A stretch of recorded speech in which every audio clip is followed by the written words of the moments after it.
Welcome back to Martinville. We are back with a user request. At Martinville we love when you guys send in suggestions, so please continue to do so in the comments below. This is Deronda by George Eliot. Enjoy. Book I. The Spoiled Child. Chapter 1. Men can do nothing without the make-believe of a beginning. Even science, the strict measurer, is obliged to start with a make-believe unit, and must fix on a point in the star's unceasing journey when his sidereal clock shall pretend that time is at naught. His less accurate grandmother poetry has always been understood to start in the middle, but on reflection it appears that her proceeding is not very different from his, since science, too, reckons backward as well as forward, divides his unit into billions, and with his clock finger at naught really sets off in medias res. No retrospect will take us to the true beginning, and whether our prologue be in heaven or on earth, it is but a fraction of that all-presupposing fact with which our story sets out. Was she beautiful or not beautiful? And what was the secret of form or expression which gave the dynamic quality to her glance? Was the good or the evil genius dominant in those beams? Probably the evil, else why was the effect that of unrest rather than of undisturbed charm? Why was the wish to look again felt as coercion and not as a longing in which the whole being consents? She who raised these questions in Daniel Deronda's mind was occupied in gambling, not in the open air under a southern sky, tossing coppers on a ruined wall, with rags about her limbs, but in one of those splendid resorts which the enlightenment of ages has prepared for the same species of pleasure at a heavy cost of gilt mouldings, dark-toned color and chubby nudities, all correspondingly heavy, forming a suitable condenser for human breath belonging, in great part, to the highest fashion, and not easily procurable to be breathed in elsewhere in the like proportion, at least by persons of little fashion. It was near 4 o'clock on a September day, so that the atmosphere was well brewed to a visible haze. There was deep stillness, broken only by a light rattle, a light chink, a small sweeping sound, and an occasional monotone in French, such as might be expected to issue from an ingeniously constructed automaton. Round two long tables were gathered two serried crowds of human beings, all save one having their faces and attention bent on the tables. The one exception was a melancholy little boy, with his knees and calves simply in their natural clothing of epidermis, but for the rest of his person in a fancy dress. He alone had his face turned toward the doorway, and fixing on it the blank gaze of a bedizened child stationed as a masquerading advertisement on the platform of an itinerant show, stood close behind a lady deeply engaged at the roulette table. About this table 50 or 60 persons were assembled, many in the outer rows, where there was occasionally a deposit of newcomers, being mere spectators, only that one of them, usually a woman, might now and then be observed putting down a 5 franc with a simpering air, just to see what the passion of gambling really was. Those who were taking their pleasure at a higher strength, and were absorbed in play, showed very distant varieties of European type, Livonian and Spanish, Greco-Italian and miscellaneous German, English aristocratic and English plebeian. Here certainly was a striking admission of human equality.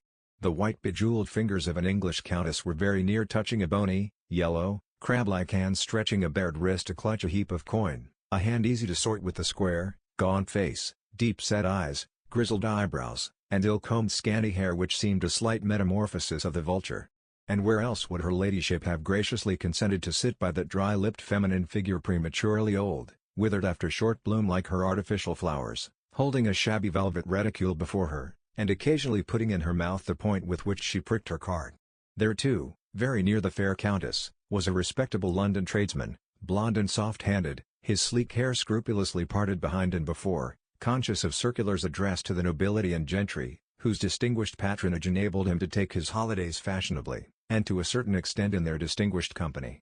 Not his the gambler's passion that nullifies appetite, but a well-fed leisure, which, in the intervals of winning money in business and spending it showily, sees no better resource than winning money in play and spending it yet more showily, reflecting always that Providence had never manifested any disapprobation of his amusement, and dispassionate enough to leave off if the sweetness of winning much and seeing others lose had turned to the sourness of losing much and seeing others win.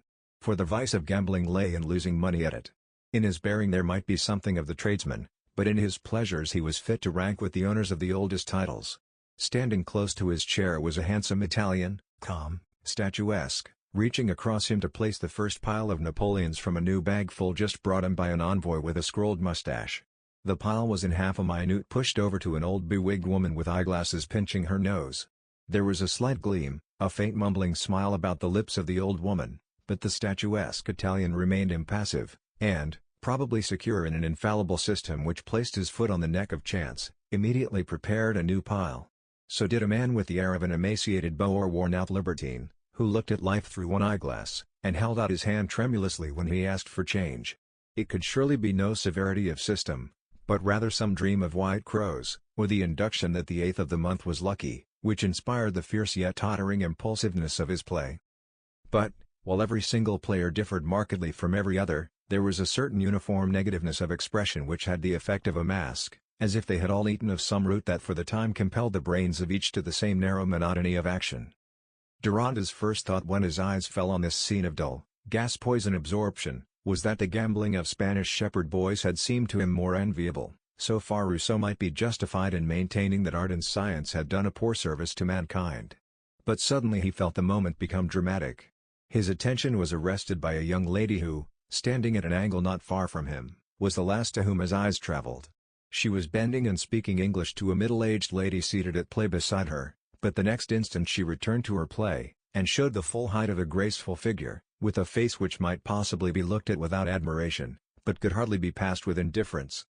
The inward debate which she raised in Deronda gave to his eyes a growing expression of scrutiny, tending farther and farther away from the glow of mingled undefined sensibilities forming admiration. At one moment they followed the movements of the figure, of the arms and hands, as this problematic sylph bent forward to deposit her stake with an air of firm choice, and the next they returned to the face which, at present unaffected by beholders, was directed steadily toward the game.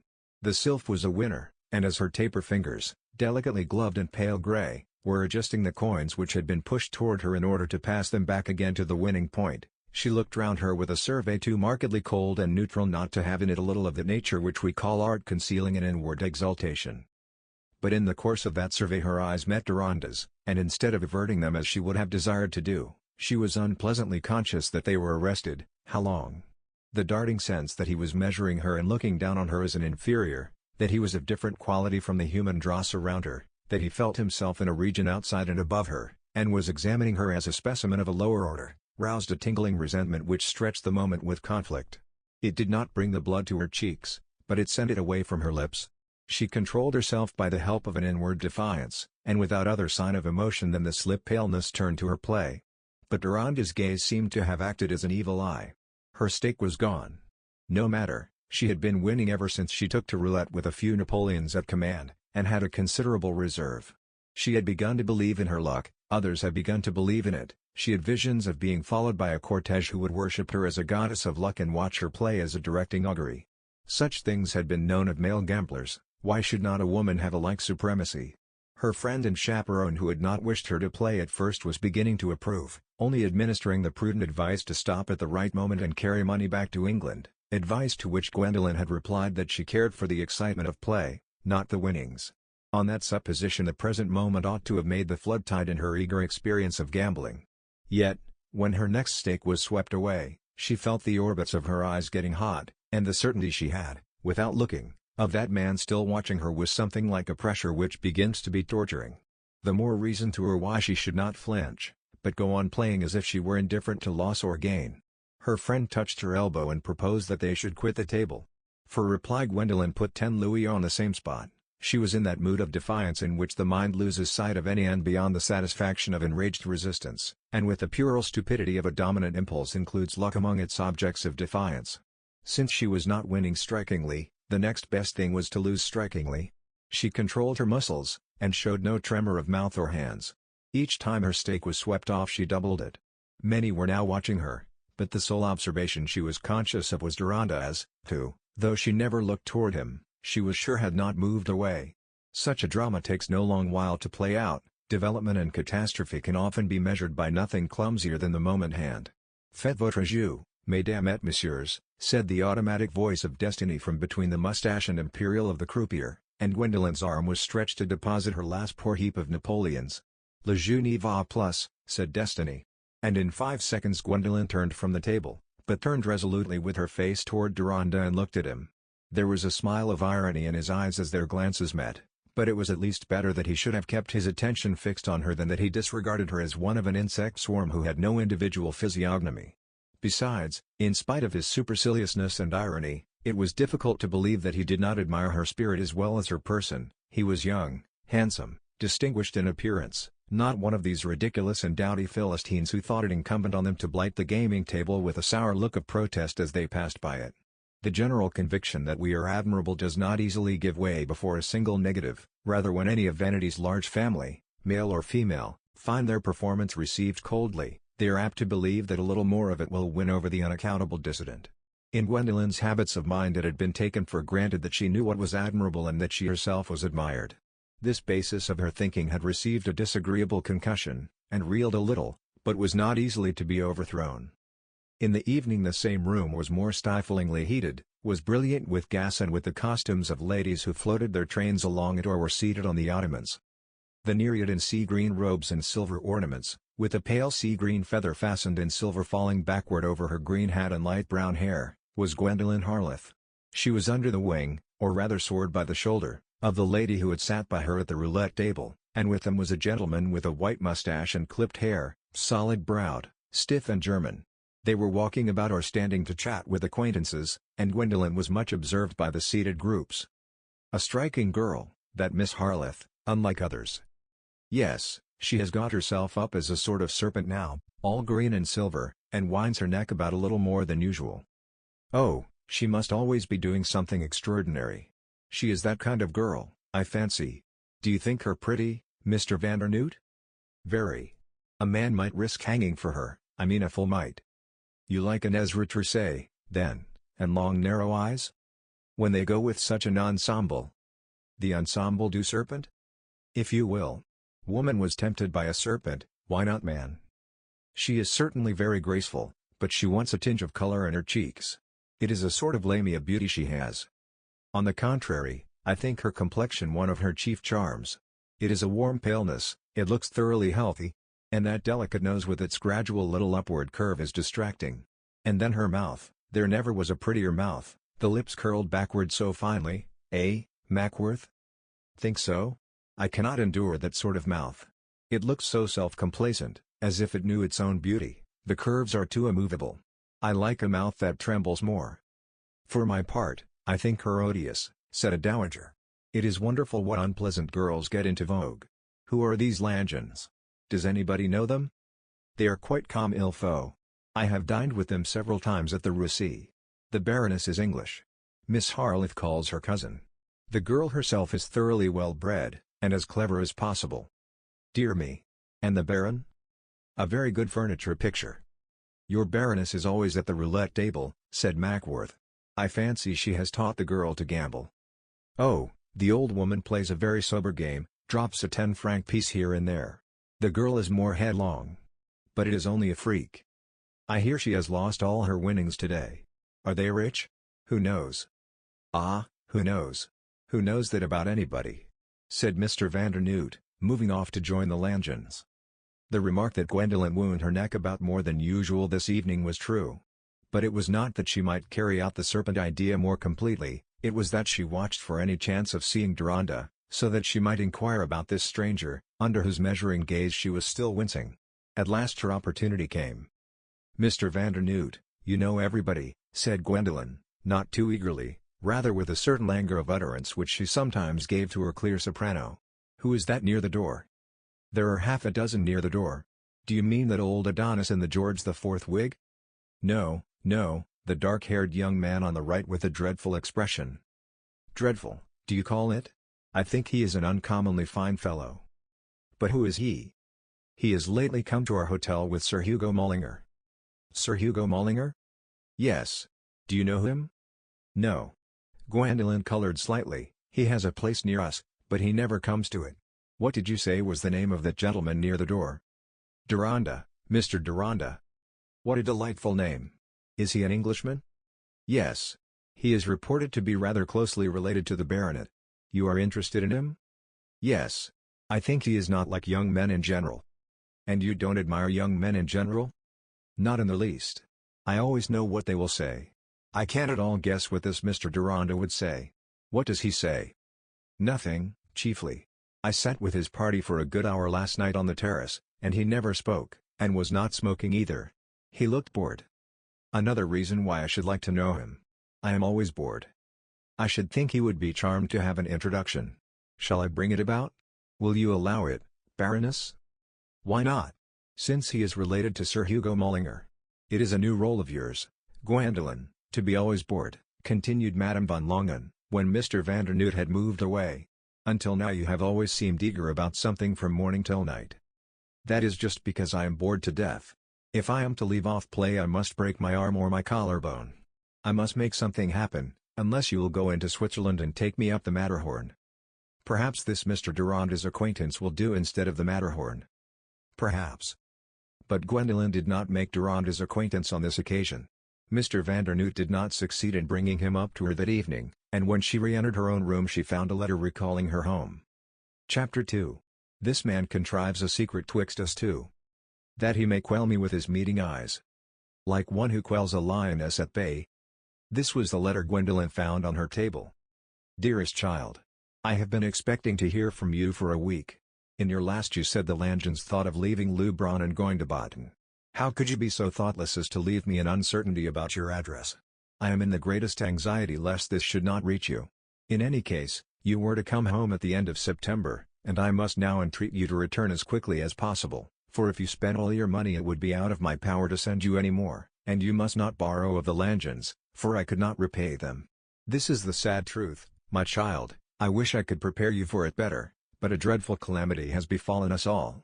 You know nothing about business and will not understand it, but Grapnell and Company have failed for $1 million, and we are totally ruined, your Aunt Gascoigne as well as I, only that your uncle has his benefice, so that by putting down their carriage and getting interest for the boys, the family can go on.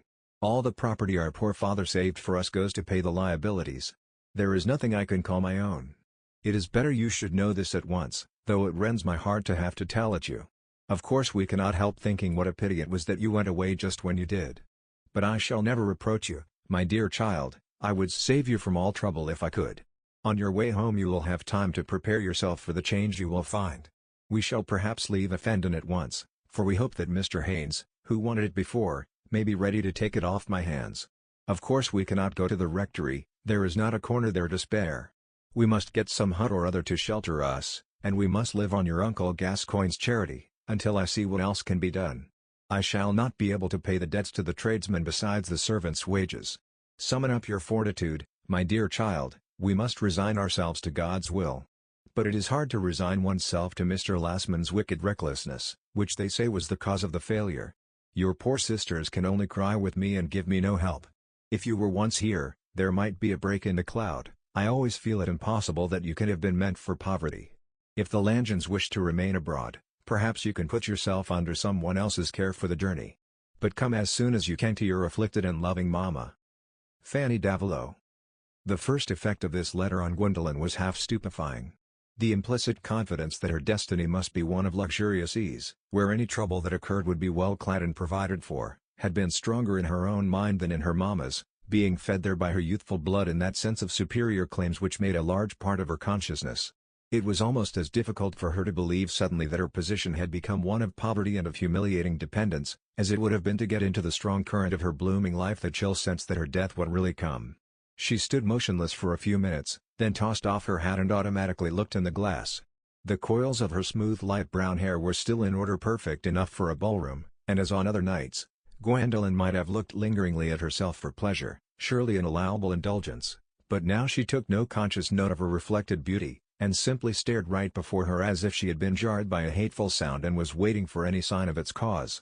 By and by she threw herself in the corner of the red velvet sofa, took up the letter again and read it twice deliberately, letting it at last fall on the ground, while she rested her clasped hands on her lap and sat perfectly still, shedding no tears. Her impulse was to survey and resist the situation rather than to wail over it. There was no inward exclamation of poor mamma. Her mamma had never seemed to get much enjoyment out of life, and if Gwendolen had been at this moment disposed to feel pity she would have bestowed it on herself, for was she not naturally and rightfully the chief object of her mamma's anxiety too? But it was anger, it was resistance that possessed her, it was bitter vexation that she had lost her gains at roulette, whereas if her luck had continued through this one day she would have had a handsome sum to carry home, or she might have gone on playing and won enough to support them all. Even now was it not possible?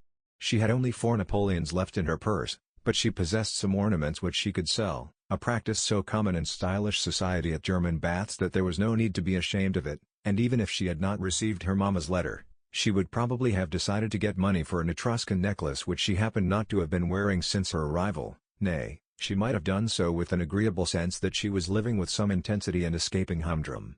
With 10 louis at her disposal and a return of her former luck, which seemed probable, what could she do better than go on playing for a few days?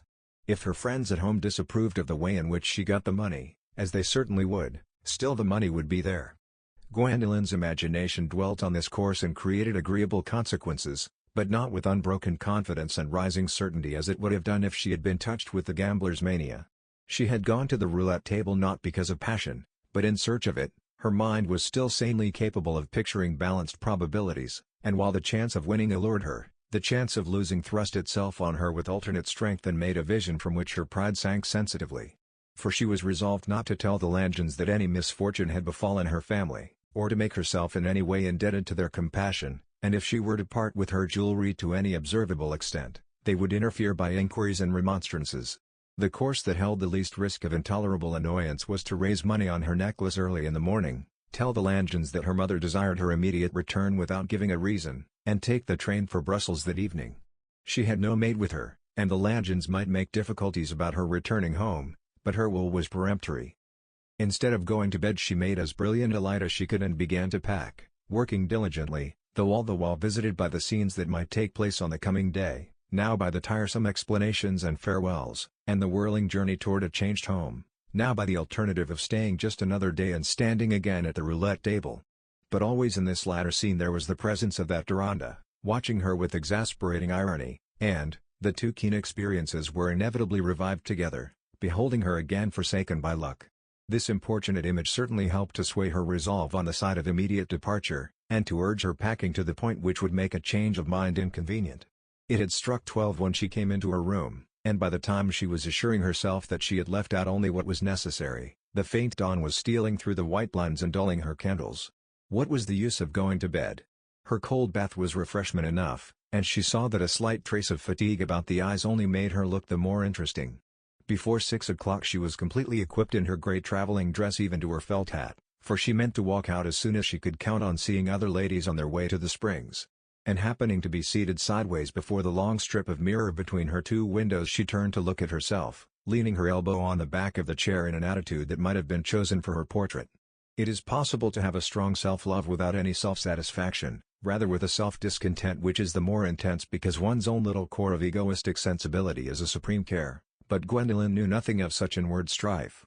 She had a naive delight in her fortunate self, which any but the harshest saintliness will have some indulgence for in a girl who had every day seen a pleasant reflection of that self in her friend's flattery as well as in the looking-glass. And even in this beginning of troubles, while for lack of anything else to do she sat gazing at her image in the growing light, her face gathered a complacency gradual as the cheerfulness of the morning. Her beautiful lips curled into a more and more decided smile, till at last she took off her hat, leaned forward and kissed the cold glass which had looked so warm. How could she believe in sorrow? If it attacked her, she felt the force to crush it, to defy it, or run away from it, as she had done already. Anything seemed more possible than that she could go on bearing miseries, great or small. Madame von Langen never went out before breakfast, so that Gwendolyn could safely end her early walk by taking her way homeward through the Oberstrasse Inn, which was the needed shop, sure to be open after 7. At that hour any observers whom she minded would be either on their walks in the region of the Springs, or would be still in their bedrooms, but certainly there was one grand hotel, the Tsarina, from which eyes might follow her up to Mr. Wiener's door. This was a chance to be risked. Might she not be going in to buy something which had struck her fancy? This implicit falsehood passed through her mind as she remembered that the Tsarina was Deronda's hotel, but she was then already far up the Oberstrasse, and she walked on with her usual floating movement, every line in her figure and drapery falling in gentle curves attractive to all eyes except those which discerned in them too close a resemblance to the serpent, and objected to the revival of serpent worship. She looked neither to the right hand nor to the left, and transacted her business in the shop with a coolness which gave little Mr. Wiener nothing to remark except her proud grace of manner, and the superior size and quality of the 3 central turquoises in the necklace she offered him. They had belonged to a chain once her father's, but she had never known her father, and the necklace was in all respects the ornament she could most conveniently part with. Who supposes that it is an impossible contradiction to be superstitious and rationalizing at the same time? Roulette encourages a romantic superstition as to the chances of the game, and the most prosaic rationalism as to human sentiments which stand in the way of raising needful money. Gwendolyn's dominant regret was that after all she had only 9 louis to add to the 4 in her purse. These Jew dealers were so unscrupulous in taking advantage of Christians unfortunate at play. But she was the Langins' guest in their hired apartment, and had nothing to pay there. 13 louis would do more than take her home. Even if she determined on risking 3, the remaining 10 would more than suffice, since she meant to travel right on, day and night. As she turned homeward, entered and seated herself in the salon to await her friends and breakfast, she still wavered as to her immediate departure, or rather she had concluded to tell the Langins simply that she had had a letter from her mama desiring her return, and to leave it still undecided when she should start. It was already the usual breakfast time, and hearing someone enter as she was leaning back rather tired and hungry with her eyes shut, she rose expecting to see one or other of the Langins. The words which might determine her lingering at least another day, ready formed to pass her lips. But it was the servant bringing in a small packet for Miss Harleth, which had at that moment been left at the door. Gwendolen took it in her hand and immediately hurried into her own room. She looked paler and more agitated than when she had first read her mamma's letter. Something, she never quite knew what, revealed to her before she opened the packet that it contained the necklace she had just parted with. Underneath the paper it was wrapped in a cambric handkerchief, and within this was a scrap of torn-off notepaper, on which was written with a pencil, in clear but rapid handwriting, "A stranger who has found Miss Harleth's necklace returns it to her with the hope that she will not again risk the loss of it." Gwendolen reddened with the vexation of wounded pride. A large corner of the handkerchief seemed to have been recklessly torn off to get rid of a mark, but she at once believed in the first image of the stranger that presented itself to her mind. It was Deronda. He must have seen her go into the shop, he must have gone in immediately after and repurchased the necklace. He had taken an unpardonable liberty, and had dared to place her in a thoroughly hateful position. What could she do?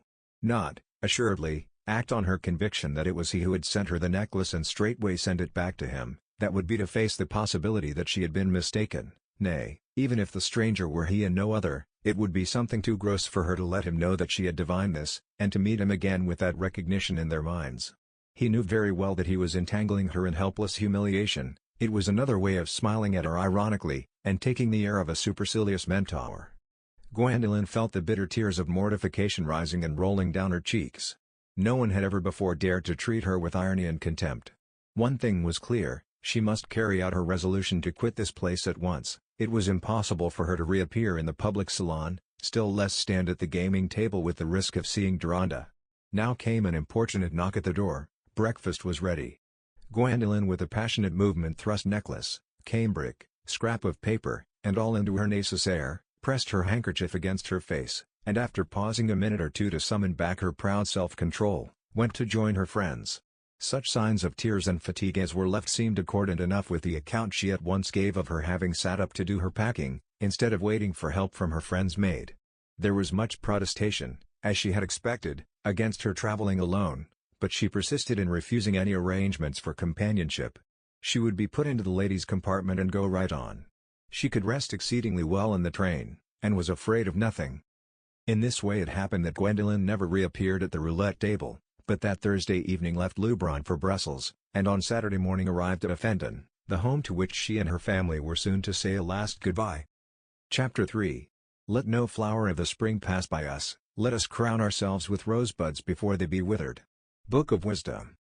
Pity that Effendon was not the home of Miss Harleth's childhood, or endeared to her by family memories.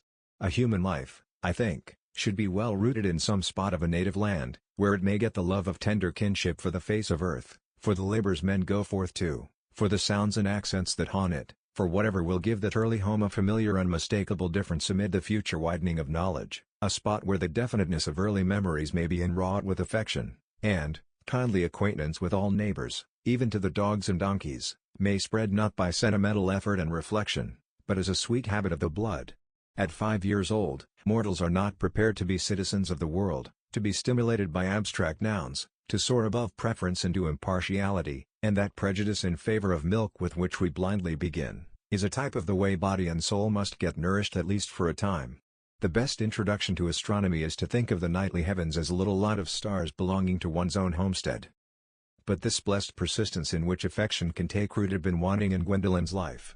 It was only a year before her recall from Leubronn that Effendon had been chosen as her mamma's home, simply for its nearness to Pennicote Rectory, and that Mrs. Davilot, Gwendolen, and her 4 half-sisters, the governess and the maid following in another vehicle, had been driven along the avenue for the first time, on a late October afternoon when the rooks were crowing loudly above them, and the yellow elm leaves were whirling. The season suited the aspect of the old oblong red brick house, rather too anxiously ornamented with stone at every line, not excepting the double row of narrow windows and the large square portico. The stone encouraged a greenish lichen, the brick a powdery gray, so that though the building was rigidly rectangular there was no harshness in the physiognomy which it turned to the three avenues cut east, west and south in the 100 yards breadth of old plantation encircling the immediate grounds.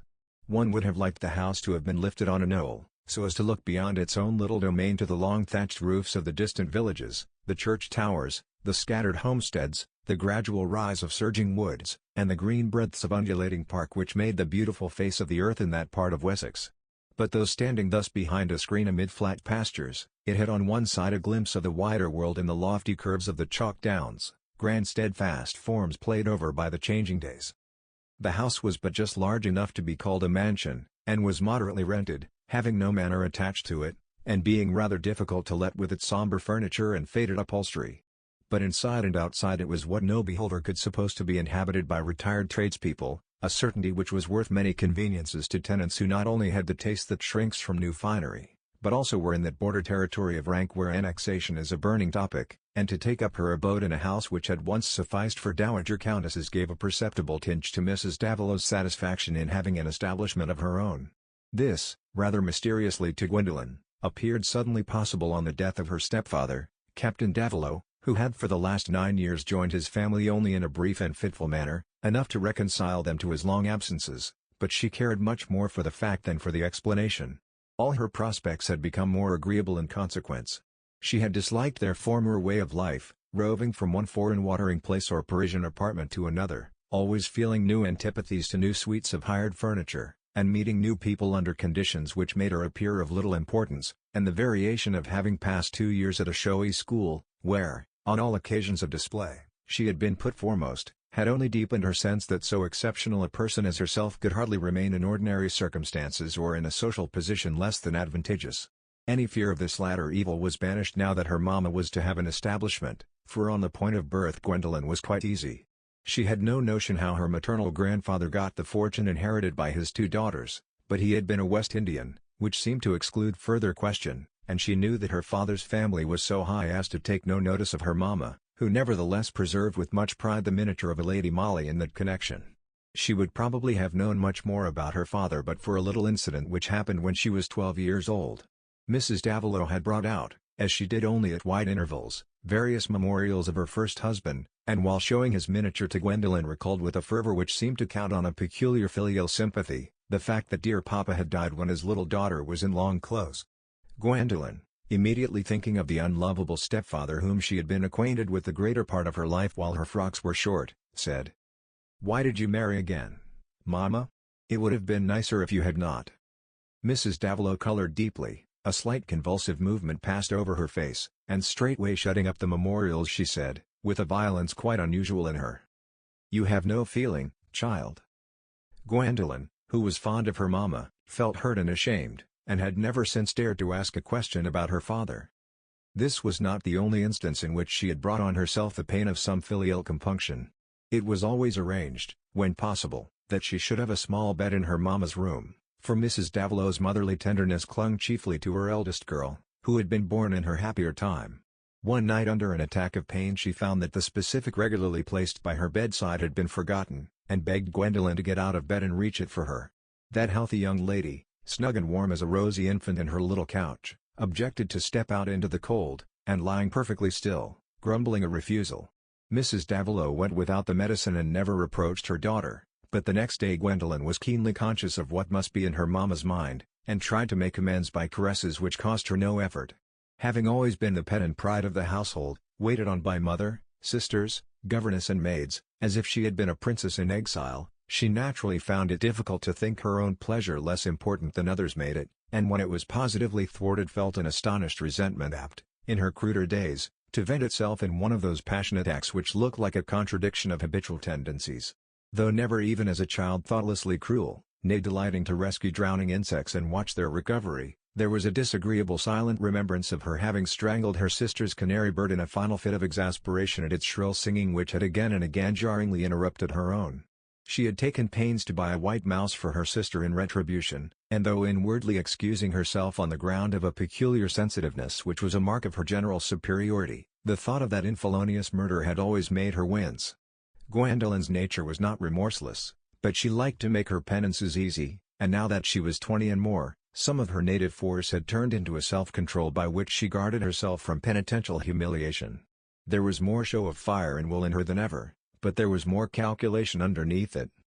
On this day of arrival at Fenton, which not even Mrs. Davilow had seen before, the place having been taken for her by her brother-in-law, Mr. Gascoigne, when all had got down from the carriage, and were standing under the porch in front of the open door, so that they could have a general view of the place and a glimpse of the stone hall and staircase hung with somber pictures, but enlivened by a bright wood fire, no one spoke. Mamma, the 4 sisters and the governess all looked at Gwendolyn, as if their feelings depended entirely on her decision. Of the girls, from Alice in her 16th year to Isabel in her 10th, hardly anything could be said on a first view, but that they were girlish, and that their black dresses were getting shabby. Miss Mary was elderly and altogether neutral in expression. Mrs. Davilow's worn beauty seemed the more pathetic for the look of entire appeal which she cast at Gwendolyn, who was glancing round at the house, the landscape and the entrance hall with an air of rapid judgment. Imagine a young racehorse in the paddock among untrimmed ponies and patient hacks. "Well, dear, what do you think of the place?" said Mrs. Davilow at last, in a gentle, deprecatory tone. "I think it is charming," said Gwendolyn, quickly. "A romantic place, anything delightful may happen in it. It would be a good background for anything. No one need be ashamed of living here. There is certainly nothing common about it. Oh, it would do for fallen royalty or any sort of grand poverty. We ought properly to have been living in splendor, and have come down to this. It would have been as romantic as could be. But I thought my uncle and Aunt Gascoigne would be here to meet us, and my cousin Anna," added Gwendolyn, her tone changed to sharp surprise. "We are early," said Mrs. Davilow, and entering the hall, she said to the housekeeper who came forward, "You expect Mr. and Mrs. Gascoigne?" "Yes, madam, they were here yesterday to give particular orders about the fires and the dinner. But as to fires, I've had 'em in all the rooms for the last week, and everything is well aired. I could wish some of the furniture paid better for all the cleaning it's had, but I think you'll see the brasses have been done justice to. I think when Mr. and Mrs. Gascoigne come, they'll tell you nothing has been neglected. They'll be here at 5, for certain." This satisfied Gwendolyn, who was not prepared to have their arrival treated with indifference, and after tripping a little way up the matted stone staircase to take a survey there, she tripped down again, and followed by all the girls looked into each of the rooms opening from the hall, the dining room all dark oak and worn red satin damask, with a copy of snarling, worrying dogs from Snyder's over the sideboard, and a Christ breaking bread over the mantelpiece, the library with a general aspect and smell of old brown leather, and lastly, the drawing room, which was entered through a small antechamber crowded with venerable knick-knacks. "Mamma, mamma, pray come here," said Gwendolyn, Mrs. Davilow having followed slowly in talk with the housekeeper. "Here's an organ. I will be Saint Cecilia, someone shall paint me as Saint Cecilia. Yocosa," this was her name for Miss Mary, "let down my hair. See, mamma." She had thrown off her hat and gloves, and seated herself before the organ in an admirable pose, looking upward, while the submissive and sad Yocosa took out the one comb which fastened the coil of hair, and then shook out the mass till it fell in a smooth light brown stream far below its owner's slim waist. Mrs. Davilow smiled and said, "A charming picture, my dear."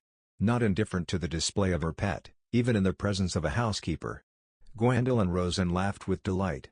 All this seemed quite to the purpose on entering a new house which was so excellent a background. "What a queer, quaint, picturesque room," she went on, looking about her. "I like these old embroidered chairs, and the garlands on the wainscot, and the pictures that may be anything. That one with the ribs, nothing but ribs and darkness, I should think that is Spanish, mamma." "Oh, Gwendolyn," said the small Isabel, in a tone of astonishment, while she held open a hinged panel of the wainscot at the other end of the room. Every one, Gwendolyn first, went to look.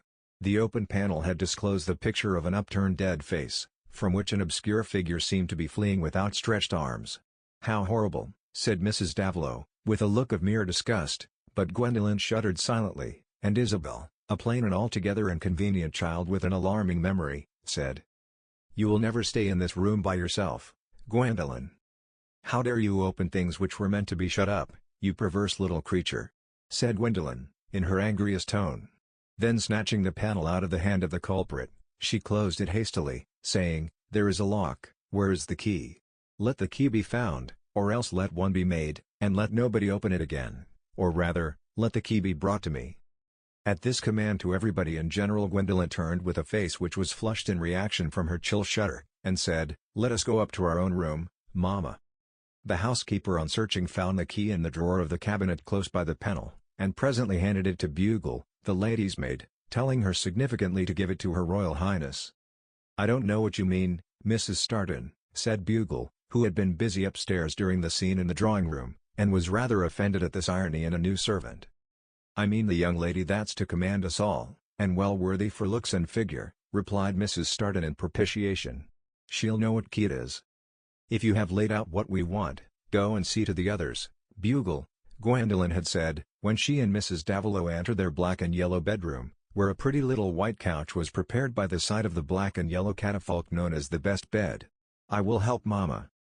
But her first movement was to go to the tall mirror between the windows, which reflected herself and the room completely, while her Mama sat down and also looked at the reflection. "That is a becoming glass, Gwendolyn, or is it the black and gold color that sets you off?" said Mrs. Davilow, as Gwendolyn stood obliquely with her three-quarter face turned toward the mirror, and her left hand brushing back the stream of hair. "I should make a tolerable Saint Cecilia with some white roses on my head," said Gwendolyn, "only how about my nose, Mama? I think saints' noses never in the least turn up. I wish you had given me your perfectly straight nose, it would have done for any sort of character, a nose of all work. Mine is only a happy nose, it would not do so well for tragedy." "Oh, my dear, any nose will do to be miserable within this world," said Mrs. Davilow, with a deep, weary sigh, throwing her black bonnet on the table, and resting her elbow near it. "Now, Mama," said Gwendolyn, in a strongly remonstrant tone, turning away from the glass with an air of vexation, "don't begin to be dull here. It spoils all my pleasure, and everything may be so happy now. What have you to be gloomy about now?" "Nothing, dear," said Mrs. Davilow, seeming to rouse herself, and beginning to take off her dress. "It is always enough for me to see you happy." "But you should be happy yourself," said Gwendolyn, still discontentedly, though going to help her Mama with caressing touches. "Can nobody be happy after they are quite young? You have made me feel sometimes as if nothing were of any use. With the girls so troublesome, and Yokosa so dreadfully wooden and ugly, and everything makeshift about us, and you looking so dull, what was the use of my being anything? But now you might be happy." "So I shall, dear," said Mrs. Davilow, patting the cheek that was bending near her. "Yes, but really. Not with a sort of make-believe," said Gwendolyn, with resolute perseverance. "See what a hand and arm. Much more beautiful than mine. Anyone can see you are altogether more beautiful." "No, no, dear, I was always heavier. Never half so charming as you are." "Well, but what is the use of my being charming, if it is to end in my being dull and not minding anything? Is that what marriage always comes to?" "No, child, certainly not. Marriage is the only happy state for a woman, as I trust you will prove." "I will not put up with it if it is not a happy state. I am determined to be happy, at least not to go on muddling away my life as other people do, being and doing nothing remarkable. I have made up my mind not to let other people interfere with me as they have done. Here is some warm water ready for you, Mama," Gwendolyn ended, proceeding to take off her own dress and then waiting to have her hair wound up by her Mama. There was silence for a minute or two, till Mrs. Davilow said, while coiling the daughter's hair, "I am sure I have never crossed you, Gwendolyn. You often want me to do what I don't like." "You mean, to give Alice lessons?" "Yes. And I have done it because you asked me. But I don't see why I should, else. It bores me to death, she is so slow. She has no ear for music, or language, or anything else. It would be much better for her to be ignorant, Mama, it is her role, she would do it well." "That is a hard thing to say of your poor sister, Gwendolyn, who is so good to you, and waits on you hand and foot." "I don't see why it is hard to call things by their right names, and put them in their proper places. The hardship is for me to have to waste my time on her. Now let me fasten up your hair, Mama. We must make haste, your uncle and aunt will be here soon. For heaven's sake, don't be scornful to them, my dear child. Or to your cousin Anna, whom you will always be going out with. Do promise me, Gwendolyn. You know, You can't expect Anna to be equal to you." "I don't want her to be equal," said Gwendolyn, with a toss of her head and a smile, and the discussion ended there. When Mr. and Mrs. Gascoigne and their daughter came, Gwendolyn, far from being scornful, behaved as prettily as possible to them. She was introducing herself anew to relatives who had not seen her since the comparatively unfinished age of 16, and she was anxious, no, not anxious, but resolved that they should admire her. Mrs. Gascoigne bore a family likeness to her sister. But she was darker and slighter, her face was unworn by grief, her movements were less languid, her expression more alert and critical as that of a rector's wife bound to exert a beneficent authority. Their closest resemblance lay in an unresistant disposition, inclined to imitation and obedience, but this, owing to the difference in their circumstances, had led them to very different issues. The younger sister had been indiscreet, or at least unfortunate in her marriages, the elder believed herself the most enviable of wives, and her pliancy had ended in her sometimes taking shapes of surprising definiteness. Many of her opinions, such as those on church government and the character of Archbishop Laud, seemed too decided under every alteration to have been arrived at otherwise than by a wifely receptiveness. And there was much to encourage trust in her husband's authority. He had some agreeable virtues, some striking advantages, and the failings that were imputed to him all leaned toward the side of success. One of his advantages was a fine person, which perhaps was even more impressive at 57 than it had been earlier in life. There were no distinctively clerical lines in the face, no tricks of starchiness or of affected ease. In his Inverness cape he could not have been identified except as a gentleman with handsome dark features, a nose which began with an intention to be aquiline but suddenly became straight, and iron-grey hair. Perhaps he owed this freedom from the sort of professional make-up which penetrates skin, tones and gestures and defies all drapery, to the fact that he had once been Captain Gaskin, having taken orders and a diphthong but shortly before his engagement to Miss Armyn. If anyone had objected that his preparation for the clerical function was inadequate, his friends might have asked who made a better figure in it, who preached better or had more authority in his parish. He had a native gift for administration, being tolerant both of opinions and conduct, because he felt himself able to overrule them, and was free from the irritations of conscious feebleness. He smiled pleasantly at the foible of a taste which he did not share, at floriculture or antiquarianism for example, which were much in vogue among his fellow clergymen in the diocese. For himself, he preferred following the history of the campaign, or divining from his knowledge of Nsellrode's motives what would have been his conduct if our cabinet had taken a different course. Mr. Gascoigne's tone of thinking after some long-quieted fluctuations had become ecclesiastical rather than theological, not the modern Anglican, but what he would have called sound English, free from nonsense, such as became a man who looked at a national religion by daylight, and saw it in its relation to other things. No clerical magistrate had greater weight at sessions, or less of mischievous impracticableness in relation to worldly affairs. Indeed, the worst imputation thrown out against him was worldliness. It could not be proved that he forsook the less fortunate, but it was not to be denied that the friendships he cultivated were of a kind likely to be useful to the father of 6 sons and 2 daughters, and bitter observers, for in Wessex, say 10 years ago, there were persons whose bitterness may now seem incredible, remarked that the color of his opinions had changed in consistency with this principle of action. But cheerful, successful worldliness has a false air of being more selfish than the acrid, unsuccessful kind, whose secret history is summed up in the terrible words, "Sold, but not paid for." Gwendolyn wondered that she had not better remembered how very fine a man her uncle was, but at the age of 16 she was a less capable and more indifferent judge.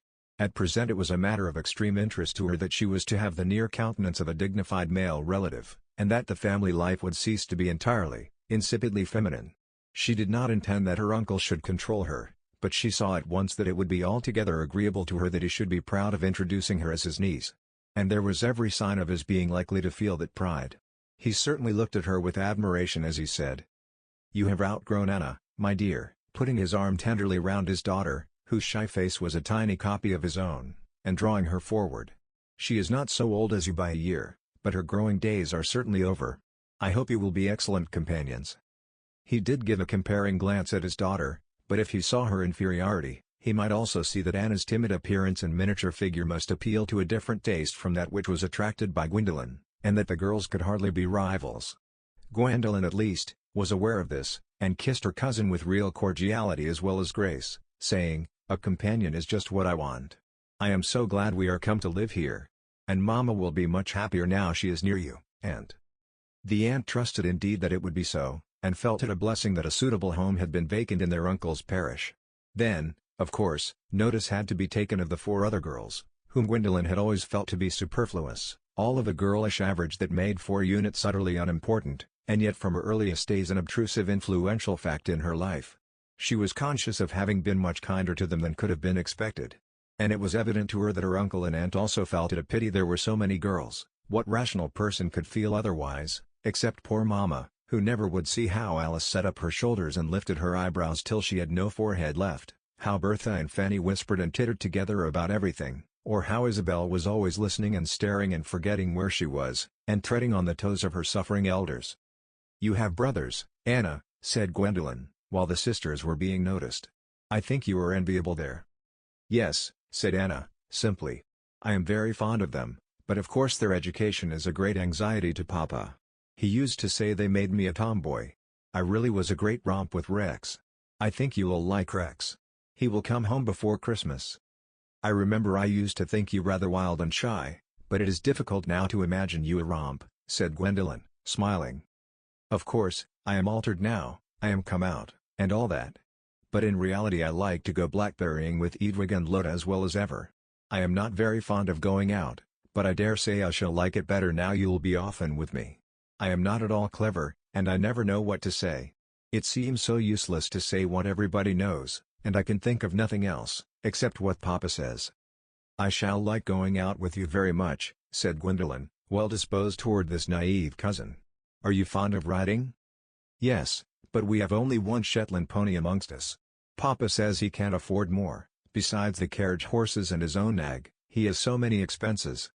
"I intend to have a horse and ride a great deal now," said Gwendolyn, in a tone of decision.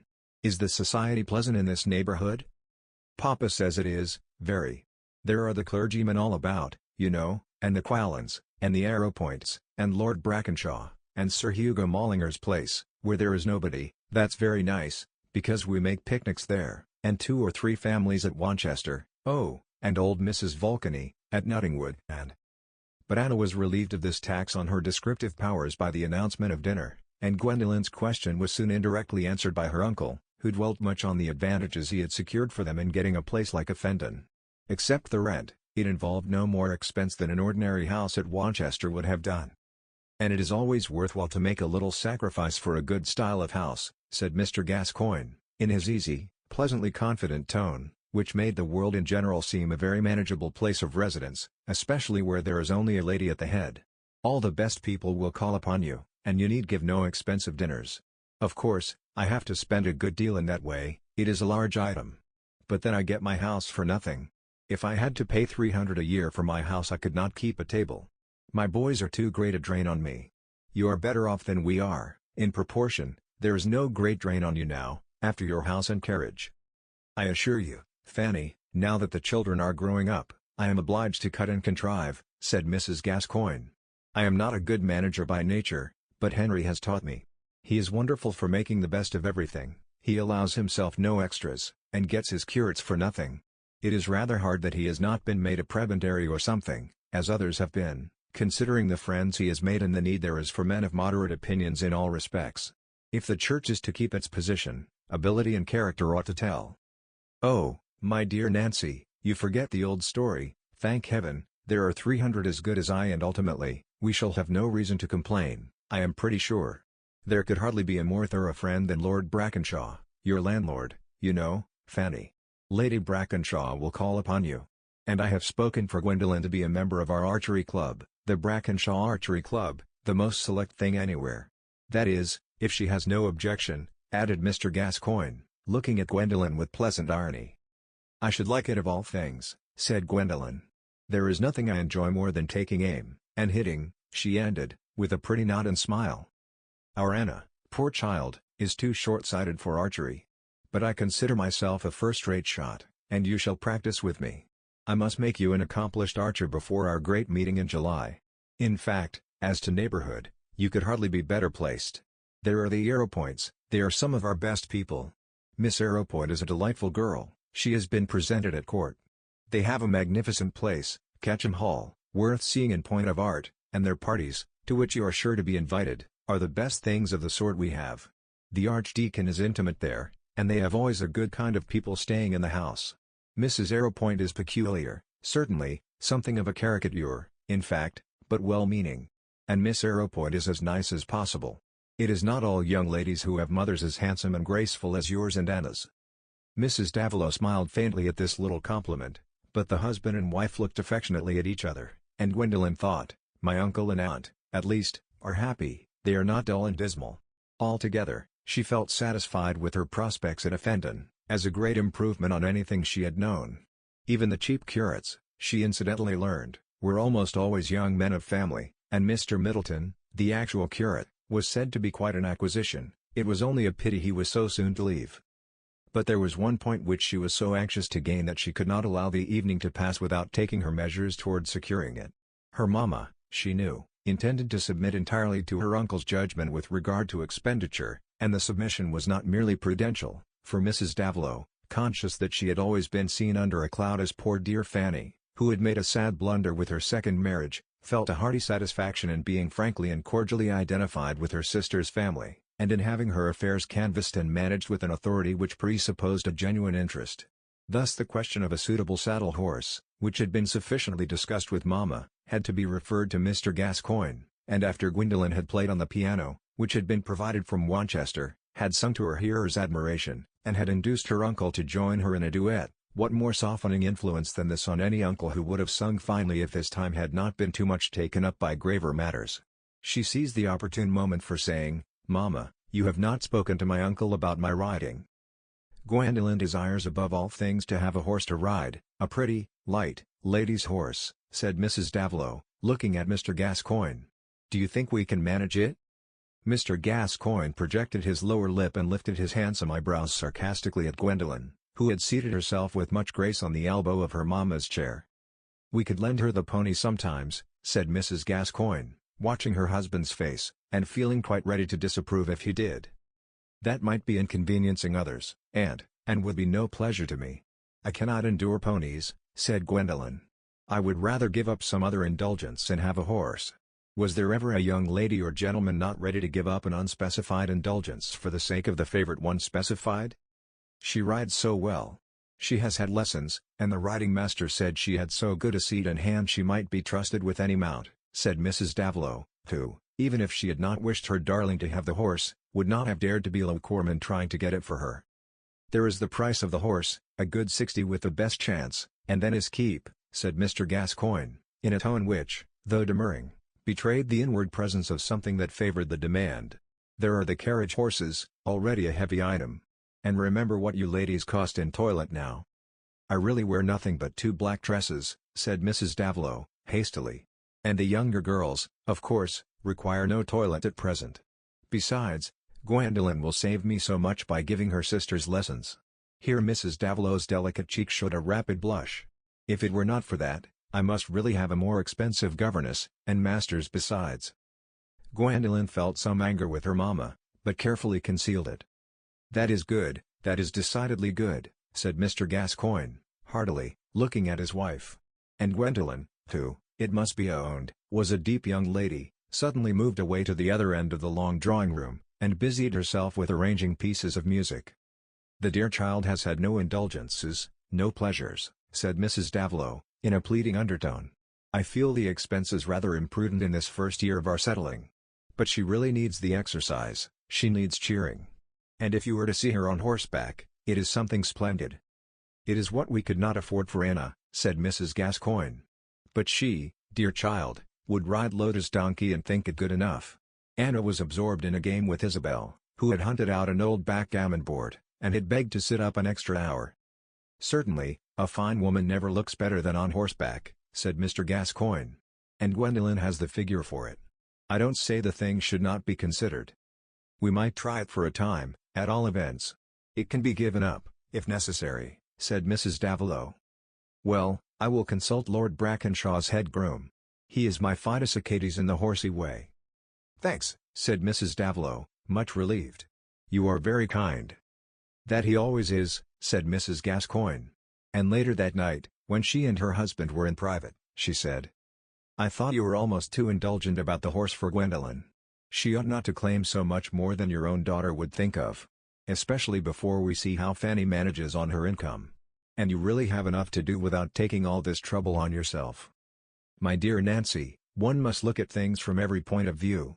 This girl is really worth some expense, you don't often see her equal. She ought to make a first-rate marriage, and I should not be doing my duty if I spared my trouble in helping her forward. You know yourself she has been under a disadvantage with such a father-in-law, and a second family, keeping her always in the shade. I feel for the girl, and I should like your sister and her family now to have the benefit of your having married rather a better specimen of our kind than she did. Rather better. I should think so. However, it is for me to be grateful that you will take so much on your shoulders for the sake of my sister and her children. I am sure I would not grudge anything to poor Fanny. But there is one thing I have been thinking of, though you have never mentioned it. What is that? The boys. I hope they will not be falling in love with Gwendolen. Don't presuppose anything of the kind, my dear, and there will be no danger. Rex will never be at home for long together, and Warham is going to India. It is the wiser plan to take it for granted that cousins will not fall in love. If you begin with precautions, the affair will come in spite of them. One must not undertake to act for Providence in these matters, which can no more be held under the hand than a brood of chickens. The boys will have nothing, and Gwendolen will have nothing. They can't marry. At the worst there would only be a little crying, and you can't save boys and girls from that. Mrs. Gascoigne's mind was satisfied. If anything did happen, there was the comfort of feeling that her husband would know what was to be done, and would have the energy to do it. Chapter 4. Gorgibus, j'étais disque la mariage et une chose sainte et sacrée, et que c'est faire en honnêtes gens, que de débuter par là. Madelon. Mon Dieu. Que si tout le monde vous ressemblait, un roman serait bientôt fini. La belle chose que c'est serait, si d'abord Cyrus appausait mon don, et guerre once de plain pied fou marié à Clélie.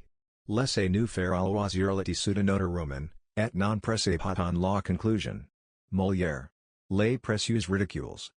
It would be a little hard to blame the rector of Pennicote that in the course of looking at things from every point of view, he looked at Gwendolen as a girl likely to make a brilliant marriage.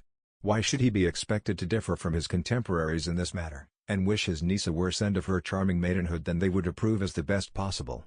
It is rather to be set down to his credit that his feelings on the subject were entirely good-natured. And in considering the relation of means to ends, it would have been mere folly to have been guided by the exceptional and idyllic, to have recommended that Gwendolen should wear a gown as shabby as Griselda's in order that a marquis might fall in love with her, or to have insisted that since a fair maiden was to be sought, she should keep herself out of the way.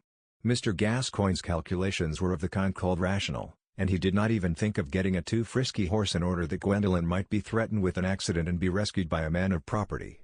He wished his niece well, and he meant her to be seen to advantage in the best society of the neighborhood. Her uncle's intention fell in perfectly with Gwendolen's own wishes. But let no one suppose that she also contemplated a brilliant marriage as the direct end of her witching the world with her grace on horseback, or with any other accomplishment. That she was to be married some time or other she would have felt obliged to admit, and that her marriage would not be of a middling kind, such as most girls were contented with, she felt quietly, unargumentatively sure. But her thoughts never dwelt on marriage as the fulfillment of her ambition. The dramas in which she imagined herself a heroine were not wrought up to that close. To be very much sued or hopelessly sighed for as a bride was indeed an indispensable and agreeable guarantee of womanly power, but to become a wife and wear all the domestic fetters of that condition, was on the whole a vexatious necessity.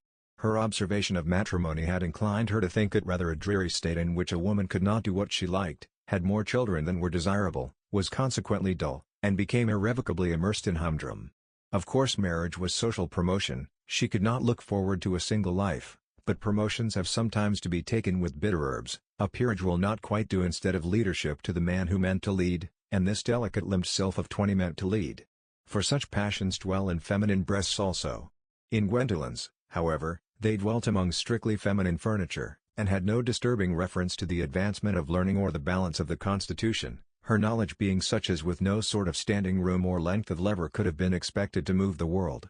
She meant to do what was pleasant to herself in a striking manner, or rather, whatever she could do so as to strike others with admiration and get in that reflected way a more ardent sense of living, seemed pleasant to her fancy.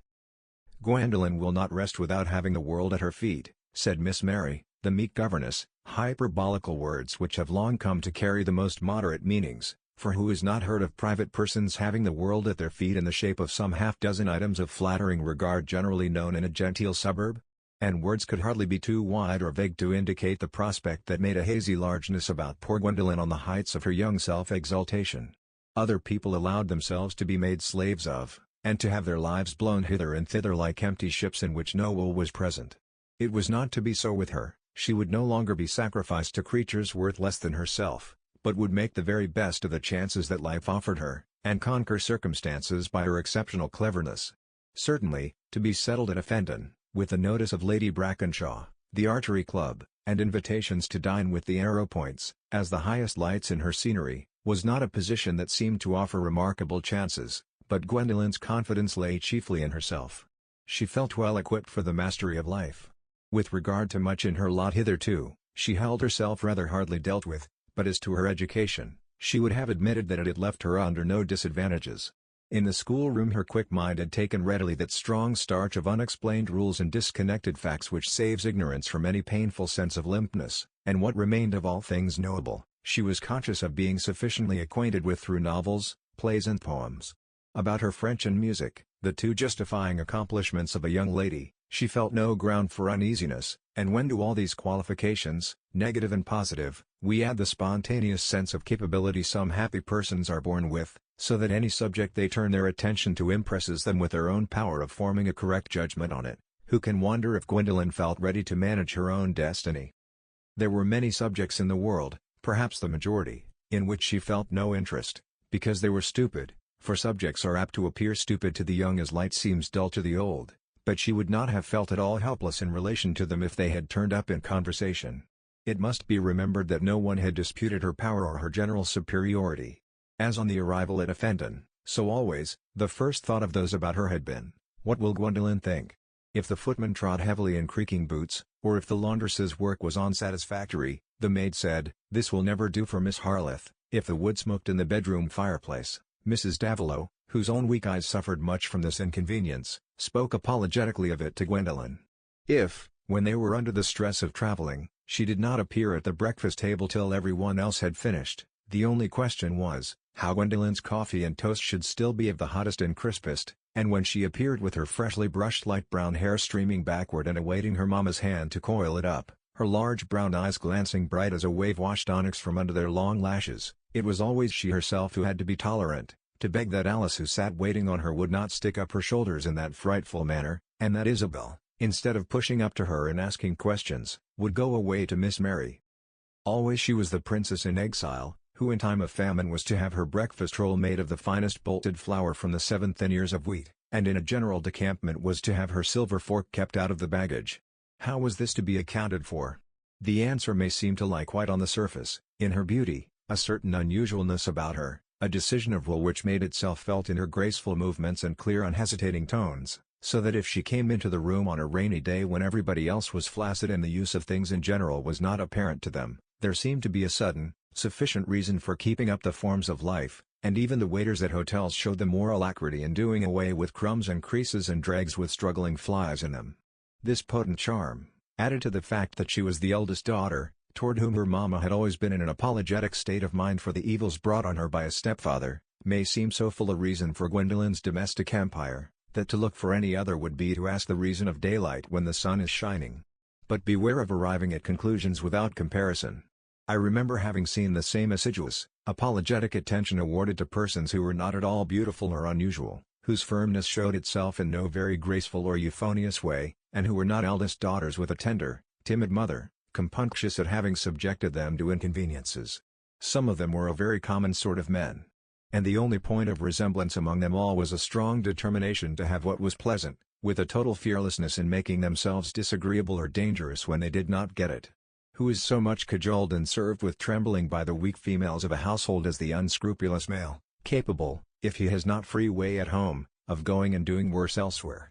Hence I am forced to doubt whether even without her potent charm and peculiar filial position Gwendolen might not still have played the queen in exile, if only she had kept her inborn energy of egoistic desire, and her power of inspiring fear as to what she might say or do. However, she had the charm, and those who feared her were also fond of her, the fear and the fondness being perhaps both heightened by what may be called the iridescence of her character, the play of various, nay, contrary tendencies. For Macbeth's rhetoric about the impossibility of being many opposite things in the same moment, referred to the clumsy necessities of action and not to the subtler possibilities of feeling. We cannot speak a loyal word and be meanly silent, we cannot kill and not kill in the same moment, but a moment is wide enough for the loyal and mean desire, for the outlash of a murderous thought and the sharp backward stroke of repentance. Chapter 5. Her wit values itself so highly, that to her all matter else seems weak. Much ado about nothing. Gwendolen's reception in the neighborhood fulfilled her uncle's expectations.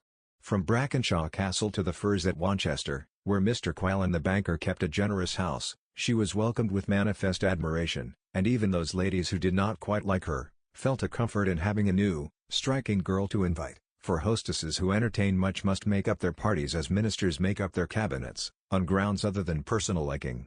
Then, in order to have Gwendolen as a guest, it was not necessary to ask anyone who was disagreeable, for Mrs. Davilow always made a quiet, picturesque figure as a chaperone, and Mr. Gascoigne was everywhere in request for his own sake. Among the houses where Gwendolen was not quite liked, and yet invited, was Ketchum Hall. One of her first invitations was to a large dinner party there, which made a sort of general introduction for her to the society of the neighborhood, for in a select party of 30 and of well-composed proportions as to age, few visitable families could be entirely left out. No youthful figure there was comparable to Gwendolen's as she passed through the long suite of rooms adorned with light and flowers, and, visible at first as a slim figure floating along in white drapery, approached through one wide doorway after another into fuller illumination and definiteness. She had never had that sort of promenade before, and she felt exultingly that it befitted her. Anyone looking at her for the first time might have supposed that long galleries and lackeys had always been a matter of course in her life, while her cousin Anna, who was really more familiar with these things, felt almost as much embarrassed as a rabbit suddenly deposited in that well-lit space. "Who is that with Gascoigne?" said the Archdeacon, neglecting a discussion of military maneuvers on which, as a clergyman, he was naturally appealed to. And his son, on the other side of the room, a hopeful young scholar, who had already suggested some not less elegant than ingenious emendations of Greek texts, said nearly at the same time, "By George! Who is that girl with the awfully well-set head and jolly figure?" But to a mind of general benevolence, wishing everybody to look well, it was rather exasperating to see how Gwendolen eclipsed others, how even the handsome Miss Lowe, explained to be the daughter of Lady Lowe, looked suddenly broad, heavy and inanimate, and how Miss Arrowpoint, unfortunately also dressed in white, immediately resembled a carte de visite in which one would fancy the skirt alone to have been charged for. Since Miss Arrowpoint was generally liked for the amiable unpretending way in which she wore her fortunes, and made a softening screen for the oddities of her mother, there seemed to be some unfitness in Gwendolen's looking so much more like a person of social importance. "She is not really so handsome if you come to examine her features," said Mrs. Arrowpoint, later in the evening, confidentially to Mrs. Vulcany. "It is a certain style she has, which produces a great effect at first, but afterwards she is less agreeable." In fact, Gwendolen, not intending it, but intending the contrary, had offended her hostess, who, though not a splenetic or vindictive woman, had her susceptibilities. Several conditions had met in the lady of Ketchum which to the reasoners in that neighborhood seemed to have an essential connection with each other. It was occasionally recalled that she had been the heiress of a fortune gained by some moist or dry business in the city, in order fully to account for her having a squat figure, a harsh parrot-like voice, and a systematically high headdress, and since these points made her externally rather ridiculous, it appeared to many only natural that she should have what are called literary tendencies. A little comparison would have shown that all these points are to be found apart, daughters of aldermen being often well-grown and well-featured, pretty women having sometimes harsh or husky voices, and the production of feeble literature being found compatible with the most diverse forms of physique, masculine as well as feminine. Gwendolen, who had a keen sense of absurdity in others, but was kindly disposed toward anyone who could make life agreeable to her, meant to win Mrs. Arrowpoint by giving her an interest and attention beyond what others were probably inclined to show. But self-confidence is apt to address itself to an imaginary dullness in others, as people who are well off speak in a cajoling tone to the poor, and those who are in the prime of life raise their voice and talk artificially to seniors, hastily conceiving them to be deaf and rather imbecile. Gwendolen, with all her cleverness and purpose to be agreeable, could not escape that form of stupidity. It followed in her mind, unreflectingly, that because Mrs. Arrowpoint was ridiculous she was also likely to be wanting in penetration, and she went through her little scenes without suspicion that the various shades of her behavior were all noted. "You are fond of books as well as of music, writing, and archery, I hear," Mrs. Arrowpoint said, going to her for a tete-a-tete in the drawing-room after dinner. Catherine will be very glad to have so sympathetic a neighbor." This little speech might have seemed the most graceful politeness, spoken in a low, melodious tone, but with a twang, fatally loud, it gave Gwendolen a sense of exercising patronage when she answered, gracefully, "It is I who am fortunate. Miss Arrowpoint will teach me what good music is. I shall be entirely a learner. I hear that she is a thorough musician." Catherine has certainly had every advantage. We have a first-rate musician in the house now, Herr Klezmer. Perhaps you know all his compositions. You must allow me to introduce him to you. You sing, I believe. Catherine plays 3 instruments, but she does not sing. I hope you will let us hear you. I understand you are an accomplished singer. Oh, no. Die Kraft ist schwach, allein die Lust ist groß, as Mephistopheles says. Ah, you are a student of Goethe. Young ladies are so advanced now. I suppose you have read everything. No, really. I shall be so glad if you will tell me what to read. I have been looking into all the books in the library at Effendon, but there is nothing readable. The leaves all stick together and smell musty. I wish I could write books to amuse myself, as you can. How delightful it must be to write books after one's own taste instead of reading other people's. Homemade books must be so nice. For an instant Mrs. Arrowpoint's glance was a little sharper, but the perilous resemblance to satire in the last sentence took the hue of girlish simplicity when Gwendolen added, "I would give anything to write a book." "And why should you not?" said Mrs. Arrowpoint, encouragingly. "You have but to begin as I did. Pen, ink, and paper are at everybody's command. But I will send you all I have written with pleasure." "Thanks. I shall be so glad to read your writings." Being acquainted with authors must give a peculiar understanding of their books. One would be able to tell then which parts were funny and which serious. I am sure I often laugh in the wrong place. Here Gwendolen herself became aware of danger, and added quickly, "In Shakespeare, you know, and other great writers that we can never see. But I always want to know more than there is in the books. If you are interested in any of my subjects I can lend you many extra sheets in manuscript," said Mrs. Arrowpoint, while Gwendolen felt herself painfully in the position of the young lady who professed to like potted sprats. "These are things I dare say I shall publish eventually. Several friends have urged me to do so, and one doesn't like to be obstinate. My Tasso, for example, I could have made it twice the size." "I dote on Tasso," said Gwendolen. "Well, you shall have all my papers, if you like. So many, you know, have written about Tasso, but they are all wrong. As to the particular nature of his madness, and his feelings for Leonora, and the real cause of his imprisonment, and the character of Leonora, who, in my opinion, was a cold-hearted woman, else she would have married him in spite of her brother, they are all wrong. I differ from everybody." "How very interesting," said Gwendolen. "I like to differ from everybody. I think it is so stupid to agree. That is the worst of writing your opinions, you make people agree with you." This speech renewed a slight suspicion in Mrs. Arrowpoint, and again her glance became for a moment examining. But Gwendolen looked very innocent, and continued with a docile air. "I know nothing of Tasso except the Gerusalemme Liberata, which we read and learned by heart at school." "Ah, his life is more interesting than his poetry. I have constructed the early part of his life as a sort of romance. When one thinks of his father Bernardo, and so on, there is much that must be true." "Imagination is often truer than fact," said Gwendolen, decisively, though she could no more have explained these glib words than if they had been Coptic or Etruscan. "I shall be so glad to learn all about Tasso, and his madness especially. I suppose poets are always a little mad."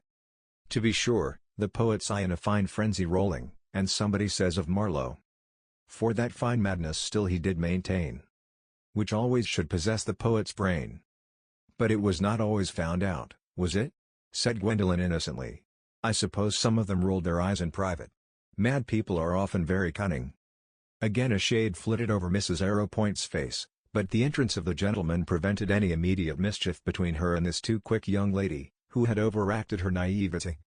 "Ah, here comes Herr Klezmer," said Mrs. Arrowpoint, rising, and presently bringing him to Gwendolen. She left them to a dialogue which was agreeable on both sides, Herr Klezmer being a felicitous combination of the German, the Sclave and the Semite, with grand features, brown hair floating in artistic fashion, and brown eyes in spectacles. His English had little foreignness except its fluency, and his alarming cleverness was made less formidable just then by a certain softening air of silliness which will sometimes befall even genius in the desire of being agreeable to beauty. Music was soon begun. Miss Arrowpoint and Herr Klezmer played a four-handed piece on two pianos, which convinced the company in general that it was long, and Gwendolyn in particular, that the neutral, placid-faced Miss Arrowpoint had a mastery of the instrument which put her own execution out of question, though she was not discouraged as to her often praised touch and style. After this everyone became anxious to hear Gwendolyn sing, especially Mr. Arrowpoint, as was natural in a host and a perfect gentleman, of whom no one had anything to say but that he married Miss Cutler and imported the best cigars, and he led her to the piano with easy politeness. Herr Klezmer closed the instrument in readiness for her, and smiled with pleasure at her approach, then placed himself at a distance of a few feet so that he could see her as she sang. Gwendolyn was not nervous. What she undertook to do she did without trembling, and singing was an enjoyment to her. Her voice was a moderately powerful soprano. Someone had told her it was like Jenny Lind's, her ear good, and she was able to keep in tune, so that her singing gave pleasure to ordinary hearers, and she had been used to unmingled applause. She had the rare advantage of looking almost prettier when she was singing than at other times, and that Herr Klezmer was in front of her seemed not disagreeable. Her song, determined on beforehand, was a favorite aria of Bellini's, in which she felt quite sure of herself. "Charming," said Mr. Arrowpoint, who had remained near, and the word was echoed around without more insincerity than we recognize in a brotherly way as human. But Herr Klezmer stood like a statue, if a statue can be imagined in spectacles. At least, he was as mute as a statue. Gwendolyn was pressed to keep her seat and double the general pleasure, and she did not wish to refuse, but before resolving to do so, she moved a little toward Herr Klezmer, saying with a look of smiling appeal, "It would be too cruel to a great musician. You cannot like to hear poor amateur singing." "No, truly, but that makes nothing," said Herr Klezmer, suddenly speaking in an odious German fashion with staccato endings, quite unobservable in him before, and apparently depending on a change of mood, as Irishmen resume their strongest brogue when they are fervid or quarrelsome. "That makes nothing. It is always acceptable to see you sing." Was there ever so unexpected an assertion of superiority, at least before the late Teutonic conquest?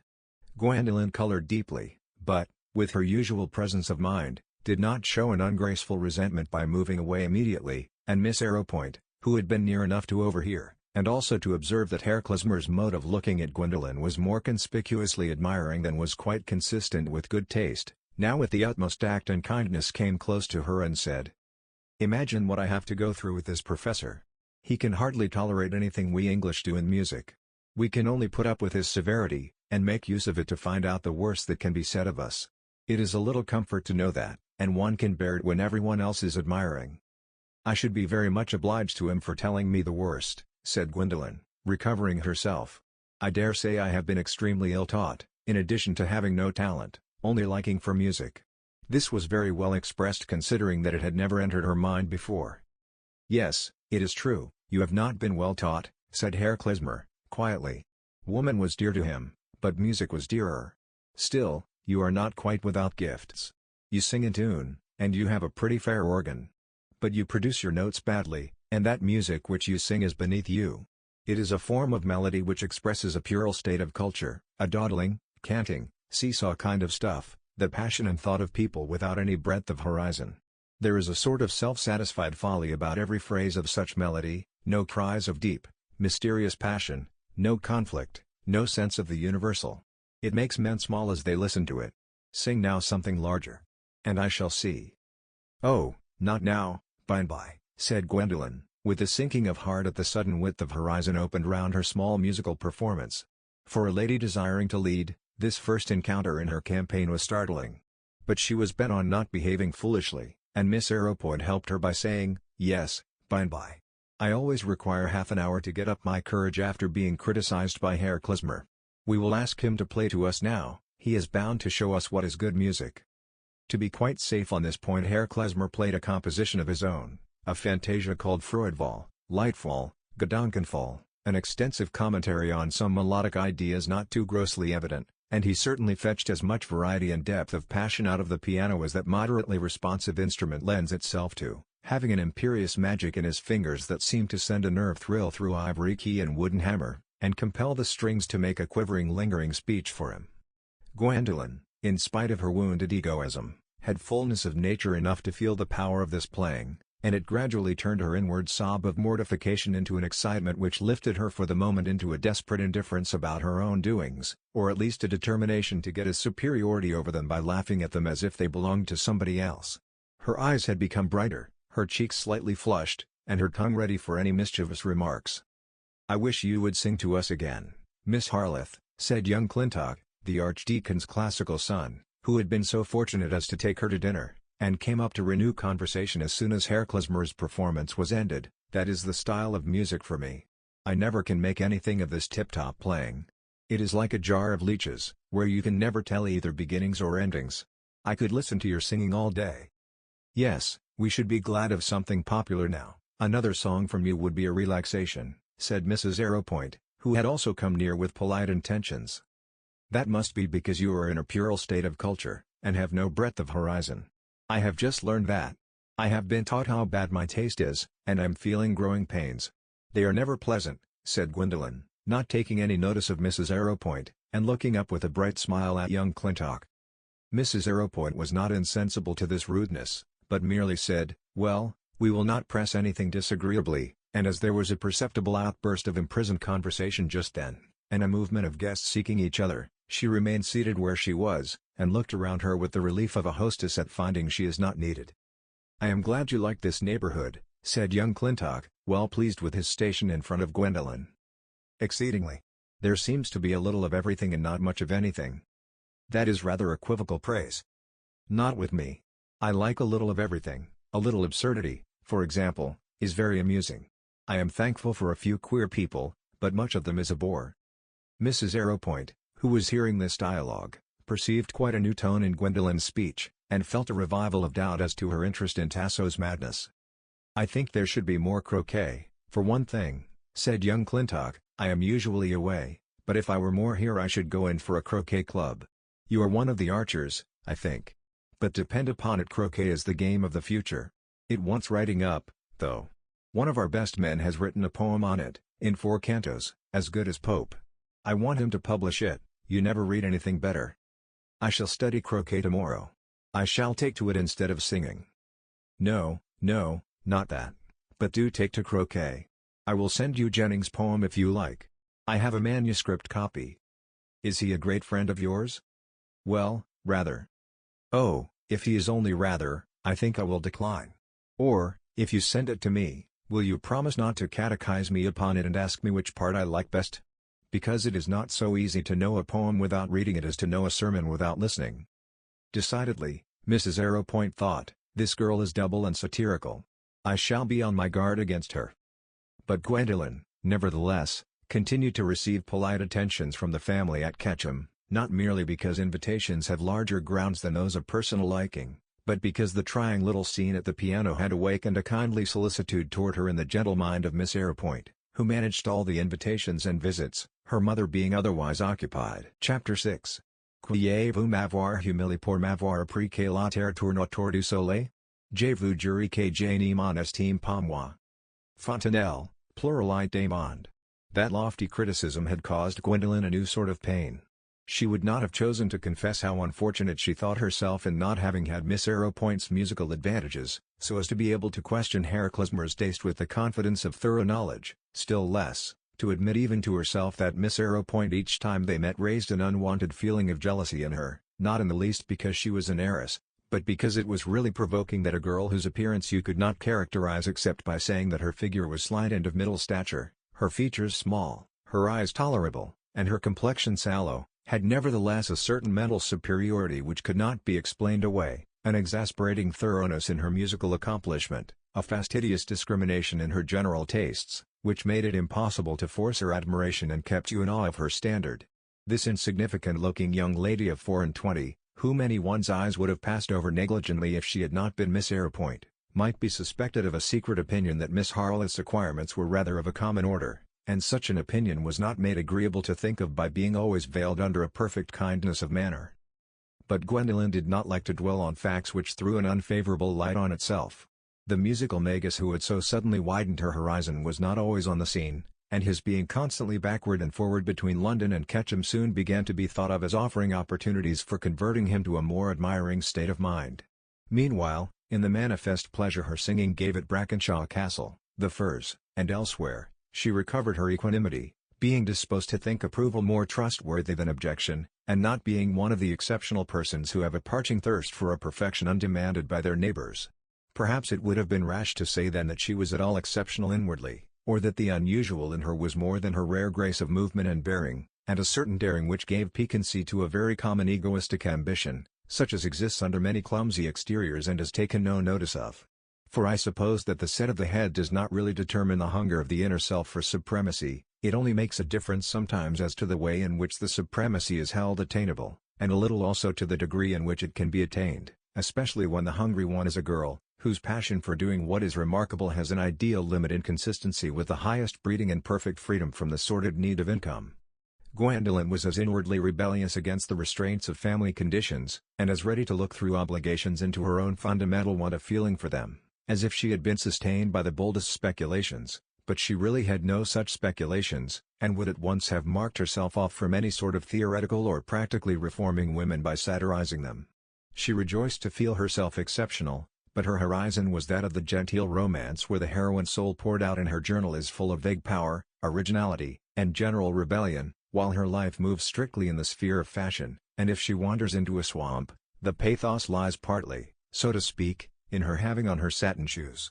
Here is a restraint which nature and society have provided on the pursuit of striking adventure, so that a soul burning with a sense of what the universe is not, and ready to take all existence as fuel, is nevertheless held captive by the ordinary wirework of social forms and does nothing particular. This commonplace result was what Gwendolen found herself threatened with even in the novelty of the first winter at Offendon. What she was clear upon was, that she did not wish to lead the same sort of life as ordinary young ladies did, but what she was not clear upon was, how she should set about leading any other, and what were the particular acts which she would assert her freedom by doing. Offendon remained a good background, if anything would happen there, but on the whole the neighborhood was in fault. Beyond the effect of her beauty on a first presentation, there was not much excitement to be got out of her earliest invitations, and she came home after little sallies of satire and knowingness, such as had offended Mrs. Arrowpoint, to fill the intervening days with the most girlish devices. The strongest assertion she was able to make of her individual claims was to leave out Alice's lessons, on the principle that Alice was more likely to excel in ignorance, and to employ her with Miss Mary, and the maid who was understood to wait on all the ladies, in helping to arrange various dramatic costumes which Gwendolen pleased herself with having in readiness for some future occasions of acting in charades or theatrical pieces, occasions which she meant to bring about by force of will or contrivance. She had never acted, only made a figure in tableaux vivants at school, but she felt assured that she could act well, and having been once or twice to the Théâtre Français, and also heard her mamma speak of Rachel, her waking dreams and cogitations as to how she would manage her destiny sometimes turned on the question whether she would become an actress like Rachel, since she was more beautiful than that thin Jewess.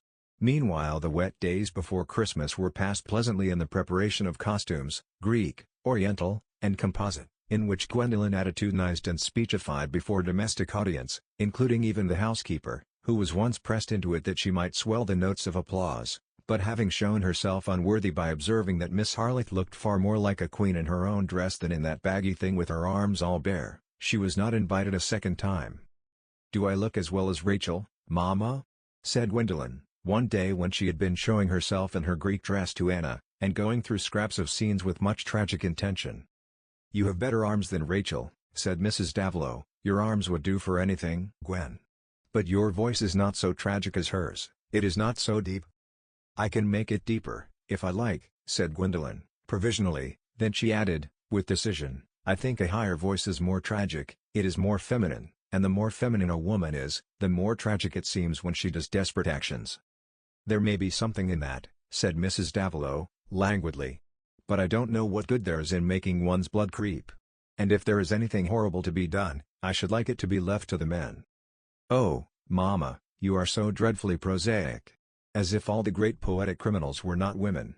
I think the men are poor cautious creatures." "Well, dear, and you, who are afraid to be alone in the night, I don't think you would be very bold in crime, thank God." "I am not talking about reality, mamma," said Gwendolen, impatiently. Then her mamma being called out of the room, she turned quickly to her cousin, as if taking an opportunity, and said, "Anna, do ask my uncle to let us get up some charades at the rectory. Mr. Middleton and Warham could act with us, just for practice. Mamma says it will not do to have Mr. Middleton consulting and rehearsing here. He is a stick, but we could give him suitable parts. Do ask, or else I will." "Oh, not till Rex comes. He is so clever, and such a dear old thing. and he will act Napoleon looking over the sea. He looks just like Napoleon. Rex can do anything."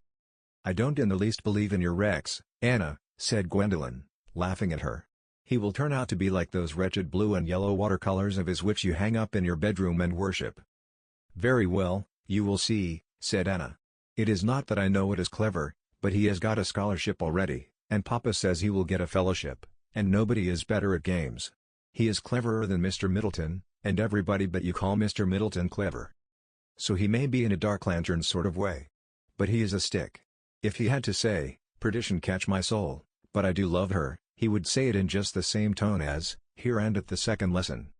"Oh, Gwendolyn," said Anna, shocked at these promiscuous allusions.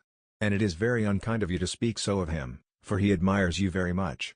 I heard Warham say one day to Mama, 'Middleton is regularly spoony upon Gwendolyn.' She was very angry with him, but I know what it means. It is what they say at college for being in love." "How can I help it?" said Gwendolyn, rather contemptuously. "Perdition catch my soul if I love him. No, of course, Papa, I think, would not wish it. And he is to go away soon. But it makes me sorry when you ridicule him." "What shall you do to me when I ridicule Rex?" said Gwendolyn, wickedly. "Now, Gwendolyn, dear, you will not?" said Anna, her eyes filling with tears. "I could not bear it. But there really is nothing in him to ridicule. Only you may find out things. For no one ever thought of laughing at Mr. Middleton before you. Everyone said he was nice-looking, and his manners perfect. I am sure I have always been frightened at him because of his learning and his square-cut coat, and his being a nephew of the bishop's, and all that. But you will not ridicule Rex, promise me." Anna ended with a beseeching look which touched Gwendolyn. "You are a dear little coz," she said, just touching the tip of Anna's chin with her thumb and forefinger. "I don't ever want to do anything that will vex you. Especially if Rex is to make everything come off, charades and everything." And when at last Rex was there, the animation he brought into the life of Offendon and the rectory, and his ready partnership in Gwendolyn's plans, left her no inclination for any ridicule that was not of an open and flattering kind, such as he himself enjoyed. He was a fine open-hearted youth, with a handsome face strongly resembling his father's and Anna's, but softer in expression than the one, and larger in scale than the other, a bright, healthy, loving nature, enjoying ordinary innocent things so much that vice had no temptation for him, and what he knew of it lay too entirely in the outer courts and little visited chambers of his mind for him to think of it with great repulsion. Vicious habits were with him what some fellows did, stupid stuff which he liked to keep aloof from. He returned then his affection as fully as could be expected of a brother whose pleasures apart from her were more than the sum total of hers, and he had never known a stronger love. The cousins were continually together at the one house or the other, chiefly at Offendon, where there was more freedom, or rather where there was a more complete sway for Gwendolyn, and whatever she wished became a ruling purpose for Rex. The charades came off according to her plans, and also some other little scenes not contemplated by her in which her acting was more impromptu. It was at Offendon that the charades and tableaux were rehearsed and presented, Mrs. Davila seeing no objection even to Mr. Middleton's being invited to share in them, now that Rex too was there, especially as his services were indispensable. Warham, who was studying for India with a Wanchester coach, having no time to spare, and being generally dismal under a cram of everything except the answers needed at the forthcoming examination, which might disclose the welfare of our Indian Empire to be somehow connected with a quotable knowledge of Brown's pastorals. Mr. Middleton was persuaded to play various grave parts, Gwendolyn having flattered him on his enviable immobility of countenance, and at first a little pained and jealous at her comradeship with Rex. He presently drew encouragement from the thought that this sort of cousinly familiarity excluded any serious passion. Indeed, he occasionally felt that her more formal treatment of himself was such a sign of favor as to warrant his making advances before he left Pennicote, though he had intended to keep his feelings in reserve until his position should be more assured. Miss Gwendolyn, quite aware that she was adored by this unexceptionable young clergyman with pale whiskers and square-cut collar, felt nothing more on the subject than that she had no objection to being adored. She turned her eyes on him with calm mercilessness and caused him many mildly agitating hopes by seeming always to avoid dramatic contact with him, for all meanings, we know, depend on the key of interpretation. Some persons might have thought beforehand that a young man of Anglican leanings, having a sense of sacredness much exercised on small things as well as great, rarely laughing save from politeness, and in general regarding the mention of spades by their naked names as rather coarse, would not have seen a fitting bride for himself in a girl who was daring in ridicule, and showed none of the special grace required in the clergyman's wife, or, that a young man informed by theological reading would have reflected that he was not likely to meet the taste of a lively, restless young lady like Miss Harleth. But are we always obliged to explain why the facts are not what some persons thought beforehand? The apology lies on their side, who had that erroneous way of thinking. As for Rex, who would possibly have been sorry for poor Middleton if he had been aware of the excellent curate's inward conflict, he was too completely absorbed in a first passion to have observation for any person or thing. He did not observe Gwendolen, he only felt what she said or did, and the back of his head seemed to be a good organ of information as to whether she was in the room or out. Before the end of the first fortnight he was so deeply in love that it was impossible for him to think of his life except as bound up with Gwendolen's. He could see no obstacles, poor boy, his own love seemed a guarantee of hers, since it was one with the unperturbed delight in her image, so that he could no more dream of her giving him pain than an Egyptian could dream of snow. She sang and played to him whenever he liked, was always glad of his companionship in riding, though his borrowed steeds were often comic, was ready to join in any fun of his, and showed a right appreciation of Anna. No mark of sympathy seemed absent. That because Gwendolen was the most perfect creature in the world she was to make a grand match, had not occurred to him. He had no conceit, at least not more than goes to make up the necessary gum and consistence of a substantial personality. It was only that in the young bliss of loving he took Gwendolen's perfection as part of that good which had seemed one with life to him, being the outcome of a happy, well-embodied nature. One incident which happened in the course of their dramatic attempts impressed Rex as a sign of her unusual sensibility. It showed an aspect of her nature which could not have been preconceived by anyone who, like him, had only seen her habitual fearlessness in active exercises and her high spirits in society.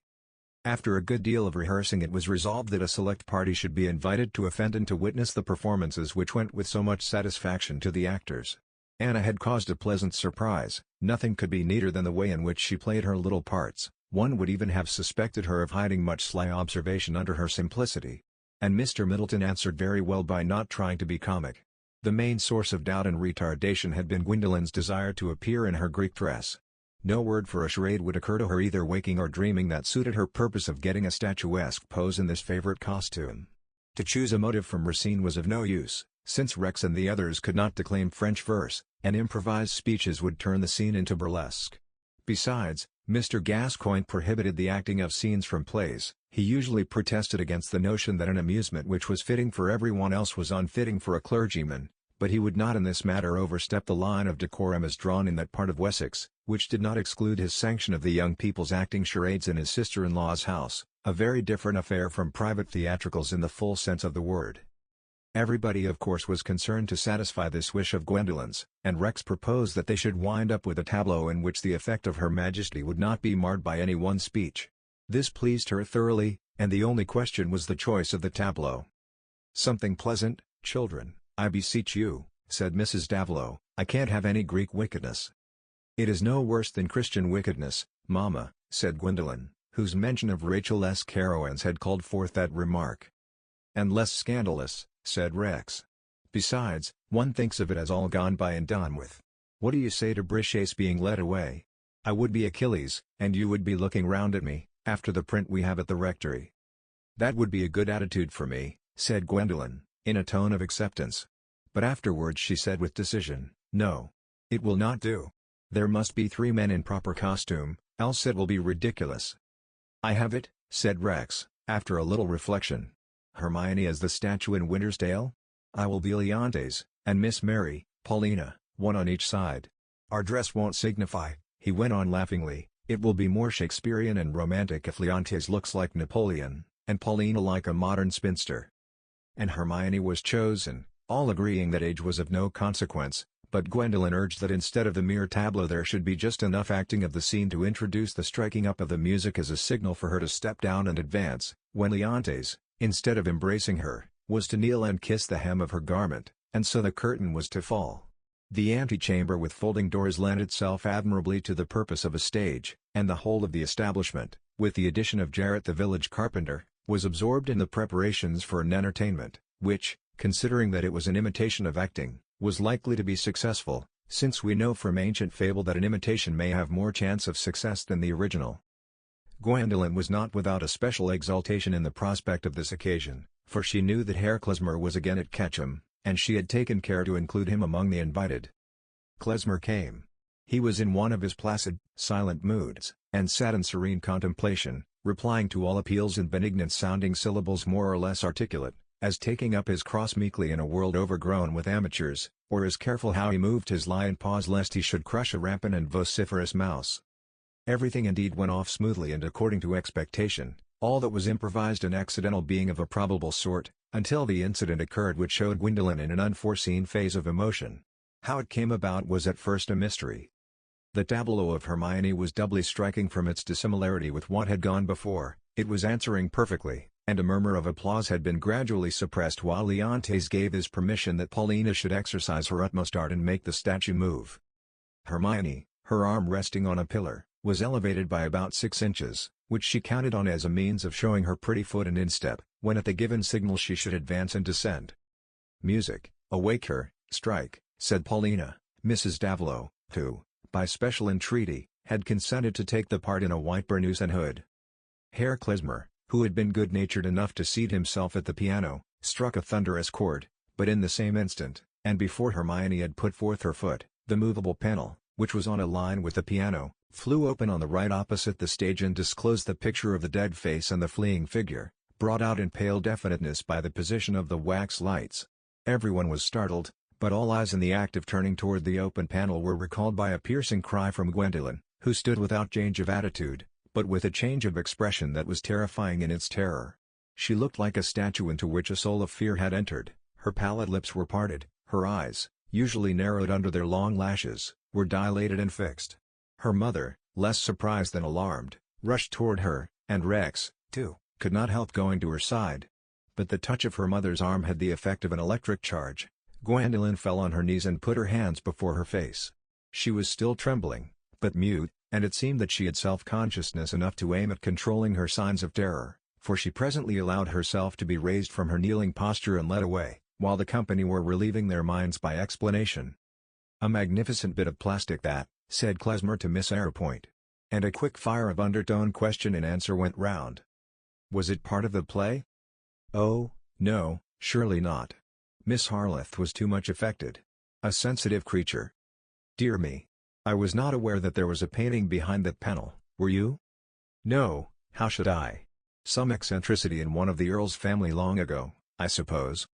"How very painful. Pray shut it up." "Was the door locked? It is very mysterious. It must be the spirits." "But there is no medium present." "How do you know that?" "We must conclude that there is, when such things happen." "Oh, the door was not locked, it was probably the sudden vibration from the piano that set it open." This conclusion came from Mr. Gascoigne, who begged Miss Mary if possible to get the key. But this readiness to explain the mystery was thought by Mrs. Vulcany unbecoming in a clergyman, and she observed in an undertone that Mr. Gascoigne was always a little too worldly for her taste. However, the key was produced, and the rector turned it in the lock with an emphasis rather offensively rationalizing, as who should say, "It will not start open again," putting the key in his pocket as a security. However, Gwendolen soon reappeared, showing her usual spirits, and evidently determined to ignore as far as she could the striking change she had made in the part of Hermione. But when Klezmer said to her, "We have to thank you for devising a perfect climax, you could not have chosen a finer bit of plastic," there was a flush of pleasure in her face. She liked to accept as a belief what was really no more than delicate feigning. He divined that the betrayal into a passion of fear had been mortifying to her, and wished her to understand that he took it for good acting. Gwendolen cherished the idea that now he was struck with her talent as well as her beauty, and her uneasiness about his opinion was half turned to complacency. But too many were in the secret of what had been included in the rehearsals, and what had not, and no one besides Klezmer took the trouble to soothe Gwendolen's imagined mortification. The general sentiment was that the incident should be let drop. There had really been a medium concerned in the starting open of the panel, one who had quitted the room in haste and crept to bed in much alarm of conscience. It was the small Isabel, whose intense curiosity, unsatisfied by the brief glimpse she had had of the strange picture on the day of arrival at Offendon, had kept her on the watch for an opportunity of finding out where Gwendolen had put the key, of stealing it from the discovered drawer when the rest of the family were out, and getting on a stool to unlock the panel. While she was indulging her thirst for knowledge in this way, a noise which she feared was an approaching footstep alarmed her. She closed the door and attempted hurriedly to lock it, but failing and not daring to linger, she withdrew the key and trusted that the panel would stick, as it seemed well inclined to do. In this confidence she had returned the key to its former place, stilling any anxiety by the thought that if the door were discovered to be unlocked nobody would know how the unlocking came about.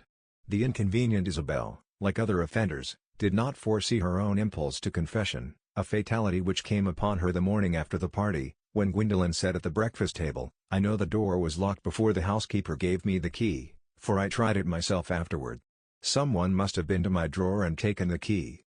It seemed to Isabel that Gwendolen's awful eyes had rested on her more than on the other sisters, and without any time for resolve, she said, with a trembling lip, "Please forgive me, Gwendolen."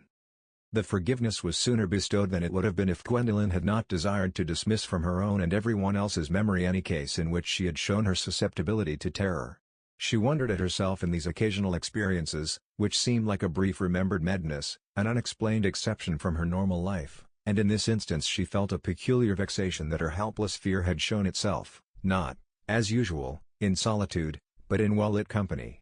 Her ideal was to be daring in speech and reckless in braving dangers, both moral and physical, and though her practice fell far behind her ideal, this shortcoming seemed to be due to the pettiness of circumstances, the narrow theatre which life offers to a girl of 20, who cannot conceive herself as anything else than a lady, or as in any position which would lack the tribute of respect. She had no permanent consciousness of other fetters, or of more spiritual restraints, having always disliked whatever was presented to her under the name of religion, in the same way that some people dislike arithmetic and accounts. It had raised no other emotion in her, no alarm, no longing, so that the question whether she believed it had not occurred to her any more than it had occurred to her to inquire into the conditions of colonial property and banking, on which, as she had had many opportunities of knowing, the family fortune was dependent. All these facts about herself she would have been ready to admit, and even, more or less indirectly, to state. What she unwillingly recognized, and would have been glad for others to be unaware of, was that liability of hers to fits of spiritual dread, though this fountain of awe within her had not found its way into connection with the religion taught her or with any human relations. She was ashamed and frightened, as at what might happen again, in remembering her tremor on suddenly feeling herself alone, when, for example, she was walking without companionship and there came some rapid change in the light. Solitude in any wide scene impressed her with an undefined feeling of immeasurable existence aloof from her, in the midst of which she was helplessly incapable of asserting herself. The little astronomy taught her at school used sometimes to set her imagination at work in a way that made her tremble, but always when someone joined her she recovered her indifference to the vastness in which she seemed an exile. She found again her usual world in which her will was of some avail, and the religious nomenclature belonging to this world was no more identified for her with those uneasy impressions of awe than her uncle's surplices seen out of use at the rectory. With human ears and eyes about her, she had always hitherto recovered her confidence, and felt the possibility of winning empire. To her mamma and others her fits of timidity or terror were sufficiently accounted for by her sensitiveness or the excitability of her nature, but these explanatory phrases required conciliation with much that seemed to be blank indifference or rare self-mastery. Heat is a great agent and a useful word, but considered as a means of explaining the universe it requires an extensive knowledge of differences, and as a means of explaining character sensitiveness is in much the same predicament. But who, loving a creature like Gwendolen, would not be inclined to regard every peculiarity in her as a mark of preeminence? That was what Rex did. After the Hermione scene he was more persuaded than ever that she must be instinct with all feeling, and not only readier to respond to a worshipful love, but able to love better than other girls. Rex felt the summer on his young wings and soared happily. Chapter 7. Perigot. As the bonny Lossa passed by. Willie. Hey, ho, bon lass. P. She root at me with glancing eye. W. As clear as the crystal glass. P. All as the sunny beam so bright. W. Hey, ho, the sunnabeam. P. Glaunceth from Phoebus' face forthright. W. So love into thy heart did stream. Spencer, Shepherd's Calendar. The kindliest symptom, yet the most alarming crisis in the ticklish state of youth, the nourisher and destroyer of hopeful wits, the servitude above freedom, the gentle mind's religion, the liberal superstition. Charles Lamb. The first sign of the unimagined snowstorm was like the transparent white cloud that seems to set off the blue. Anna was in the secret of Rex's feeling, though for the first time in their lives he had said nothing to her about what he most thought of, and he only took it for granted that she knew it. For the first time, too, Anna could not say to Rex what was continually in her mind. Perhaps it might have been a pain which she would have had to conceal, that he should so soon care for someone else more than for herself, if such a feeling had not been thoroughly neutralized by doubt and anxiety on his behalf. Anna admired her cousin, would have said with simple sincerity, "Gwendolyn is always very good to me," and held it in the order of things for herself to be entirely subject to this cousin, but she looked at her with mingled fear and distrust, with a puzzled contemplation as of some wondrous and beautiful animal whose nature was a mystery, and who, for anything Anna knew, might have an appetite for devouring all the small creatures that were her own particular pets. And now Anna's heart was sinking under the heavy conviction which she dared not utter, that Gwendolyn would never care for Rex. What she herself held in tenderness and reverence had constantly seemed indifferent to Gwendolyn, and it was easier to imagine her scorning Rex than returning any tenderness of his. Besides, she was always thinking of being something extraordinary. And poor Rex. Papa would be angry with him if he knew. And of course he was too young to be in love in that way, and she, Anna, had thought that it would be years and years before anything of that sort came, and that she would be Rex's housekeeper ever so long. But what a heart must that be which did not return his love!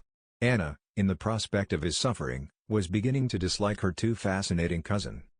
It seemed to her, as it did to Rex, that the weeks had been filled with a tumultuous life evident to all observers. If he had been questioned on the subject he would have said that he had no wish to conceal what he hoped would be an engagement which he should immediately tell his father of, and yet for the first time in his life he was reserved not only about his feelings but, which was more remarkable to Anna, about certain actions. She, on her side, was nervous each time her father or mother began to speak to her in private lest they should say anything about Rex and Gwendolyn. But the elders were not in the least alive to this agitating drama, which went forward chiefly in a sort of pantomime extremely lucid in the minds thus expressing themselves, but easily missed by spectators who were running their eyes over the Guardian or the Clerical Gazette, and regarded the trivialities of the young ones with scarcely more interpretation than they gave to the action of lively ants. "Where are you going, Rex?" said Anna one grey morning when her father had set off in his carriage to the sessions, Mrs. Gascoigne with him, and she had observed that her brother had on his anti-grapillos, the utmost approach he possessed to a hunting equipment. "Going to see the hounds throw off at the Three Barns." "Are you going to take Gwendolyn?" said Anna, timidly. "She told you, did she?" "No, but I thought, does Papa know you are going?" "Not that I am aware of. I don't suppose he would trouble himself about the matter." "You are going to use his horse?" "He knows I do that whenever I can." "Don't let Gwendolyn ride after the hounds, Rex," said Anna, whose fears gifted her with second sight. "Why not?" said Rex, smiling rather provokingly. "Papa and Mama and Aunt Davila all wish her not to. They think it is not right for her." "Why should you suppose she is going to do what is not right?" "Gwendolyn minds nobody sometimes," said Anna, getting bolder by dint of a little anger. "Then she would not mind me," said Rex, perversely making a joke of poor Anna's anxiety. "Oh Rex, I cannot bear it. You will make yourself very unhappy." Here Anna burst into tears. Nanny, what on earth is the matter with you?" said Rex, a little impatient at being kept in this way, hat on and whip in hand. "She will not care for you one bit, I know she never will," said the poor child in a sobbing whisper. She had lost all control of herself. Rex reddened and hurried away from her out of the hall door, leaving her to the miserable consciousness of having made herself disagreeable in vain. He did think of her words as he rode along. They had the unwelcomeness which all unfavorable fortune-telling has, even when laughed at, but he quickly explained them as springing from little Anna's tenderness, and began to be sorry that he was obliged to come away without soothing her.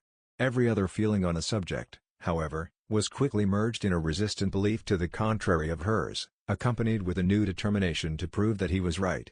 This sort of certainty had just enough kinship to doubt and uneasiness to hurry on a confession which an untouched security might have delayed. Gwendolyn was already mounted and riding up and down the avenue when Rex appeared at the gate. She had provided herself against disappointment in case he did not appear in time by having the groom ready behind her, for she would not have waited beyond a reasonable time. But now the groom was dismissed, and the two rode away in delightful freedom. Gwendolyn was in her highest spirits, and Rex thought that she had never looked so lovely before. Her figure, her long white throat, and the curves of her cheek and chin were always set off to perfection by the compact simplicity of her riding dress. He could not conceive a more perfect girl, and to a youthful lover like Rex it seems that the fundamental identity of the good, the true and the beautiful, is already extant and manifest in the object of his love. Most observers would have held it more than equally accountable that a girl should have like impressions about Rex, for in his handsome face there was nothing corresponding to the undefinable stinging quality, as it were a trace of demon ancestry, which made some beholders hesitate in their admiration of Gwendolyn.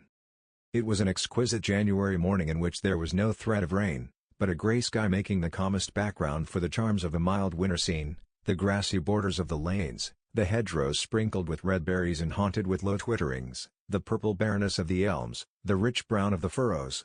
The horses' hoofs made a musical chime, accompanying their young voices. She was laughing at his equipment, for he was the reverse of a dandy, and he was enjoying her laughter. The freshness of the morning mingled with the freshness of their youth, and every sound that came from their clear throats, every glance they gave each other, was the bubbling outflow from a spring of joy. It was all morning to them, within and without. And thinking of them in these moments one is tempted to that futile sort of wishing, if only things could have been a little otherwise then, so as to have been greatly otherwise after, if only these two beautiful young creatures could have pledged themselves to each other then and there, and never through life have swerved from that pledge. For some of the goodness which Rex believed in was there. Goodness is a large, often a perspective word, like harvest, which at one stage when we talk of it lies all underground, with an indeterminate future, is the germ prospering in the darkness. At another, it has put forth delicate green blades, and by the trembling blossoms are ready to be dashed off by an hour of rough wind or rain. Each stage has its peculiar blight, and may have the healthy life choked out of it by a particular action of the foul land which rears or neighbors it, or by damage brought from foulness afar. "Anna had got it into her head that you would want to ride after the hounds this morning," said Rex, whose secret associations with Anna's words made this speech seem quite perilously near the most momentous of subjects. "Did she?" said Gwendolen, laughingly. "What a little clairvoyant she is." "Shall you?" said Rex, who had not believed in her intending to do it if the elders objected, but confided in her having good reasons. "I don't know. I can't tell what I shall do till I get there. Clairvoyants are often wrong, they foresee what is likely. I am not fond of what is likely, it is always dull. I do what is unlikely." "Ah, there you tell me a secret. When once I knew what people in general would be likely to do, I should know you would do the opposite. So you would have come round to a likelihood of your own sort. I shall be able to calculate on you. You couldn't surprise me." "Yes, I could. I should turn round and do what was likely for people in general," said Gwendolen, with a musical laugh. "You see you can't escape some sort of likelihood. And contradictoriness makes the strongest likelihood of all? You must give up a plan." "No, I shall not. My plan is to do what pleases me." Here should any young lady incline to imitate Gwendolen, let her consider the set of her head and neck. If the angle there had been different, the chin protrusive, and the cervical vertebrae a trifle more curved in their position, 10 to 1 Gwendolen's words would have had a jar in them for the sweet-natured Rex. But everything odd in her speech was humor and pretty banter, which he was only anxious to turn toward one point. "Can you manage to feel only what pleases you?" said he. "Of course not, that comes from what other people do. But if the world were pleasanter, one would only feel what was pleasant. Girls' lives are so stupid, they never do what they like." "I thought that was more the case of the men. They are forced to do hard things, and are often dreadfully bored, and knocked to pieces too. And then, if we love a girl very dearly we want to do as she likes, so after all you have your own way." "I don't believe it. I never saw a married woman who had her own way." "What should you like to do?" said Rex, quite guilelessly, and in real anxiety. "Oh, I don't know. Go to the North Pole, or ride steeplechases, or go to be a queen in the East like Lady Hester Stanhope," said Gwendolen, flightily. Her words were born on her lips, but she would have been at a loss to give an answer of deeper origin. "You don't mean you would never be married?" "No, I didn't say that. Only when I married, I should not do as other women do." "You might do just as you liked if you married a man who loved you more dearly than anything else in the world," said Rex, who, poor youth, was moving in themes outside the curriculum in which he had promised to win distinction. "I know one who does." "Don't talk of Mr. Middleton, for heaven's sake," said Gwendolen, hastily, a quick blush spreading over her face and neck. "That is Anna's chant. I hear the hounds. Let us go on." She put her chestnut to a canter, and Rex had no choice but to follow her. Still he felt encouraged. Gwendolen was perfectly aware that her cousin was in love with her, but she had no idea that the matter was of any consequence, having never had the slightest visitation of painful love herself. She wished the small romance of Rex's devotion to fill up the time of his stay at Pennicote, and to avoid explanations which would bring it to an untimely end. Besides, she objected, with a sort of physical repulsion, to being directly made love to. With all her imaginative delight in being adored, there was a certain fierceness of maidenhood in her. But all other thoughts were soon lost for her in the excitement of the scene at the Three Barns. Several gentlemen of the hunt knew her, and she exchanged pleasant greetings. Rex could not get another word with her. The color, the stir of the field had taken possession of Gwendolyn with a strength which was not due to habitual associations, for she had never yet ridden after the hounds, only said she should like to do it, and so drawn forth a prohibition, her mamma dreading the danger, and her uncle declaring that for his part he held that kind of violent exercise unseemly in a woman, and that whatever might be done in other parts of the country, no lady of good position followed the Wessex hunt, no one but Mrs. Gadsby, the yeomanry captain's wife, who had been a kitchen maid and still spoke like one. This last argument had some effect on Gwendolyn, and had kept her halting between her desire to assert her freedom and her horror of being classed with Mrs. Gadsby. Some of the most unexceptionable women in the neighborhood occasionally went to see the hounds throw off, but it happened that none of them were present this morning to abstain from following, while Mrs. Gadsby, with her doubtful antecedents, grammatical and otherwise, was not visible to make following seem unbecoming. Thus Gwendolyn felt no check on the animal stimulus that came from the stir and tongue of the hounds, the pawing of the horses, the varying voices of men, the movement hither and thither of vivid color on the background of green and gray stillness, that utmost excitement of the coming chase which consists in feeling something like a combination of dog and horse, with the superadded thrill of social vanities and consciousness of centaur power which belongs to humankind. Rex would have felt more of the same enjoyment if he could have kept nearer to Gwendolyn, and not seen her constantly occupied with acquaintances, or looked at by would-be acquaintances, all on lively horses which veered about and swept the surrounding space as effectually as a revolving lever.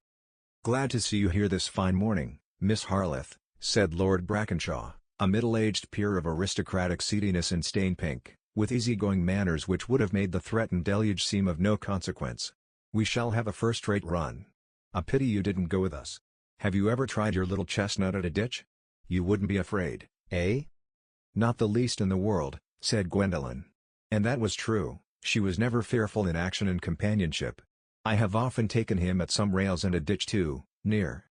"Ah, by Jove," said his lordship, quietly, in notation that something was happening which must break off the dialogue, and as he reined off his horse, Rex was bringing his sober hackney up to Gwendolyn's side when the hounds gave tongue, and the whole field was in motion as if the whirl of the earth were carrying it, Gwendolyn along with everything else. No word of notice to Rex, who without a second thought followed too.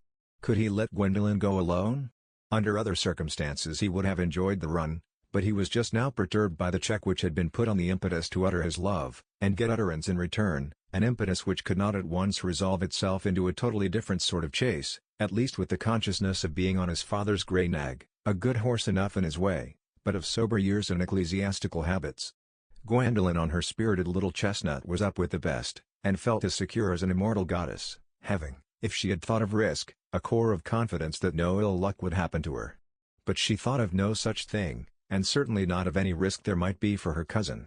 If she had thought of him, it would have struck her as a droll picture that he should be gradually falling behind, and looking round in search of Gates, a fine lithe youth, whose heart must be panting with all the spirit of a beagle, stuck as if under a wizard's spell on a stiff clerical hackney, would have made her laugh with a sense of fun much too strong for her to reflect on his mortification. But Gwendolyn was apt to think rather of those who saw her than of those whom she could not see, and Rex was soon so far behind that if she had looked she would not have seen him. For I grieve to say that in the search for a gate, along a lane lately mended, Primrose fell, broke his knees, and undesignedly threw Rex over his head. Fortunately a blacksmith's son who also followed the hounds under disadvantages, namely, on foot, a loose way of hunting which had struck some even frivolous minds as immoral, was naturally also in the rear, and happened to be within sight of Rex's misfortune. He ran to give help which was greatly needed, for Rex was a great deal stunned, and the complete recovery of sensation came in the form of pain. Joel Dagg on this occasion showed himself that most useful of personages, whose knowledges of a kind suited to the immediate occasion. He not only knew perfectly well what was the matter with the horse, how far they were both from the nearest public house and from Pennicote Rectory, and could certify to Rex that his shoulder was only a bit out of joint, but also offered experienced surgical aid. "Lord, sir, let me shove it in again for you.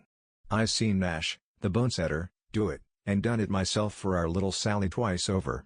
It's all one and the same, shoulders is. If you'll trust into me and tighten your mind up a bit, I'll do it for you in no time." "Come then, old fellow," said Rex, who could tighten his mind better than his seat in the saddle. And Joel managed the operation, though not without considerable expense of pain to his patient, who turned so pitiably pale while tightening his mind, that Joel remarked, "Ah, sir, you aren't used to it, that's how it is." I see lots and lots of joints out. I see a man with his eye pushed out once, that was a rum go as ever I see. You can have a bit of fun without such sort of things. But it went in again. I swallowed 3 teeth missin', as sure as I'm alive. Now, Siri, this was addressed to Primrose, come along, you mustn't make believe as you can't. Joel being clearly a low character, it is, happily, not necessary to say more of him to the refined reader, than that he helped Rex to get home with as little delay as possible. There was no alternative but to get home, though all the while he was in anxiety about Gwendolyn, and more miserable in the thought that she, too, might have had an accident, than in the pain of his own bruises and the annoyance he was about to cause his father. He comforted himself about her by reflecting that everyone would be anxious to take care of her, and that some acquaintance would be sure to conduct her home. Mr. Gascoigne was already at home, and was writing letters in his study, when he was interrupted by seeing poor Rex come in with a face which was not the less handsome and ingratiating for being pale and a little distressed. He was secretly the favorite son, and a young portrait of the father, who, however, never treated him with any partiality, rather, with an extra rigor. Mr. Gascoigne, having inquired of Anna, knew that Rex had gone with Gwendolyn to the meet at the Three Barns. "What is the matter?" he said hastily, not laying down his pen. "I'm very sorry, sir, Primrose has fallen down and broken his knees." "Where have you been with him?" said Mr. Gascoigne, with a touch of severity. He rarely gave way to temper. "To the Three Barns to see the hounds throw off." "And you were fool enough to follow?" "Yes, sir. I didn't go at any fences, but the horse got his leg into a hole."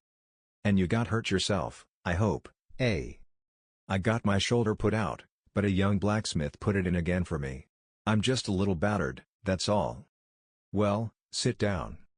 "I'm very sorry about the horse, sir, I knew it would be a vexation to you." "And what has become of Gwendolyn?" said Mr. Gascoigne, abruptly. Rex, who did not imagine that his father had made any inquiries about him, answered at first with a blush, which was the more remarkable for his previous paleness. Then he said, nervously, "I am anxious to know. I should like to go or send at once to Fenton, but she rides so well, and I think she would keep up, there would most likely be many round her." "I suppose it was she who led you on, eh?"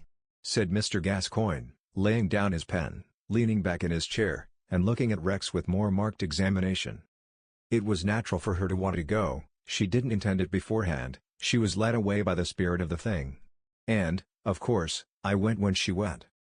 Mr. Gascoigne left a brief interval of silence, and then said, with quiet irony, "But now you observe, young gentleman, that you are not furnished with a horse which will enable you to play the squire to your cousin. You must give up that amusement. You have spoiled my nag for me, and that is enough mischief for one vacation. I shall beg you to get ready to start for Southampton tomorrow and join Stilfox, till you go up to Oxford with him. That will be good for your bruises as well as your studies." Poor Rex felt his heart swelling and comporting itself as if it had been no better than a girl's. "I hope you will not insist on my going immediately, sir." "Do you feel too ill?" "No, not that, but," here Rex bit his lips and felt the tears starting, to his great vexation, then he rallied and tried to say more firmly, "I want to go to Fenton, but I can go this evening. I am going there myself. I can bring word about Gwendolyn, if that is what you want." Rex broke down. He thought he discerned an intention fatal to his happiness, nay, his life. He was accustomed to believe in his father's penetration, and to expect firmness. "Father, I can't go away without telling her that I love her, and knowing that she loves me." Mr. Gascoigne was inwardly going through some self-rebuke for not being more wary, and was now really sorry for the lad, but every consideration was subordinate to that of using the wisest tactics in the case. He had quickly made up his mind and to answer the more quietly.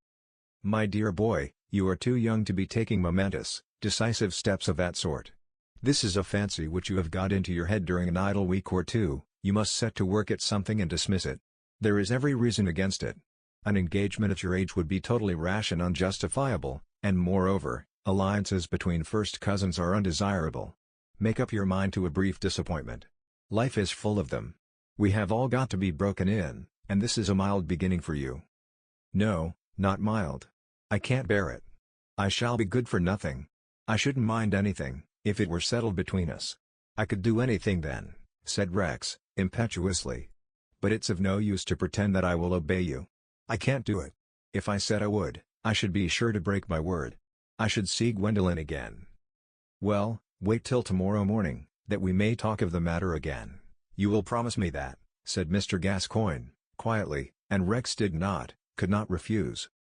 The rector did not even tell his wife that he had any other reason for going to Offendon that evening than his desire to ascertain that Gwendolen had got home safely. He found her more than safe, elated. Mr. Quallen, who had won the brush, had delivered the trophy to her, and she had brought it before her, fastened on the saddle. More than that, Lord Brackenshaw had conducted her home, and had shown himself delighted with her spirited riding. All this was told at once to her uncle, that he might see how well justified she had been in acting against his advice, and the prudential rector did feel himself in a slight difficulty, for at that moment he was particularly sensible that it was his niece's serious interest to be well regarded by the Brackenshaws, and their opinion as to her following the hounds really touched the essence of his objection. However, he was not obliged to say anything immediately, for Mrs. Davilow followed up Gwendolen's brief triumphant phrases with, "Still, I do hope you will not do it again, Gwendolen. I should never have a moment's quiet. Her father died by an accident, you know." Here Mrs. Davilow had turned away from Gwendolen, and looked at Mr. Gascoigne. "Mamma, dear," said Gwendolen, kissing her merrily, and passing over the question of the fears which Mrs. Davilow had meant to account for, "children don't take after their parents in broken legs." Not one word had yet been said about Rex. In fact, there had been no anxiety about him at Offendon. Gwendolen had observed to her mamma, "Oh, he must have been left far behind, and gone home in despair," and it could not be denied that this was fortunate so far as it made way for Lord Brackenshaw's bringing her home. But now Mr. Gascoigne said, with some emphasis, looking at Gwendolen, "Well, the exploit has ended better for you than for Rex." "Yes, I dare say he had to make a terrible round. You have not taught Primrose to take the fences, uncle," said Gwendolen, without the faintest shade of alarm in her looks and tone. "Rex has had a fall," said Mr. Gascoigne, curtly, throwing himself into an armchair, resting his elbows and fitting his palms and fingers together, while he closed his lips and looked at Gwendolen, who said, "Oh, poor fellow! He is not hurt, I hope?" with a correct look of anxiety such as elated mortals try to superinduce when their pulses are all the while quick with triumph, and Mrs. Davilow, in the same moment, uttered a low "Good heavens! There!" Mr. Gascoigne went on, "He put his shoulder out, and got some bruises, I believe." Here he made another little pause of observation, but Gwendolen, instead of any such symptoms as pallor and silence, had only deepened the compassionateness of her brow and eyes, and said again, "Oh, poor fellow! It is nothing serious, then?" And Mr. Gascoigne held his diagnosis complete. But he wished to make assurance doubly sure, and went on still with a purpose. "He got his arm set again rather oddly. Some blacksmith, not a parishioner of mine, was on the field, a loose fish, I suppose, but handy, and set the arm for him immediately. So after all, I believe, I and Primrose come off worst. The horse's knees are cut to pieces. He came down in a hole, it seems, and pitched Rex over his head." Gwendolen's face had allowably become contented again, since Rex's arm had been reset, and now, at the descriptive suggestions in the latter part of her uncle's speech, her elated spirits made her features less unmanageable than usual, the smiles broke forth, and finally a descending scale of laughter. "You are a pretty young lady, to laugh at other people's calamities," said Mr. Gascoigne, with a milder sense of disapprobation than if he had not had counteracting reasons to be glad that Gwendolen showed no deep feeling on the occasion. "Pray forgive me, uncle. Now Rex is safe, it is so droll to fancy the figure he and Primrose would cut, in a lane all by themselves, only a blacksmith running up.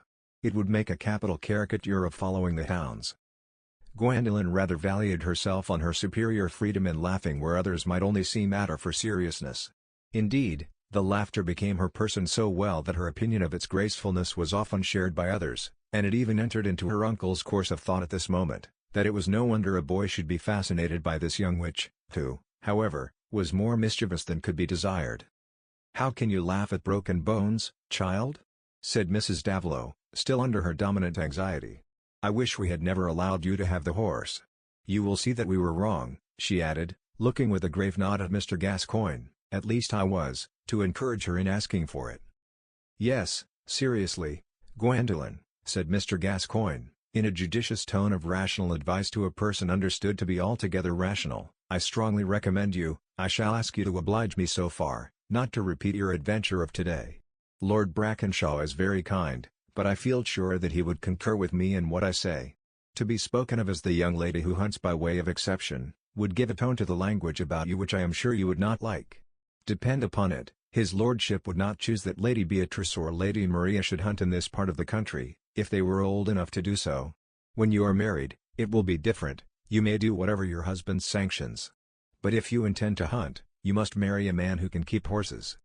I don't know why I should do anything so horrible as to marry without that prospect, at least, said Gwendolen, pettishly.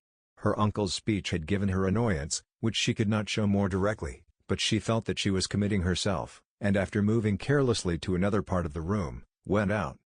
She always speaks in that way about marriage, said Mrs. Davilow, but it will be different when she has seen the right person. Her heart has never been in the least touched, that you know of? Said Mr. Gascoigne. Mrs. Davilow shook her head silently. It was only last night she said to me, "Mamma, I wonder how girls manage to fall in love. It is easy to make them do it in books. But men are too ridiculous." Mr. Gascoigne laughed a little, and made no further remark on the subject. The next morning at breakfast he said, "How are your bruises, Rex?" "Oh, not very mellow yet, sir, only beginning to turn a little." "You don't feel quite ready for a journey to Southampton?" "Not quite," answered Rex, with his heart metaphorically in his mouth. "Well, you can wait till tomorrow, and go to say goodbye to them at Offendon." Mrs. Gascoigne, who now knew the whole affair, looked steadily at her coffee lest she also should begin to cry, as Anna was doing already. Mr. Gascoigne felt that he was applying a sharp remedy to poor Rex's acute attack, but he believed it to be in the end the kindest. To let him know the hopelessness of his love from Gwendolen's own lips might be curative in more ways than one.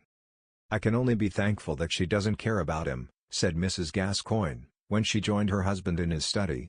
"There are things in Gwendolen I cannot reconcile myself to. My Anna is worth two of her, with all her beauty and talent. It looks very ill in her that she will not help in the schools with Anna, not even in the Sunday school. What you or I advise is of no consequence to her, and poor Fanny is completely under her thumb. But I know you think better of her," Mrs. Gascoigne ended with a deferential hesitation. "Oh, my dear, there is no harm in the girl. It is only that she has a high spirit, and it will not do to hold the reins too tight. The point is, to get her well married. She has a little too much fire in her for her present life with her mother and sisters. It is natural and right that she should be married soon, not to a poor man, but one who can give her a fitting position." Presently Rex, with his arm in a sling, was on his 2 miles walk to Offendon. He was rather puzzled by the unconditional permission to see Gwendolen, but his father's real ground of action could not enter into his conjectures. If it had, he would first have thought it horribly cold-blooded, and then have disbelieved in his father's conclusions. When he got to the house, everybody was there but Gwendolen. The 4 girls, hearing him speak in the hall, rushed out of the library, which was their schoolroom, and hung round him with compassionate inquiries about his arm. Mrs. Davilow wanted to know exactly what had happened, and where the blacksmith lived, that she might make him a present, while Miss Mary, who took a subdued and melancholy part in all family affairs, doubted whether it would not be giving too much encouragement to that kind of character. Rex had never found the family troublesome before, but just now he wished them all away and Gwendolen there, and he was too uneasy for good-natured feigning. When at last he had said, "Where is Gwendolen?" and Mrs. Davilow had told Alice to go and see if her sister were come down, adding, "I sent up her breakfast this morning. She needed a long rest." Rex took the shortest way out of his endurance by saying, almost impatiently, "Aunt, I want to speak to Gwendolen, I want to see her alone." "Very well, dear, go into the drawing-room. I will send her there," said Mrs. Davilow, who had observed that he was fond of being with Gwendolen, as was natural, but had not thought of this as having any bearing on the realities of life. It seemed merely part of the Christmas holidays which were spinning themselves out. Rex for his part thought that the realities of life were all hanging on this interview. He had to walk up and down the drawing-room in expectation for nearly 10 minutes, ample space for all imaginative fluctuations, yet, strange to say, he was unvaryingly occupied in thinking what and how much he could do, when Gwendolen had accepted him, to satisfy his father that the engagement was the most prudent thing in the world, since it inspired him with double energy for work. He was to be a lawyer, and what reason was there why he should not rise as high as Eldon did? He was forced to look at life in the light of his father's mind. But when the door opened and she whose presence he was longing for entered, there came over him suddenly and mysteriously a state of tremor and distrust which he had never felt before. Miss Gwendolen, simple as she stood there, in her black silk, cut square about the round white pillar of her throat, A black band fastening her hair, which streamed backward in smooth silky abundance, seemed more queenly than usual. Perhaps it was that there was none of the latent fun and tricksiness which had always pierced in her greeting of Rex. How much of this was due to her presentiment from what he had said yesterday that he was going to talk of love? How much from her desire to show regret about his accident? Something of both. But the wisdom of ages has hinted that there is a side of the bed which has a malign influence if you happen to get out on it, and this accident befalls some charming persons rather frequently. Perhaps it had befallen Gwendolen this morning. The hastening of her toilet, the way in which Buell used the brush, the quality of the shilling serial mistakenly written for her amusement, the probabilities of the coming day, and, in short, social institutions generally, were all objectionable to her. It was not that she was out of temper, but that the world was not equal to the demands of her fine organism. However it might be, Rex saw an awful majesty about her as she entered and put out her hand to him, without the least approach to a smile in eyes or mouth. The fun which had moved her in the evening had quite evaporated from the image of his accident, and the whole affair seemed stupid to her. But she said with perfect propriety, "I hope you are not much hurt, Rex. I deserve that you should reproach me for your accident." "Not at all," said Rex, feeling the soul within him spreading itself like an attack of illness. "There is hardly anything the matter with me. I am so glad you had the pleasure, I would willingly pay for it by a tumble, only I was sorry to break the horse's knees."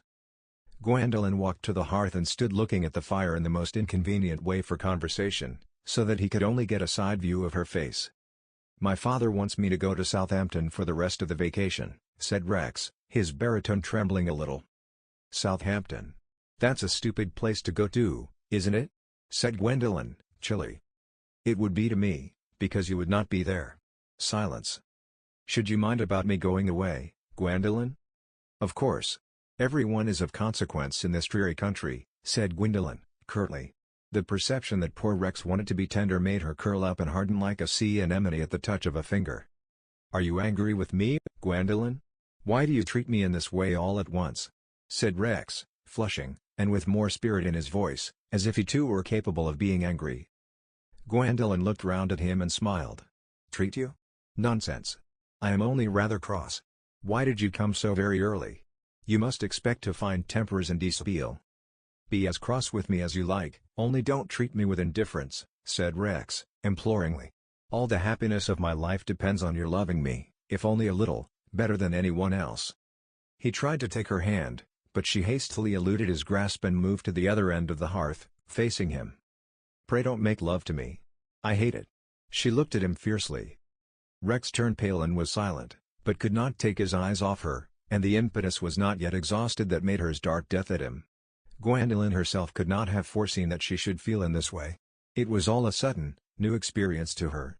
The day before she had been quite aware that her cousin was in love with her, she did not mind how much, so that he said nothing about it, and if anyone had asked her why she objected to love-making speeches, she would have said, laughingly, "Oh, I am tired of them all in the books."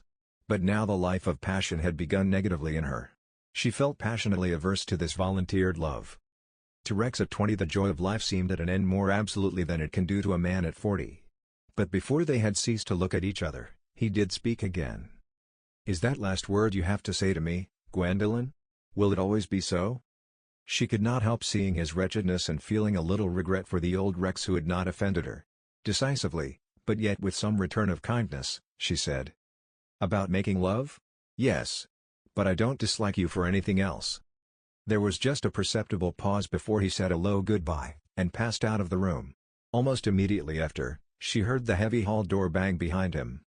Mrs. Davilow, too, had heard Rex's hasty departure, and presently came into the drawing-room, where she found Gwendolen seated on the low couch, her face buried, and her hair falling over her figure like a garment. She was sobbing bitterly. my child, what is it?" cried the mother, who had never before seen her darling struck down in this way, and felt something of the alarmed anguish that women feel at the sight of overpowering sorrow in a strong man, for this child had been her ruler. Sitting down by her with circling arms, she pressed her cheek against Gwendolen's head, and then tried to draw it upward. Gwendolen gave way, and letting her head rest against her mother, cried out sobbingly, "Oh, Mama, what can become of my life? There is nothing worth living for." "Why, dear?"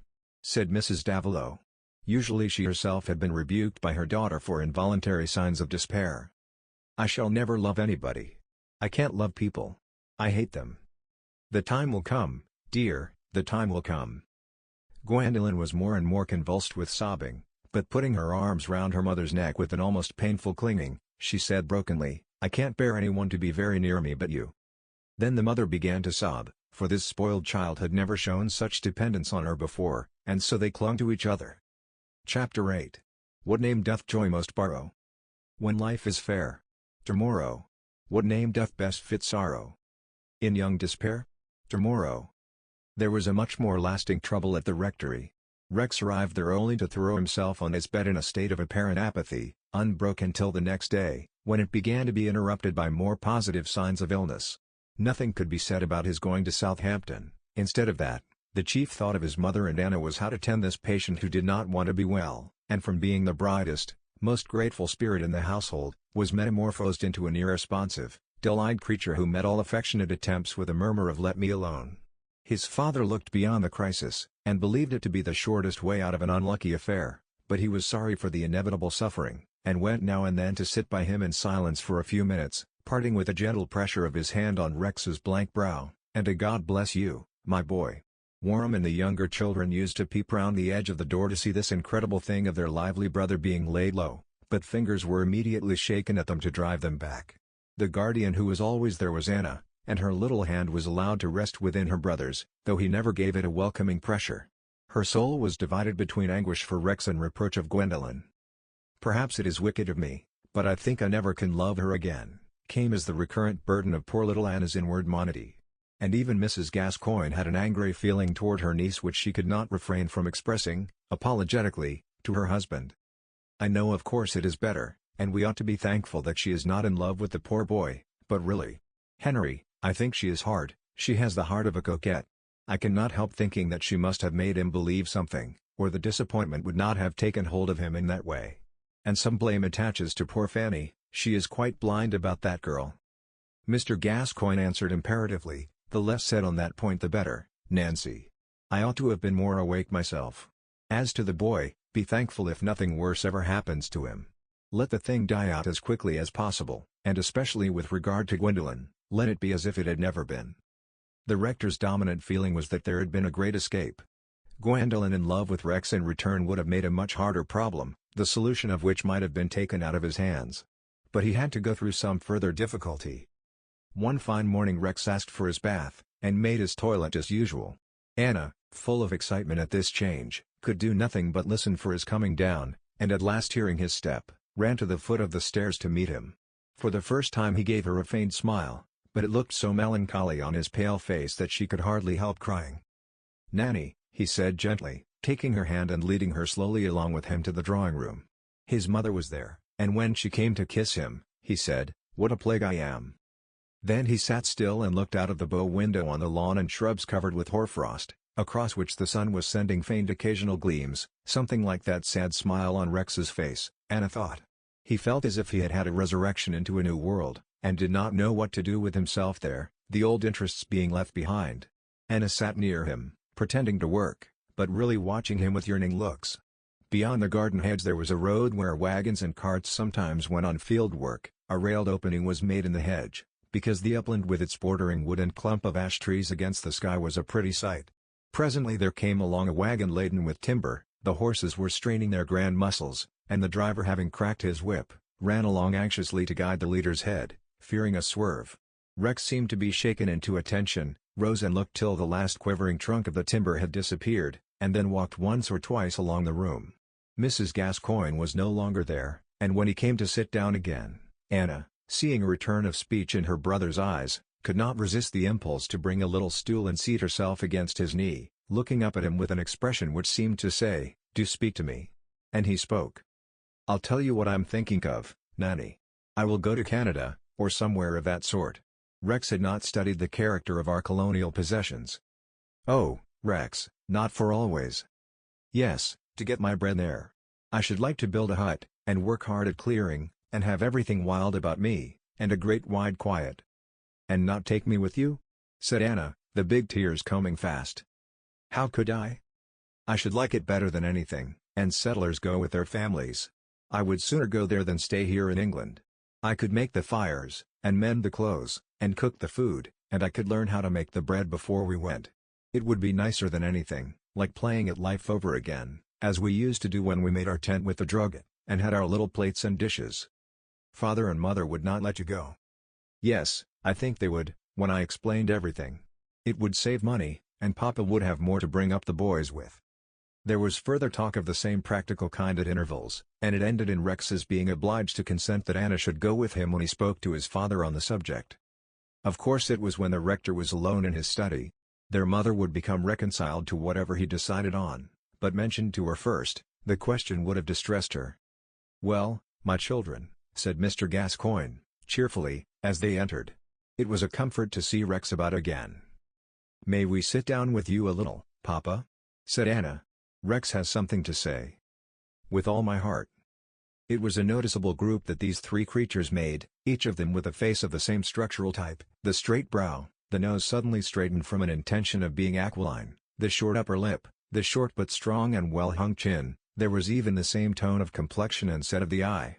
The gray-haired father was at once massive and keen-looking. There was a perpendicular line in his brow which when he spoke with any force of interest deepened, and the habit of ruling gave him an air of reserved authoritativeness. Rex would have seemed a vision of his father's youth, if it had been possible to imagine Mr. Gascoigne without distinct plans and without command, smitten with a heart sorrow, and having no more notion of concealment than a sick animal, and Anna was a tiny copy of Rex, with hair drawn back and knotted, her face following as in its changes of expression, as if they had once old between them. "You know all about what has upset me, Father," Rex began, and Mr. Gascoigne nodded. "I am quite done up for life in this part of the world. I am sure it will be no use my going back to Oxford.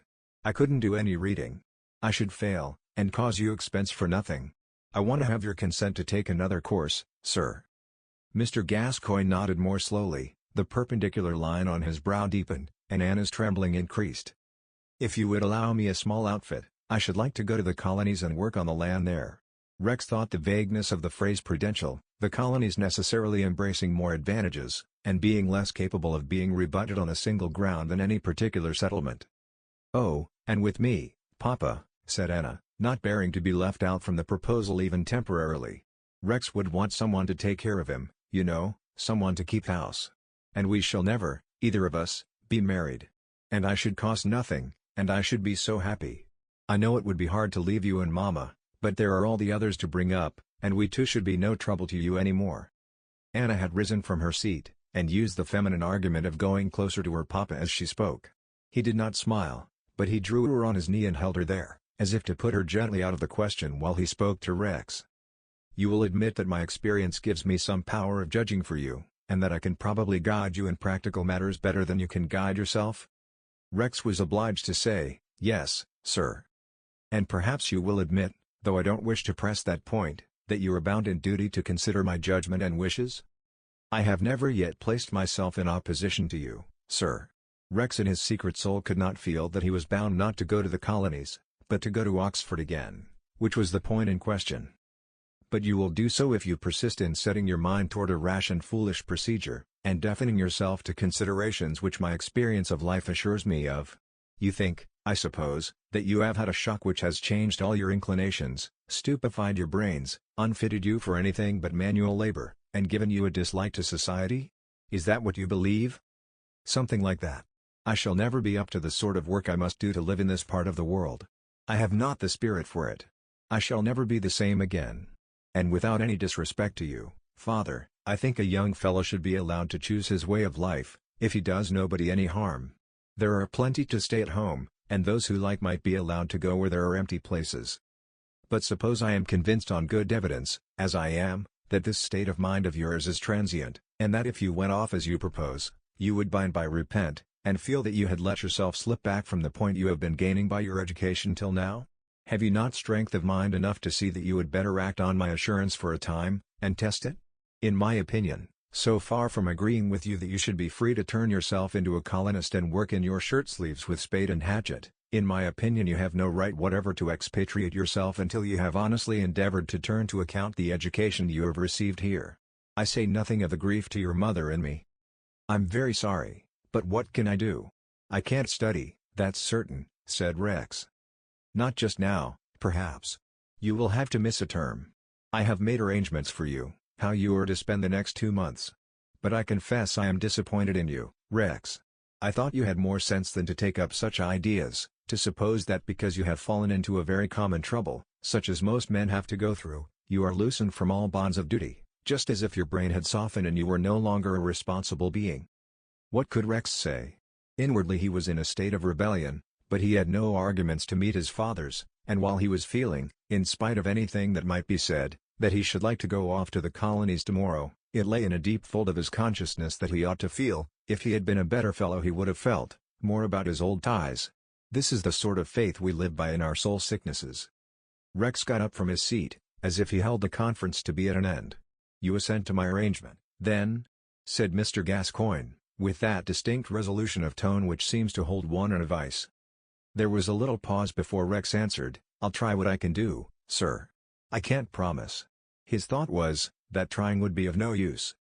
Her father kept Anna, holding her fast, though she wanted to follow Rex. "Oh, Papa," she said, the tears coming with her words when the door had closed, "it is very hard for him. Doesn't he look ill?" "Yes, but he will soon be better, it will all blow over. And now, Anna, be as quiet as a mouse about it all. Never let it be mentioned when he is gone." "No, Papa. But I would not be like Gwendolen for anything, to have people fall in love with me so. It is very dreadful."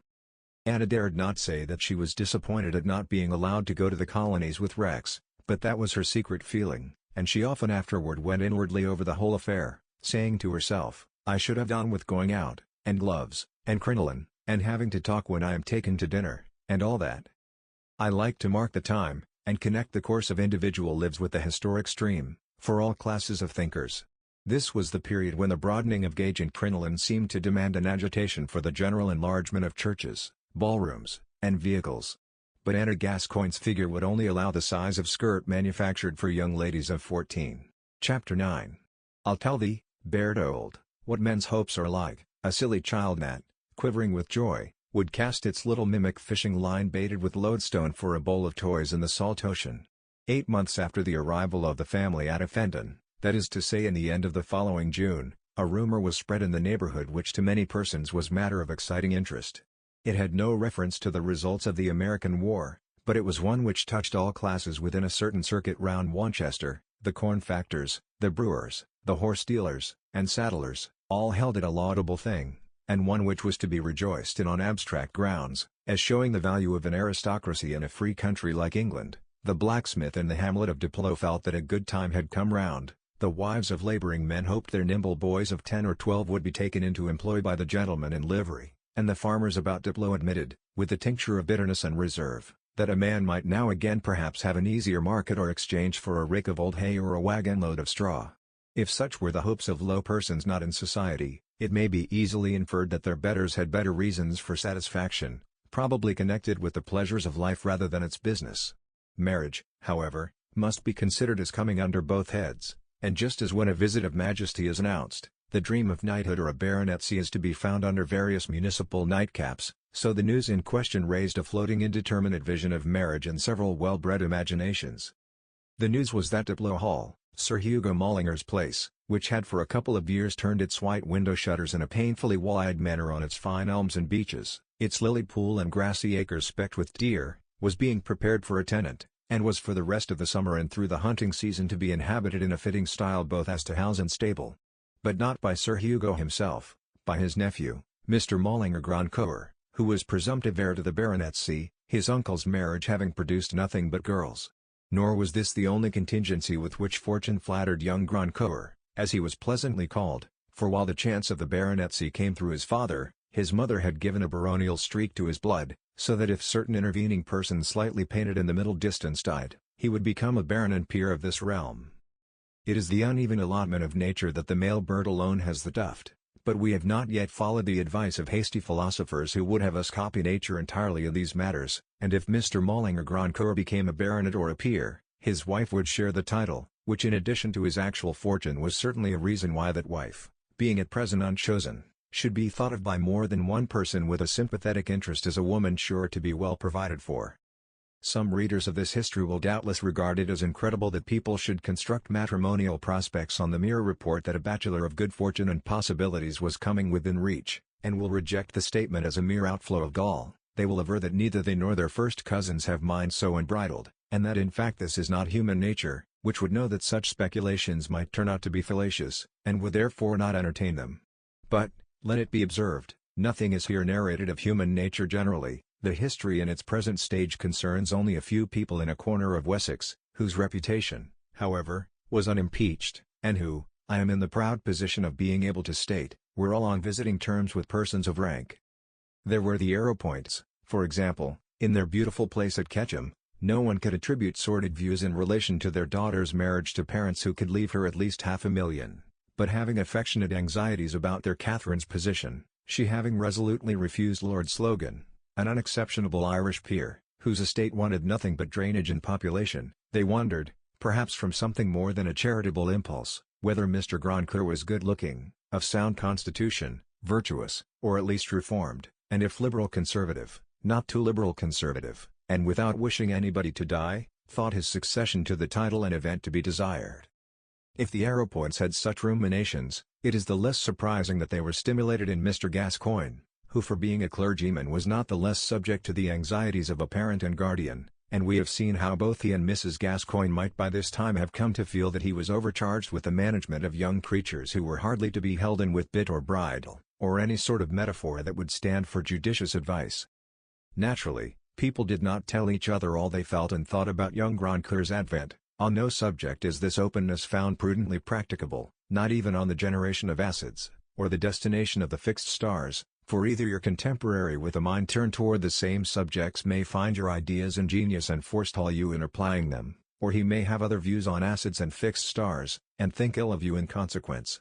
Mr. Gascoigne did not ask Mr. Arrowpoint if he had any trustworthy source of information about Grandcourt considered as a husband for a charming girl, nor did Mrs. Arrowpoint observe to Mrs. Davilow that if the possible peer sought a wife in the neighbourhood of Diplow, the only reasonable expectation was that he would offer his hand to Catherine, who, however, would not accept him unless he were in all respects fitted to secure her happiness. Indeed, even to his wife the rector was silent as to the contemplation of any matrimonial result, from the probability that Mr. Grandcourt would see Gwendolen at the next archery meeting, though Mrs. Gascoigne's mind was very likely still more active in the same direction. She had said interjectionally to her sister, "It would be a mercy, Fanny, if that girl were well married." To which Mrs. Davilow, discerning some criticism of her darling in the fervour of that wish, had not chosen to make any audible reply, though she had said inwardly, "You will not get her to marry for your pleasure," the mild mother becoming rather saucy when she identified herself with her daughter. To her husband Mrs. Gascoigne said, "I hear Mr. Grandcourt has got 2 places of his own, but he comes to Diplow for the hunting. It is to be hoped he will set a good example in the neighbourhood. Have you heard what sort of a young man he is, Henry?" Mr. Gascoigne had not heard, at least, if his male acquaintances had gossiped in his hearing, he was not disposed to repeat their gossip, or to give it any emphasis in his own mind. He held it futile, even if it had been becoming, to show any curiosity as to the past of a young man whose birth, wealth, and consequent leisure made many habits venial which under other circumstances would have been inexcusable. Whatever Grandcourt had done, he had not ruined himself, and it is well known that in gambling, for example, whether of the business or holiday sort, a man who has the strength of mind to leave off when he has only ruined others, is a reformed character. This is an illustration merely. Mr. Gascoigne had not heard that Grandcourt had been a gambler, and we can hardly pronounce him singular in feeling that a landed proprietor with a mixture of noble blood in his veins was not to be an object of suspicious inquiry like a reformed character who offers himself as your butler or footman. Reformation, where a man can afford to do without it, can hardly be other than genuine.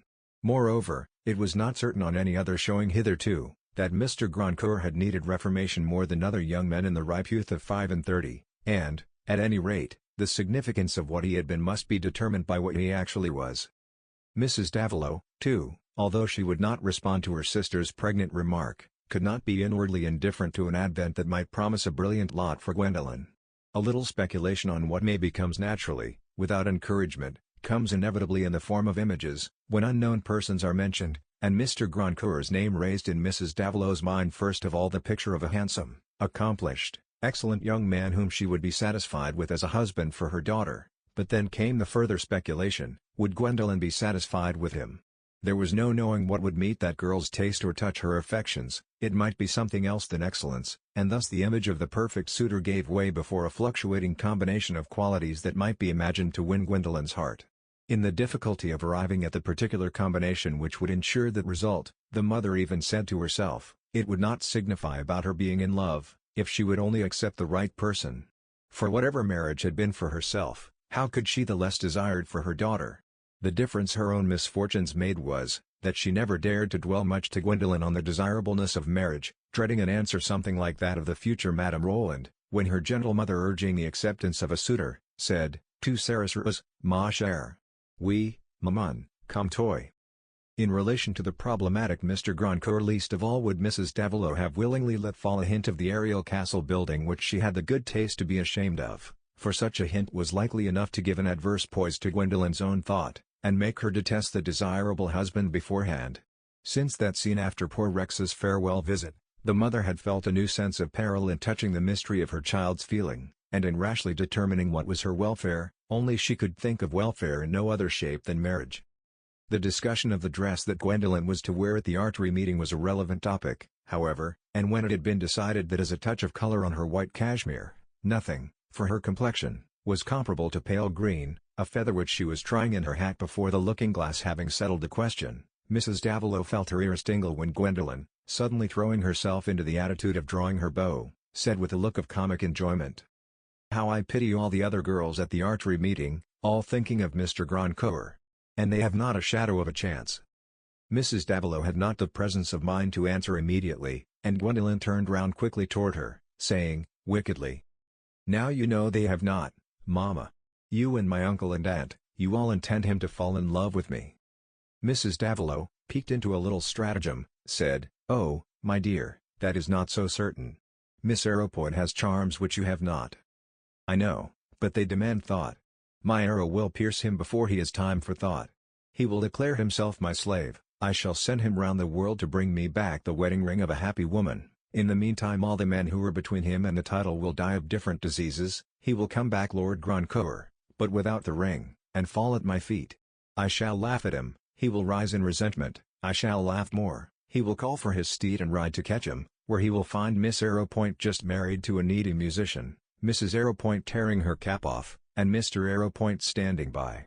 Exit Lord Grandcoeur, who returns to Diplow, and, like Jabot, changed to Linga. Was ever any young witch like this?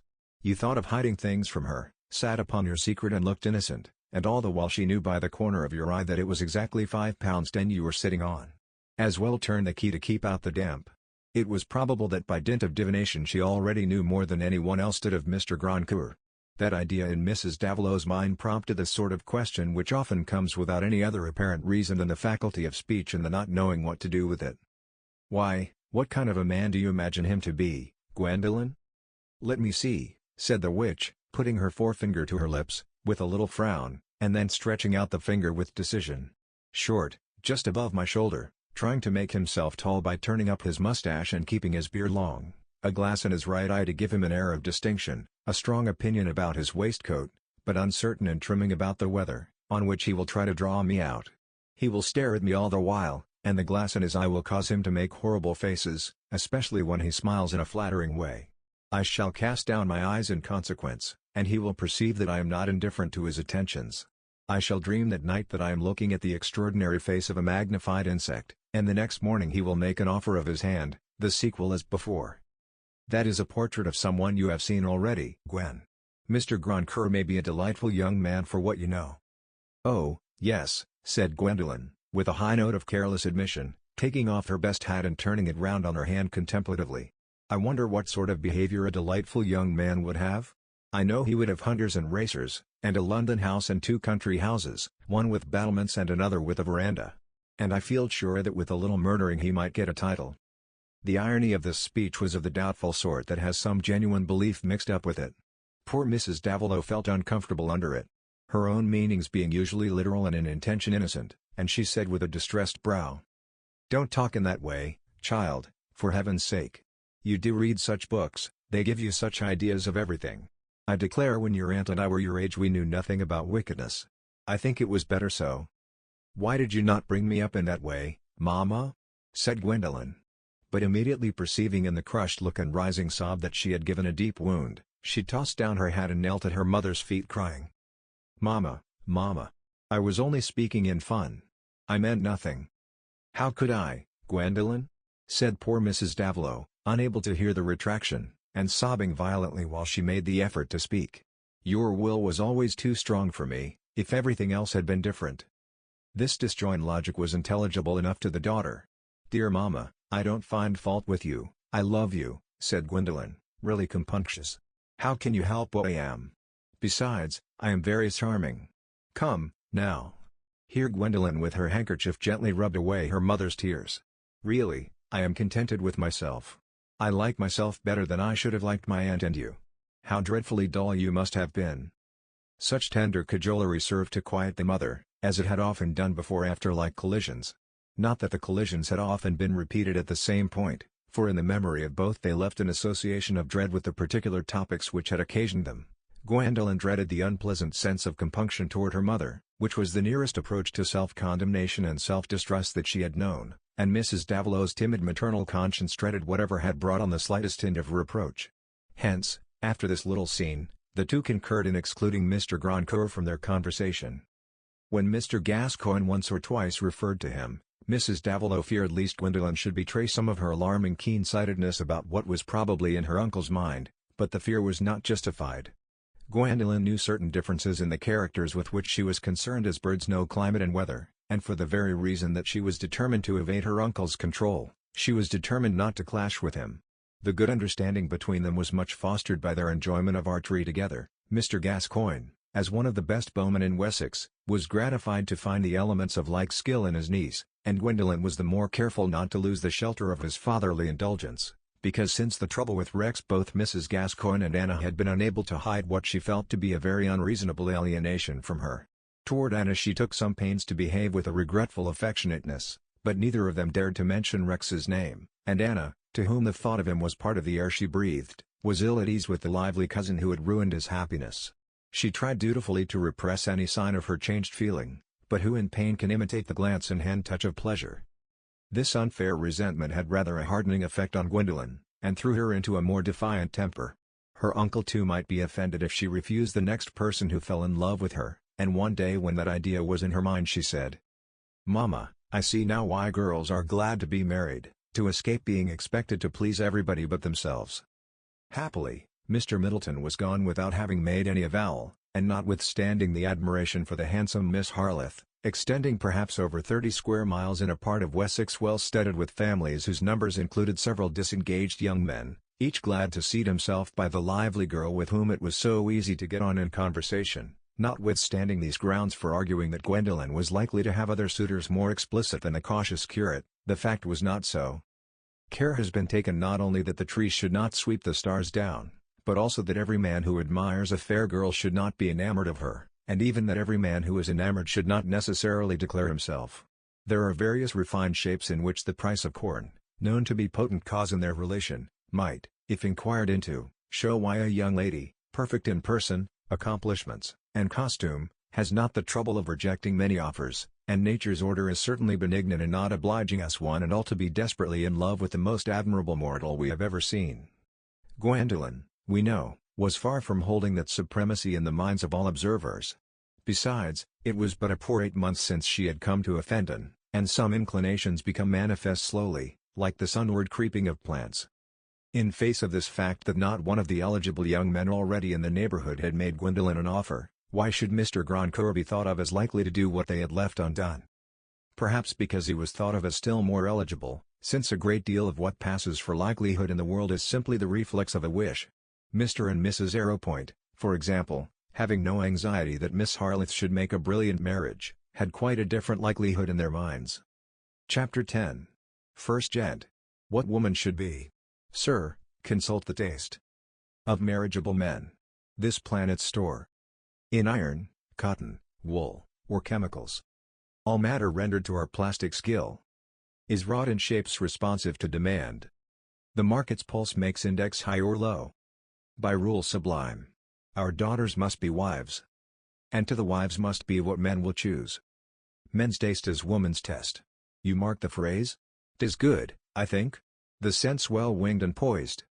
With D's and S's. Second gent. Nay, but turn it round. Give us the test of taste. A fine menu. Is it today what Roman epicures insisted that a gentleman must eat to earn the dignity of dining well? Brackenshaw Park, where the archery meeting was held, looked out from its gentle heights far over the neighboring valley to the outlying eastern downs and the broad, slow rise of cultivated country, hanging like a vast curtain toward the west. The castle, which stood on the highest platform of the clustered hills, was built of rough-hewn limestone, full of lights and shadows made by the dark dust of lichens and the washings of the rain. Masses of beech and fir sheltered it on the north, and spread down here and there along the green slopes like flocks seeking the water which gleamed below. The archery ground was a carefully kept enclosure on a bit of tableland at the farthest end of the park, protected toward the southwest by tall elms and a thick screen of hollies, which kept the gravel walk and the bit of newly mown turf where the targets were placed in agreeable afternoon shade. The archery hall with an arcade in front showed like a white temple against the greenery on the north side. What could make a better background for the flower groups of ladies, moving and bowing and turning their necks as it would become the leisurely lilies to do if they took to locomotion? The sounds too were very pleasant to hear, even when the military band from Winchester ceased to play, musical laughs in all the registers and a harmony of happy, friendly speeches, now rising toward mild excitement, now sinking to an agreeable murmur. No open-air amusement could be much freer from those noisy, crowding conditions which spoil most modern pleasures. No archery meeting could be more select, the number of friends accompanying the members being restricted by an award of tickets, so as to keep the maximum within the limits of convenience for the dinner and ball to be held in the castle. Within the enclosure no plebeian spectators were admitted except Lord Brackenshaw's tenants and their families, and of these it was chiefly the feminine members who used the privilege, bringing their little boys and girls or younger brothers and sisters. The males among them relieved the insipidity of the entertainment by imaginative betting, in which the stake was anything you like, on their favorite archers, but the young maidens, having a different principle of discrimination, were considering which of those sweetly dressed ladies they would choose to be, if the choice were allowed them. Probably the form these rural souls would most have striven for as a tabernacle, was some other than Gwendolyn's, one with more pink in her cheeks and hair of the most fashionable yellow, but among the male judges in the ranks immediately surrounding her there was unusual unanimity in pronouncing her the finest girl present. No wonder she enjoyed her existence on that July day. Preeminence is sweet to those who love it, even under mediocre circumstances. Perhaps it was not quite mythical that a slave has been proud to be bought first, and probably a barn door fowl on sale, though he may not have understood himself to be called the best of a bad lot, may have a self-informed consciousness of his relative importance, and strut consoled. But for complete enjoyment the outward and the inward must concur. And that concurrence was happening to Gwendolen. Who can deny that bows and arrows are among the prettiest weapons in the world for feminine forms to play with? They prompt attitudes full of grace and power, where that fine concentration of energy seen in all marksmanship, is freed from associations of bloodshed. The time-honored British resource of killing something is no longer carried on with bow and quiver. Bands defending their passes against an invading nation fight under another sort of shade than a cloud of arrows, and poison darts are harmless survivals either in rhetoric or in regions comfortably remote. Archery has no ugly smell of brimstone, breaks nobody's shins, breeds no athletic monsters, its only danger is that of failing, which for generous blood is enough to mold skillful action. And among the Brackenshaw archers the prizes were all of the nobler symbolic kind, not properly to be carried off in a parcel, degrading honor into gain, but the gold arrow and the silver, the gold star and the silver, to be worn for a long time in sign of achievement and then transferred to the next who did excellently. These signs of preeminence had the virtue of wreaths without their inconveniences, which might have produced a melancholy effect in the heat of the ballroom. Altogether the Brackenshaw Archery Club was an institution framed with good taste, so as not to have by necessity any ridiculous incidents. And today all incalculable elements were in its favor. There was mild warmth, and no wind to disturb either hair or drapery or the course of the arrow. All skillful preparation had fair play, and when there was a general march to extract the arrows, the promenade of joyous young creatures in light speech and laughter, the graceful movement in common toward a common object, was a show worth looking at. Here Gwendolen seemed a calypso among her nymphs. It was in her attitudes and movements that everyone was obliged to admit her surpassing charm. "That girl is like a high-mettled racer," said Lord Brackenshaw to young Clintock, one of the invited spectators. "First chop. Tremendously pretty too," said the elegant Grecian, who had been paying her assiduous attention. "I never saw her look better." Perhaps she had never looked so well. Her face was beaming with young pleasure in which there was no malign rays of discontent, for being satisfied with her own chances, she felt kindly toward everybody and was satisfied with the universe. Not to have the highest distinction in rank, not to be marked out as an heiress, like Miss Arrowpoint, gave an added triumph in eclipsing those advantages. For personal recommendation she would not have cared to change the family group accompanying her for any other. Her mamma's appearance would have suited an amiable duchess, her uncle and Aunt Gascoigne with Anna made equally gratifying figures in their way, and Gwendolen was too full of joyous belief in herself to feel in the least jealous, though Miss Arrowpoint was one of the best archeresses.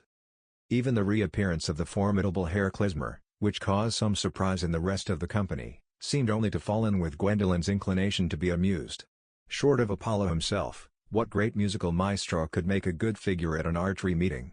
There was a very satirical light in Gwendolen's eyes as she looked toward the Arrowpoint party on their first entrance, when the contrast between Klizmer and the average group of English country people seemed at its utmost intensity in the close neighborhood of his hosts, or patrons, as Mrs. Arrowpoint would have liked to hear them called, that she might deny the possibility of any longer patronizing genius, its royalty being universally acknowledged. The contrast might have amused a graver personage than Gwendolen. We English are a miscellaneous people, and any chance 50 of us will present many varieties of animal architecture or facial ornament, but it must be admitted that our prevailing expression is not that of a lively, impassioned race, preoccupied with the ideal and carrying the real as a mere make-weight. The strong point of the English gentleman pure is the easy style of his figure and clothing. He objects to marked ins and outs in his costume, and he also objects to looking inspired. Fancy an assemblage where the men had all that ordinary stamp of the well-bred Englishman, watching the entrance of Herr Klizmer, his mane of hair floating backward in massive inconsistency with the chimney-pot hat, which had the look of having been put on for a joke above his pronounced but well-modeled features and powerful clear-shaven mouth and chin, his tall, thin figure clad in a way which, not being strictly English, was all the worse for its apparent emphasis of intention. Draped in a loose garment with a Florentine beretta on his head, he would have been fit to stand by the side of Leonardo da Vinci, but how when he presented himself in trousers which were not what English feeling demanded about the knees? And when the fire that showed itself in his glances and the movements of his head, as he looked round him with curiosity, was turned into comedy by a hat which ruled that mankind should have well-cropped hair and a staid demeanor, such, for example, as Mr. Arrowsmith's, whose nullity of face and perfect tailoring might pass everywhere without ridicule. One feels why it is often better for greatness to be dead, and to have got rid of the outward man. Many present knew Klizmer, or knew of him, but they had only seen him on candlelight occasions when he appeared simply as a musician, and he had not yet that supreme, worldwide celebrity which makes an artist great to the most ordinary people by their knowledge of his great expensiveness.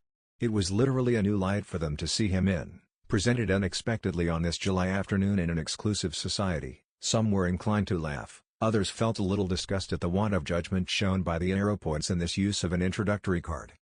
"What extreme guys those artistic fellows usually are," said young Clintock to Gwendolen.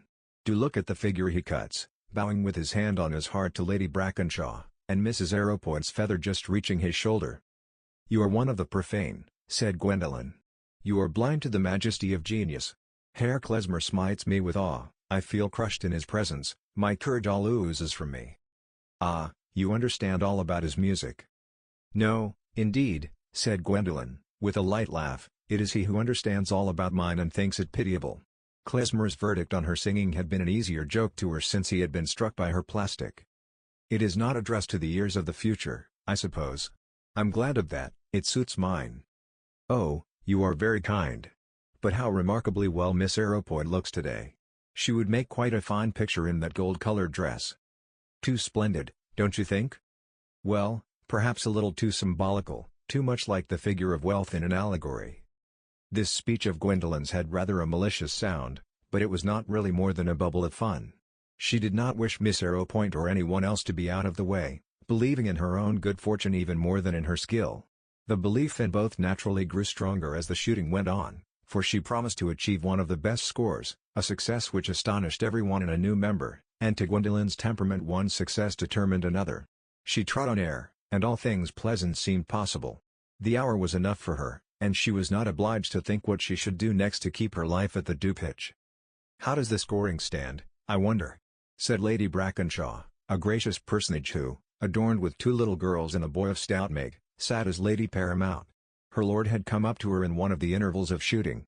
It seems to me that Miss Harleth is likely to win the gold arrow. Gad, I think she will, if she carries it on. She is running Juliet Fenhart. It is wonderful for one in her first year. Catherine is not up to her usual mark, continued his lordship, turning to the heiress's mother who sat near. But she got the gold arrow last time. And there's a luck even in these games of skill. That's better. It gives the hinder ones a chance. Catherine will be very glad for others to win, said Mrs. Arrowpoint, she is so magnanimous. It was entirely her considerateness that made us bring Herr Klesmer instead of Canon Stopley, who had expressed a wish to come. For her own pleasure, I am sure she would rather have brought the canon, but she is always thinking of others. I told her it was not quite en règle to bring one so far out of our own set, but she said, genius itself is not en règle, it comes into the world to make new rules. And one must admit that. To be sure, said Lord Brackenshaw, in a tone of careless dismissal, adding quickly, for my part, I am not magnanimous, I should like to win. But, confound it. I never have the chance now. I'm getting old and idle. The young ones beat me. As old Nestor says, the gods don't give us everything at one time. I was a young fellow once, and now I am getting an old and wise one. Old, at any rate, which is a gift that comes to everybody if they live long enough, so it raises no jealousy. The Earl smiled comfortably at his wife. Oh, my lord, people who have been neighbors 20 years must not talk to each other about age, said Mrs. Arrowpoint. Years, as the Tuscans say, are made for the letting of houses. But where is our new neighbor? I thought Mr. Grandcoeur was to be here today. Ah, by the way, so he was. The time's getting on too, said his lordship, looking at his watch. But he only got to Diplo the other day. He came to us on Tuesday and said he had been a little bothered. He may have been pulled in another direction. Why, Gascoigne. The rector was just then crossing at a little distance with Gwendolen on his arm, and turned in compliance with the call. This is a little too bad, you not only beat us yourself, but you bring up your niece to beat all the archeresses. It is rather scandalous in her to get the better of elder members, said Mr. Gascoigne, with much inward satisfaction curling his short upper lip. But it is not my doing, my lord. I only meant her to make a tolerable figure, without surpassing any one. It is not my fault, either, said Gwendolen, with pretty archness. If I am to aim, I can't help hitting. That may be a fatal business for some people, said Lord Brackenshaw, good-humouredly, then taking out his watch and looking at Mrs. Arrowpoint again. The time's getting on, as you say. But Grandcoeur is always late. I notice in town he's always late, and he's no bowman, understands nothing about it. But I told him he must come, he would see the flower of the neighborhood here. He asked about you, had seen Arrowpoint's card. I think you had not made his acquaintance in town. He has been a good deal abroad. People don't know him much. No, we are strangers, said Mrs. Arrowpoint. But that is not what might have been expected. For his uncle Sir Hugo Mullinger and I are great friends when we meet. I don't know, uncles and nephews are not so likely to be seen together as uncles and nieces, said his lordship, smiling toward the rector. But just come with me one instant, Gascoigne, will you? I want to speak a word about the clout shooting. Gwendolen chose to go to and be deposited in the same group with her mamma and aunt until she had to shoot again. That Mr. Grandcoeur might after all not appear on the archery ground, had begun to enter into Gwendolen's thought as a possible deduction from the completeness of her pleasure. Under all her saucy satire, provoked chiefly by her divination that her friends thought of him as a desirable match for her, she felt something very far from indifference as to the impression she would make on him. True, he was not to have the slightest power over her, for Gwendolen had not considered that the desire to conquer is itself a sort of subjection. She had made up her mind that he was to be one of those complimentary and assiduously admiring men of whom even her narrow experience had shown her several with various colored beards and various styles of bearing, and the sense that her friends would want her to think him delightful, gave her a resistant inclination to presuppose him ridiculous. But that was no reason why she could spare his presence, and even a passing prevision of trouble in case she despised and refused him, raised not the shadow of a wish that he should save her that trouble by showing no disposition to make her an offer. Mr. Grandcoeur taking hardly any notice of her, and becoming shortly engaged to Miss Arrowpoint, was not a picture which flattered her imagination. Hence Gwendolen had been all ear to Lord Brackenshaw's mode of accounting for Grandcoeur's non-appearance, and when he did arrive, no consciousness, not even Mrs. Arrowpoint's or Mr. Gascoigne's, was more awake to the fact than hers, although she steadily avoided looking toward any point where he was likely to be. There should be no slightest shifting of angles to betray that it was of any consequence to her whether the much-talked-of Mr. Mollinger-Grandcoeur presented himself or not. She became again absorbed in the shooting, and so resolutely abstained from looking round observantly that, even supposing him to have taken a conspicuous place among the spectators, it might be clear she was not aware of him. And all the while the certainty that he was there made a distinct threat in her consciousness. Perhaps her shooting was the better for it, at any rate, it gained in precision, and she at last raised a delightful storm of clapping and applause by 3 hits running in the gold, a feat which among the Brackenshaw archers had not the vulgar reward of a shilling poll-tax, but that of a special gold star to be worn on the breast. That moment was not only a happy one to herself, it was just what her mamma and her uncle would have chosen for her. There was a general falling into ranks to give her space that she might advance conspicuously to receive the gold star from the hands of Lady Brackenshaw, and the perfect movement of her fine form was certainly a pleasant thing to behold in the clear afternoon light when the shadows were long and still. She was the central object of that pretty picture, and every one present must gaze at her. That was enough. She herself was determined to see nobody in particular, or to turn her eyes any way except toward Lady Brackenshaw, but her thoughts undeniably turned in other ways. It entered a little into her pleasure that Herr Klezmer must be observing her at a moment when music was out of the question, and his superiority very far in the background, for vanity is as ill at ease under indifference as tenderness is under a love which it cannot return, and the unconquered Klezmer threw a trace of his malign power even across her pleasant consciousness that Mr. Grandcoeur was seeing her to the utmost advantage, and was probably giving her an admiration unmixed with criticism. She did not expect to admire him, but that was not necessary to her peace of mind. Gwendolen met Lady Brackenshaw's gracious smile without blushing, which only came to her when she was taken by surprise, but with a charming gladness of expression, and then bent with easy grace to have the star fixed near her shoulder. That little ceremony had been over long enough for her to have exchanged playful speeches and received congratulations as she moved among the groups who were now interesting themselves in the results of the scoring, but it happened that she stood outside examining the point of an arrow with rather an absent air when Lord Brackenshaw came up to her and said, "Miss Harleth, here is a gentleman who is not willing to wait any longer for an introduction. He has been getting Mrs. Davilow to send me with him. Will you allow me to introduce Mr. Mollinger-Grandcoeur?" Book 2, Meeting Streams. Chapter 11. The beginning of an acquaintance whether with persons or things is to get a definite outline for our ignorance.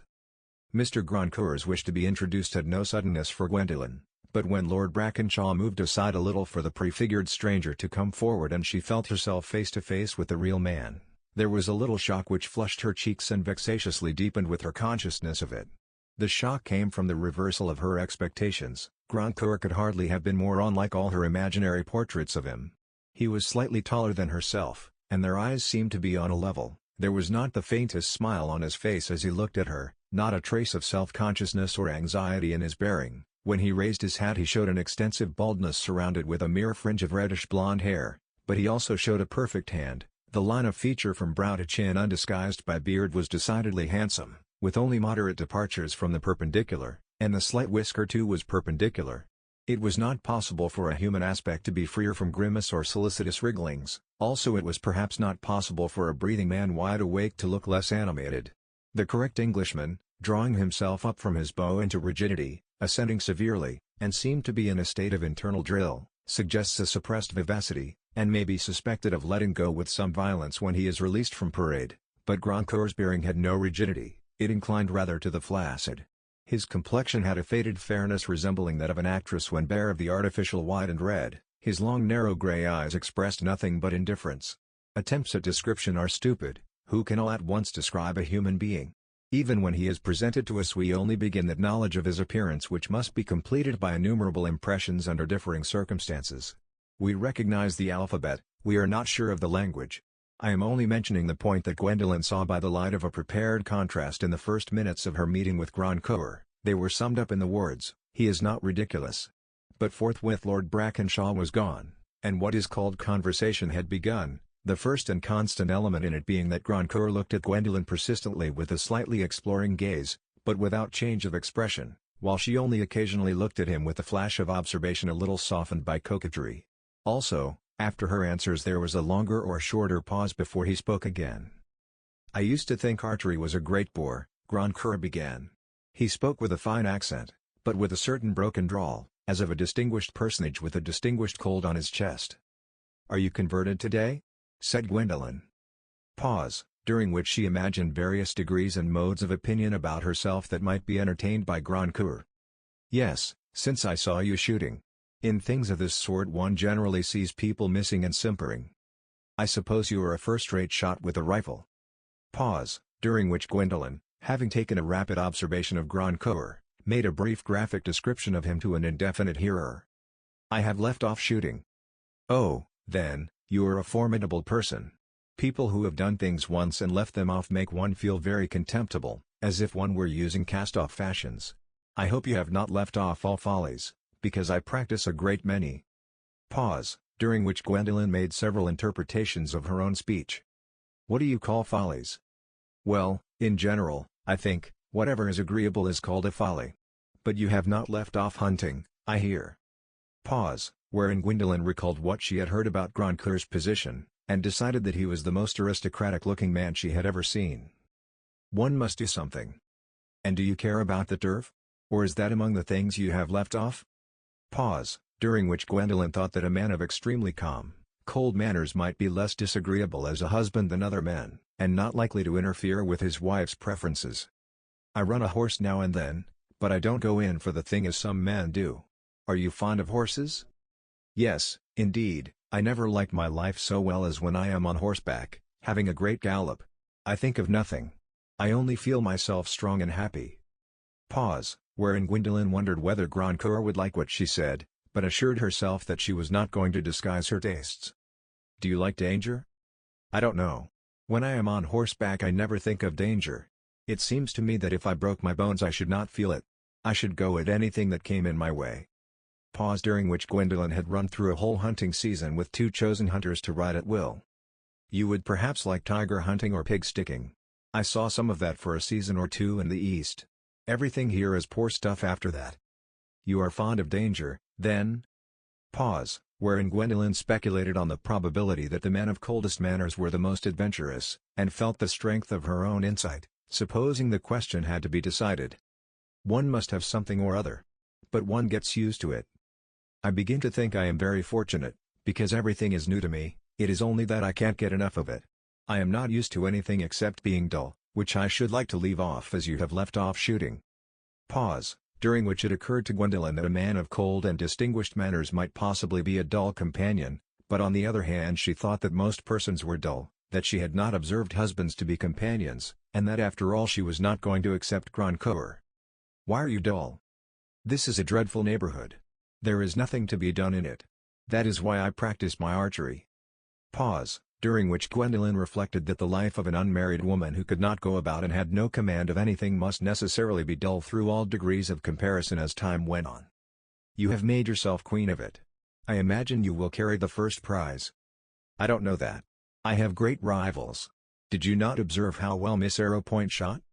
Pause, wherein Gwendolen was thinking that man had been known to choose someone else than the woman they most admired, and recalled several experiences of that kind in novels. Miss Arrowpoint. No, that is, yes. Shall we go now and hear what the scoring says? Everyone is going to the other end now. Shall we join them? I think my uncle is looking toward me. He perhaps wants me.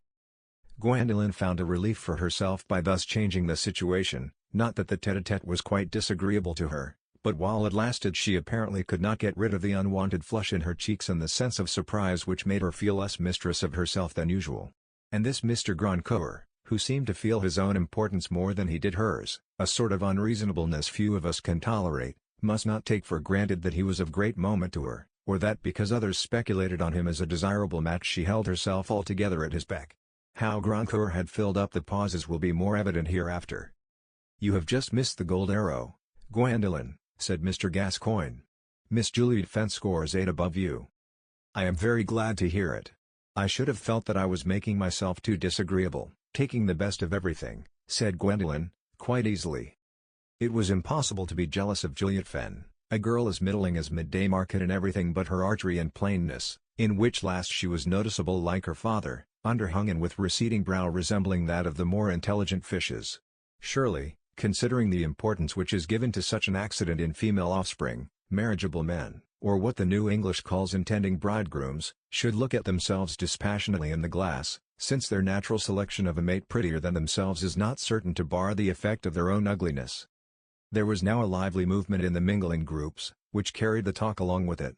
Everyone spoke to everyone else by turns, and Gwendolen, who chose to see what was going on around her now, observed that Grandcoeur was having klezmer presented to him by someone unknown to her, a middle-aged man, with dark, full face and fat hands, who seemed to be on the easiest terms with both, and presently led the way in joining the Arrowpoints, whose acquaintance had already been made by both him and Grandcoeur. Who this stranger was she did not care much to know, but she wished to observe what was Grandcoeur's manner toward others than herself. Precisely the same, except that he did not look much at Miss Arrowpoint, but rather at klezmer, who was speaking with animation, now stretching out his long fingers horizontally, now pointing downward with his forefinger, now folding his arms and tossing his mane, while he addressed himself first to one and then to the other, including Grandcoeur, who listened with an impassive face and narrow eyes, his left forefinger in his waistcoat pocket, and his right slightly touching his thin whisker. "I wonder which style Miss Arrowpoint admires most," was a thought that glanced through Gwendolen's mind, while her eyes and lips gathered rather a mocking expression. But she would not indulge her sense of amusement by watching, as if she were curious, and she gave all her animation to those immediately around her, determined not to care whether Mr. Grandcoeur came near her again or not. He did come, however, and at a moment when he could propose to conduct Mrs. Davilow to her carriage. "Shall we meet again in the ballroom?" she said as he raised his hat at parting. The yes in reply had the usual slight drawl and perfect gravity. "You were wrong for once, Gwendolen," said Mrs. Davilow, during their few minutes' drive to the castle. "In what, mamma?" "About Mr. Grandcoeur's appearance and manners. You can't find anything ridiculous in him." "I suppose I could if I tried, but I don't want to do it," said Gwendolen, rather pettishly, and her mother was afraid to say more. It was the rule on these occasions for the ladies and gentlemen to dine apart, so that the dinner might make a time of comparative ease and rest for both. Indeed, the gentlemen had a set of archery stories about the epicurism of the ladies, who had somehow been reported to show a revolting masculine judgment in venison, even asking for the fat, a proof of the frightful rate at which corruption might go on in women, but for severe social restraint, and every year the amiable Lord Brackenshaw, who was something of a gourmet, mentioned Byron's opinion that a woman should never be seen eating, introducing it with a confidential, "The fact is," as if he were for the first time admitting his concurrence in that sentiment of the refined poet. In the ladies' dining room it was evident that Gwendolen was not a general favorite with her own sex. There were no beginnings of intimacy between her and other girls, and in conversation they rather noticed what she said than spoke to her in free exchange. Perhaps it was that she was not much interested in them, and when left alone in their company had a sense of empty benches. Mrs. Vulcany once remarked that Miss Harleth was too fond of the gentlemen, but we know that she was not in the least fond of them. She was only fond of their homage, and women did not give her homage. The exception to this willing aloofness from her was Miss Arrowpoint, who often managed unostentatiously to be by her side, and talk to her with quiet friendliness. "She knows, as I do, that our friends are ready to quarrel over a husband for us," thought Gwendolen, "and she is determined not to enter into the quarrel." "I think Miss Arrowpoint has the best manners I ever saw," said Mrs. Davilow, when she and Gwendolen were in a dressing room with Mrs. Gascoigne and Anna, but at a distance where they could have their talk apart. "I wish I were like her," said Gwendolen. "Why? Are you getting discontented with yourself, Gwen?" "No, but I am discontented with things." "She seems contented." "I am sure you ought to be satisfied today. You must have enjoyed the shooting. I saw you did." "Oh, that is over now, and I don't know what will come next," said Gwendolen, stretching herself with a sort of moan and throwing up her arms. They were bare now. It was the fashion to dance in the archery dress, throwing off the jacket, and the simplicity of her white cashmere with its border of pale green set off her form to the utmost. A thin line of gold round her neck, and the gold star on her breast, were her only ornaments. Her smooth soft hair piled up into a grand crown made a clear line about her brow. Sir Joshua would have been glad to take her portrait, and he would have had an easier task than the historian at least in this, that he would not have had to represent the truth of change, only to give stability to one beautiful moment. "The dancing will come next," said Mrs. Davilow. "You are sure to enjoy that." "I shall only dance in the quadrille. I told Mr. Clintock so. I shall not waltz or polk with anyone." "Why in the world do you say that all on a sudden?" "I can't bear having ugly people so near me." "Whom do you mean by ugly people?" "Oh, plenty. Mr. Clintock, for example, is not ugly." Mrs. Davilow dared not mention Grandcoeur. "Well, I hate woolen cloth touching me." "Fancy," said Mrs. Davilow to her sister who now came up from the other end of the room. Gwendolen says she will not waltz or polk. She is rather given to whims, I think, said Mrs. Gascoigne, gravely. It would be more becoming in her to behave as other young ladies do on such an occasion as this, especially when she has had the advantage of first-rate dancing lessons. Why should I dance if I don't like it, Aunt? It is not in the catechism. My dear, said Mrs. Gascoigne, in a tone of severe check, and Anna looked frightened at Gwendolen's daring. But they all passed on without saying any more. Apparently something had changed Gwendolen's mood since the hour of exulting enjoyment in the archery ground. But she did not look the worse under the chandeliers in the ballroom, where the soft splendor of the scene and the pleasant odors from the conservatory could not but be soothing to the temper, when accompanied with the consciousness of being preeminently sought for. Hardly a dancing man but was anxious to have her for a partner, and each whom she accepted was in a state of melancholy remonstrance that she would not waltz or polk. Are you under a vow, Miss Harleth? Why are you so cruel to us all? You waltzed with me in February. And you who waltzed so perfectly, were exclamations not without piquancy for her. The ladies who waltzed naturally thought that Miss Harleth only wanted to make herself particular, but her uncle, when he overheard her refusal, supported her by saying, Gwendolen has usually good reasons. He thought she was certainly more distinguished in not waltzing, and he wished her to be distinguished. The archery ball was intended to be kept at the subdued pitch that suited all dignities clerical and secular. It was not an escapement for youthful high spirits, and he himself was of opinion that the fashionable dances were too much of the romp. Among the remonstrant dancing men, however, Mr. Grandcoeur was not numbered. After standing up for a quadrille with Miss Arrowpoint, it seemed that he meant to ask for no other partner. Gwendolen observed him frequently with the Arrowpoints, but he never took an opportunity of approaching her.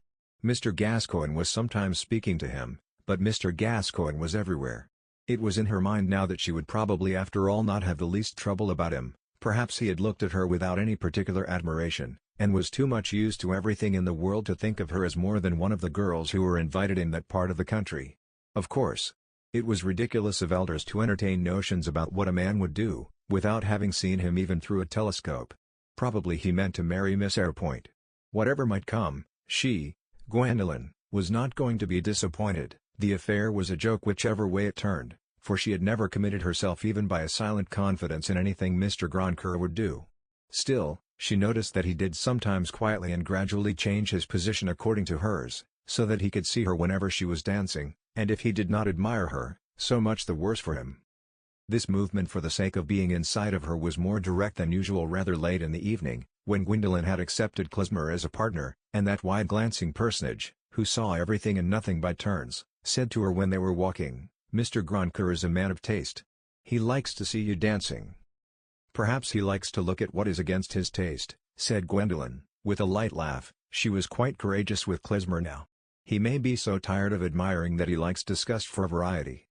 Those words are not suitable to your lips, said Klesmer, quickly, with one of his grand frowns, while he shook his hand as if to banish the discordant sounds. Are you as critical of words as of music? Certainly I am. I should require your words to be what your face and form are, always among the meanings of a noble music. That is a compliment as well as a correction. I am obliged for both. But do you know I am bold enough to wish to correct you, and require you to understand a joke? One may understand jokes without liking them, said the terrible Klesmer. I have had opera books sent me full of jokes. It was just because I understood them that I did not like them. The comic people are ready to challenge a man because he looks grave. You don't see the witticism, sir? No, sir, but I see what you meant. Then I am what we call ticketed as a fellow without esprit. But, in fact, said Klesmer, suddenly dropping from his quick narrative to a reflective tone, with an impressive frown, I am very sensible to wit and humor. I am glad you tell me that, said Gwendolen, not without some wickedness of intention. But Klesmer's thoughts had flown off on the wings of his own statement, as their habit was, and she had the wickedness all to herself. Pray, who is that standing near the card-room door? She went on, seeing there the same stranger with whom Klesmer had been in animated talk on the archery ground. He is a friend of yours, I think. No, an amateur I have seen in town, Lush, a Mr. Lush, too fond of Meyerbeer and Scribe, too fond of the mechanical dramatic. Thanks. I wanted to know whether you thought his face and form required that his words should be among the meanings of noble music? Klesmer was conquered, and flashed at her a delightful smile which made them quite friendly until she begged to be deposited by the side of her mamma. 3 minutes afterward her preparations for Grandcour's indifference were all cancelled. Turning her head after some remark to her mother, she found that he had made his way up to her. "May I ask if you are tired of dancing, Miss Harleth?" he began, looking down with his former unperturbed expression. "Not in the least." "Will you do me the honor, the next, or another quadrille?" "I should have been very happy," said Gwendolen looking at her card, "but I am engaged for the next to Mr. Clintock, and indeed I perceive that I am doomed for every quadrille. I have not one to dispose of." She was not sorry to punish Mr. Grandcour's tardiness, yet at the same time she would have liked to dance with him. She gave him a charming smile as she looked up to deliver her answer, and he stood still looking down at her with no smile at all. "I am unfortunate in being too late," he said, after a moment's pause. "It seemed to me that you did not care for dancing," said Gwendolen. "I thought it might be one of the things you had left off." "Yes, but I have not begun to dance with you," said Grandcour. Always there was the same pause before he took up his cue. "You make dancing a new thing, as you make archery. Is novelty always agreeable?" No, not always."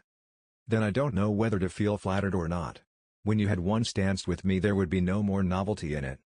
"On the contrary, there would probably be much more." "That is deep. I don't understand." "It is difficult to make Miss Harleth understand her power?" Here Grandcour had turned to Mrs. Davilow, who, smiling gently at her daughter, said, "I think she does not generally strike people as slow to understand." "Mamma," said Gwendolen, in a deprecating tone, "I am adorably stupid, and want everything explained to me, when the meaning is pleasant." "If you are stupid, I admit that stupidity is adorable," returned Grandcour, after the usual pause, and without change of tone. But clearly he knew what to say. "I begin to think that my cavalier has forgotten me," Gwendolen observed after a little while. "I see the quadrille is being formed." "He deserves to be renounced," said Grandcour. "I think he is very pardonable," said Gwendolen.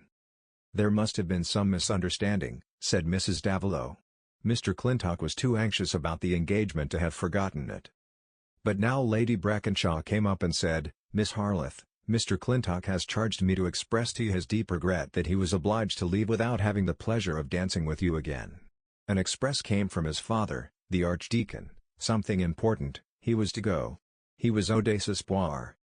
"Oh, he was very good to remember the engagement under the circumstances," said Gwendolen. "I am sorry he was called away. It was easy to be politely sorrowful on so felicitous an occasion." "Then I can profit by Mr. Clintock's misfortune?"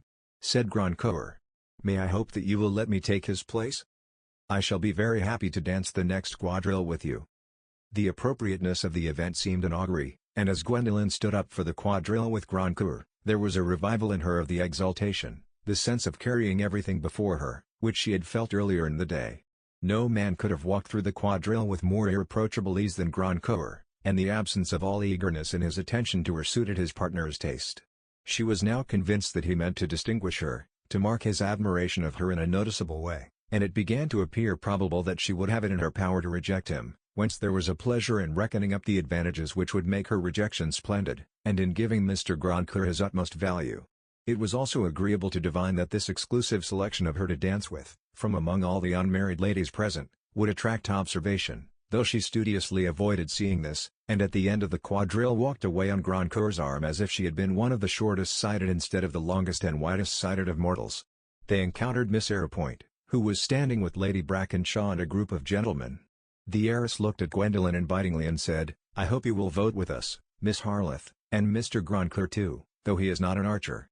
Gwendolen and Grandcour paused to join the group, and found that the voting turned on the project of a picnic archery meeting to be held in Cardle Chase, where the evening entertainment would be more poetic than a ball under chandeliers, a feast of sunset lights along the glades and through the branches and over the solemn treetops.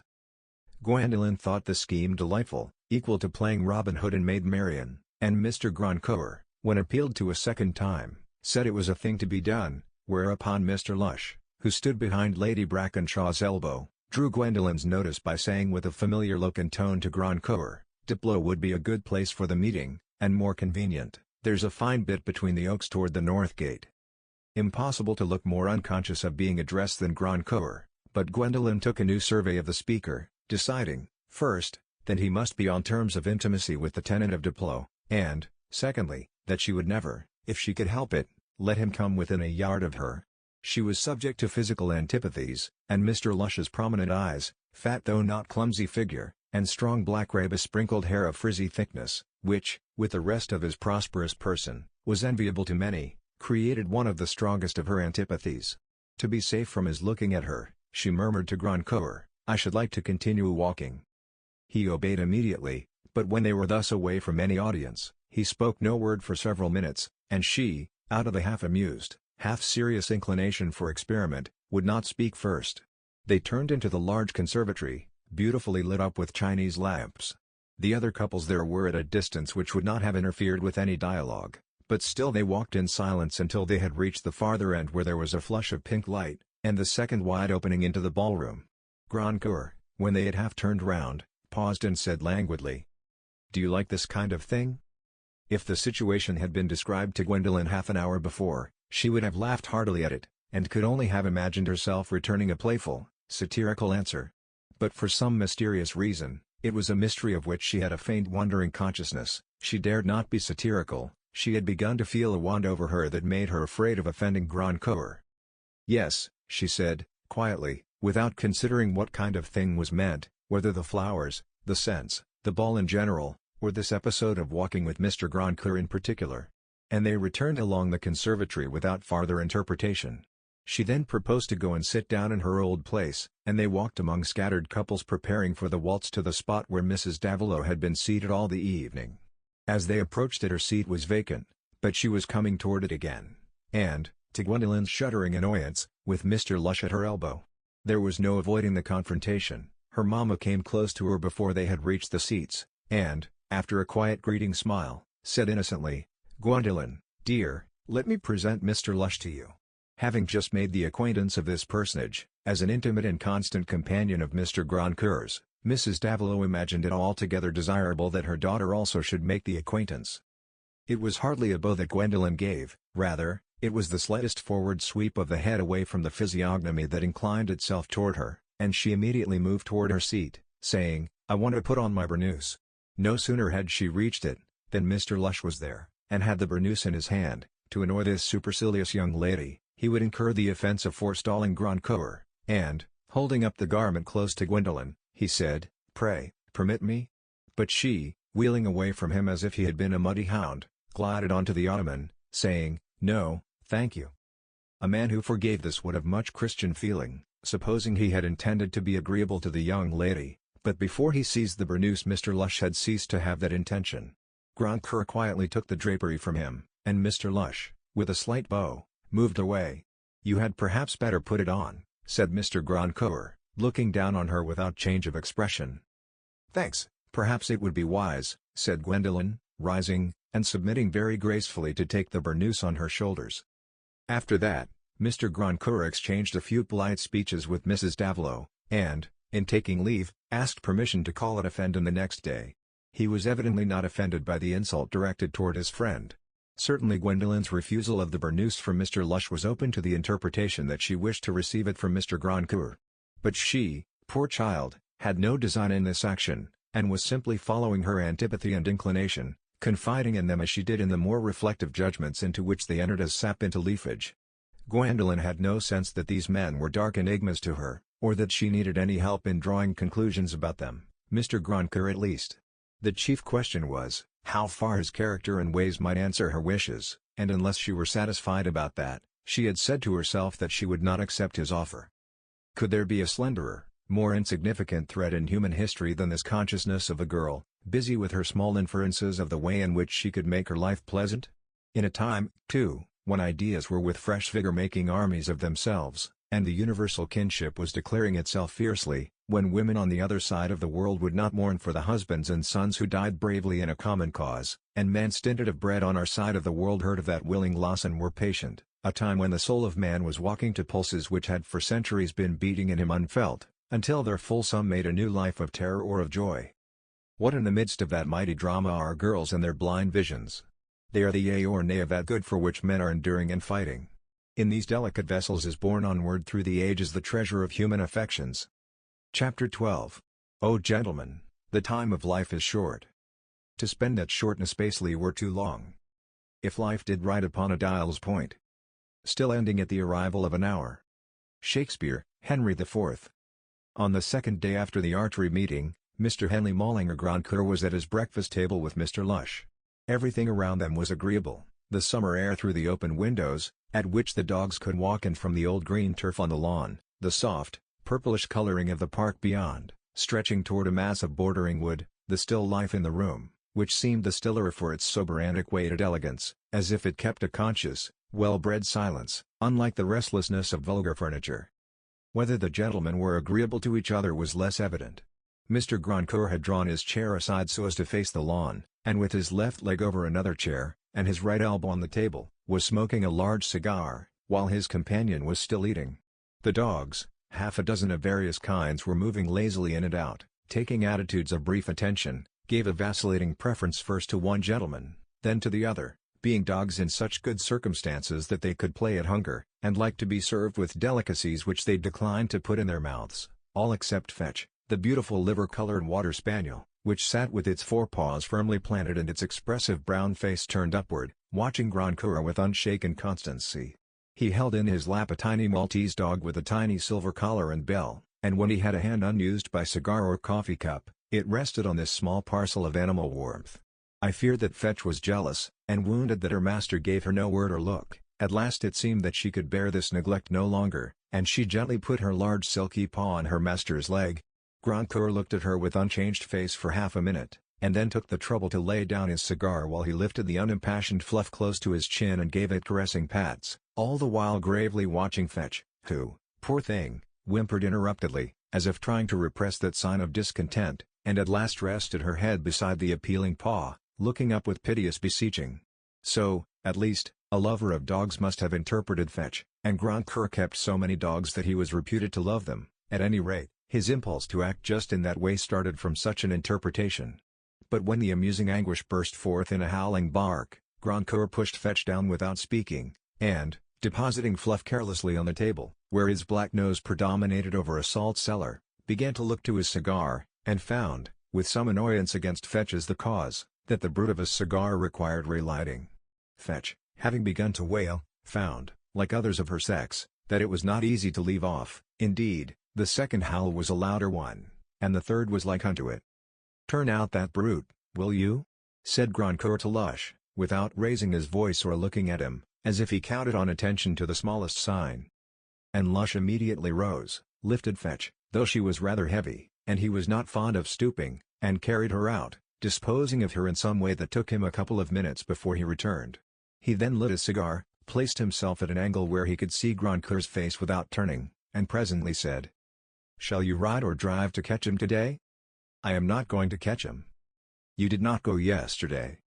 Grandcoeur smoked in silence for half a minute, and then said, "I suppose you sent my card and inquiries." "I went myself at 4, and said you were sure to be there shortly. They would suppose some accident prevented you from fulfilling the intention. Especially if you go today." Silence for a couple of minutes. Then Grandcoeur said, "What men are invited here with their wives?" Lush drew out a notebook.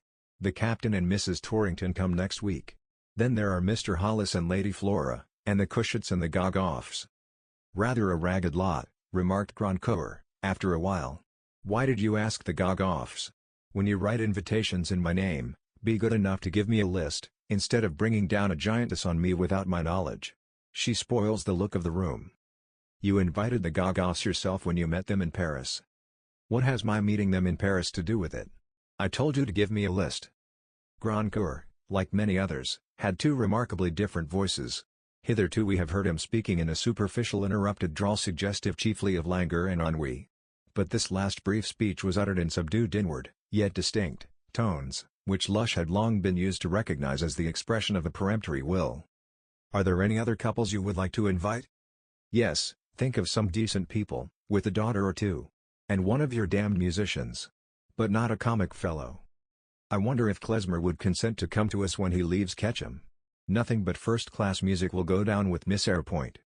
Lush spoke carelessly, but he was really seizing an opportunity and fixing an observant look on Grandcoeur, who now for the first time, turned his eyes toward his companion, but slowly and without speaking until he had given 2 long luxuriant puffs, when he said, perhaps in a lower tone than ever, but with a perceptible edge of contempt, What in the name of nonsense have I to do with Miss Aeropoint and her music? Well, something, said Lush, jocosely. You need not give yourself much trouble, perhaps. But some forms must be gone through before a man can marry a million. Very likely. But I am not going to marry a million. That's a pity, to fling away an opportunity of this sort, and knock down your own plans. Your plans, I suppose you mean. You have some debts, you know, and things may turn out inconveniently, after all. The heirship is not absolutely certain. Grandcoeur did not answer, and Lush went on. It really is a fine opportunity. The father and mother ask for nothing better, I can see, and the daughter's looks and manners require no allowances, any more than if she hadn't a sixpence. She is not beautiful, but equal to carrying any rank. And she is not likely to refuse such prospects as you can offer her. Perhaps not. The father and mother would let you do anything you like with them. But I should not like to do anything with them. Here it was Lush who made a little pause before speaking again, and then he said in a deep voice of remonstrance, Good God, Grandcoeur. After your experience, will you let a whim interfere with your comfortable settlement in life? Spare your oratory. I know what I am going to do. What? Lush put down his cigar and thrust his hands into his side pockets, as if he had to face something exasperating, but meant to keep his temper. I am going to marry the other girl. Have you fallen in love? This question carried a strong sneer. I am going to marry her. You have made her an offer already, then? No. She is a young lady with a will of her own, I fancy. Extremely well fitted to make a rumpus. She would know what she liked. She doesn't like you, said Grandcoeur, with the ghost of a smile. Perfectly true, said Lush, adding again in a markedly sneering tone. However, if you and she are devoted to each other, that will be enough. Grandcoeur took no notice of this speech, but sipped his coffee, rose, and strolled out on the lawn, all the dogs following him. Lush glanced after him a moment, then resumed his cigar and lit it, but smoked slowly, consulting his beard with inspecting eyes and fingers, till he finally stroked it with an air of having arrived at some conclusion, and said in a subdued voice, Check, old boy. Lush, being a man of some ability, had not known Grandcoeur for 15 years without learning what sort of measures were useless with him, though what sort might be useful remained often dubious. In the beginning of his career he held a fellowship, and was near taking orders for the sake of a college living, but, not being fond of that prospect, accepted instead the office of traveling companion to a marquis, and afterward to young Grandcoeur, who had lost his father early, and who found Lush so convenient that he had allowed him to become prime minister in all his more personal affairs.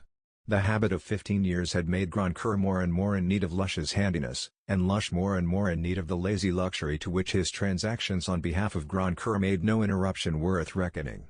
I cannot say that the same lengthened habit had intensified Grandcoeur's want of respect for his companion since that one had been absolute from the beginning, but it had confirmed his sense that he might kick Lush if he chose, only he never did choose to kick any animal, because the act of kicking is a compromising attitude, and a gentleman's dogs should be kicked for him. He only said things which might have exposed himself to be kicked if his confidant had been a man of independent spirit. But what son of a vicar who has stinted his wife and daughters of calico in order to send his male offspring to Oxford, can keep an independent spirit when he is bent on dining with high discrimination, riding good horses, living generally in the most luxuriant honey-blossom clover, and all without working? Mr. Lush had passed for a scholar once, and had still a sense of scholarship when he was not trying to remember much of it, but the bachelors and other arts which soften manners are a time-honored preparation for sinecures, and Lush's present comfortable provision was as good a sinecure in not requiring more than the odor of departed learning. He was not unconscious of being held kickable, but he preferred counting that estimate among the peculiarities of Grandcoeur's character, which made one of his incalculable moods or judgments as good as another. Since in his own opinion he had never done a bad action, it did not seem necessary to consider whether he should be likely to commit one if his love of ease required it. Lush's love of ease was well satisfied at present, and if his puddings were rolled toward him in the dust, he took the inside bits and found them relishing. This morning, for example, though he had encountered more annoyance than usual, he went to his private sitting room and played a good hour on the violoncello. Chapter 16. Men, like planets, have both a visible and an invisible history. The astronomer threads the darkness with strict deduction, accounting so for every visible arc in the wanderer's orbit, and the narrator of human actions, if he did his work with the same completeness, would have to thread the hidden pathways of feeling and thought which lead up to every moment of action, and to those moments of intense suffering which take the quality of action, like the cry of Prometheus, whose chained anguish seems a greater energy than the sea and sky he invokes and the deity he defies. Deronda's circumstances, indeed, had been exceptional. One moment had been burned into his life as its chief epoch, a moment full of July sunshine and large pink roses shedding their last petals on a grassy court enclosed on three sides by a Gothic cloister. Imagine him in such a scene, a boy of 13, stretched prone on the grass where it was in shadow, his curly head propped on his arms over a book, while his tutor, also reading, sat on a campstool under shelter. Deronda's book was Sismondi's History of the Italian Republics. The lad had a passion for history, eager to know how time had been filled up since the flood, and how things were carried on in the dull periods. Suddenly he let down his left arm and looked at his tutor, saying in purest boyish tones, "Mr. Fraser, how was it that the popes and cardinals always had so many nephews?"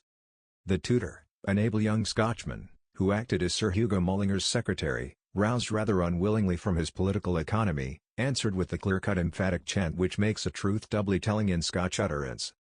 Their own children were called nephews. "Why?" said Deronda. "It was just for the propriety of the thing, because, as you know very well, priests don't marry, and the children were illegitimate." Mr. Fraser, thrusting out his lower lip and making his chant of the last word the more emphatic for a little impatience at being interrupted, had already turned his eyes on his book again, while Deronda, as if something had stung him, started up in a sitting attitude with his back to the tutor. He had always called Sir Hugo Mullinger his uncle, and when it once occurred to him to ask about his father and mother, the baronet had answered, "You lost your father and mother when you were quite a little one, that is why I take care of you." Daniel, then straining to discern something in that early twilight, had a dim sense of having been kissed very much, and surrounded by thin, cloudy, scented drapery, till his fingers caught in something hard, which hurt him, and he began to cry. Every other memory he had was of the little world in which he still lived. And at that time he did not mind about learning more, for he was too fond of Sir Hugo to be sorry for the loss of unknown parents. Life was very delightful to the lad, with an uncle who was always indulgent and cheerful, a fine man in the bright noon of life, whom Daniel thought absolutely perfect, and whose place was one of the finest in England, at once historical, romantic, and homelike, a picturesque architectural outgrowth from an abbey, which had still remnants of the old monastic trunk. Diplo lay in another county, and was a comparatively landless place which had come into the family from a rich lawyer on the female side who wore the perique of the Restoration, whereas the Mallingers had the grant of Monk's Topping under Henry VIII, and ages before had held the neighbouring lands of King's Topping, tracing indeed their origin to a certain Hugues le Malingre, who came in with the Conqueror, and also apparently with a sickly complexion which had been happily corrected in his descendants. 2 rows of these descendants, direct and collateral, females of the male line, and males of the female, looked down in the gallery over the cloisters on the nephew Daniel as he walked there, men in armour with pointed beards and arched eyebrows, pinched ladies in hoops and ruffs with no face to speak of, grave-looking men in black velvet and stuffed hips, and fair, frightened women holding little boys by the hand, smiling politicians in magnificent periques, and ladies of the prize animal kind, with rosebud mouths and full eyelids, according to Lely, then a generation whose faces were revised and embellished in the taste of Kneller, and so on through refined editions of the family types in the time of Reynolds and Romney, till the line ended with Sir Hugo and his younger brother Henley. This last had married Miss Grandcoeur, and taken her name along with her estates, thus making a junction between 2 equally old families, impaling the 3 Saracens' heads proper and 3 bezants of the one with the tower and falcons argent of the other, and, as it happened, uniting their highest advantages in the prospects of that Henley Mullinger Grandcoeur who is at present more of an acquaintance to us than either Sir Hugo or his nephew Daniel Deronda. In Sir Hugo's youthful portrait with rolled collar and high cravat, Sir Thomas Lawrence had done justice to the agreeable alacrity of expression and sanguine temperament still to be seen in the original, but had done something more than justice in slightly lengthening the nose, which was in reality shorter than might have been expected in a Mullinger. Happily the appropriate nose of the family reappeared in his younger brother, and was to be seen in all its refined regularity in his nephew Mullinger Grandcoeur. But in the nephew Daniel Deronda the family faces of various types, seen on the walls of the gallery, found no reflex. Still he was handsomer than any of them, and when he was 13 might have served as model for any painter who wanted to image the most memorable of boys. You could hardly have seen his face thoroughly meeting yours without believing that human creatures had done nobly in times past, and might do more nobly in time to come. The finest childlike faces have this consecrating power, and make us shudder anew at all the grossness and basely raw griefs of the world, lest they should enter here and defile. But at this moment on the grass among the rose petals, Daniel Deronda was making a first acquaintance with those griefs. A new idea had entered his mind, and was beginning to change the aspect of his habitual feelings as happy careless voyagers are changed with the sky suddenly threatened and the thought of danger arises. He sat perfectly still with his back to the tutor, while his face expressed rapid inward transition. The deep blush, which had come when he first started up, gradually subsided, but his features kept that indescribable look of subdued activity which often accompanies a new mental survey of familiar facts. He had not lived with other boys, and his mind showed the same blending of child's ignorance with surprising knowledge which is oftener seen in bright girls.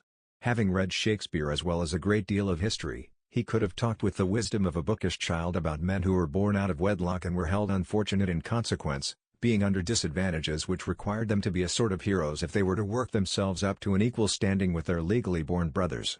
But he had never brought such knowledge into any association with his own lot, which had been too easy for him ever to think about it, until this moment when there had darted into his mind with the magic of quick comparison, the possibility that here was the secret of his own birth, and that the man whom he called uncle was really his father.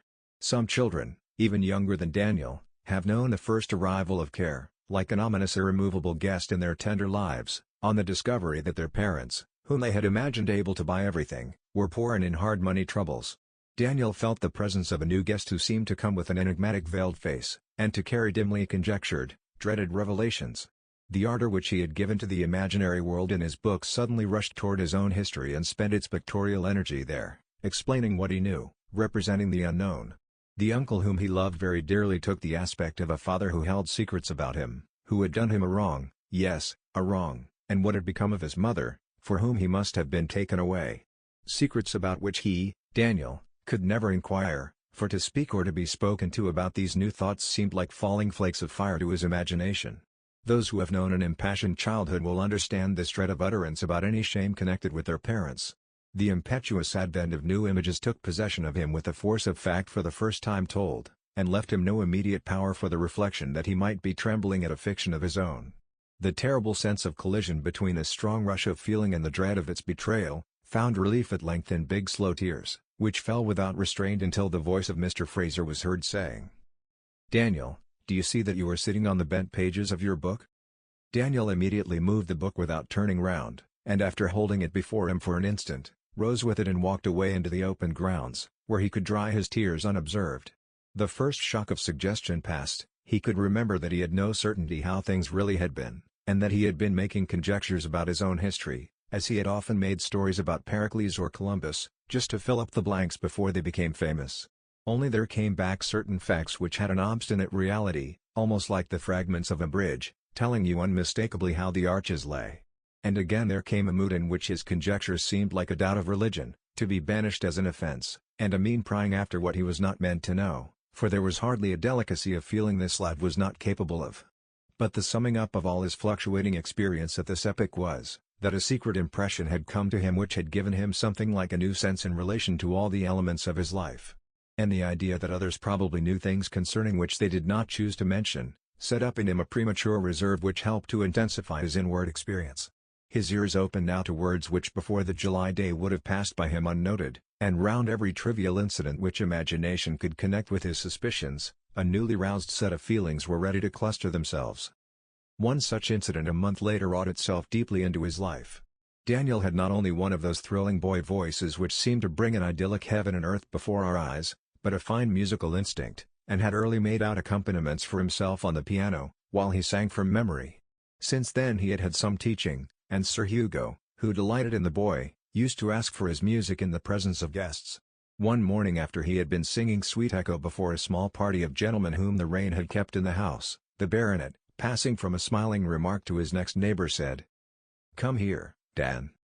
The boy came forward with unusual reluctance. He wore an embroidered holland blouse which set off the rich coloring of his head and throat, and the resistant gravity about his mouth and eyes as he was being smiled upon, made their beauty the more impressive. Everyone was admiring him. "What do you say to being a great singer? Should you like to be adored by the world and take the house by storm, like Mario and Tamberlik?" Daniel reddened instantaneously, but there was a just perceptible interval before he answered with angry decision. "No, I should hate it."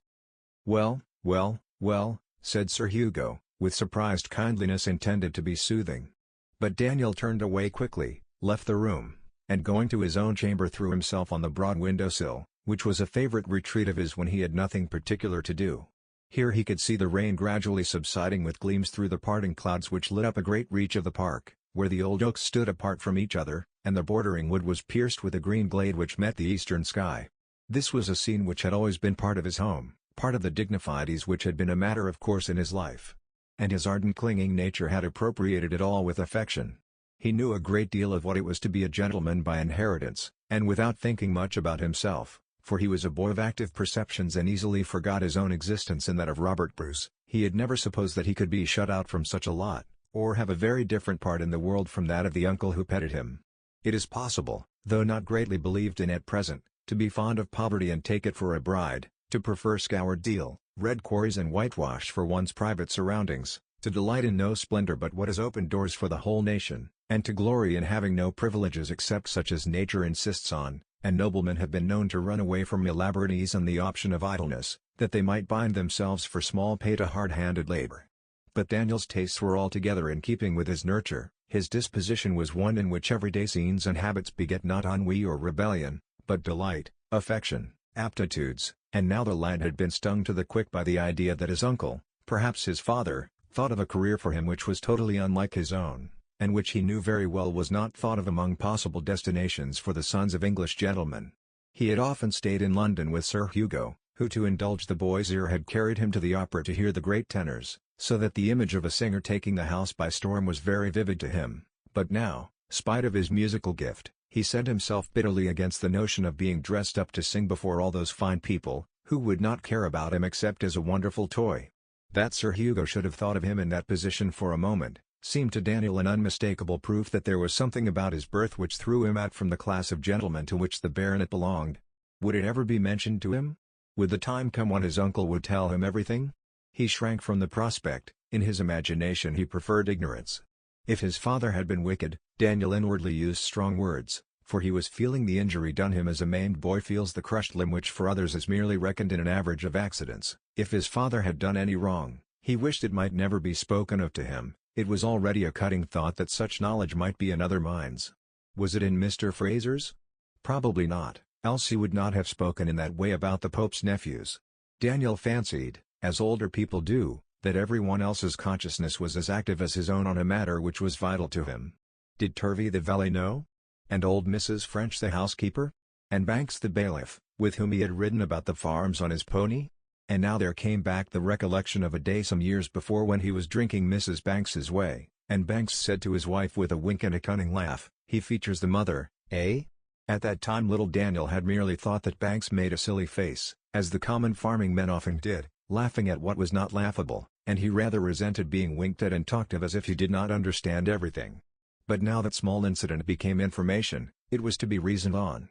How could he be like his mother and not like his father? His mother must have been a Mollinger, if Sir Hugo were his uncle. But no. His father might have been Sir Hugo's brother and have changed his name, as Mr. Henley Mollinger did when he married Miss Grandcoeur. But then, why had he never heard Sir Hugo speak of his brother Deronda, as he spoke of his brother Grandcoeur?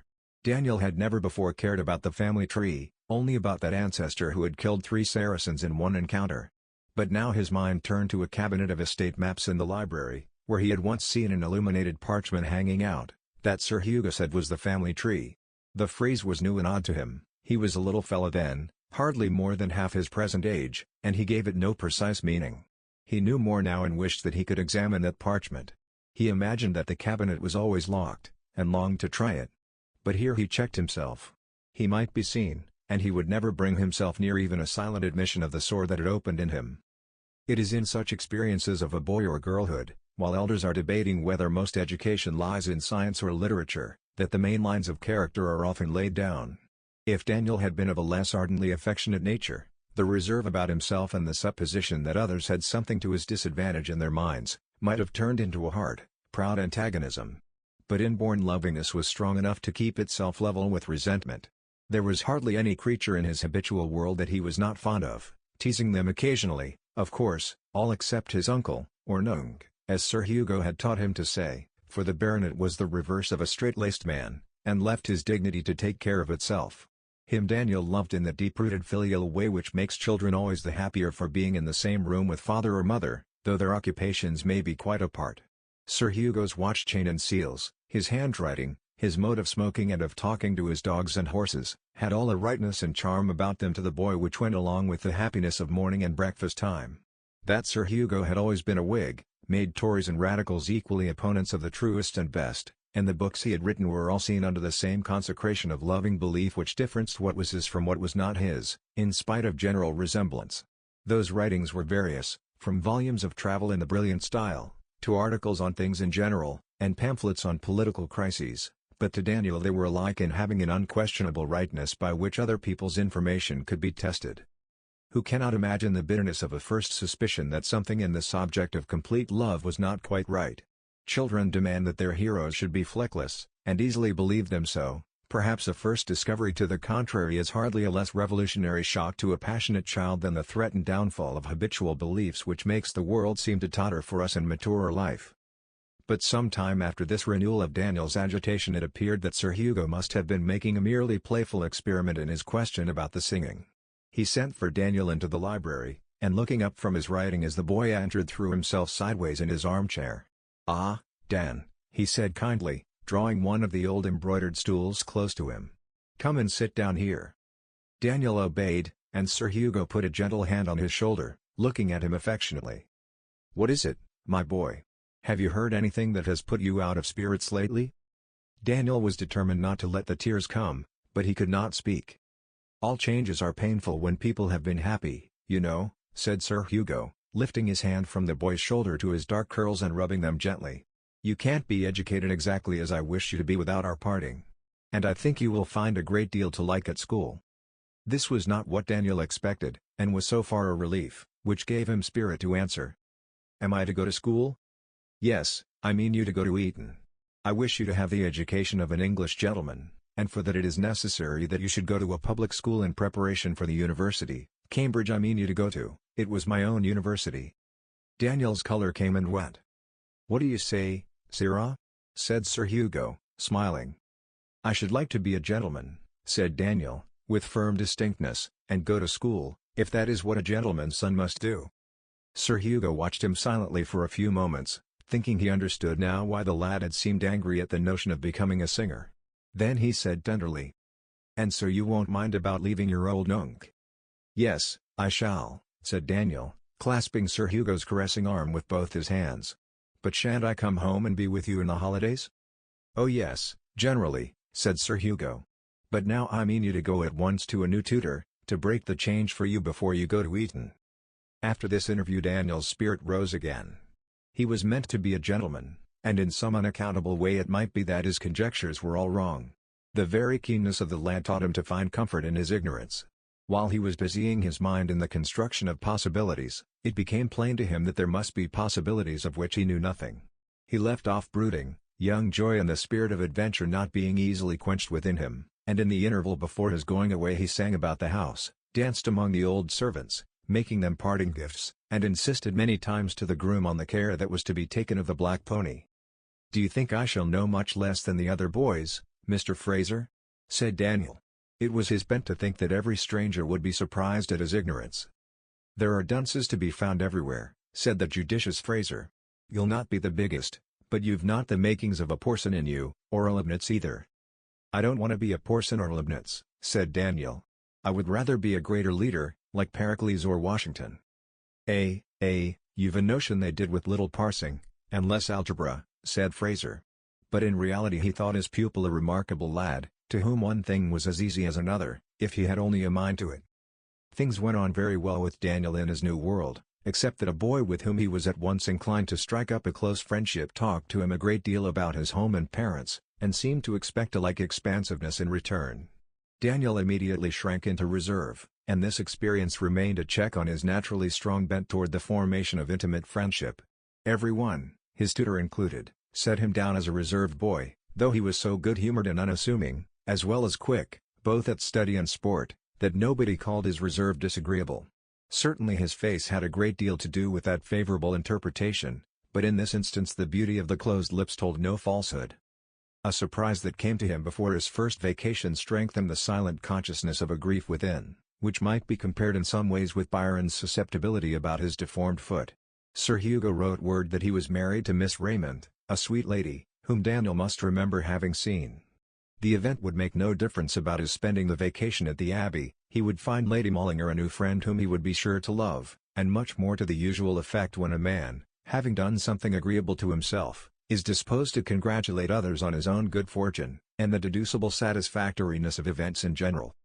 Let Sir Hugo be partly excused until the grounds of his action can be more fully known. The mistakes in his behavior to Deronda were due to the dullness toward what may be going on in other minds, especially the minds of children, which is among the commonest deficiencies, even in good-natured men like him, when life has been generally easy to themselves, and their energies have been quietly spent in feeling gratified. No one was better aware than he that Daniel was generally suspected to be his own son. But he was pleased with that suspicion, and his imagination had never once been troubled with the way in which the boy himself might be affected, either then or in the future, by the enigmatic aspect of his circumstances. He was as fond of him as could be, and meant the best by him. And, considering the lightness with which the preparation of young lives seemed to lie on respectable consciences, Sir Hugo Mullinger can hardly be held open to exceptional reproach. He had been a bachelor till he was 45, had always been regarded as a fascinating man of elegant tastes. What could be more natural, even according to the index of language, than that he should have a beautiful boy like the little Deronda to take care of? The mother might even, perhaps, be in the great world, met with in Sir Hugo's residence abroad. The only person to feel any objection was the boy himself, who could not have been consulted. And the boy's objections had never been dreamed of by anybody but himself. By the time Deronda was ready to go to Cambridge, Lady Mullinger had already 3 daughters, charming babies, all 3, but whose sex was announced as a melancholy alternative, the offspring desired being a son. If Sir Hugo had no son, the succession must go to his nephew, Mullinger Grandcoeur. Daniel no longer held a wavering opinion about his own birth. His fuller knowledge had tended to convince him that Sir Hugo was his father, and he conceived that the baronet, since he never approached a communication on the subject, wished him to have a tacit understanding of the fact, and to accept in silence what would be generally considered more than the due love and nurture. Sir Hugo's marriage might certainly have been felt as a new ground of resentment by some youths in Deronda's position, and the timid Lady Mullinger with her fast-coming little ones might have been images to scowl at, as likely to divert much that was disposable in the feelings and possessions of the baronet from one who felt his own claim to be prior. But hatred of innocent human obstacles was a form of moral stupidity not in Deronda's grain. Even the indignation which had long mingled itself with his affection for Sir Hugo took the quality of pain rather than of temper, and as his mind ripened to the idea of tolerance toward error, he habitually liked the idea with his own silent grievances. The sense of an entailed disadvantage, the deformed foot doubtfully hidden by the shoe, makes a restlessly active spiritual yeast, and easily turns a self-centered, unloving nature into an Ishmaelite. But in the rarer sort, who presently see their own frustrated claim as one among a myriad, the inexorable sorrow takes the form of fellowship and makes the imagination tender. Deronda's early weakened susceptibility, charged at first with ready indignation and resistant pride, had raised in him a premature reflection on certain questions of life. It had given a bias to his conscience, a sympathy with certain ills, and a tension of resolve in certain directions, who marked him off from other youths much more than any talents he possessed. One day near the end of the long vacation, when he had been making a tour in the Rhineland with his Eton tutor, and was come for a farewell stay at the Abbey before going to Cambridge, he said to Sir Hugo, "What do you intend me to be, sir?" They were in the library, and it was the fresh morning. Sir Hugo had called him in to read a letter from a Cambridge don who was to be interested in him, and since the baronet wore an air at once businesslike and leisurely, the moment seemed propitious for entering on a grave subject which had never yet been thoroughly discussed. "Whatever your inclination leads you to, my boy. I thought it right to give you the option of the army, but you shut the door on that, and I was glad. I don't expect you to choose just yet, by and by, when you have looked about you a little more and tried your mettle among older men. The university has a good wide opening into the forum. There are prizes to be won, and a bit of good fortune often gives the turn to a man's taste. From what I see and hear, I should think you can take up anything you like. You are in the deeper water with your classics than I ever got into, and if you are rather sick of that swimming, Cambridge is the place where you can go into mathematics with a will, and disport yourself on the dry sand as much as you like." I floundered along like a carp. "I suppose money will make some difference, sir," said Daniel blushing. "I shall have to keep myself by and by." "Not exactly. I recommend you not to be extravagant. Yes, yes, I know, you are not inclined to that, but you need not take up anything against the grain. You will have a bachelor's income, enough for you to look about with. Perhaps I had better tell you that you may consider yourself secure of 700 a year. You might make yourself a barrister, be a writer, take up politics. I confess that is what would please me best. I should like to have you at my elbow and pulling with me." Deronda looked embarrassed. He felt that he ought to make some sign of gratitude, but other feelings clogged his tongue. A moment was passing by in which a question about his birth was throbbing within him, and yet it seemed more impossible than ever that the question should find vent, more impossible than ever that he could hear certain things from Sir Hugo's lips. The liberal way in which he was dealt with was the more striking because the baronet had of late cared particularly for money, and for making the utmost of his life interest in the estate by way of providing for his daughters, and as all this flashed through Daniel's mind it was momentarily within his imagination that the provision for him might come in some way from his mother. But such vaporous conjecture passed away as quickly as it came. Sir Hugo appeared not to notice anything peculiar in Daniel's manner, and presently went on with his usual chatty liveliness. "I am glad you have done some good reading outside your classics, and have got a grip of French and German. The truth is, unless a man can get the prestige and income of a Don and write Donish books, it's hardly worthwhile for him to make a Greek and Latin machine of himself and be able to spin you out pages of the Greek dramatists at any verse you'll give him as a cue. That's all very fine, but in practical life nobody does give you the cue for pages of Greek. In fact, it's a nicety of conversation which I would have you attend to. Much quotation of any sort, even in English is bad. It tends to choke ordinary remark.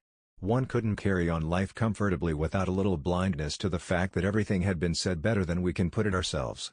But talking of Dons, I have seen Dons make a capital figure in society, and occasionally he can shoot you down a cartload of learning in the right place, which will tell in politics. Such men are wanted, and if you have any turn for being a Don, I say nothing against it. I think there's not much chance of that. Quickset and Puller are both stronger than I am. I hope you will not be much disappointed if I don't come out with high honors." "No, no. I should like you to do yourself credit, but for God's sake don't come out as a superior expensive kind of idiot, like young Brecon, who got a double first, and has been learning to knit braces ever since. What I wish you to get is a passport in life. I don't go against our university system, we want a little disinterested culture to make head against cotton and capital, especially in the House. My Greek has all evaporated, if I had to construe a verse on a sudden, I should get an apoplectic fit. But it formed my taste. I dare say my English is the better for it." On this point Daniel kept a respectful silence. The enthusiastic belief in Sir Hugo's writings as a standard, and in the Whigs as the chosen race among politicians, had gradually vanished along with the seraphic boy's face. He had not been the hardest of workers at Eton.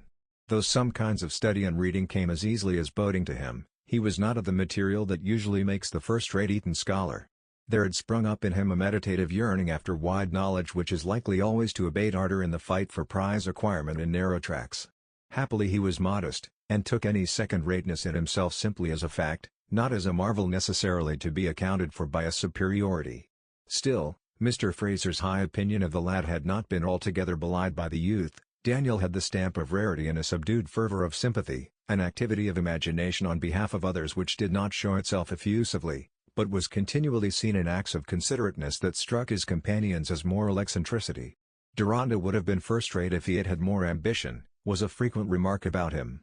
But how could a fellow push his way properly when he objected to swop for his own advantage, knocked under by choice when he was within an inch of victory, and, unlike the great Clive, would rather be the calf than the butcher? It was a mistake, however, to suppose that Deronda had not his share of ambition. We know he had suffered keenly from the belief that there was a tinge of dishonor in his lot, but there are some cases, and his was one of them, in which the sense of injury breeds, not the will to inflict injuries and climb over them as a ladder, but a hatred of all injury. He had his flashes of fierceness and could hit out upon occasion, but the occasions were not always what might have been expected. For in what related to himself his resentful impulses had been early checked by a mastering affectionateness. Love has a habit of saying never mind to angry self, who, sitting down for the nonce in the lower place, by and by gets used to it. So it was that as Deronda approached manhood his feeling for Sir Hugo, while it was getting more and more mixed with criticism, was gaining in that sort of allowance which reconciles criticism with tenderness. The dear old beautiful home and everything within it, Lady Mallinger and her little ones included, were consecrated for the youth as they had been for the boy, only with a certain difference of light on the objects. The altarpiece was no longer miraculously perfect, painted under infallible guidance, but the human hand discerned in the work was appealing to a reverent tenderness safer from the gusts of discovery. Certainly Deronda's ambition, even in his springtime, lay exceptionally aloof from conspicuous, vulgar triumph, and from other ugly forms of boyish energy, perhaps because he was early impassioned by ideas, and burned his fire on those heights.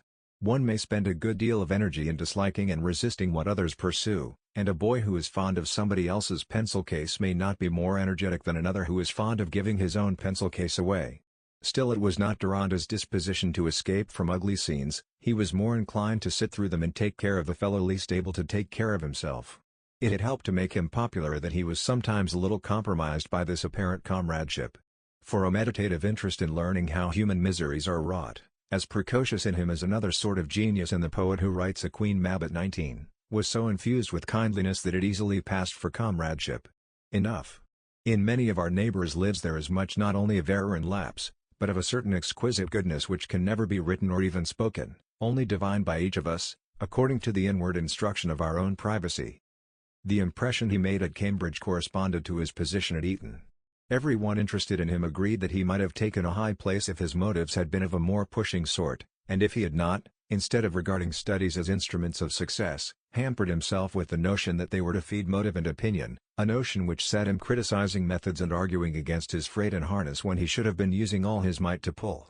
In the beginning his work at the university had a new zest for him. Indifferent to the continuation of Eton classical drill, he applied himself vigorously to mathematics, for which he had shown an early aptitude under Mr. Fraser, and he had the delight of feeling his strength in a comparatively fresh exercise of thought. That delight, and the favorable opinion of his tutor, determined him to try for a mathematical scholarship in the Easter of his second year. He wished to gratify Sir Hugo by some achievement, and the study of the higher mathematics, having the growing fascination inherent in all thinking which demands intensity, was making him a more exclusive worker than he had been before. But here came the old check which had been growing with his growth. He found the inward bent toward comprehension and thoroughness diverging more and more from the track marked out by the standards of examination. He felt a heightening discontent with the wearing futility and enfeebling strain of a demand for excessive retention and dexterity without any insight into the principles which form the vital connections of knowledge. Deronda's undergraduateship occurred 15 years ago, when the perfection of our university methods was not yet indisputable. In hours when his dissatisfaction was strong upon him he reproached himself for having been attracted by the conventional advantage of belonging to an English university, and was tempted toward the project of asking Sir Hugo to let him quit Cambridge and pursue a more independent line of study abroad. The germs of this inclination had been already stirring in his boyish love of universal history, which made him want to be at home in foreign countries, and follow in imagination the traveling students of the Middle Ages. He longed now to have the sort of apprenticeship to life which would not shape him too definitely, and rob him of the choice that might come from a free growth. One sees that Deronda's demerits were likely to be on the side of reflective hesitation, and this tendency was encouraged by his position. There was no need for him to get an immediate income, or to fit himself in haste for a profession, and his sensibility to the half-known facts of his parentage made him an excuse for lingering longer than others in a state of social neutrality. Other men, he inwardly said, had a more definite place and duties. But the project which flattered his inclination might not have gone beyond the stage of ineffective brooding, if certain circumstances had not quickened it into action. The circumstances arose out of an enthusiastic friendship which extended into his afterlife.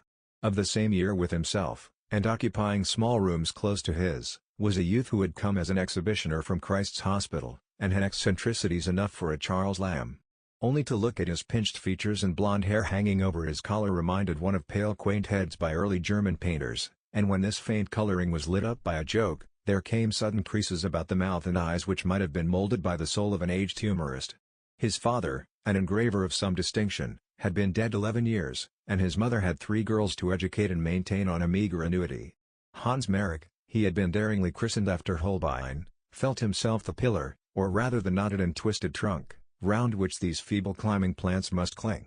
There was no want of ability or of honest well-meaning affection to make the prop trustworthy. The ease and quickness with which he studied might serve him to win prizes at Cambridge, as he had done among the blue coats, in spite of irregularities. The only danger was, that the incalculable tendencies in him might be fatally timed, and that his good intentions might be frustrated by some act which was not due to habit but to capricious, scattered impulses. He could not be said to have any one bad habit, Yet at longer or shorter intervals he had fits of impish recklessness, and did things that would have made the worst habits. Hans in his right mind, however, was a lovable creature, and in Deronda he had happened to find a friend who was likely to stand by him with a more constancy, from compassion for these brief aberrations that might bring along repentance. Hans, indeed, shared Deronda's rooms nearly as much as he used his own. To Deronda he poured himself out on his studies, his affairs, his hopes, the poverty of his home, and his love for the creatures there, the itching of his fingers to draw, and his determination to fight it away for the sake of getting some sort of a plum that he might divide with his mother and the girls. He wanted no confidence in return, but seemed to take Deronda as an Olympian who needed nothing, an egotism in friendship which is common enough with mercurial, expansive natures. Deronda was content, and gave Merrick all the interest he claimed, getting at last a brotherly anxiety about him, looking after him in his erratic moments, and contriving by adroitly delicate devices not only to make up for his friend's lack of pence, but to save him from threatening chances. Such friendship easily becomes tender, the one spreads strong sheltering wings that delight in spreading, the other gets the warm protection which is also a delight. Merrick was going in for a classical scholarship, and his success, in various ways momentous, was the more probable from the steadying influence of Deronda's friendship. But an imprudence of Merrick's, committed at the beginning of the autumn term, threatened to disappoint his hopes.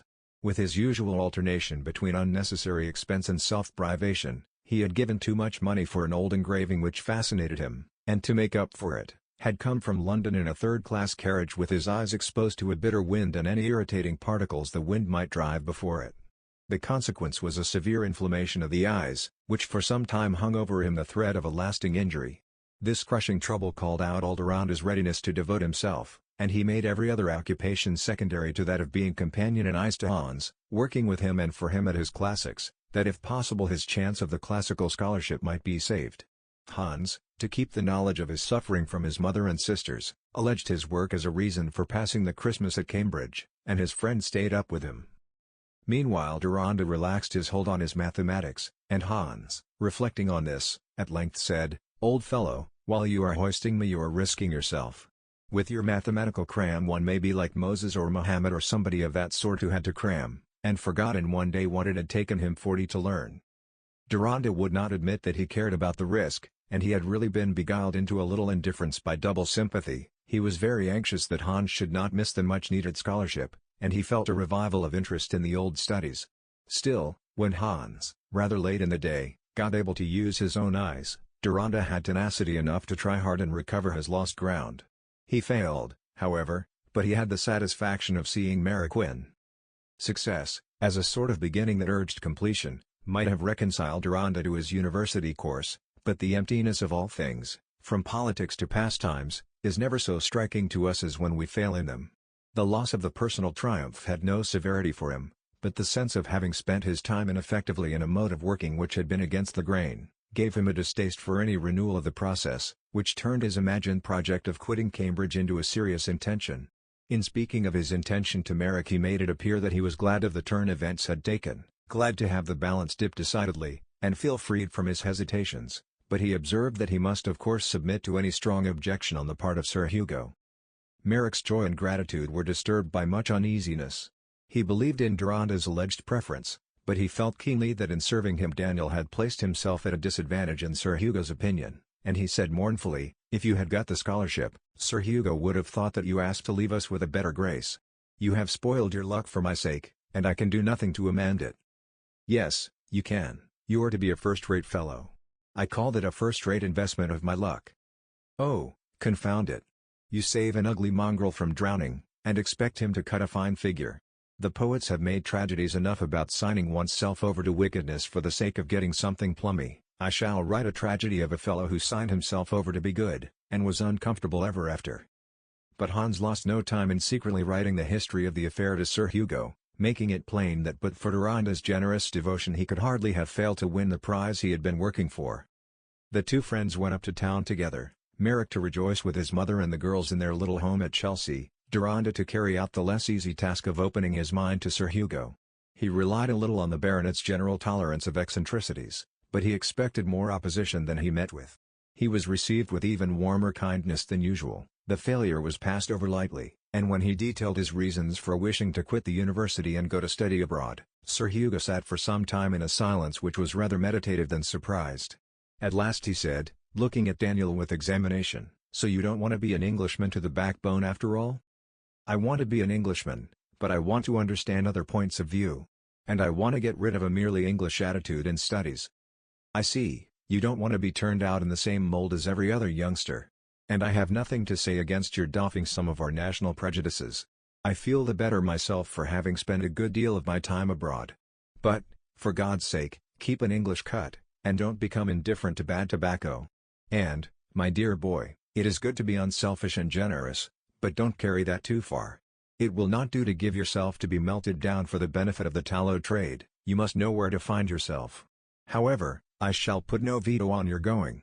Wait until I can get off committee, and I'll run over with you." So Deronda went according to his will.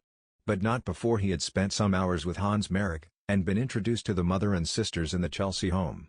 The shy girls watched and registered every look of their brother's friend, declared by Hans to have been the salvation of him, a fellow like nobody else, and, in fine, a brick.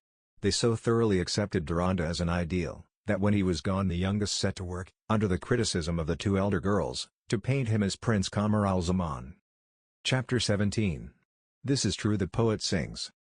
That a sorrow's crown of sorrow is remembering happier things. Tennyson, In Memoriam. On a fine evening near the end of July, Deronda was rowing himself on the Thames. It was already a year or more since he had come back to England, with the understanding that his education was finished, and that he was somehow to take his place in English society, but though, in deference to Sir Hugo's wish, and to fence off idleness, he had begun to read law, this apparent decision had been without other result than to deepen the roots of indecision. His old love of boating had revived with the more force now that he was in town with the Mallingers, because he could nowhere else get the same still seclusion which the river gave him. He had a boat of his own at Putney, and whenever Sir Hugo did not want him, it was his chief holiday to row till past sunset and come in again with the stars. Not that he was in a sentimental stage, but he was in another sort of contemplative mood perhaps more common in the young men of our day, that of questioning whether it were worth while to take part in the battle of the world. I mean, of course, the young men in whom the unproductive labor of questioning is sustained by 3 or 5%, on capital which somebody else has battled for. It puzzled Sir Hugo that one who made a splendid contrast with all that was sickly and puling should be hampered with ideas which, since they left an accomplished Whig like himself unobstructed, could be no better than spectral illusions, especially as Deronda set himself against authorship, a vocation which is understood to turn foolish thinking into funds. Rowing in his dark blue shirt and skullcap, his curls closely clipped, his mouth beset with abundant soft waves of beard, he bore only disguised traces of the seraphic boy trailing clouds of glory. Still, even one who had never seen him since his boyhood might have looked at him with slow recognition, due perhaps to the peculiarity of the gaze which Gwendolen chose to call dreadful, though it had really a very mild sort of scrutiny. The voice, sometimes audible in subdued snatches of song, had turned out merely a high baritone. Indeed, only to look at his lithe, powerful frame and the firm gravity of his face would have been enough for an experienced guess that he had no rare and ravishing tenor such as nature reluctantly makes at some sacrifice. Look at his hands, they are not small and dimpled, with tapering fingers that seem to have only a deprecating touch. They are long, flexible, firmly grasping hands, such as Titian has painted in a picture where he wanted to show the combination of refinement with force. And there is something of a likeness, too, between the faces belonging to the hands, in both the uniform pale brown skin, the perpendicular brow, the calmly penetrating eyes. Not seraphic any longer, thoroughly terrestrial and manly, but still of a kind to raise belief in a human dignity which can afford to recognize poor relations. Such types meet us here and there among average conditions, in a workman, for example, whistling over a bit of measurement and lifting his eyes to answer our question about the road. And often the grand meanings of faces as well as of written words may lie chiefly in the impressions that happen just now to be of importance in relation to Deronda, rowing on the Thames in a very ordinary equipment for a young Englishman at leisure, and passing under Kew Bridge with no thought of an adventure in which his appearance was likely to play any part. In fact, he objected very strongly to the notion, which others had not allowed him to escape, that his appearance was of a kind to draw attention, and hints of this, intended to be complimentary, found an angry resonance in him, coming from mingled experiences, to which a clue has already been given. His own face in the glass had during many years associated for him with thoughts of someone whom he must be like, one about whose character and lot he continually wondered, and never dared to ask. In the neighborhood of Kew Bridge, between 6 and 7 o'clock, the river was no solitude. Several persons were sauntering on the towing path, and here and there a boat was plying. Deronda had been rowing fast to get over this spot, when, becoming aware of a great barge advancing toward him, he guided his boat aside, and rested on his oar within a couple of yards of the river brink. He was all the while unconsciously continuing the low-toned chant which had haunted his throat all the way up the river, the gondolier's song in the Otello, where Rossini has worthily set to music the immortal words of Dante. Nessun magi or dolore. Che ricordarsi del tempo felice. Nella miseria. Dandy's words are best rendered by our own poet in the lines at the head of the chapter. And, as he rested on his oar, the pianissimo fall of the melodic wail Nella miseria was distinctly audible on the brink of the water. 3 or 4 persons had paused at various spots to watch the barge passing the bridge, and doubtless included in their notice the young gentleman in the boat, but probably it was only to one ear that the low vocal sounds came with more significance than if they had been an insect murmur amidst the sum of current noises. Deronda, awaiting the barge, now turning his head to the riverside, and saw at a few yards distant from him a figure which might have been an impersonation of the misery he was unconsciously giving voice to, a girl hardly more than 18, of low slim figure, with most delicate little face, her dark curls pushed behind her ears under a large black hat, a long woolen cloak over her shoulders. Her hands were hanging down clasped before her, and her eyes were fixed on the river with a look of immovable, statue-like despair. This strong arrest of his attention made him cease singing. Apparently his voice had entered her inner world without her taking any note of whence it came, for when it suddenly ceased she changed her attitude slightly, and, looking round with a frightened glance, met Deronda's face. It was but a couple of moments, but that seemed a long while for two people to look straight at each other. Her look was something like that of a fawn or other gentle animal before it turns to run away, no blush, no special alarm, but only some timidity which yet could not hinder her from a long look before she turned. In fact, it seemed to Deronda that she was only half conscious of her surroundings. Was she hungry, or was there some other cause of bewilderment? He felt an outleap of interest and compassion toward her, but the next instant she had turned and walked away to a neighboring bench under a tree. He had no right to linger and watch her. Poorly dressed, melancholy women are common sights. It was only the delicate beauty, picturesque lines and color of the image that was exceptional, and these conditions made it more markedly impossible that he should obtrude his interest upon her. He began to row away and was soon far up the river, but no other thoughts were busy enough quite to expel that pale image of unhappy girlhood. He fell again and again to speculating on the probable romance that lay behind that loneliness and look of desolation, then to smile at his own share in the prejudice that interesting faces must have interesting adventures, then to justify himself for feeling that sorrow was the more tragic when it befell delicate, childlike beauty. "I should not have forgotten the look of misery if she had been ugly and vulgar," he said to himself.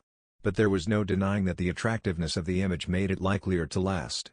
It was clear to him as an onyx cameo, the brown-black drapery, the white face with small features and dark, long-lashed eyes.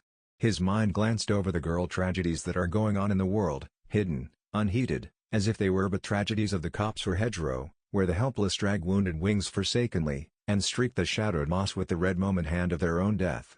Deronda of late, in his solitary excursions, had been occupied chiefly with uncertainties about his own course, but those uncertainties, being much at their leisure, were wont to have such wide-sweeping connections with all life and history that the new image of helpless sorrow easily blent itself with what seemed to him the strong array of reasons why he should shrink from getting into that routine of the world which makes men apologize for all its wrongdoing, and take opinions as mere professional equipment, why he should not draw strongly at any thread in the hopelessly entangled scheme of things. He used his oars little, satisfied to go with the tide and be taken back by it. It was his habit to indulge himself in that solemn passivity which easily comes with the lengthening shadows and mellow light, when thinking and desiring melt together imperceptibly, and what in other hours may have seemed argument takes the quality of passionate vision. By the time he had come back again with the tide past Richmond Bridge the sun was near setting, and the approach of his favorite hour, with its deepening stillness and darkening masses of tree and building between the double glow of the sky and the river, disposed him to linger as if they had been an unfinished strain of music. He looked out for a perfectly solitary spot where he could lodge his boat against the bank, and, throwing himself on his back with his head propped on the cushions, could watch out the light of sunset and the opening of that bead-roll which some Oriental poet describes as God's call to the little stars, who each answer, "Here am I." He chose a spot in the bend of the river just opposite Kew Gardens, where he had a great breadth of water before him reflecting the glory of the sky, while he himself was in shadow. He lay with his hands behind his head, propped on a level with the boat's edge, so that he could see all round him, but could not be seen by anyone at a few yards' distance, and for a long while he never turned his eyes from the view right in front of him. He was forgetting everything else in a half-speculative, half-involuntary identification of himself with the objects he was looking at, thinking how far it might be possible habitually to shift his center till his own personality would be no less outside him than the landscape, when the sense of something moving on the bank opposite him where it was bordered by a line of willow bushes, made him turn his glance thitherward. In the first moment he had a darting presentiment about the moving figure, and now he could see the small face with the strange dying sunlight upon it. He feared to frighten her by a sudden movement, and watched her with motionless attention. She looked round, but seemed only to gather security from the apparent solitude, hid her hat among the willows, and immediately took off her woolen cloak. Presently she seated herself and deliberately dipped the cloak in the water, holding it there a little while, then taking it out with effort, rising from her seat as she did so. By this time Deronda felt sure that she meant to wrap the wet cloak round her as a drowning shroud. There was no longer time to hesitate about frightening her. He rose and seized his oar to ply across. Happily her position lay a little below him.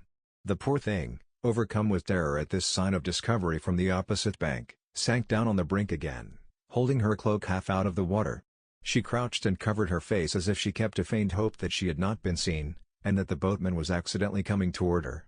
But soon he was within brief space of her, steadying his boat against the bank, and speaking, but very gently. "Don't be afraid. You are unhappy. Pray, trust me. Tell me what I can do to help you." She raised her head and looked up at him. His face now was toward the light, and she knew it again. But she did not speak for a few moments which were a renewal of their former gaze at each other. At last she said in a low sweet voice, with an accent so distinct that it suggested foreignness and yet was not foreign, "I saw you before," and then added dreamily, after a like pause, "Nella miseria." Deronda, not understanding the connection of her thoughts, supposed that her mind was weakened by distress and hunger. "It was you, singing?" she went on, hesitatingly, "Nessun Maggie or Dolore." The mere words themselves uttered in her sweet undertones seemed to give the melody to Deronda's ear. "Ah, yes," he said, understanding now, "I am often singing them. But I fear you will injure yourself staying here. Pray let me take you in my boat to some place of safety. And that wet cloak, let me take it." He would not attempt to take it without her leave, dreading lest he should scare her. Even at his words, he fancied that she shrank and clutched the cloak more tenaciously. But her eyes were fixed on him with a question in them as she said, "You look good. Perhaps it is God's command. Do trust me. Let me help you. I will die before I will let any harm come to you." She rose from her sitting posture, first dragging the saturated cloak and then letting it fall on the ground. It was too heavy for her tired arms. Her little woman's figure as she laid her delicate chilled hands together one over the other against her waist, and went a step backward while she leaned her head forward as if not to lose sight of his face, was unspeakably touching. "Great God!" The words escaped Deronda in a tone so low and solemn that they seemed like a prayer become unconsciously vocal. The agitating impression this forsaken girl was making on him stirred a fibre that lay close to his deepest interest in the fates of women. Perhaps my mother was like this one. The old thought had come now with a new impetus of mingled feeling, and urged that exclamation in which both East and West have for ages concentrated their awe in the presence of inexorable calamity. The low-toned words seemed to have some reassurance in them for the hearer. She stepped forward close to the boat's side, and Deronda put out his hand, hoping now that she would let him help her in. She had already put her tiny hand into his which closed around it, when some new thought struck her, and drawing back she said, "I have nowhere to go, nobody belonging to me in all this land." "I will take you to a lady who has daughters," said Deronda, immediately. He felt a sort of relief in gathering that the wretched home and cruel friends he imagined her to be fleeing from were not in the near background. Still she hesitated, and said more timidly than ever, "Do you belong to the theatre?" "No, I have nothing to do with the theatre," said Deronda, in a decided tone.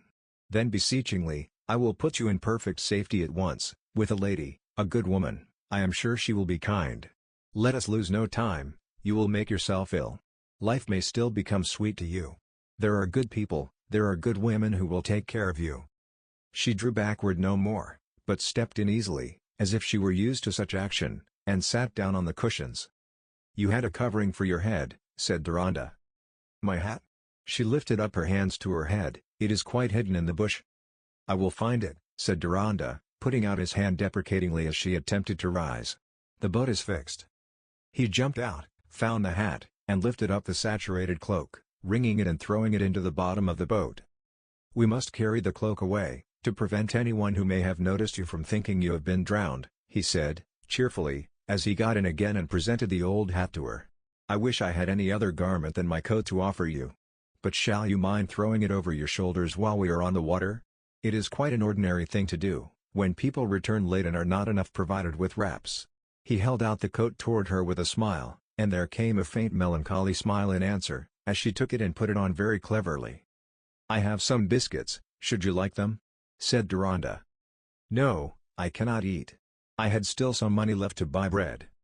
He began to ply his oar without further remark, and they went along swiftly for many minutes without speaking. She did not look at him, but was watching the oar, leaning forward in an attitude of repose, as if she were beginning to feel the comfort of returning warmth and the prospect of life instead of death. The twilight was deepening, the red flush was all gone and the little stars were giving their answer one after another. The moon was rising, but was still entangled among the trees and buildings. The light was not such that he could distinctly discern the expression of her features or her glance, but they were distinctly before him nevertheless, features and a glance which seemed to have given a fuller meaning for him to the human face. Among his anxieties one was dominant. His first impression about her, that her mind might be disordered, had not been quite dissipated. The project of suicide was unmistakable, and given a deeper color to every other suspicious sign. He longed to begin a conversation, but abstained, wishing to encourage the confidence that might induce her to speak first. At last she did speak. "I like to listen to the oar." "So do I. If you had not come, I should have been dead now." "I cannot bear you to speak of that. I hope you will never be sorry that I came." "I cannot see how I shall be glad to live. The Maggie or Dolore and the Miseria have lasted longer than the Tempo Felice." She paused and then went on dreamily, "Dolore, Miseria, I think those words are alive." Deronda was mute. To question her seemed an unwarrantable freedom. He shrank from appearing to claim the authority of a benefactor, or to treat her with the less reverence because she was in distress. She went on musingly. "I thought it was not wicked. Death and life are one before the eternal. I know our fathers slew their children and then slew themselves, to keep their souls pure. I meant it so. But now I am commanded to live. I cannot see how I shall live." "You will find friends. I will find them for you." She shook her head and said mournfully, "Not my mother and brother. I cannot find them." "You are English? You must be, speaking English so perfectly." She did not answer immediately, but looked at Deronda again, straining to see him in the double light. Until now she had been watching the oar. It seemed as if she were half roused, and wondered which part of her impression was dreaming and which waking. Sorrowful isolation had benumbed her sense of reality, and the power of distinguishing outward and inward was continually slipping away from her. Her look was full of wondering timidity such as the forsaken one in the desert might have lifted to the angelic vision before she knew whether his message was in anger or in pity. "You want to know if I am English?" she said at last, while Deronda was reddening nervously under a gaze which he felt more fully than he saw. "I want to know nothing except what you like to tell me," he said, still uneasy in the fear that her mind was wandering. "Perhaps it is not good for you to talk." "Yes, I will tell you. I am English-born. But I am a Jewess." Deronda was silent, inwardly wondering that he had not said this to himself before, though anyone who had seen delicate-faced Spanish girls might simply have guessed her to be Spanish. "Do you despise me for it?" she said presently in low tones, which had a sadness that pierced like a cry from a small dumb creature in fear. "Why should I?" said Deronda. "I am not so foolish.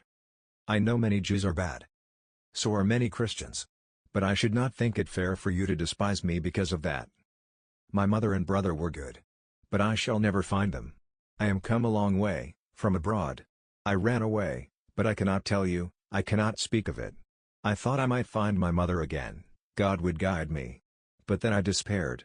This morning when the light came, I felt as if one word kept sounding within me, never. Never. But now, I begin to think." Her words were broken by rising sobs. "I am commanded to live, perhaps we are going to her." With an outburst of weeping she buried her head on her knees.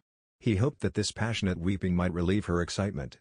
Meanwhile he was inwardly picturing in much embarrassment how he should present himself with her in Park Lane, the course which he had at first unreflectingly determined on. No one kinder and more gentle than Lady Mallinger, but it was hardly probable that she would be at home, and he had a shuddering sense of a lackey staring at this delicate, sorrowful image of womanhood, of glaring lights and fine staircases, and perhaps chilling suspicious manners from lady's maid and housekeeper, that might scare the mind already in a state of dangerous susceptibility. But to take her to any other shelter than a home already known to him was not to be contemplated. He was full of fears about the issue of the adventure which had brought on him a responsibility all the heavier for the strong and agitating impression this childlike creature had made on him. But another resource came to mind. He could venture to take her to Mrs. Merrick's, to the small house at Chelsea, where he had been often enough since his return from abroad to feel sure that he could appeal there to generous hearts, which had a romantic readiness to believe in innocent need and to help it.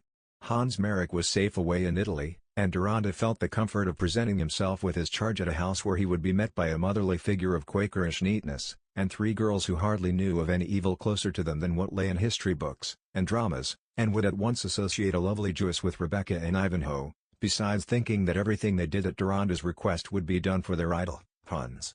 The vision of the Chelsea home once raised, Deronda no longer hesitated. The rumbling thither in the cab after the stillness of the water seemed long. Happily his charge had been quiet since her fit of weeping, and submitted like a tired child. When they were in the cab, she laid down her hat and tried to rest her head, but the jolting movement would not let it rest. Still she dozed, and her sweet head hung helpless, first on one side, then on the other. They are too good to have any fear about taking her in, thought Deronda. Her person, her voice, her exquisite utterance, were one strong appeal to belief and tenderness. Yet what had been the history which had brought her to this desolation? He was going on a strange errand, to ask shelter for this waif. Then there occurred to him the beautiful story Plutarch somewhere tells of the Delphic women, how when the Maenads, outworn with their torch-lit wanderings, lay down to sleep in the marketplace, the matrons came and stood silently round them to keep guard over their slumbers, then, when they waked, ministered to them tenderly and saw them safely to their own borders. He could trust the women he was going to for having hearts as good. Deronda felt himself growing older this evening and entering on a new phase in finding the life to which his own had come, perhaps as a rescue, but how to make sure that snatching from death was rescue. The moment of finding a fellow creature is often as full of mingled doubt and exultation as the moment of finding an idea. Chapter 18. Life is a various mother, now she dons her plumes and brilliance, climbs the marble stairs with head aloft, nor ever turns her eyes on lackeys who attend her, now she dwells grim-clad, up darksome alleys, breathes hot gin, and screams in pauper riot. But to these she came a frugal matron, neat and deft, with cheerful morning thoughts and quick device to find the much in little. Mrs. Merrick's house was not noisy, the front parlor looked on the river, and the back on gardens, so that though she was reading aloud to her daughters, the window could be left open to freshen the air of the small double room where a lamp and 2 candles were burning. The candles were on a table apart for Kate, who was drawing illustrations for a publisher. The lamp was not only for the reader but for Amy and Mab, who were embroidering satin cushions for the great world. Outside, the house looked very narrow and shabby, the bright light through the Holland blind showing the heavy old-fashioned window frame, but it is pleasant to know that many such grim-walled slices of space in our foggy London have been and still are the homes of a culture the more spotlessly free from vulgarity, because poverty has rendered everything like display an impersonal question, and all the grand shows of the world simply a spectacle which rouses petty rivalry or vain effort after possession. The Merricks was a home of that kind, and they all clung to this particular house in a row because its interior was filled with objects always in the same places, which, for the mother held memories of her marriage time, and for the young ones seemed as necessary and uncriticized a part of their world as the stars of the Great Bear seen from the back windows. Mrs. Merrick had borne much stint of other matters that she might be able to keep some engravings specially cherished by her husband, and the narrow spaces of wall held a world history and scenes and heads which the children had early learned by heart. The chairs and tables were also old friends preferred to new. But in these 2 little parlors with no furniture that a broker would have cared to cheapen except the prints and piano, there was space and apparatus for a wide-glancing, nicely select life, open to the highest things in music, painting and poetry. I am not sure that in the times of greatest scarcity, before Kate could get paid work, these ladies had always had a servant to light their fires and sweep their rooms, yet they were fastidious in some points, and could not believe that the manners of ladies in the fashionable world were so full of coarse selfishness, petty quarreling, and slang as they are represented to be in what are called literary photographs. The Merricks had their little oddities, streaks of eccentricity from the mother's blood as well as the father's, their minds being like medieval houses with unexpected recesses and openings from this into that, flights of steps and sudden outlooks. But mother and daughters were all united by a triple bond: family love, admiration for the finest work, the best action, and habitual industry. Hans' desire to spend some of his money in making their lives more luxurious had been resisted by all of them, and both they and he had been thus saved from regrets at the threatened triumphs of his yearning for art over the attractions of secured income, a triumph that would by and by oblige him to give up his fellowship. They could all afford to laugh at his Gavarni caricatures and to hold him blameless in following a natural bent which their unselfishness and independence had left without obstacle. It was enough for them to go on in their old way, only having a grand treat of opera going, to the gallery, when Hans came home on a visit. Seeing the group they made this evening, one could hardly wish them to change their way of life. They were all alike small, and so in due proportion to their miniature rooms. Mrs. Merrick was reading aloud from a French book. She was a lively little woman, half French, half Scotch, with a pretty articulateness of speech that seemed to make daylight in her hearer's understanding.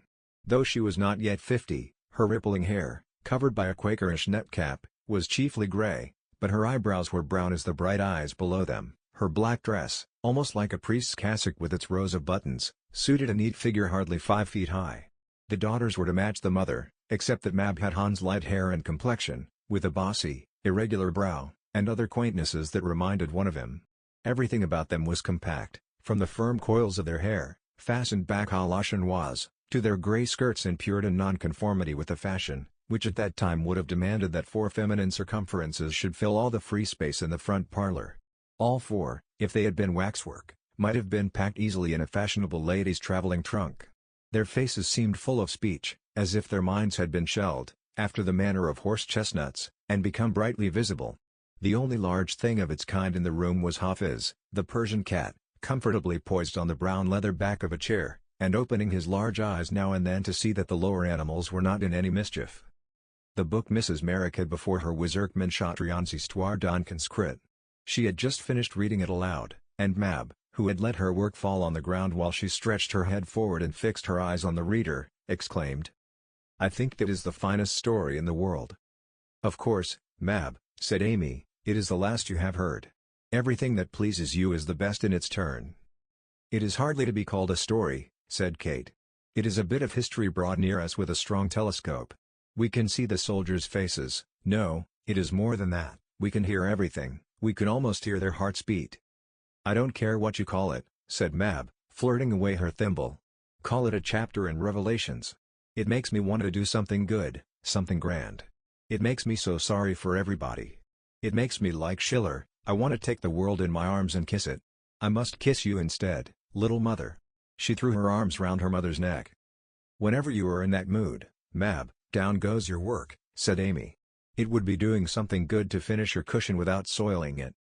"Oh, oh, oh!" groaned Mab, as she stooped to pick up her work and thimble. "I wish I had 3 wounded conscripts to take care of." "You would spill their beef tea while you were talking," said Amy. "Poor Mab. Don't be hard on her," said the mother. "Give me the embroidery now, child. You go on with your enthusiasm, and I will go on with the pink and white poppy." "Well, Ma, I think you are more caustic than Amy," said Kate, while she drew her head back to look at her drawing. "Oh, oh, oh!" cried Mab again, rising and stretching her arms. "I wish something wonderful would happen. I feel like the deluge. The waters of the great deep are broken up, and the windows of heaven are opened. I must sit down and play the scales." Mab was opening the piano while the others were laughing at this climax, when a cab stopped before the house, and there forthwith came a quick rap of the knocker. "Dear me," said Mrs. Merrick, starting up, "it is after 10, and Phoebe is gone to bed." She hastened out, leaving the parlor door open. "Mr. Deronda." The girls could hear this exclamation from their mamma. Mab clasped her hands, saying in a loud whisper, "There now. Something is going to happen." Kate and Amy gave up their work in amazement. But Deronda's tone in reply was so low that they could not hear his words, and Mrs. Merrick immediately closed the parlor door. "I know I am trusting to your goodness in a most extraordinary way," Deronda went on, after giving his brief narrative, "but you can imagine how helpless I feel with a young creature like this on my hands. I could not go with her among strangers, and in her nervous state I should dread taking her into a house full of servants. I have trusted to your mercy. I hope you will not think my act unwarrantable. On the contrary. You have honored me by trusting me. I see your difficulty. Pray bring her in. I will go and prepare the girls." While Deronda went back to the cab, Mrs. Merrick turned into the parlor again and said, Here is somebody to take care of instead of your wounded conscripts, Mab, a poor girl who was going to drown herself in despair. Mr. Deronda found her only just in time to save her. He brought her along in his boat, and did not know what else it would be safe to do with her, so he has trusted us and brought her here. It seems she is a Jewess, but quite refined, he says, knowing Italian and music. The three girls, wondering and expectant, came forward and stood near each other in mute confidence that they were all feeling alike under this appeal to their compassion. Mab looked rather awe-stricken, as if this answer to her wish were something preternatural. Meanwhile Deronda, going to the door of the cab where the pale face was now gazing out with roused observation, said, "I have brought you to some of the kindest people in the world. There are daughters like you. It is a happy home. Will you let me take you to them?" She stepped out obediently, putting her hand in his and forgetting her hat, and when Deronda led her into the full light of the parlor where the four little women stood awaiting her, she made a picture that would have stirred much duller sensibilities than theirs. At first she was a little dazed by the sudden light, and before she had concentrated her glance he had put her hand into the mother's. He was inwardly rejoicing that the Merricks were so small. The dark curled head was the highest among them. The poor wanderer could not be afraid of these gentle faces so near hers, and now she was looking at each of them in turn while the mother said, "You must be weary, poor child. We will take care of you, we will comfort you, we will love you," cried Mab, no longer able to restrain herself, and taking the small right hand caressingly between both her own. This gentle welcoming warmth was penetrating the bewildered one. She hung back just enough to see better the four faces in front of her, whose goodwill was being reflected in hers, not in any smile, but in that undefinable change which tells us that anxiety is passing in contentment.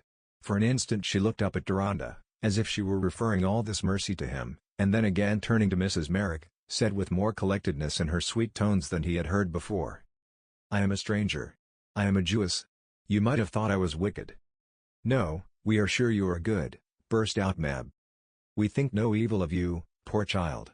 You shall be safe with us," said Mrs. Merrick. "Come now and sit down. You must have some food, and then you must go to rest." The stranger looked up again at Deronda, who said, "You will have no more fears with these friends? You will rest tonight?" "Oh, I should not fear. I should rest. I think these are the ministering angels." Mrs. Merrick wanted to lead her to seat, but again hanging back gently, the poor weary thing spoke as if with a scruple at being received without a further account of herself. "My name is Mira Lapidoth. I am come a long way, all the way from Prague by myself. I made my escape. I ran away from dreadful things. I came to find my mother and brother in London. I had been taken from my mother when I was little, but I thought I could find her again. I had trouble, the houses were all gone, I could not find her. It has been a long while, and I had not much money. That is why I am in distress." "Our mother will be good to you," cried Mab. "See what a nice little mother she is." "Do sit down now," said Kate, moving a chair forward, while Amy ran to get some tea. Mira resisted no longer, but seated herself with perfect grace, crossing her little feet, laying her hands one over the other on her lap, and looking at her friends with placid reverence, whereupon Hafiz, who had been watching the scene restlessly, came forward with tail erect and rubbed himself against her ankles. Deronda felt it time to go.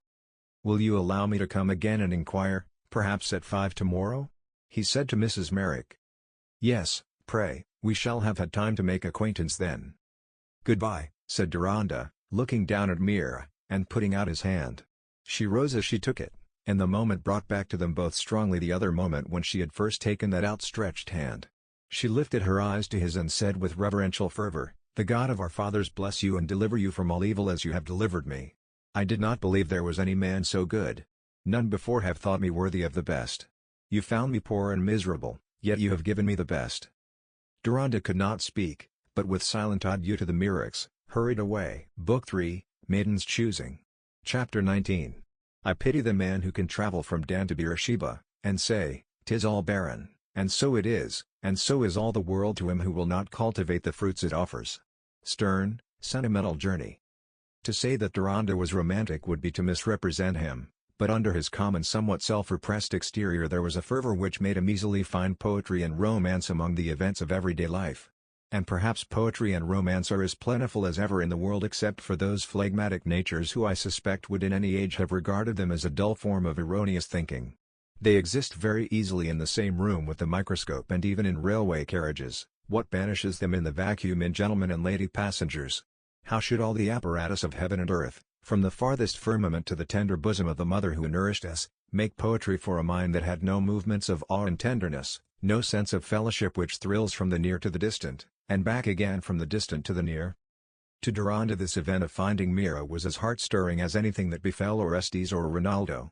He sat up half the night, living again through the moments since he had first discerned Mira on the river brink, with the fresh vividness which belongs to emotive memory.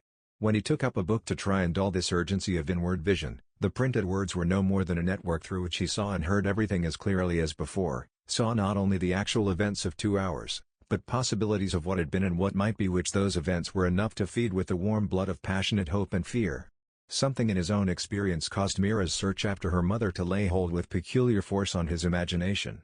The first prompting of sympathy was to aid her in her search. If given persons were extant in London, there were ways of finding them, as subtle as scientific experiment, the right machinery being set at work. But here the mixed feelings which belonged to Deronda's kindred experience naturally transfused themselves into his anxiety on behalf of Mira.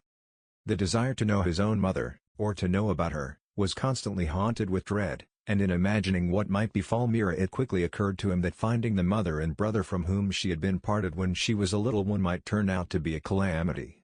When she was in the boat she said that her mother and brother were good, but the goodness might have been chiefly in her own ignorant innocence and yearning memory, and the 10 or 12 years since the parting had been time enough for much worsening. Spite of his strong tendency to side with the objects of prejudice, and in general with those who got the worst of it, his interest had never been practically drawn toward existing Jews, and the facts he knew about them, whether they walked conspicuous in fine apparel or lurked in by streets, were chiefly of a sort most repugnant to him. Of learned and accomplished Jews he took it for granted that they had dropped their religion, and wished to be merged in the people of their native lands. Scorn flung at a Jew as such would have roused all his sympathy and griefs of inheritance, but the indiscriminate scorn of a race will often strike a specimen who has well earned it on his own account, and might fairly be gibbeted as a rascally son of Adam. It appears that the Caribs, who know little of theology, regard thieving as a practice peculiarly connected with Christian tenets, and probably they could allege experimental grounds for this opinion. Deronda could not escape, who can? Knowing ugly stories of Jewish characteristics and occupations, and though one of his favorite protests was against the severance of past and present history, he was like others who shared his protest, in never having cared to reach any more special conclusions about actual Jews than that they retained the virtues and vices of a long oppressed race. But now that Mira's longing roused his mind to a closer survey of details, very disagreeable images urged themselves of what it might be to find out this middle-aged Jewess and her son. To be sure, there was the exquisite refinement and charm of the creature herself to make a presumption in favor of her immediate kindred, but, he must wait to know more. Perhaps through Mrs. Merrick he might gather some guiding hints from Mira's own lips. Her voice, her accent, her looks, all the sweet purity that clothed her as with a consecrating garment made him shrink the more from giving her, either ideally or practically, an association with what was hateful or contaminating. But these fine words with which we fumigate and becloud unpleasant facts are not the language in which we think. Deronda's thinking went on in rapid images of what might be. He saw himself guided by some official scout into a dingy street. He entered through a dim doorway, and saw a hawk-eyed woman, rough-headed, and unwashed, cheapening a hungry girl's last bit of finery, or in some quarter only the more hideous for being smarter. He found himself under the breath of a young Jew, talkative and familiar, willing to show his acquaintance with gentlemen's tastes, and not fastidious in any transactions with which they would favor him, and so on through the brief chapter of his experience in this kind. Excuse him, his mind was not apt to run spontaneously into insulting ideas, or to practice a form of wit which identifies Moses with the advertisement sheet, but he was just now governed by dread, and if Mira's parents had been Christian, the chief difference would have been that his forebodings would have been fed with wider knowledge. It was the habit of his mind to connect dread with unknown parentage, and in this case as well as his own there was enough to make the connection reasonable. But what was to be done with Mira?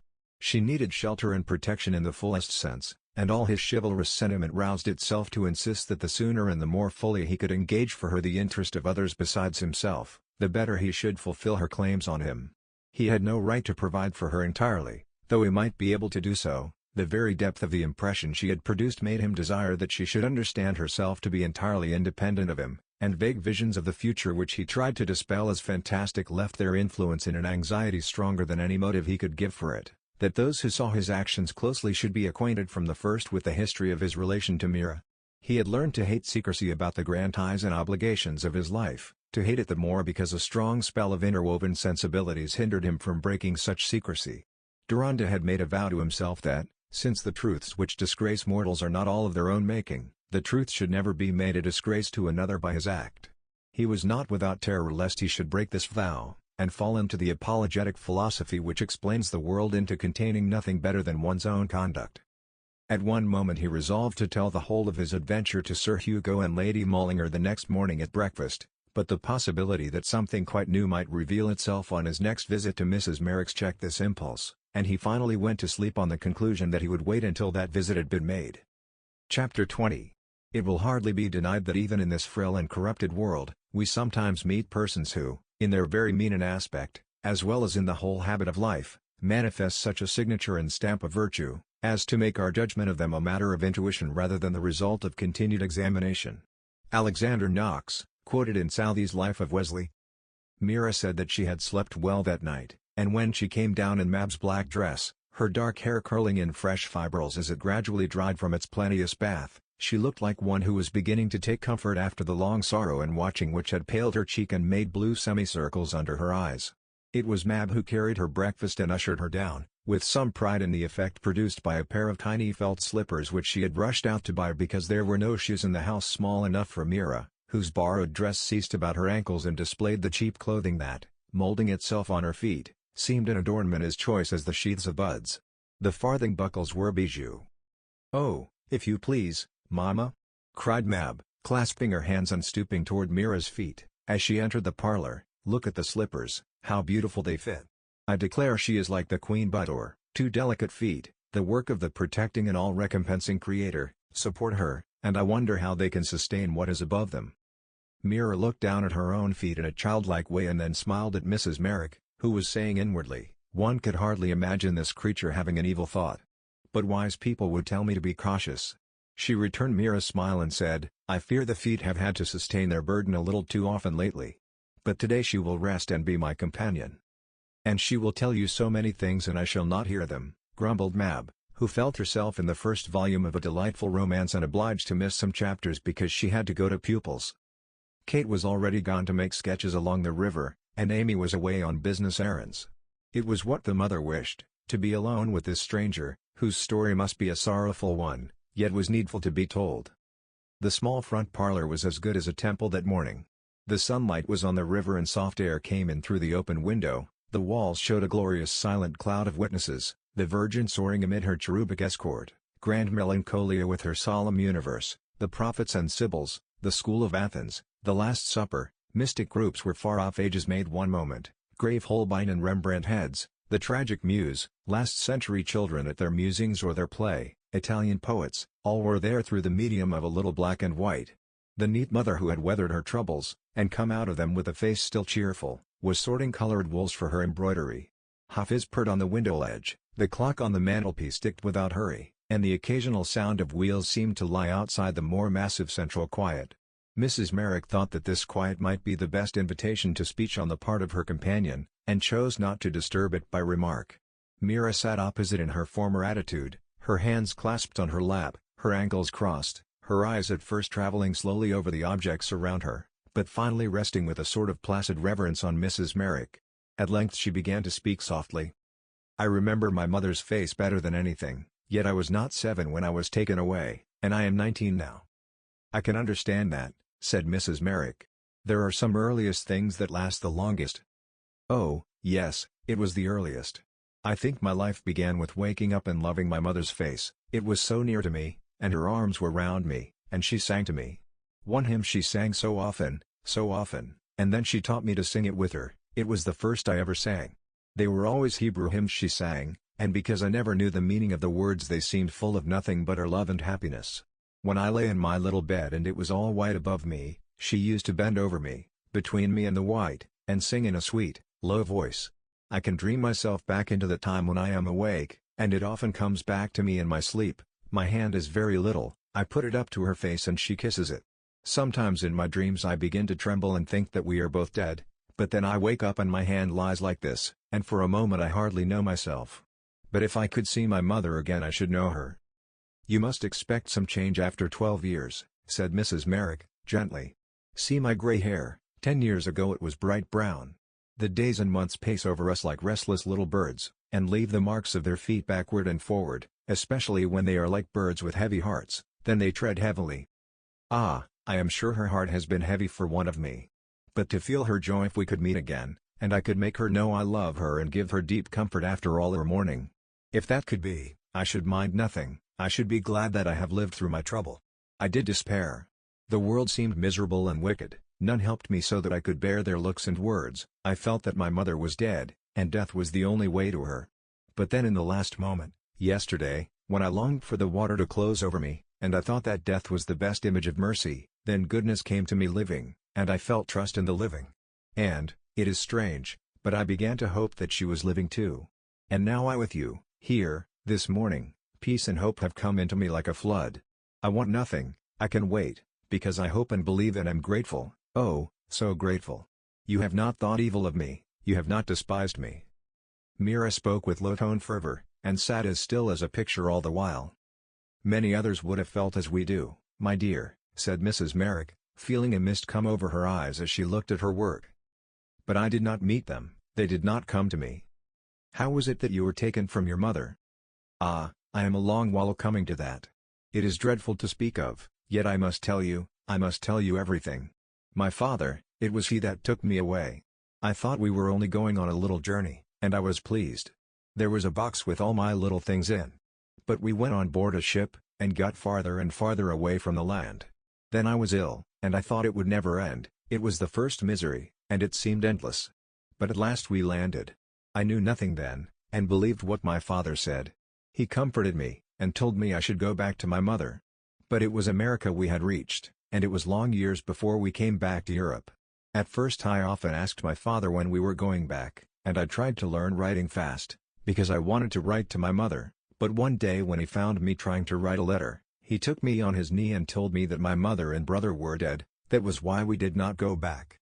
I remember my brother a little, he carried me once, but he was not always at home. I believed my father when he said that they were dead. I saw them under the earth when he said they were there, with their eyes forever closed. I never thought of its not being true, and I used to cry every night in my bed for a long while. Then when she came so often to me, in my sleep, I thought she must be living about me though I could not always see her, and that comforted me. I was never afraid in the dark, because of that, and very often in the day I used to shut my eyes and bury my face and try to see her and to hear her singing. I came to do that at last without shutting my eyes. Mira paused with a sweet content in her face, as if she were having her happy vision, while she looked out toward the river. Still your father was not unkind to you, I hope, said Mrs. Merrick, after a minute, anxious to recall her. No, he petted me, and took pains to teach me. He was an actor, and I found out, after, that the Coburg I used to hear of his going to at home was a theater. But he had more to do with the theater than acting. He had not always been an actor, he had been a teacher, and knew many languages. His acting was not very good, I think, but he managed the stage, and wrote and translated plays. An Italian lady, a singer, lived with us a long time. They both taught me, and I had a master besides, who made me learn by heart and recite. I worked quite hard, though I was so little, and I was not 9 when I first went on the stage. I could easily learn things, and I was not afraid. But then and ever since I hated our way of life. My father had money, and we had finery about us in a disorderly way, always there were men and women coming and going, there was loud laughing and disputing, strutting, snapping of fingers, jeering, faces I did not like to look at, though many petted and caressed me. But then I remembered my mother. Even at first when I understood nothing, I shrank away from all those things outside me into companionship with thoughts that were not like them, and I gathered thoughts very fast, because I read many things, plays and poetry, Shakespeare and Schiller, and learned evil and good. My father began to believe that I might be a great singer, my voice was considered wonderful for a child, and he had the best teaching for me. But it was painful that he boasted of me, and set me to sing for show at any minute, as if I had been a musical box. Once when I was 9 years old, I played the part of a little girl who had been forsaken and did not know it, and sat singing to herself while she played with flowers. I did it without any trouble, but the clapping and all the sounds of the theater were hateful to me, and I never liked the praise I had, because it all seemed very hard and unloving. I missed the love and trust I had been born into. I made a life in my own thoughts quite different from everything about me. I chose what seemed to me beautiful out of the plays and everything, and made my world out of it, and it was like a sharp knife always grazing me that we had two sorts of life which jarred so with each other, women looking good and gentle on the stage, and saying good things as if they felt them, and directly after I saw them with coarse, ugly manners. My father sometimes noticed my shrinking ways, and Senora said one day, when I had been rehearsing, "She will never be an artist, she has no notion of being anybody but herself. That does very well now, but by and by you will see, she will have no more face and action than a singing bird." My father was angry, and they quarreled. I sat alone and cried, because what she had said was like a long unhappy future unrolled before me. I did not want to be an artist, but this was what my father expected of me. After a while Senora left us, and a governess used to come and give me lessons in different things, because my father began to be afraid of my singing too much, but I still acted from time to time. Rebellious feelings grew stronger in me, and I wished to get away from this life, but I could not tell where to go, and I dreaded the world. Besides, I felt it would be wrong to leave my father. I dreaded doing wrong, for I thought I might get wicked and hateful to myself, in the same way that many others seemed hateful to me. For so long I had never felt my outside world happy, and if I got wicked I should lose my world of happy thoughts where my mother lived with me. That was my childish notion all through those years. Oh, how long they were! Mira fell to musing again. "Had you no teaching about what was your duty?" said Mrs. Merrick. She did not like to say religion, finding herself on inspection rather dim as to what the Hebrew religion might have turned into at this date. "No, only that I ought to do what my father wished. He did not follow our religion at New York, and I think he wanted me not to know much about it. But because my mother used to take me to the synagogue, and I remembered sitting on her knee and looking through the railing and hearing the chanting and singing, I longed to go. One day when I was quite small I slipped out and tried to find the synagogue, but I lost myself a long while till a peddler questioned me and took me home. My father, missing me, had been much in fear, and was very angry. I too had been so frightened at losing myself that it was long before I thought of venturing out again. But after Senora left us we went to rooms where our landlady was a Jewess and observed her religion. I asked her to take me with her to the synagogue, and I read in her prayer books and Bible, and when I had money enough I asked her to buy me books of my own, for these books seemed a closer companionship with my mother. I knew that she must have looked at the very words and said them. In that way I have come to know a little of our religion, and the history of our people, besides piecing together what I read in plays and other books about Jews and Jewesses, because I was sure my mother obeyed her religion. I had left off asking my father about her. It is very dreadful to say it, but I began to disbelieve him.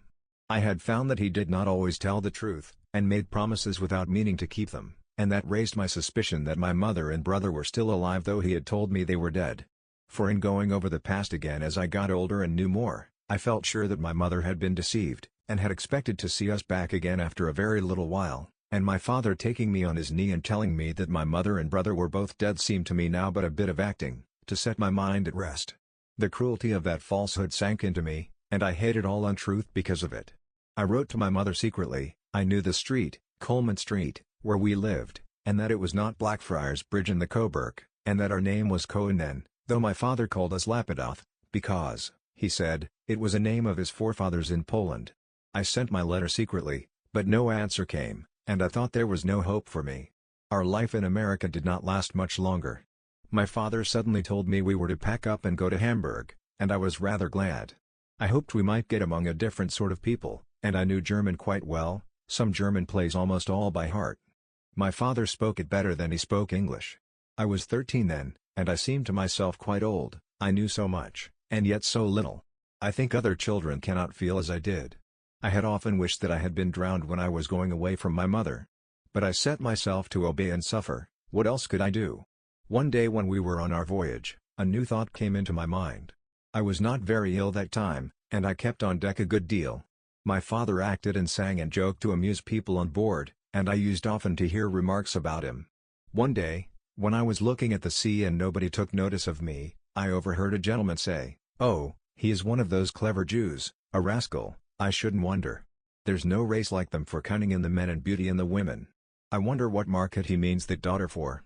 When I heard this it darted into my mind that the unhappiness in my life came from my being a Jewess, and that always to the end the world would think slightly of me and that I must bear it, for I should be judged by that name, and it comforted me to believe that my suffering was part of the affliction of my people, my part in the long song of mourning that has been going on through ages and ages.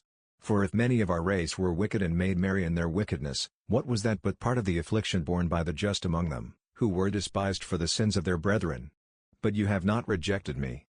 Mira had changed her tone in this last sentence, having suddenly reflected that at this moment she had reason not for complaint but for gratitude.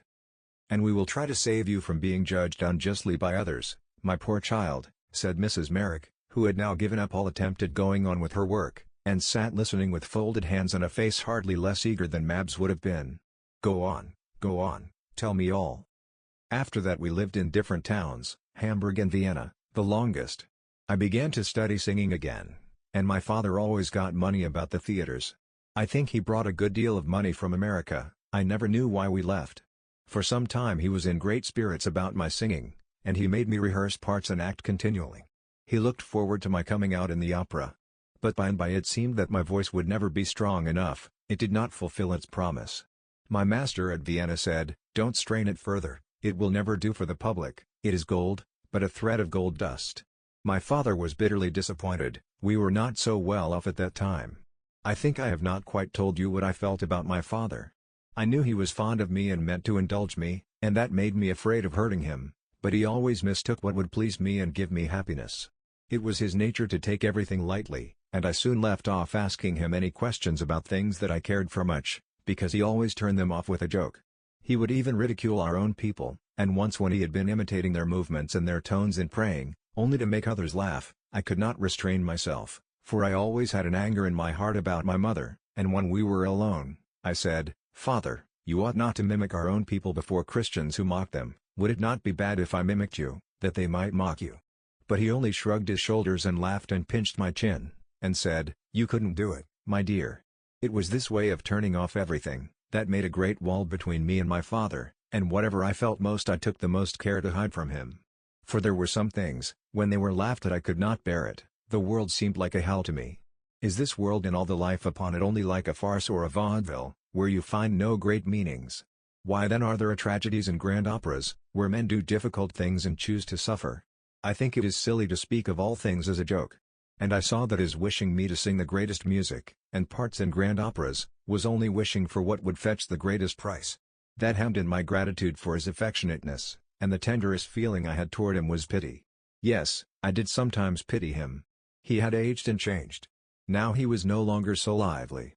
I thought he seemed worse, less good to others than to me. Every now and then in the latter years his gaiety went away suddenly, and he would sit at home silent and gloomy, or he would come in and fling himself down and sob, just as I have done myself when I have been in trouble. If I put my hand on his knee and say, 'What is the matter, father?' he would make no answer, but would draw my arm round his neck and put his arm round me and go on crying. There never came any confidence between us, but oh, I was sorry for him. At those moments I knew he must feel his life bitter, and I pressed my cheek against his head and prayed. Those moments were what most bound me to him, and I used to think how much my mother once loved him, else she would not have married him. But soon there came the dreadful time. We had been at Pest and we came back to Vienna. In spite of what my master Leo had said, my father got me an engagement, not at the opera, but to take singing parts at a suburb theater in Vienna. He had nothing to do with the theater then. I did not understand what he did, but I think he was continually at a gambling house, though he was careful always about taking me to the theater. I was very miserable. The plays I acted in were detestable to me. Men came about us and wanted to talk to me, women and men seemed to look at me with a sneering smile. It was no better than a fiery furnace. Perhaps I make it worse than it was. You don't know that life, but the glare in the faces, and my having to go on and act and sing what I hated, and then see people who came to stare at me behind the scenes. It was all so much worse than when I was a little girl. I went through with it, I did it, I had set my mind to obey my father and work, for I saw nothing better that I could do. But I felt that my voice was getting weaker, and I knew that my acting was not good except when it was not really acting, but the part was one that I could be myself in, and some feeling within me carried me along. That was seldom. Then, in the midst of all this, the news came to me one morning that my father had been taken to prison, and he had sent for me. He did not tell me the reason why he was there, but he ordered me to go to an address he gave me, to see a count who would be able to get him released. The address was to some public rooms where I was to ask for the count, and beg him to come to my father. I found him, and recognized him as a gentleman whom I had seen the other night for the first time behind the scenes. That agitated me, for I remembered his way of looking at me and kissing my hand. I thought it was in mockery. But I delivered my errand, and he promised to go immediately to my father, who came home again that very evening, bringing the Count with him. I now began to feel a horrible dread of this man, for he worried me with his attentions, his eyes were always on me. I felt sure that whatever else there might be in his mind toward me, below it all there was scorn for the Jewess and the actress. And when he came to me the next day in the theater and would put my shawl around me, a terror took hold of me. I saw that my father wanted me to look pleased. The Count was neither very young nor very old, his hair and eyes were pale, he was tall and walked heavily, and his face was heavy and grave except when he looked at me. He smiled at me, and his smile went through me with horror. I could not tell why he was so much worse to me than other men. Some feelings are like our hearing, they come as sounds do, before we know their reason. My father talked to me about him when we were alone, and praised him, said what a good friend he had been. I said nothing, because I supposed he had got my father out of prison. When the Count came again, my father left the room. He asked me if I liked being on the stage. I said no, I only acted in obedience to my father. He always spoke French, and called me Petite Angie and such things, which I felt insulting. I knew he meant to make love to me, and I had it firmly in my mind that a nobleman and one who was not a Jew could have no love for me that was not half contempt. But then he told me that I need not act any longer. He wished me to visit him at his beautiful place, where I might be queen of everything. It was difficult to me to speak, I felt so shaken with anger, I could only say, I would rather stay on the stage forever, and I left him there. Hurrying out of the room I saw my father sauntering in the passage. My heart was crushed. I went past him and locked myself up. It had sunk into me that my father was in a conspiracy with that man against me.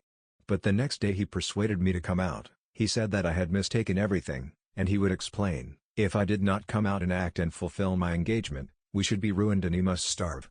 So I went on acting, and for a week or more the Count never came near me. My father changed our lodgings, and kept at home except when he went to the theater with me. He began one day to speak discouragingly of my acting, and say, I could never go on singing in public, I should lose my voice, I ought to think of my future, and not put my nonsensical feelings between me and my fortune. He said, what will you do? You will be brought down to sing and beg at people's doors. You have had a splendid offer and ought to accept it.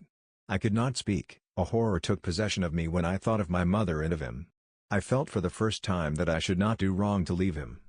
But the next day he told me that he had put an end to my engagement at the theater, and that we were to go to Prague.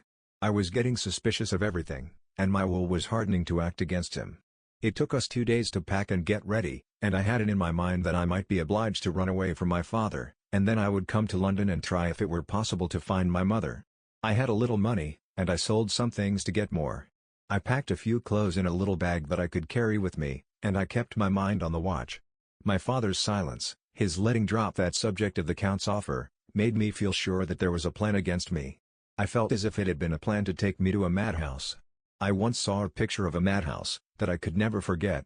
It seemed to me very much like some of the life I had seen, the people strutting, quarreling, leering, the faces with cunning and malice in them.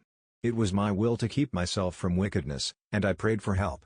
I had seen what despised women were, and my heart turned against my father, for I saw always behind him that man who made me shudder. You will think I had not enough reason for my suspicions, and perhaps I had not, outside my own feeling, but it seemed to me that my mind had been lit up, and all that might be stood out clear and sharp. If I slept, it was only to see the same sort of things, and I could hardly sleep at all. Through our journey I was everywhere on the watch. I don't know why, but it came before me like a real event, that my father would suddenly leave me and I should find myself with the Count where I could not get away from him. I thought God was warning me, my mother's voice was in my soul. It was dark when we reached Prague, and though the strange bunches of lamps were lit it was difficult to distinguish faces as we drove along the street. My father chose to sit outside, he was always smoking now, and I watched everything in spite of the darkness. I do believe I could see better than I ever did before, the strange clearness within seemed to have got outside me. It was not my habit to notice faces and figures much in the street, but this night I saw every one, and when we passed before a great hotel I caught sight only of a back that was passing in, the light of the great bunch of lamps a good way off fell on it. I knew it, before the face was turned, as it fell into shadow, I knew who it was. Help came to me. I feel sure help came. I did not sleep that night. I put on my plainest things, the cloak and hat I have worn ever since, and I sat watching for the light and the sound of the doors being unbarred. Someone rose early, at 4 o'clock, to go to the railway. That gave me courage. I slipped out, with my little bag under my cloak, and none noticed me. I had been a long while attending to the railway guide that I might learn the way to England, and before the sun had risen I was in the train for Dresden. Then I cried for joy. I did not know whether my money would last out, but I trusted. I could sell the things in my bag, and the little rings in my ears, and I could live on bread only. My only terror was lest my father should follow me. But I never paused. I came on, and on, and on, only eating bread now and then. When I got to Brussels I saw that I should not have enough money, and I sold all that I could sell, but here a strange thing happened. Putting my hand into the pocket of my cloak, I found a half Napoleon. Wondering and wondering how it came there, I remembered that on the way from Cologne there was a young workman sitting against me. I was frightened at everyone, and did not like to be spoken to. At first he tried to talk, but when he saw that I did not like it, he left off. It was a long journey, I ate nothing but a bit of bread, and he once offered me some of the food he brought in, but I refused it. I do believe it was he who put that bit of gold in my pocket. Without it I could hardly have got to Dover, and I did walk a good deal of the way from Dover to London. I knew I should look like a miserable beggar girl.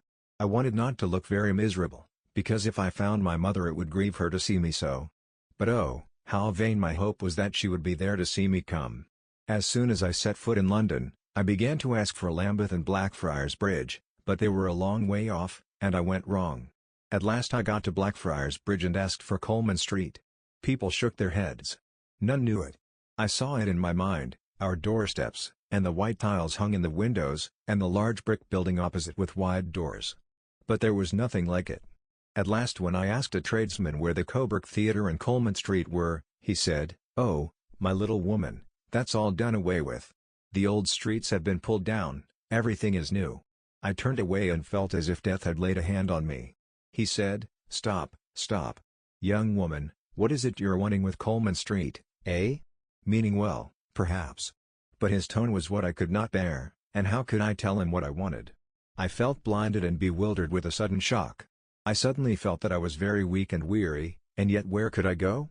For I looked so poor and dusty, and had nothing with me. I looked like a street beggar. And I was afraid of all places where I could enter. I lost my trust. I thought I was forsaken. It seemed that I had been in a fever of hope, delirious, all the way from Prague. I thought that I was helped, and I did nothing but strain my mind forward and think of finding my mother, and now, there I stood in a strange world. All who saw me would think ill of me, and I must herd with beggars. I stood on the bridge and looked along the river. People were going on to a steamboat. Many of them seemed poor, and I felt as if it would be a refuge to get away from the streets. Perhaps the boat would take me where I could soon get into a solitude. I had still some pence left, and I bought a loaf when I went on the boat. I wanted to have a little time and strength to think of life and death. How could I live? And now again it seemed that if ever I were to find my mother again, death was the way to her. I ate, that I might have strength to think. The boat set me down at a place along the river, I don't know where, and it was late in the evening. I found some large trees apart from the road, and I sat down under them that I might rest through the night. Sleep must have soon come to me, and when I awoke it was morning. The birds were singing, and the dew was white about me. I felt chill and oh, so lonely. I got up and walked and followed the river a long way and then turned back again. There was no reason why I should go anywhere. The world about me seemed like a vision that was hurrying by while I stood still with my pain. My thoughts were stronger than I was, they rushed in and forced me to see all my life from the beginning. Ever since I was carried away from my mother I had felt myself a lost child taken up and used by strangers, who did not care what my life was to me, but only what I could do for them. It seemed all a weary wandering and heart loneliness, as if I had been forced to go to merrymakings without the expectation of joy. And now it was worse. I was lost again, and I dreaded lest any stranger should notice me and speak to me. I had a terror of the world. None knew me, all would mistake me. I had seen so many in my life who made themselves glad with scorning, and laughed at another's shame. What could I do? This life seemed to be closing in upon me with a wall of fire, everywhere there was scorching that made me shrink. The high sunlight made me shrink. And I began to think that my despair was the voice of God telling me to die. But it would take me long to die of hunger. Then I thought of my people, how they had been driven from land to land and been afflicted, and multitudes had died of misery in their wandering. Was I the first?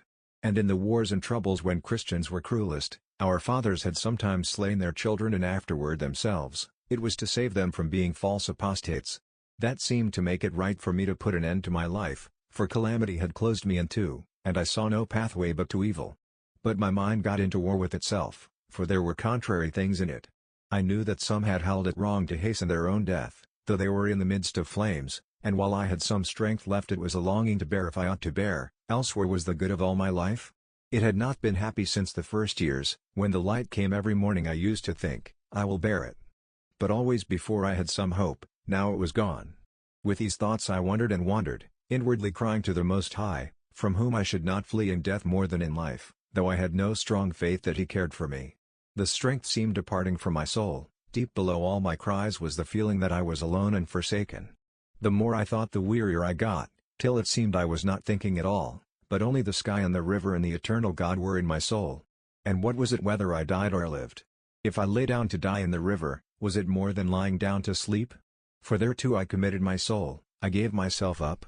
I could not bear memories any more, I could only feel what was present in me. It was all one longing to cease from my weary life, which seemed only a pain outside the great peace that I might enter into. That was how it was. When the evening came and the sun was gone, it seemed as if that was all I had to wait for. And a new strength came into me to will what I would do. You know what I did. I was going to die. You know what happened, did He not tell you? Faith came to me again, I was not forsaken. He told you how He found me? Mrs. Merrick gave no audible answer, but pressed her lips against Mira's forehead.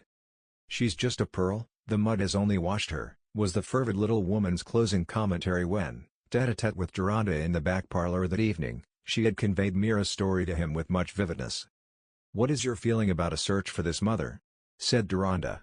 "Have you no fears?" "I have, I confess." "Oh, I believe the mother's good," said Mrs. Merrick, with rapid decisiveness, "or was good. She may be dead, that's my fear. A good woman, you may depend, you may know it by the scoundrel the father is. Where did the child get her goodness from? Wheat and flour has to be accounted for."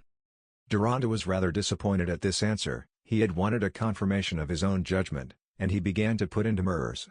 The argument about the mother would not apply to the brother, and Mrs. Merrick admitted that the brother might be an ugly likeness of the father. Then, as to advertising, if the name was Cohen, you might as well advertise for 2 undescribed terriers, and here Mrs. Merrick helped him, for the idea of an advertisement, already mentioned to Mira, had roused the poor child's terror. She was convinced that her father would see it, he saw everything in the papers. Certainly there were safer means than advertising, men might be set to work whose business it was to find missing persons, but Deronda wished Mrs. Merrick to feel with him that it would be wiser to wait, before seeking a dubious, perhaps a deplorable result, especially as he was engaged to go abroad the next week for a couple of months. If a search were made, he would like to be at hand, so that Mrs. Merrick might not be unaided in meeting any consequences, supposing that she would generously continue to watch over Mira. "We should be very jealous of anyone who took the task from us," said Mrs. Merrick. "She will stay under my roof, there is Hans's old room for her." "Will she be content to wait?" said Deronda, anxiously. "No trouble there. It is not her nature to run into planning and devising, only to submit. See how she submitted to that father. It was a wonder to herself how she found the will and contrivance to run away from him. About finding her mother, her only notion now is to trust, since you were sent to save her and we are good to her, she trusts that her mother will be found in the same unsought way. And when she is talking I catch her feeling like a child." Mrs. Merrick hoped that the sum Deronda put into her hands as a provision for Mira's wants was more than would be needed. After a little while Mira would perhaps like to occupy herself as the other girls did, and make herself independent. Deronda pleaded that she must need a long rest. "Oh, yes, we will hurry nothing," said Mrs. Merrick. "Rely upon it, she shall be taken tender care of. If you like to give me your address abroad, I will write to let you know how we get on. It is not fair that we should have all the pleasure of her salvation to ourselves. And besides, I want to make believe that I am doing something for you as well as for Mira." "That is no make-believe. What should I have done without you last night? Everything would have gone wrong. I shall tell Hans that the best of having him for a friend is, knowing his mother." After that they joined the girls in the other room, where Mira was seated placidly, while the others were telling her what they knew about Mr. Deronda, his goodness to Hans, and all the virtues that Hans had reported of him. "Kate burns a pastille before his portrait every day," said Mab. "And I carry his signature in a little black silk bag round my neck to keep off the cramp. And Amy says the multiplication table in his name. We must all do something extra in honor of him, now he has brought you to us." "I suppose he is too great a person to want anything," said Mira, smiling at Mab, and appealing to the graver Amy. He is perhaps very high in the world? He is very much above us in rank, said Amy. He is related to grand people. I dare say he leans on some of the satin cushions we prick our fingers over. I am glad he is of high rank, said Mira, with her usual quietness. Now, why are you glad of that? Said Amy, rather suspicious of this sentiment, and on the watch for Jewish peculiarities which had not appeared. Because I have always disliked men of high rank before. Oh, Mr. Deronda is not so very high, said Kate. He need not hinder us from thinking ill of the whole peerage and baronetage if we like. When he entered, Mira rose with the same look of grateful reverence that she had lifted to him the evening before. Impossible to see a creature freer at once from embarrassment and boldness. Her theatrical training had left no recognizable trace. Probably her manners had not much changed since she played the forsaken child at 9 years of age, and she had grown up in her simplicity and truthfulness like a little flower seed that absorbs the chance confusion of its surrounding into its own definite mold of beauty. Deronda felt that he was making acquaintance with something quite new to him in the form of womanhood. For Mira was not childlike from ignorance, her experience of evil and trouble was deeper and stranger than his own. He felt inclined to watch her and listen to her as if she had come from a far-off shore inhabited by a race different from our own. But for that very reason he made his visit brief with his usual activity of imagination as to how his conduct might affect others. He shrank from what might seem like curiosity or the assumption of a right to know as much as he pleased of one to whom he had done a service. For example, he would have liked to hear her sing, but he would have felt the expression of such a wish to be rudeness in him, since she could not refuse, and he would all the while have a sense that she was being treated like one whose accomplishments were to be ready on demand. And whatever reverence could be shown to woman, he was bent on showing to this girl. Why? He gave himself several good reasons, but whatever one does with a strong unhesitating outflow of will has a store of motive that it would be hard to put into words. Some deeds seem little more than interjections which give vent to the long passion of a life. So Deronda soon took his farewell for the 2 months during which he expected to be absent from London, and in a few days he was on his way with Sir Hugo and Lady Mallinger to Lubron. He had fulfilled his intention of telling them about Mira. The baronet was decidedly of opinion that the search for the mother and brother had better be let alone. Lady Mallinger was much interested in the poor girl, observing that there was a society for the conversion of the Jews, and that it was to be hoped Mira would embrace Christianity, but perceiving that Sir Hugo looked at her with amusement, she concluded that she had said something foolish. Lady Mallinger felt apologetically about herself as a woman who had produced nothing but daughters in a case where sons were required, and hence regarded the apparent contradictions of the world as probably due to the weakness of her own understanding. But when she was much puzzled, it was her habit to say to herself, "I will ask Daniel." Deronda was altogether a convenience in the family, and Sir Hugo too, after intending to do the best for him, had begun to feel that the pleasantest result would be to have this substitute for a son always ready at his elbow. This was the history of Deronda, so far as he knew it, up to the time of that visit to Lubron in which he saw Gwendolen Harleth at the gaming table. Chapter 21. It is a common sentence that knowledge is power, but who hath duly considered or set forth the power of ignorance? Knowledge slowly builds up what ignorance in an hour pulls down. Knowledge, through patient and frugal centuries, enlarges discovery and makes record of it. Ignorance, wanting its day's dinner, lights a fire with the record, and gives a flavor to its one roast with the burnt souls of many generations. Knowledge, instructing the sense, refining and multiplying needs, transforms itself into skill and makes life various with a new 6 days' work. Comes ignorance drunk on the 7th, with a firkin of oil and a match and an easy let there not be, and the many-colored creation is shriveled up in blackness. Of a truth, knowledge is power, but it is a power reigned by scruple, having a conscience of what must be and what may be, whereas ignorance is a blind giant who, let him but wax unbound, would make it a sport to seize the pillars that hold up the long-wrought fabric of human good, and turn all the places of joy dark as a buried Babylon. And looking at life parcel-wise, in the growth of a single lot, who having a practiced vision may not see that ignorance of the true bond between events, and false conceit of means whereby sequences may be compelled, like that falsity of eyesight which overlooks the gradations of distance, seeing that which is afar off as if it were within a step or a grasp, precipitates the mistaken soul on destruction. It was 10:30 in the morning when Gwendolen Harleth, after her gloomy journey from Lubron, arrived at the station from which she must drive to Offendon. No carriage or friend was awaiting her, for in the telegram she had sent from Dover she had mentioned a later train, and in her impatience of lingering at a London station she had set off without picturing what it would be to arrive unannounced at half an hour's drive from home, at one of those stations which have been fixed on not as near anywhere, but as equidistant from everywhere. deposited as a femme sole with her large trunks, and having to wait while a vehicle was being got from the large-size lantern called the Railway Inn. Gwendolyn felt that the dirty paint in the waiting room, the dusty decanter of flat water, and the texts in large letters calling on her to repent and be converted, were part of the dreary prospect opened by her family troubles, and she hurried away to the outer door looking toward the lane and fields. But here the very gleams of sunshine seemed melancholy, for the autumnal leaves and grass were shivering, and the wind was turning up the feathers of a cock and 2 croaking hens which had doubtless parted with their grown-up offspring and did not know what to do with themselves. The railway official also seemed without resources, and his innocent demeanor in observing Gwendolyn and her trunks was rendered intolerable by the cast in his eye, especially since, being a new man, he did not know her, and must conclude that she was not very high in the world. The vehicle, a dirty old barouche, was within sight, and was being slowly prepared by an elderly laborer. Contemptible details these, to make part of a history, yet the turn of most lives is hardly to be accounted for without them.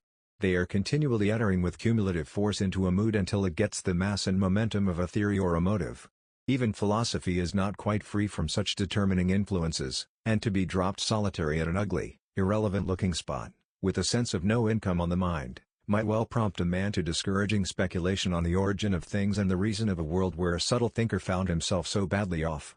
How much more might such trifles tell on a young lady equipped for society with a fastidious taste, an Indian shawl over her arm, some 20 cubic feet of trunks by her side, and a mortal dislike to the new consciousness of poverty which was stimulating her imagination of disagreeables.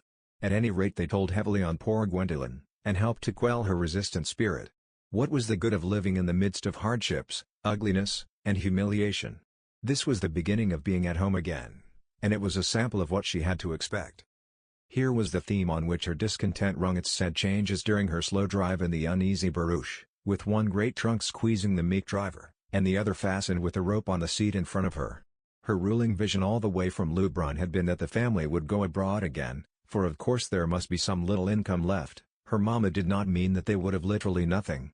To go to a dull place abroad and live poorly, was the dismal future that threatened her. She had seen plenty of poor English people abroad and imagined herself plunged in the despised dullness of their ill-plenished lives, with Alice, Bertha, Fanny and Isabel all growing up in tediousness around her, while she advanced toward 30 and her mamma got more and more melancholy. But she did not mean to submit, and let misfortune do what it would with her. She had not yet quite believed in the misfortune, but weariness and disgust with this wretched arrival had begun to affect her like an uncomfortable waking, worse than the uneasy dreams which had gone before.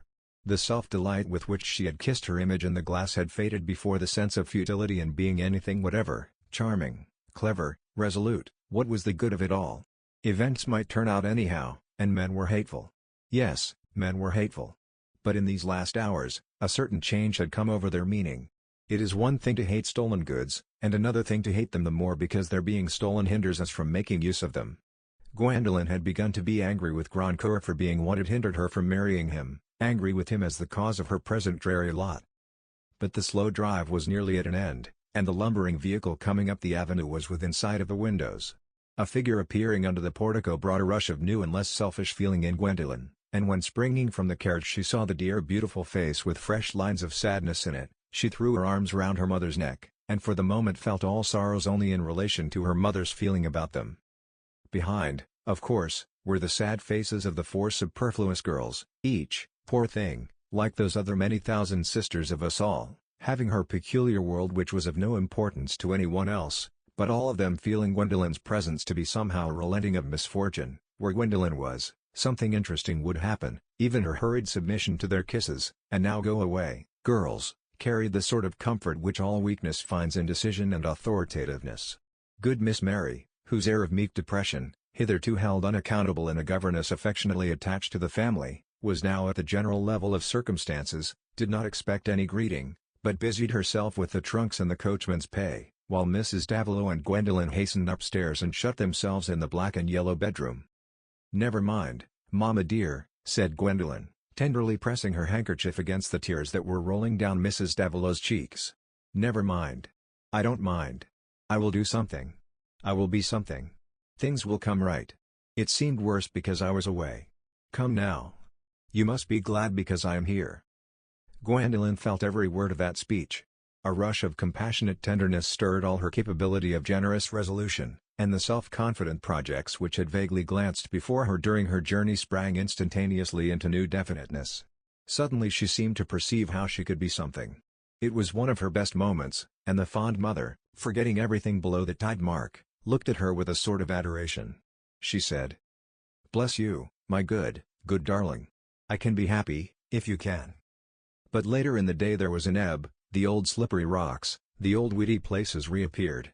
Naturally, there was a shrinking of courage as misfortune ceased to be a mere announcement, and began to disclose itself as a grievous tyrannical inmate. At first, that ugly drive at an end, it was still a Fendon that Gwendolen had come home to, and all surroundings of immediate consequence to her were still there to secure her personal ease, the roomy stillness of the large solid house while she rested, all the luxuries of her toilet cared for without trouble to her, and a little tray with her favorite food brought to her in private. For she had said, "Keep them all away from us today, Mama. Let you and me be alone together." When Gwendolen came down into the drawing-room, fresh as a newly dipped swan, and sat leaning against the cushions of the settee beside her mamma, their misfortune had not yet turned its face and breath upon her. She felt prepared to hear everything, and began in a tone of deliberate intention. "What have you thought of doing, exactly, Mamma?" "Oh, my dear, the next thing to be done is to move away from this house. Mr. Haynes most fortunately is as glad to have it now as he would have been when we took it. Lord Brackenshaw's agent is to arrange everything with him to the best advantage for us, Paisley, you know, not at all an ill-natured man." "I cannot help thinking that Lord Brackenshaw would let you stay here rent-free, Mamma," said Gwendolen, whose talents had not been applied to business so much as to discernment of the admiration excited by her charms. "My dear child, Lord Brackenshaw is in Scotland, and knows nothing about us. Neither your uncle nor I would choose to apply to him. Besides, what could we do in this house without servants, and without money to warm it? The sooner we are out the better. We have nothing to carry but our clothes, you know." "I suppose you mean to go abroad, then?" said Gwendolen. After all, this is what she had familiarized her mind with. "Oh, no, dear, no. How could we travel? You never did learn anything about income and expenses," said Mrs. Davilow, trying to smile, and putting her hand on Gwendolen's as she added, mournfully, "That makes it so much harder for you, my pet." "But where are we to go?" said Gwendolen, with a trace of sharpness in her tone. She felt a new current of fear passing through her. "It is all decided. A little furniture is to be got in from the rectory, all that can be spared." Mrs. Davilow hesitated. She dreaded the reality for herself less than the shock she must give to Gwendolen, who looked at her with tense expectancy, but was silent. "It is Sawyer's cottage we are to go to." At first, Gwendolen remained silent, paling with anger, justifiable anger, in her opinion. Then she said with haughtiness, "That is impossible. Something else than that ought to have been thought of. My uncle ought not to allow that. I will not submit to it." "My sweet child, what else could have been thought of? Your uncle, I am sure, is as kind as he can be, but he is suffering himself, he has his family to bring up. And do you quite understand? You must remember, we have nothing. We shall have absolutely nothing except what he and my sister give us. They have been as wise and active as possible, and we must try to earn something. I and the girls are going to work a tablecloth border for the ladies' charity at Winchester, and a communion cloth that the parishioners are to present to Pennicote Church." Mrs. Davilow went into these details timidly, but how else was she to bring the fact of their position home to this poor child who, alas, must submit at present, whatever might be in the background for her? And she herself had a superstition that there must be something better in the background. "But surely somewhere else than Sawyer's cottage might have been found," Gwendolen persisted, taken hold of, as if in a nightmare, by the image of this house where an exciseman had lived. "No, indeed, dear. You know houses are scarce, and we may be thankful to get anything so private. It is not so very bad. There are 2 little parlors and 4 bedrooms. You shall sit alone whenever you like." The ebb of sympathetic care for her mamma had gone so low just now, that Gwendolen took no notice of these deprecatory words. "I cannot conceive that all your property is gone at once, mamma. How can you be sure in so short a time? It is not a week since you wrote to me." "The first news came much earlier, dear. But I would not spoil your pleasure till it was quite necessary." "Oh, how vexatious," said Gwendolen, coloring with fresh anger. "If I had known, I could have brought home the money I had won, and for want of knowing, I stayed and lost it. I had nearly £200, and it would have done for us to live on a little while, till I could carry out some plan. She paused an instant and then added more impetuously, everything has gone against me. People have come near me only to blight me. Among the people she was including Deronda. If he had not interfered in her life she would have gone to the gaming table again with a few Napoleons, and might have won back her losses.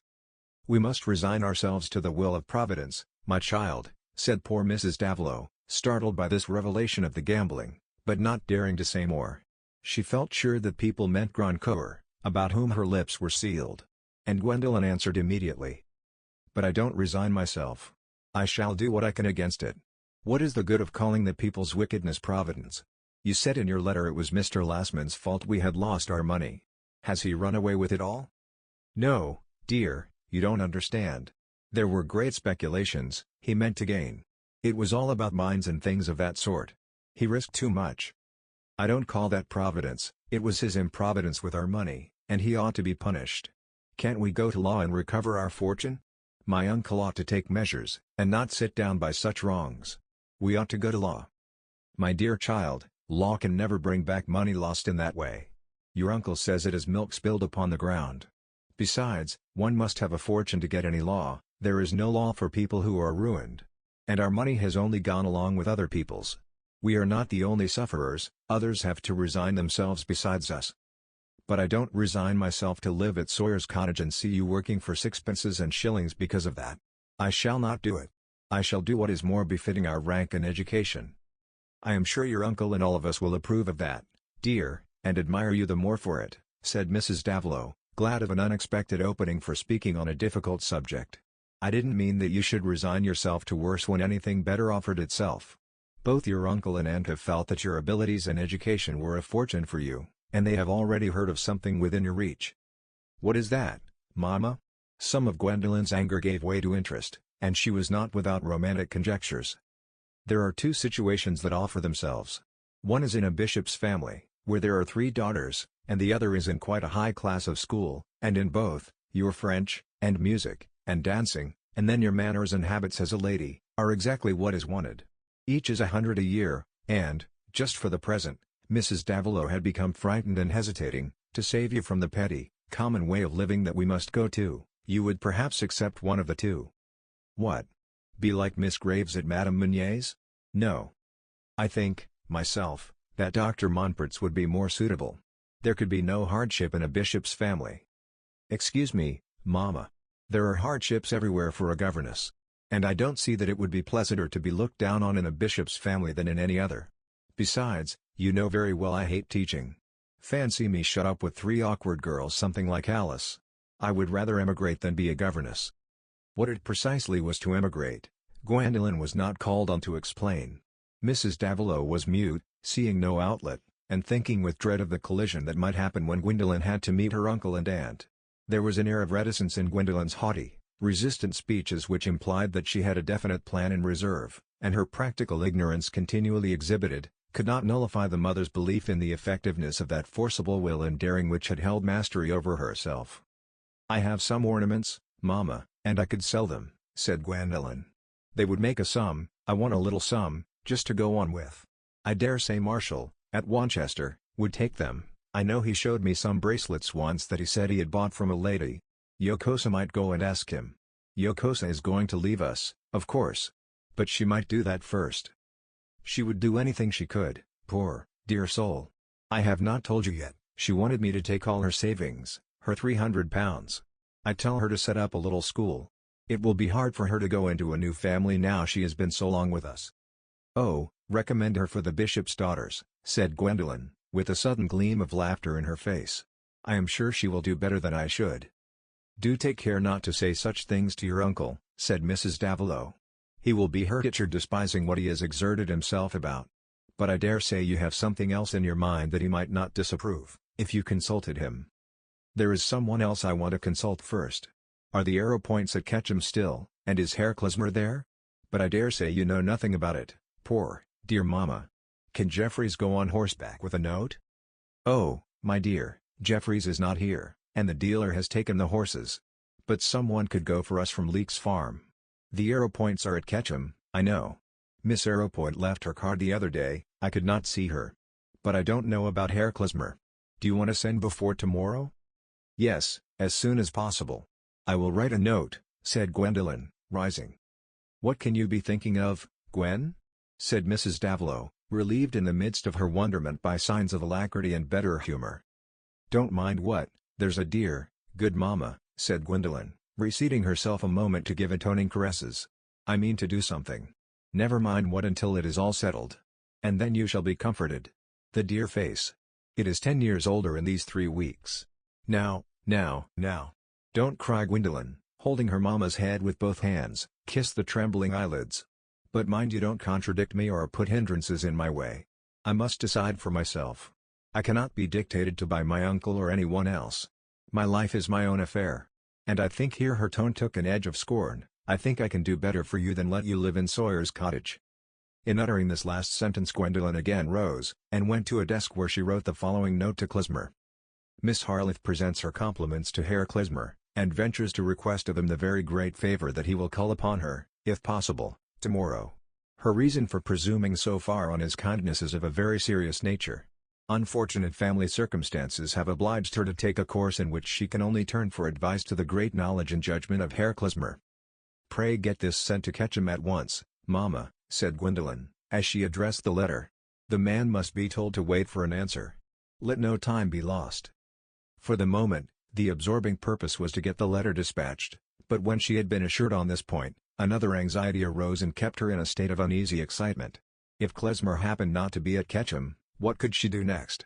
Gwendolen's belief in her star, so to speak, had had some bruises. Things had gone against her. A splendid marriage which presented itself within reach had shown a hideous flaw. The chances of roulette had not adjusted themselves to her claims, and a man of whom she knew nothing had thrust himself between her and her intentions. The conduct of those uninteresting people who managed the business of the world had been culpable just in the points most injurious to her in particular. Gwendolen Harleth, with all her beauty and conscious force, felt the close threats of humiliation. For the first time the conditions of this world seemed to her like a hurrying roaring crowd in which she had got astray, no more cared for and protected than a myriad of other girls, in spite of its being a peculiar hardship to her. If Klezmer were not at Ketchum, that would be all of a piece with the rest. The unwelcome negative urged itself as a probability, and set her brain working at desperate alternatives which might deliver her from Sawyer's cottage or the ultimate necessity of taking a situation, a phrase that summed up for her the disagreeables most wounding to her pride, most irksome to her tastes, at least so far as her experience enabled her to imagine disagreeables. Still Klezmer might be there, and Gwendolen thought of the result in that case with a hopefulness which even cast a satisfactory light over her peculiar troubles, as what might well enter into the biography of celebrities and remarkable persons. And if she had heard her immediate acquaintances cross-examined as to whether they thought her remarkable, the first who said no would have surprised her. Chapter 22. We please our fancy with ideal webs of innovation, but our life meanwhile is in the loom, where busy passion plies the shuttle to and fro, and gives our deeds the accustomed pattern. Gwendolen's note, coming pat betwixt too early and too late, was put into Klezmer's hands just when he was leaving Ketchum, and in order to meet her appeal to his kindness he, with some inconvenience to himself, spent the night at Wanchester. There were reasons why he would not remain at Ketchum. That magnificent mansion, fitted with regard to the greatest expense, had in fact become too hot for him, its owners having, like some great politicians, been astonished at an insurrection against the established order of things, which we plain people after the event can perceive to have been prepared under their very noses. There were as usual many guests in the house, and among them one in whom Miss Arrowpoint foresaw a new pretender to her hand, a political man of good family who confidently expected a peerage, and felt on public grounds that he required a larger fortune to support the title properly. Heiresses vary, and persons interested in one of them beforehand are prepared to find that she is too yellow or too red, tall and toppling or short and square, violent and capricious or moony and insipid, but in every case it is taken for granted that she will consider herself an appendage to her fortune, and marry where others think her fortunes ought to go. Nature, however, not only accommodates herself ill to her favorite practices by making only children daughters, but also now and then endows the misplaced daughter with a clear head and a strong will. The Arrowpoints had already felt some anxiety owing to these endowments of their Catherine. She would not accept the view of her social duty which required her to marry a needy nobleman or a commoner on the ladder toward nobility, and they were not without uneasiness concerning her persistence in declining suitable offers. As to the possibility of her being in love with Klezmer they were not at all uneasy, a very common sort of blindness.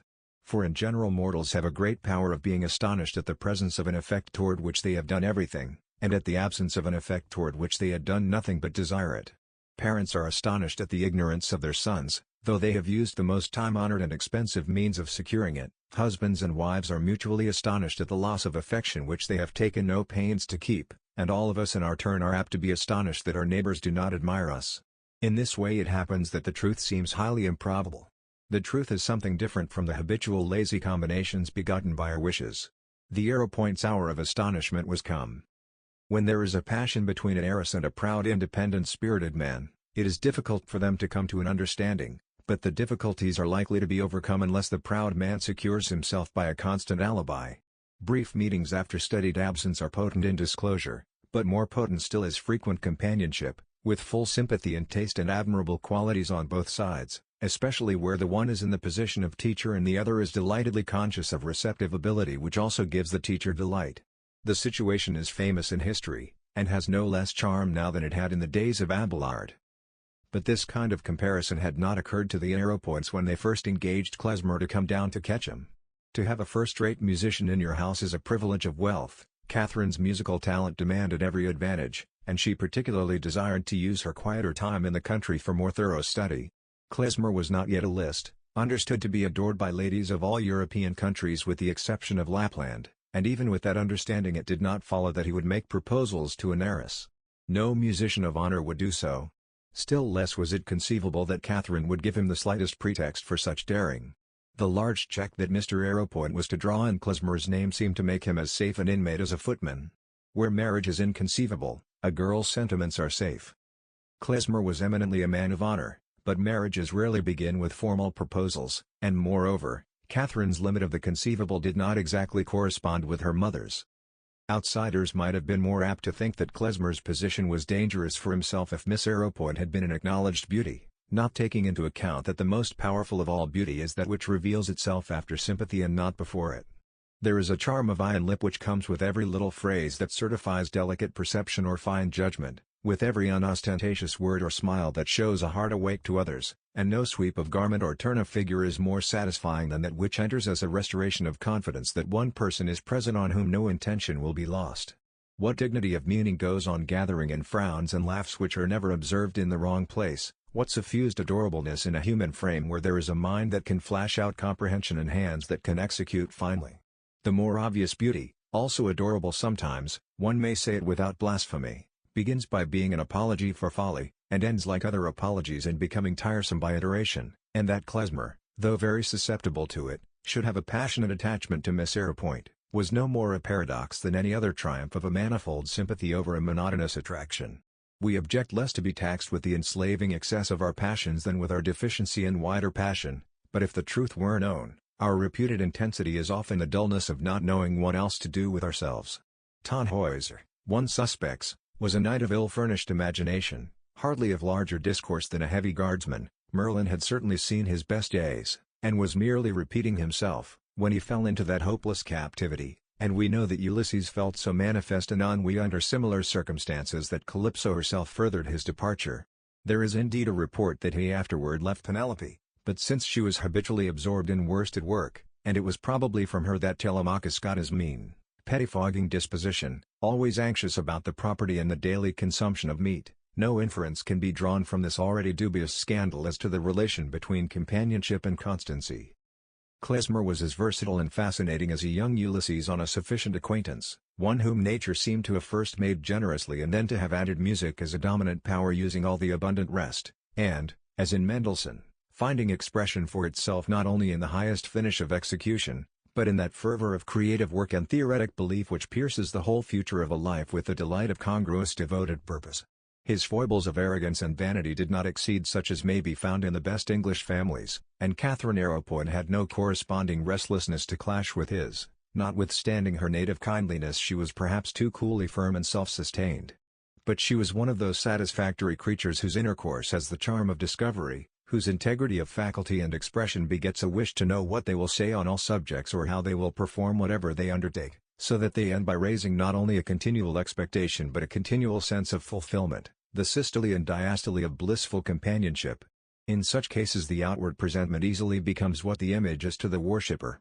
It was not long before the two became aware that each was interesting to the other, but the how far remained a matter of doubt.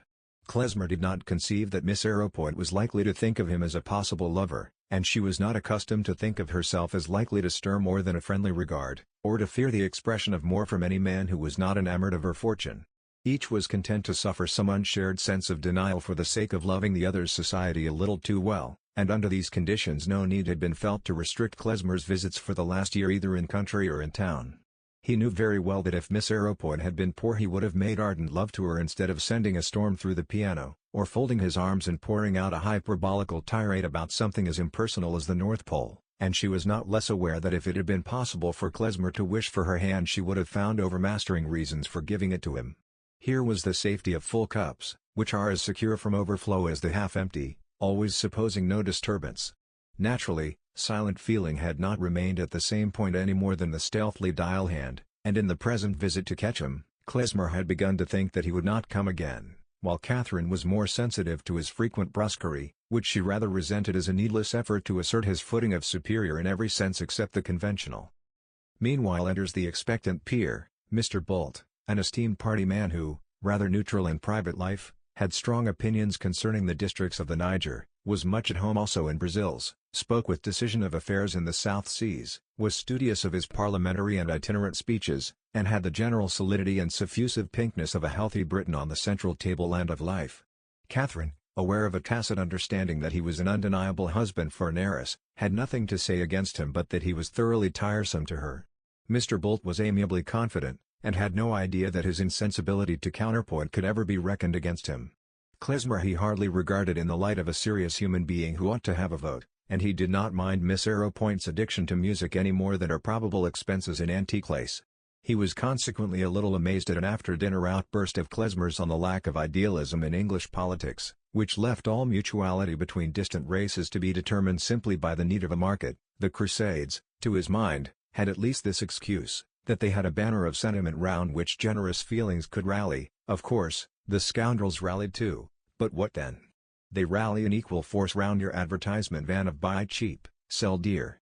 On this theme Klezmer's eloquence, gesticulatory and other, went on for a little while like stray fireworks accidentally ignited, and then sank into immovable silence.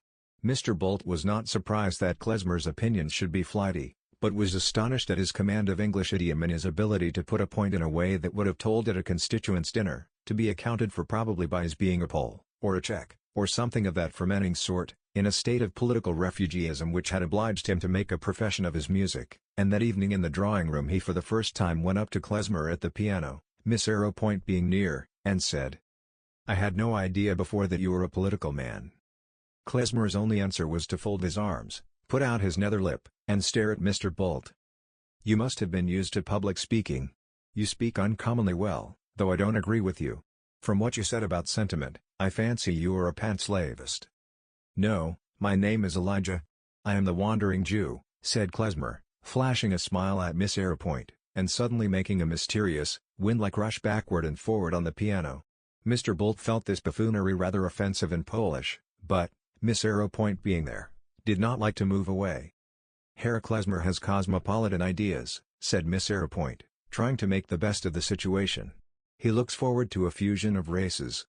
"With all my heart," said Mr. Bolt, willing to be gracious. "I was sure he had too much talent to be a mere musician." "Ah, sir, you are under some mistake there," said Klezmer, firing up. "No man has too much talent to be a musician. Most men have too little. A creative artist is no more a mere musician than a great statesman is a mere politician. We are not ingenious puppets, sir, who live in a box and look out on the world only when it is gaping for amusement. We help to rule the nations and make the age as much as any other public men. We count ourselves on level benches with legislators. And a man who speaks effectively through music is compelled to something more difficult than parliamentary eloquence." With the last word Klezmer wheeled from the piano and walked away. Miss Arrowpoint colored, and Mr. Bolt observed, with his usual phlegmatic stolidity, "Your pianist does not think small beer of himself." "Herr Klezmer is something more than a pianist," said Miss Arrowpoint, apologetically. "He is a great musician in the fullest sense of the word. He will rank with Schubert and Mendelssohn." "Ah, you ladies understand these things," said Mr. Bolt, nonetheless convinced that these things were frivolous because Klezmer had shown himself a coxcomb. Catherine, always sorry when Klezmer gave himself airs, found an opportunity the next day in the music room to say, "Why were you so heated last night with Mr. Bolt? He meant no harm." "You wish me to be complacent to him?" said Klezmer, rather fiercely. "I think it is hardly worth your while to be other than civil." "You find no difficulty in tolerating him, then? You have a respect for a political platitudinarian as insensible as an ox to everything he can't turn into political capital. You think his monumental obtuseness suited to the dignity of the English gentleman." "I did not say that." "You mean that I acted without dignity, and you are offended with me." "Now you are slightly nearer the truth," said Catherine, smiling. "Then I had better put my burial clothes in my portmanteau and set off at once." "I don't see that. If I have to bear your criticism of my operetta, you should not mind my criticism of your impatience." "But I do mind it. You would have wished me to take his ignorant impertinence about a mere musician without letting him know his place. I'm to hear my gods blasphemed as well as myself insulted. But I beg pardon. It is impossible you should see the matter as I do. Even you can't understand the wrath of the artist, he is of another caste for you." "That is true," said Catherine, with some betrayal of feeling. "He is of a caste to which I look up, a caste above mine."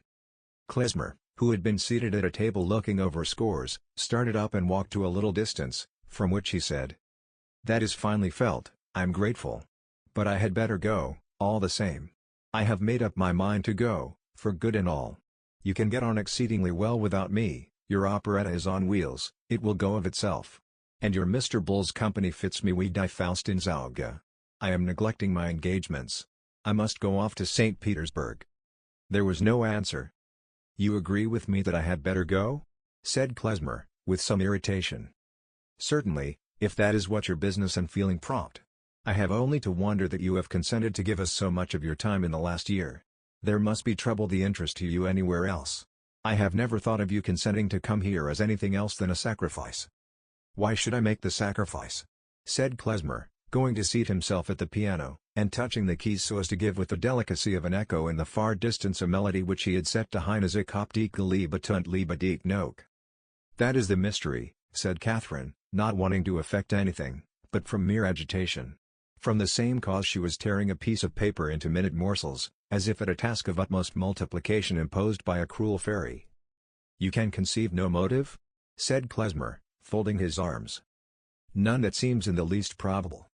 "Then I shall tell you. It is because you are to me the chief woman in the world, the throne lady whose colors I carry between my heart and my armor." Catherine's hands trembled so much that she could no longer tear the paper, still less could her lips utter a word. Klezmer went on. "This would be the last impertinence in me, if I meant to found anything upon it. That is out of the question. I meant no such thing. But you once said it was your doom to suspect every man who courted you of being an adventurer, and what made you angriest was men's imputing to you the folly of believing that they courted you for your own sake. Did you not say so?" "Very likely," was the answer, in a low murmur. It was a bitter word. "Well, at least one man who has seen women as plenty as flowers in May has lingered about you for your own sake.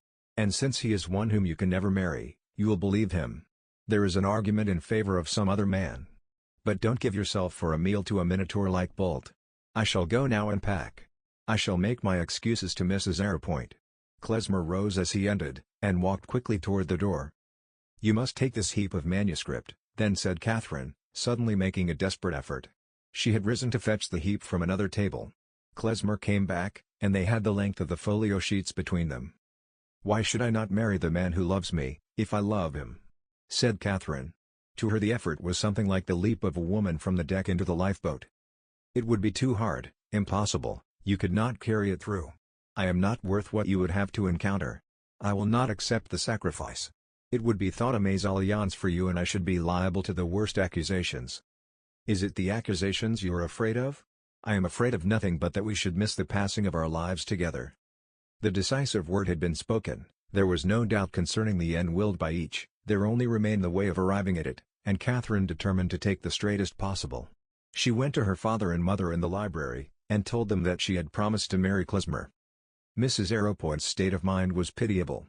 Imagine Jean-Jacques, After his essay on the corrupting influence of the arts, waking up among children of nature who had no idea of grilling the raw bone they offered him for breakfast with the primitive cavare of a flint knife, or Saint Just, after fervently denouncing all recognition of preeminence, receiving a vote of thanks for the unbroken mediocrity of his speech, which warranted the dullest patriots in delivering themselves at equal length. Something of the same sort befell the authoress of Tasso, when what she had safely demanded of the dead Leonora was enacted by her own Catherine. It is hard for us to live up to our own eloquence, and keep pace with our winged words, while we are treading the solid earth and are liable to heavy dining. Besides, it has long been understood that the proprieties of literature are not those of practical life. Mrs. Arrowpoint naturally wished for the best of everything. She not only liked to feel herself at a higher level of literary sentiment than the ladies with whom she associated, she wished not to be behind them in any point of social consideration. While Klezmer was seen in the light of a patronized musician, his peculiarities were picturesque and acceptable, but to see him by a sudden flash in the light of her son-in-law gave her a burning sense of what the world would say. And the poor lady had been used to represent her Catherine as a model of excellence. Under the first shock she forgot everything but her anger, and snatched at any phrase that would serve as a weapon. "If Klezmer has presumed to offer himself to you, your father shall horsewhip him off the premises. Pray, speak, Mr. Arrowpoint." The father took his cigar from his mouth, and rose to the occasion by saying, "This will never do, Cath." "Do?" cried Mrs. Arrowpoint, who in their senses ever thought it would do. "You might as well say poisoning and strangling will not do. It is a comedy you have got up, Catherine. Else you are mad." "I am quite sane and serious, Mamma, and Herr Klezmer is not to blame. He never thought of my marrying him. I found out that he loved me, and loving him, I told him I would marry him." "Leave that unsaid, Catherine," said Mrs. Arrowpoint, bitterly. "Everyone else will say that for you. You'll be a public fable. Everyone will say that you must have made an offer to a man who has been paid to come to the house, who is nobody knows what, a gypsy, a Jew, a mere bubble of the earth." "Never mind, Mamma," said Catherine, indignant in her turn. "We all know he is a genius, as Tasso was." "Those times were not these, nor is Klezmer Tasso," said Mrs. Arrowpoint, getting more heated. "There is no sting in that sarcasm, except the sting of undutifulness. I am sorry to hurt you, Mamma. But I will not give up the happiness of my life to ideas that I don't believe in and customs I have no respect for." "You have lost all sense of duty, then? You have forgotten that you are our only child, that it lies with you to place a great property in the right hands?" "What are the right hands? My grandfather gained the property in trade." "Mr. Arrowpoint, will you sit by and hear this without speaking?" "I am a gentleman, Cath." "We expect you to marry a gentleman," said the father, exerting himself. "And a man connected with the institutions of this country," said the mother. "A woman in your position has serious duties. Where duty and inclination clash, she must follow duty." "I don't deny that," said Catherine, getting colder in proportion to her mother's heat. "But one may say very true things and apply them falsely. People can easily take the sacred word duty as a name for what they desire anyone else to do." "Your parents' desire makes no duty for you, then?" "Yes, within reason. But before I give up the happiness of my life—" "Catherine, it will not be your happiness," said Mrs. Arrowpoint, in her most raven-like tones.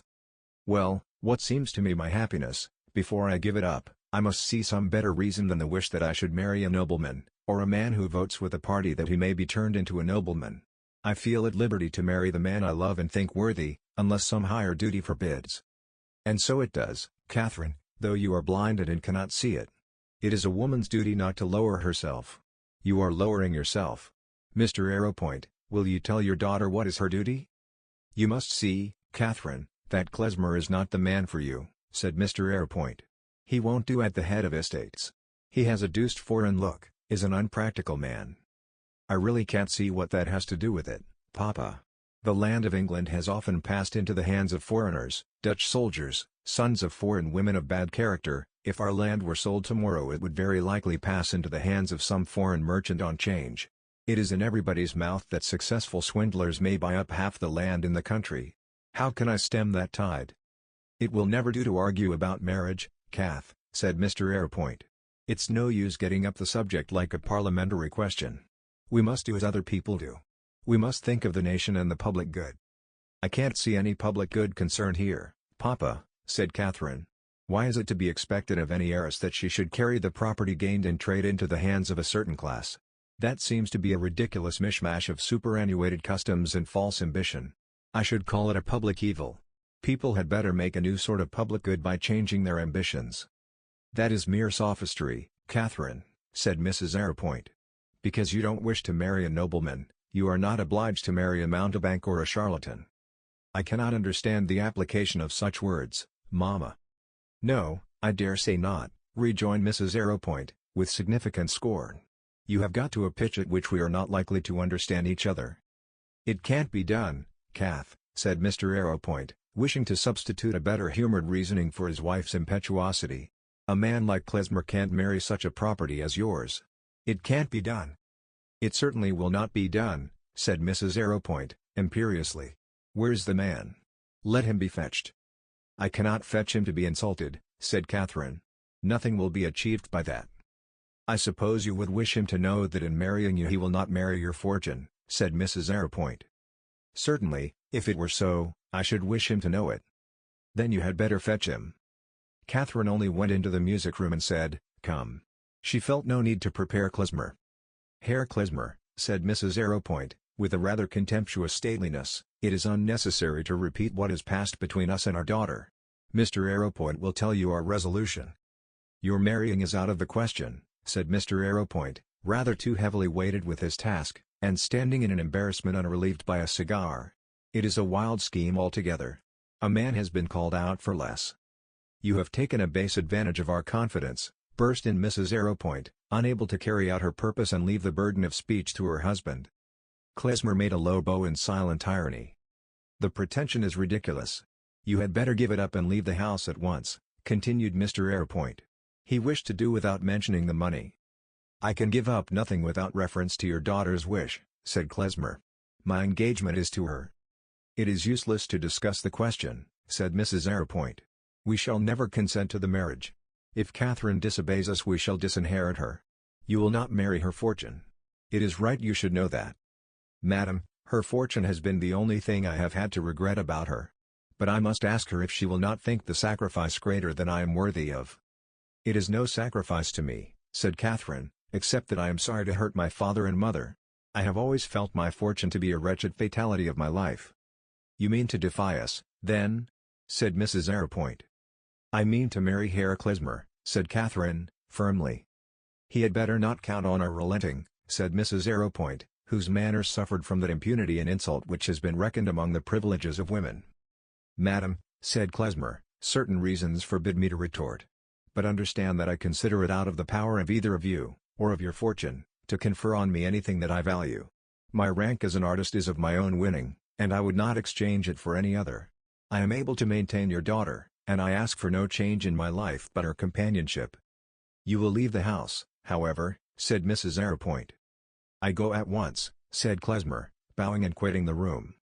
"Let there be no misunderstanding, Mamma," said Catherine. "I consider myself engaged to Herr Klesmer, and I intend to marry him."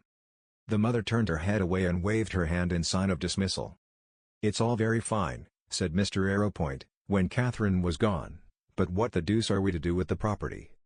There is Harry Brendel. He can take the name." "Harry Brendel will get through it all in no time," said Mr. Arrowpoint, relighting his cigar. And thus, with nothing settled but the determination of the lovers, Klesmer had left Ketchum. Chapter 23. Among the heirs of art, as is the division of the promised land, each has to win his portion by hard fighting. The bestowal is after the manner of prophecy, and is a title without possession. To carry the map of an ungotten estate in your pocket is a poor sort of copyhold. And in fancy to cast his shoe over Eden is little warrant that a man shall ever set the sole of his foot on an acre of his own there.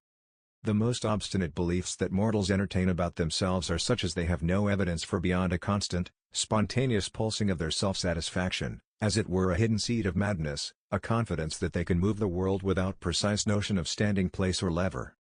"Pray go to church, Mamma," said Gwendolen the next morning. "I prefer seeing Herr Klesmer alone." He had written in reply to her note that he would be with her at 11. "That is hardly correct, I think," said Mrs. Davilow, anxiously.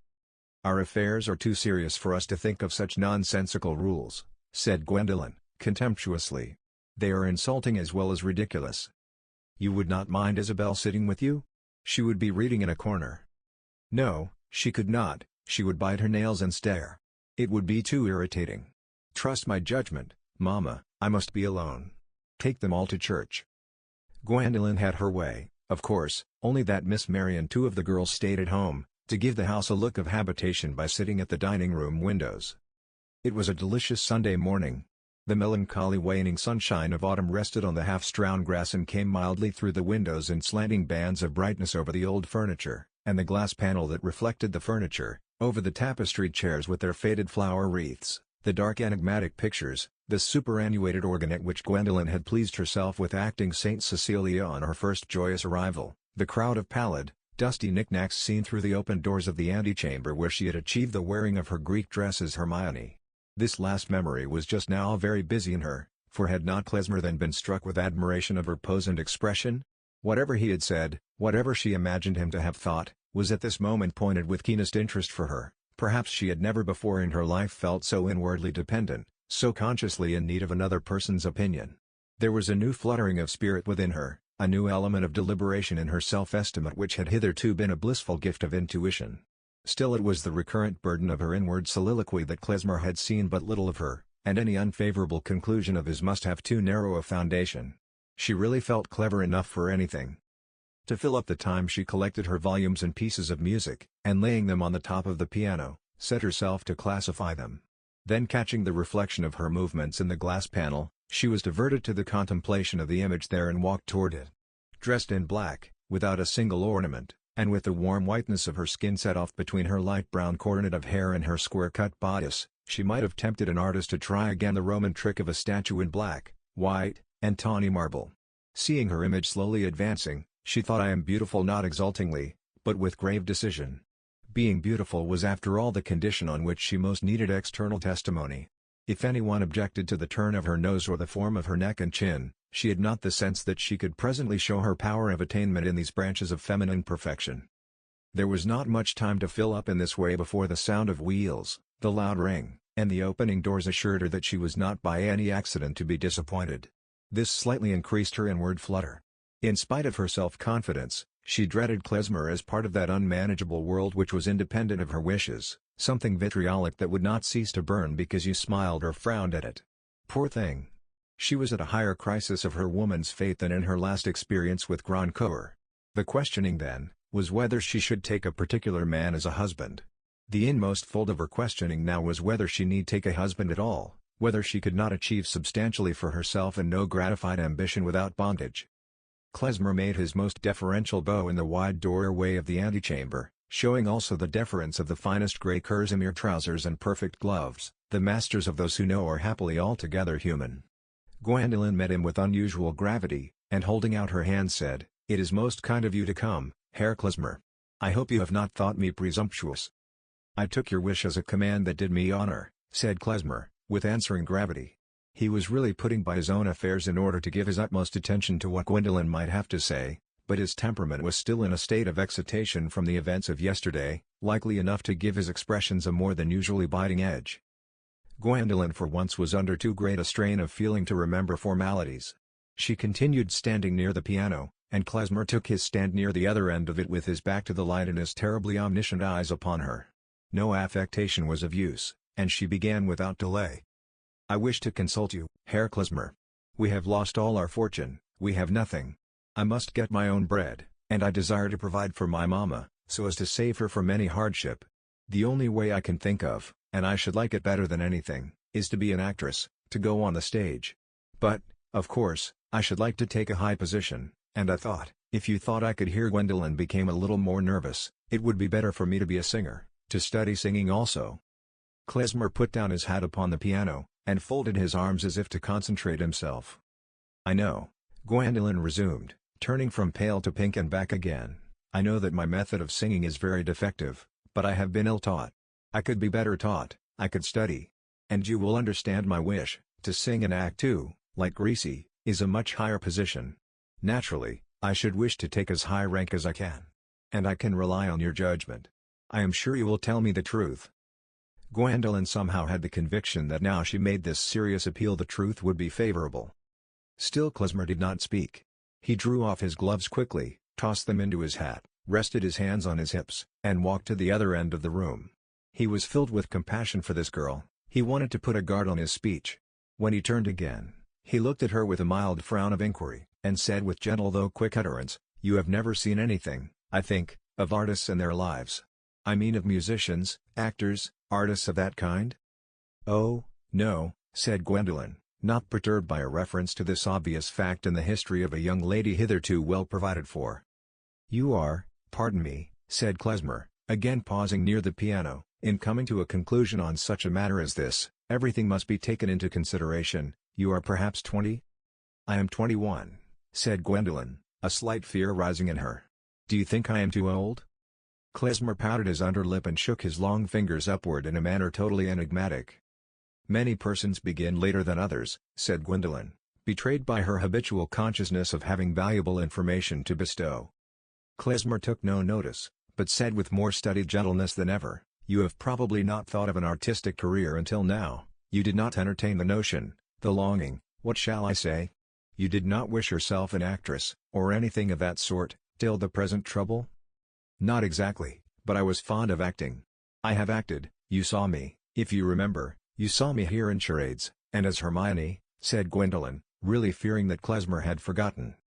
Yes, he answered quickly, I remember perfectly," and again walked to the other end of the room. It was difficult for him to refrain from this kind of movement when he was in any argument either audible or silent. Gwendolen felt that she was being weighed. The delay was unpleasant. But she did not yet conceive that the scale could dip on the wrong side, and it seemed to her only graceful to say, "I shall be very much obliged to you for taking the trouble to give me your advice, whatever it may be." "Miss Harleth," said Klezmer, turning toward her and speaking with a slight increase of accent, "I will veil nothing from you in this matter. I should reckon myself guilty if I put a false visage on things, made them too black or too white. The gods have a curse for him who willingly tells another the wrong road. And if I misled one who is so young, so beautiful, who, I trust, will find her happiness along the right road, I should regard myself as a boozavisht." In the last word Klezmer's voice had dropped to a loud whisper. Gwendolen felt a sinking of heart under this unexpected solemnity, and kept a sort of fascinated gaze on Klezmer's face, as he went on. "You are a beautiful young lady, you have been brought up in ease, you have done what you would, you have not said to yourself, I must know this exactly, I must understand this exactly, I must do this exactly." In uttering these three terrible musts, Klezmer lifted up three long fingers in succession. "In sum, you have not been called upon to be anything but a charming young lady, whom it is an impoliteness to find fault with." He paused an instant, then resting his fingers on his hips again, and thrusting out his powerful chin, he said, "Well, then, with that preparation, you wish to try the life of an artist, you wish to try a life of arduous, unceasing work, and uncertain praise. Your praise would have to be earned, like your bread, and both would come slowly, scantily, what do I say? They may hardly come at all." This tone of discouragement, which Klezmer had hoped might suffice without anything more unpleasant, roused some resistance in Gwendolen. With a slight turn of her head away from him, and an air of pique, she said, "I thought that you, being an artist, would consider the life one of the most honorable and delightful. And if I can do nothing better? I suppose I can put up with the same risks as other people do." "Do nothing better?" said Klezmer, a little fired. "No, my dear Miss Harleth, you could do nothing better, neither man nor woman could do anything better, if you could do what was best or good of its kind. I am not decrying the life of the true artist. I am exalting it. I say, it is out of the reach of any but choice organizations, natures framed to love perfection and to labor for it, ready, like all true lovers, to endure, to wait, to say, I am not yet worthy, but she, art, my mistress, is worthy, and I will live to merit her. An honorable life? Yes. But the honor comes from the inward vocation and the hard-won achievement. There is no honor in donning the life as a livery." Some excitement of yesterday had revived in Klezmer and hurried him into speech a little aloof from his immediate friendly purpose. He had wished as delicately as possible to rouse in Gwendolen a sense of her unfitness for a perilous, difficult course, but it was his wont to be angry with the pretensions of incompetence, and he was in danger of getting chafed. Conscious of this, he paused suddenly. But Gwendolen's chief impression was that he had not yet denied her the power of doing what would be good of its kind. Klezmer's fervor seemed to be a sort of glamour such as he was prone to throw over things in general, and what she desired to assure him of was that she was not afraid of some preliminary hardships. The belief that to present herself in public on the stage must produce an effect such as she had been used to feel certain of in private life, was like a bit of her flesh. It was not to be peeled off readily, but must come with blood and pain. She said, in a tone of some insistence, "I am quite prepared to bear hardships at first. Of course no one can become celebrated all at once. And it is not necessary that everyone should be first-rate, either actresses or singers. If you would be so kind as to tell me what steps I should take, I shall have the courage to take them. I don't mind going uphill. It will be easier than the dead level of being a governess. I will take any steps you recommend." Klezmer was convinced now that he must speak plainly. "I will tell you the steps, not that I recommend, but that will be forced upon you. It is all one, so far, what your goal will be, excellence, celebrity, second, third-rateness, it is all one. You must go to town under the protection of your mother. You must put yourself under training, musical, dramatic, theatrical, whatever you desire to do you have to learn here." Gwendolen looked as if she were going to speak, but Klezmer lifted up his hand and said, decisively, "I know. You have exercised your talents, you recite, you sing, from the drawing-room Standpunkt. My dear Fräulein, you must unlearn all that. You have not yet conceived what excellence is, you must unlearn your mistaken admirations. You must know what you have to strive for, and then you must subdue your mind and body to unbroken discipline. Your mind, I say. For you must not be thinking of celebrity, put that candle out of your eyes, and look only at excellence. You would of course earn nothing, you could get no engagement for a long while. You would need money for yourself and your family. But that," here Klezmer frowned and shook his fingers as if to dismiss a triviality, "that could perhaps be found." Gwendolen turned pink and pale during this speech. Her pride had felt a terrible knife edge, and the last sentence only made the smart keener. She was conscious of appearing moved, and tried to escape from her weakness by suddenly walking to a seat and pointing out a chair to Klezmer. He did not take it, but turned a little in order to face her and leaned against the piano. At that moment she wished that she had not sent for him. This first experience of being taken on some other ground than that of her social rank and her beauty was becoming bitter to her. Klezmer, preoccupied with a serious purpose, went on without change of tone. "Now, what sort of issue might be fairly expected from all this self-denial? You would ask that. It is right that your eyes should be open to it. I will tell you truthfully. This issue would be uncertain, and, most probably, would not be worth much." At these relentless words Klezmer put out his lip and looked through his spectacles with the air of a monster impenetrable by beauty. Gwendolen's eyes began to burn, but the dread of showing weakness urged her to added self-control. She compelled herself to say, in a hard tone, "You think I want talent, or am too old to begin?" Klezmer made a sort of hum, and then descended on an emphatic yes. The desire and the training should have begun 7 years ago, or a good deal earlier. A mountebank's child who helps her father to earn shillings when she is 6 years old, a child that inherits a singing throat from a long line of choristers and learns to sing as it learns to talk, has a likelier beginning. Any great achievement in acting or in music grows with the growth.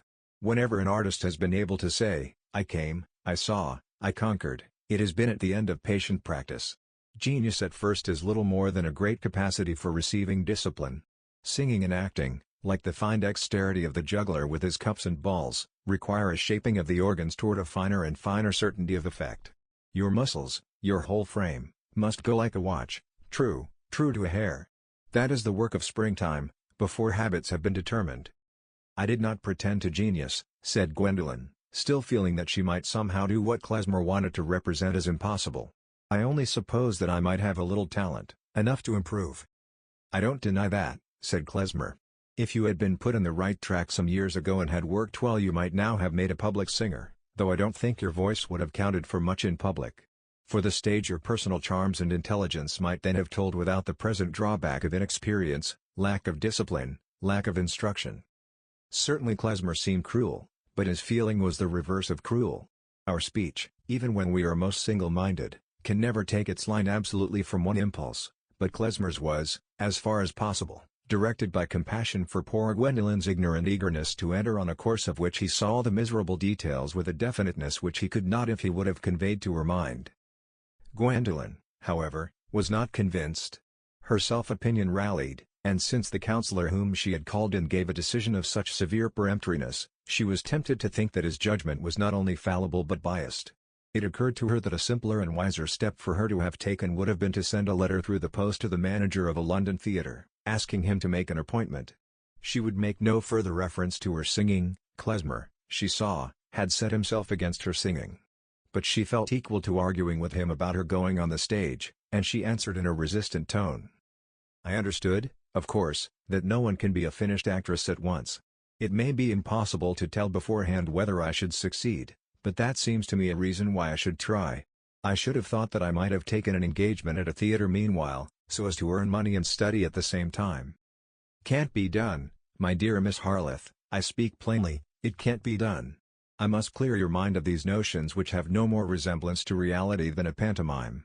Ladies and gentlemen think that when they have made their toilet and drawn on their gloves they are as presentable on the stage as in a drawing room. No manager thinks that. With all your grace and charm, if you were to present yourself as an aspirant to the stage, a manager would either require you to pay as an amateur for being allowed to perform, or he would tell you to go and be taught, trained to bear yourself on the stage, as a horse, however beautiful, must be trained for the circus, to say nothing of that study which would enable you to personate a character consistently, and animate it with the natural language of face, gesture, and tone. For you to get an engagement fit for you straight away is out of the question. I really cannot understand that, said Gwendolen, rather haughtily. Then, checking herself, she added in another tone, I shall be obliged to you if you will explain how it is that such poor actresses get engaged. I have been to the theater several times, and I am sure there were actresses who seemed to me to act not at all well and who were quite plain. Ah, my dear Miss Harleth, that is the easy criticism of the buyer. We who buy slippers toss away this pair and the other as clumsy, but there went an apprenticeship to the making of them. Excuse me, you could not at present teach one of those actresses, but there is certainly much that she could teach you. For example, she can pitch her voice so as to be heard. 10 to 1 you could not do it till after many trials. Merely to stand and move on the stage is an art, requires practice. It is understood that we are not now talking of a comparse in a petty theater who earns the wages of a needlewoman. That is out of the question for you. Of course I must earn more than that, said Gwendolen, with a sense of wincing rather than of being refuted, but I think I could soon learn to do tolerably well all those little things you have mentioned. I am not so very stupid.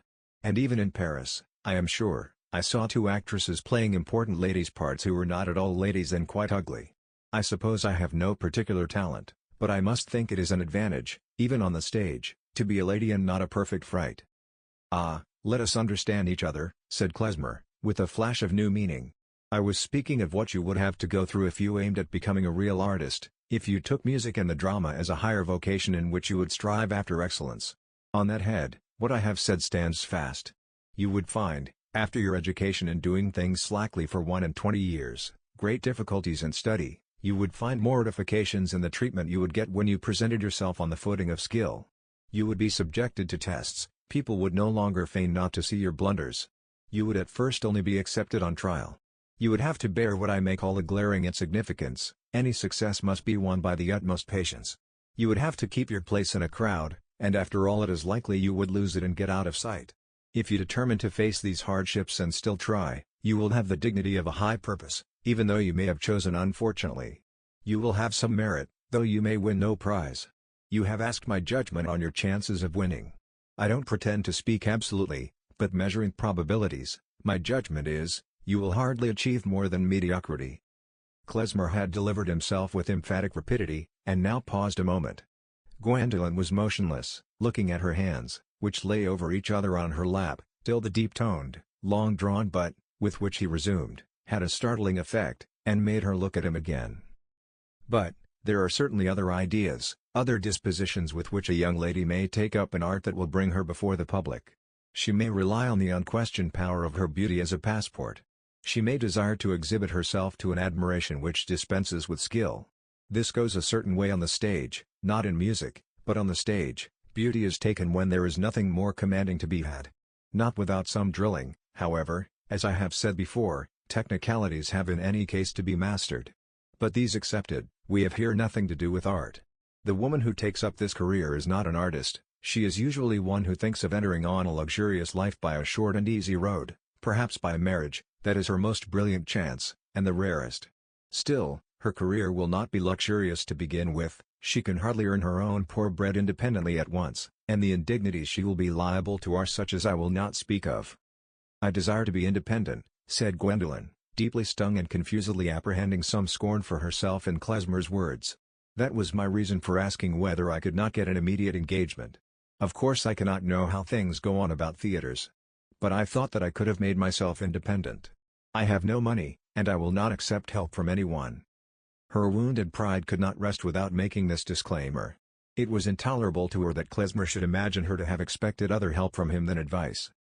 "That is a hard saying for your friends," said Klezmer, recovering the gentleness of tone with which he had begun the conversation. "I have given you pain. That was inevitable. I was bound to put the truth, the unvarnished truth, before you. I have not said, I will not say, you will do wrong to choose the hard, climbing path of an endeavoring artist. You have to compare its difficulties with those of any less hazardous, any more private course which opens itself to you. If you take the more courageous resolve, I will ask leave to shake hands with you on the strength of our Freemasonry, where we are all vowed to the service of art, and to serve her by helping every fellow servant." Gwendolen was silent, again looking at her hands. She felt herself very far away from taking the resolve that would enforce acceptance, and after waiting an instant or two, Klezmer went on with deepened seriousness. "Where there is the duty of service there must be the duty of accepting it. The question is not one of personal obligation.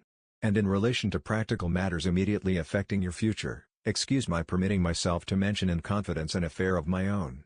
I am expecting an event which would make it easy for me to exert myself on your behalf in furthering your opportunities of instruction and residence in London, under the care, that is, of your family, without need for anxiety on your part. If you resolve to take art as a bread study, you need only undertake the study at first, the bread will be found without trouble. The event I mean is my marriage. In fact, you will receive this as a matter of confidence, my marriage with Miss Arrowpoint, which will more than double such right as I have to be trusted by you as a friend. Your friendship will have greatly risen in value for her by your having adopted the generous labor." Gwendolen's face had begun to burn. That Klezmer was about to marry Miss Arrowpoint caused her no surprise, and at another moment she would have amused herself in quickly imagining the scenes that must have occurred at Ketchum. But what engrossed her feeling, what filled her imagination now, was the panorama of her own immediate future that Klezmer's words seemed to have unfolded.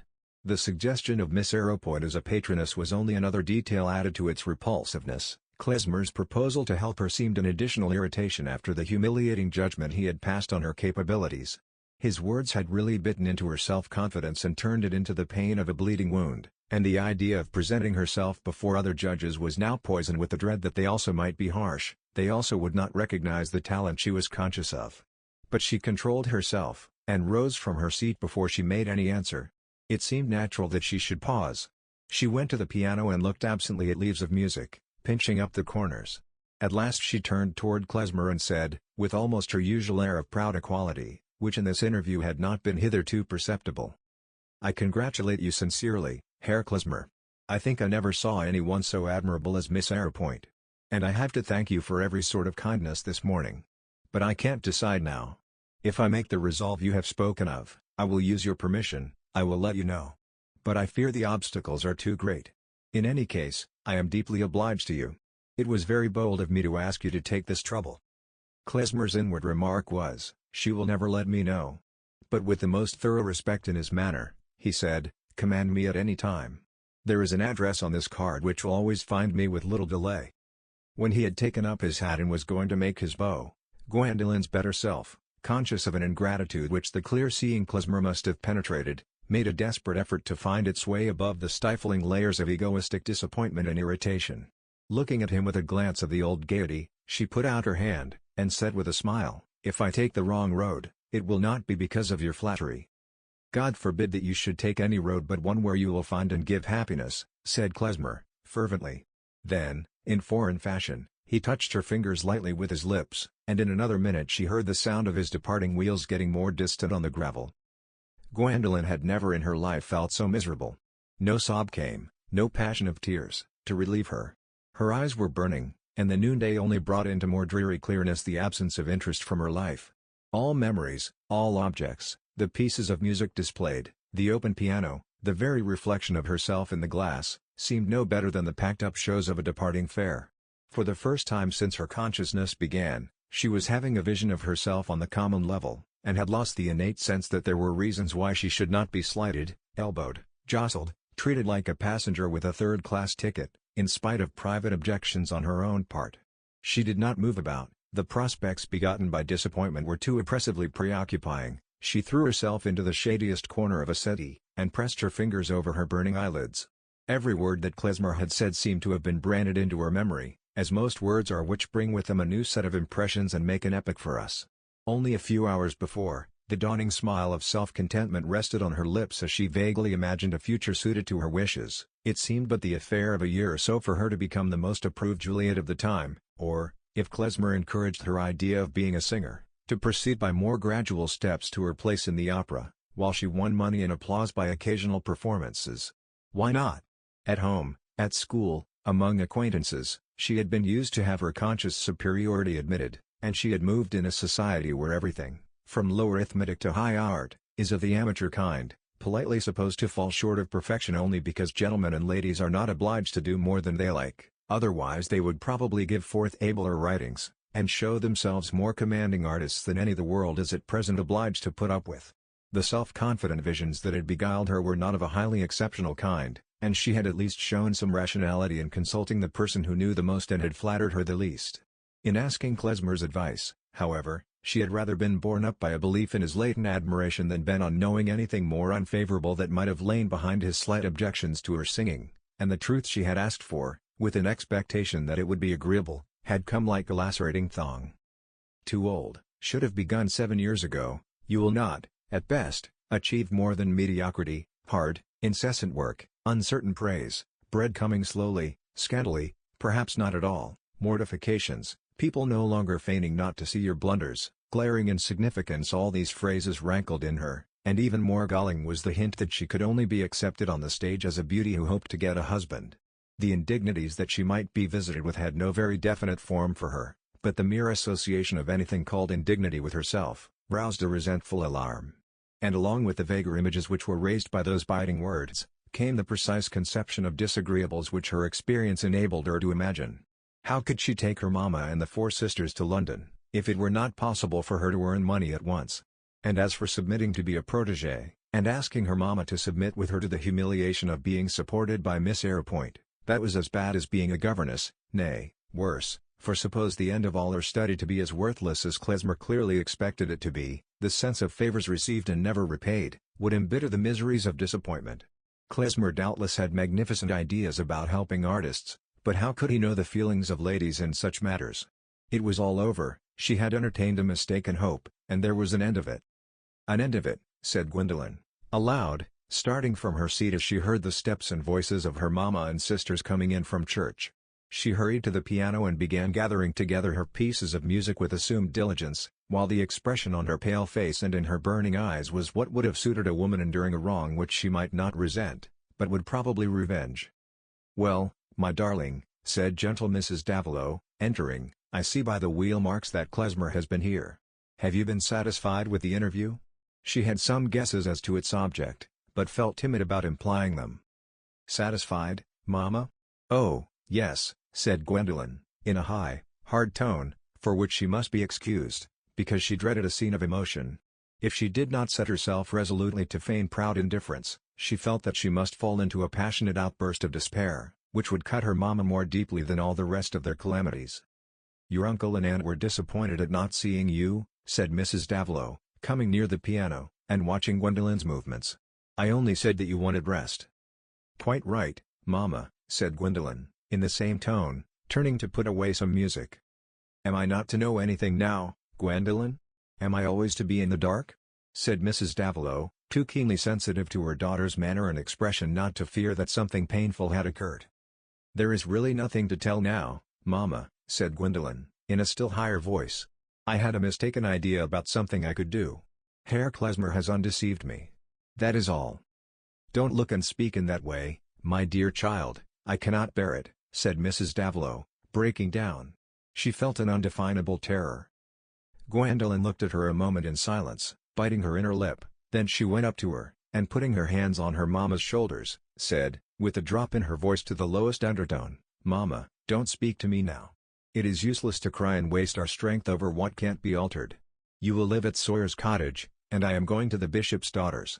There is no more to be said. Things cannot be altered, and who cares? It makes no difference to anyone else what we do. We must try not to care ourselves. We must not give way. I dread giving way. Help me to be quiet." Mrs. Davilo was like a frightened child under her daughter's face and voice. Her tears were arrested and she went away in silence. Chapter 24. I question things but do not find one that will answer to my mind, and all the world appears unkind. Wordsworth. Gwendolen was glad that she had got through her interview with Klezmer before meeting her uncle and aunt. She had made up her mind now that there were only disagreeables before her, and she felt able to maintain a dogged calm in the face of any humiliation that might be proposed.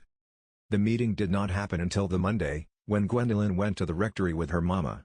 They had called at Sawyer's cottage by the way, and had seen every cranny of the narrow rooms in a midday light, unsoftened by blinds and curtains, for the furnishing to be done by gleanings from the rectory had not yet begun.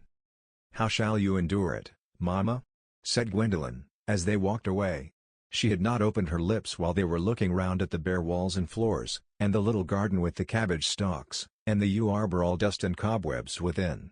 You and the 4 girls all in that closet of a room, with the green and yellow paper pressing on your eyes? And without me? It will be some comfort that you have not to bear it too, dear. If it were not that I must get some money, I would rather be there than go to be a governess. Don't set yourself against it beforehand, Gwendolen. If you go to the palace you will have every luxury about you. And you know how much you have always cared for that. You will not find it so hard as going up and down those steep narrow stairs, and hearing the crockery rattle through the house, and the dear girls talking. It is like a bad dream, said Gwendolen, impetuously. I cannot believe that my uncle will let you go to such a place. He ought to have taken some other steps. Don't be unreasonable, dear child. What could he have done? That was for him to find out. It seems to me a very extraordinary world if people in our position must sink in this way all at once, said Gwendolen, the other worlds with which she was conversant being constructed with a sense of fitness that arranged her own future agreeably. It was her temper that framed her sentences under this entirely new pressure of evils. She could have spoken more suitably on the vicissitudes in other people's lives, though it was never her aspiration to express herself virtuously so much as cleverly, a point to be remembered in extenuation of her words, which were usually worse than she was. And, notwithstanding the keen sense of her own bruises, she was capable of some compunction when her uncle and aunt received her with a more affectionate kindness than they had ever shown before. She could not but be struck by the dignified cheerfulness with which they talked of the necessary economies in their way of living, and in the education of the boys. Mr. Gascoigne's worth of character, a little obscured by worldly opportunities, as the poetic beauty of women is obscured by the demands of fashionable dressing, showed itself to great advantage under this sudden reduction of fortune. Prompt and methodical, he had set himself not only to put down his carriage, but to reconsider his worn suits of clothes, to leave off meat for breakfast, to do without periodicals, to get Edwig from school and arrange hours of study for all the boys under himself, and to order the whole establishment on the sparest footing possible. For all healthy people economy has its pleasures, and the rector's spirit had spread through the household. Mrs. Gascoigne and Anna, who always made Papa their model, really did not miss anything they cared about for themselves, and in all sincerity felt that the saddest part of the family losses was the change for Mrs. Davilo and her children. Anna for the first time could merge her resentment on behalf of Rex in her sympathy with Gwendolen, and Mrs. Gascoigne was disposed to hope that trouble would have a salutary effect on her niece, without thinking it her duty to add any bitters by way of increasing the salutariness. They had both been busy devising how to get blinds and curtains for the cottage out of the household stores, but with delicate feeling they left these matters in the background, and talked at first of Gwendolen's journey, and the comfort it was to her mamma to have her at home again. In fact there was nothing for Gwendolen to take as a justification for extending her discontent with events to the persons immediately around her, and she felt shaken into a more alert attention, as if by a call to drill that everybody else was obeying, when her uncle began in a voice of firm kindness to talk to her of the efforts he had been making to get her a situation which would offer her as many advantages as possible. Mr. Gascoigne had not forgotten Grandcoeur, but the possibility of further advances from that quarter was something too vague for a man of his good sense to be determined by it. Uncertainties of that kind must not now slacken his action in doing the best he could for his niece under actual conditions. I felt that there was no time to be lost, Gwendolen, for a position in a good family where you will have some consideration is not to be had at a moment's notice. And however long we waited we could hardly find one where you would be better off than at Bishop Mompert's. I am known to both him and Mrs. Mompert, and that of course is an advantage to you. Our correspondence has gone on favorably, but I cannot be surprised that Mrs. Mompert wishes to see you before making an absolute engagement. She thinks of arranging for you to meet her at Wanchester when she is on her way to town. I dare say you will feel the interview rather trying for you, my dear, But you will have a little time to prepare your mind. Do you know why she wants to see me, uncle? Said Gwendolyn, whose mind had quickly gone over various reasons that an imaginary Mrs. Mompert with 3 daughters might be supposed to entertain, reasons all of a disagreeable kind to the person presenting herself for inspection. The rector smiled. Don't be alarmed, my dear. She would like to have a more precise idea of you than my report can give. And a mother is naturally scrupulous about a companion for her daughters. I have told her you are very young. But she herself exercises a close supervision over her daughter's education, and that makes her less anxious as to age.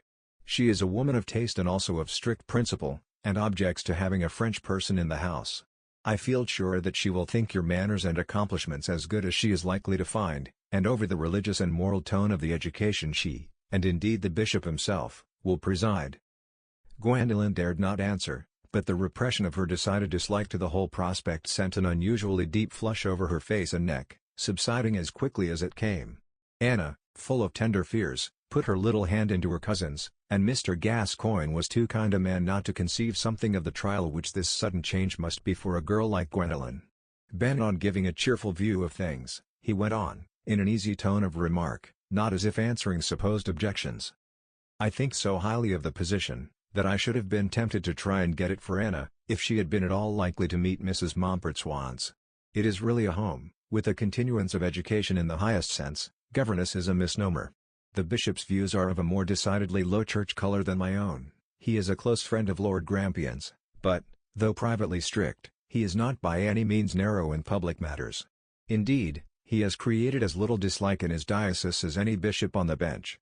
He has always remained friendly to me, though before his promotion, when he was an incumbent of this diocese, we had a little controversy about the Bible Society.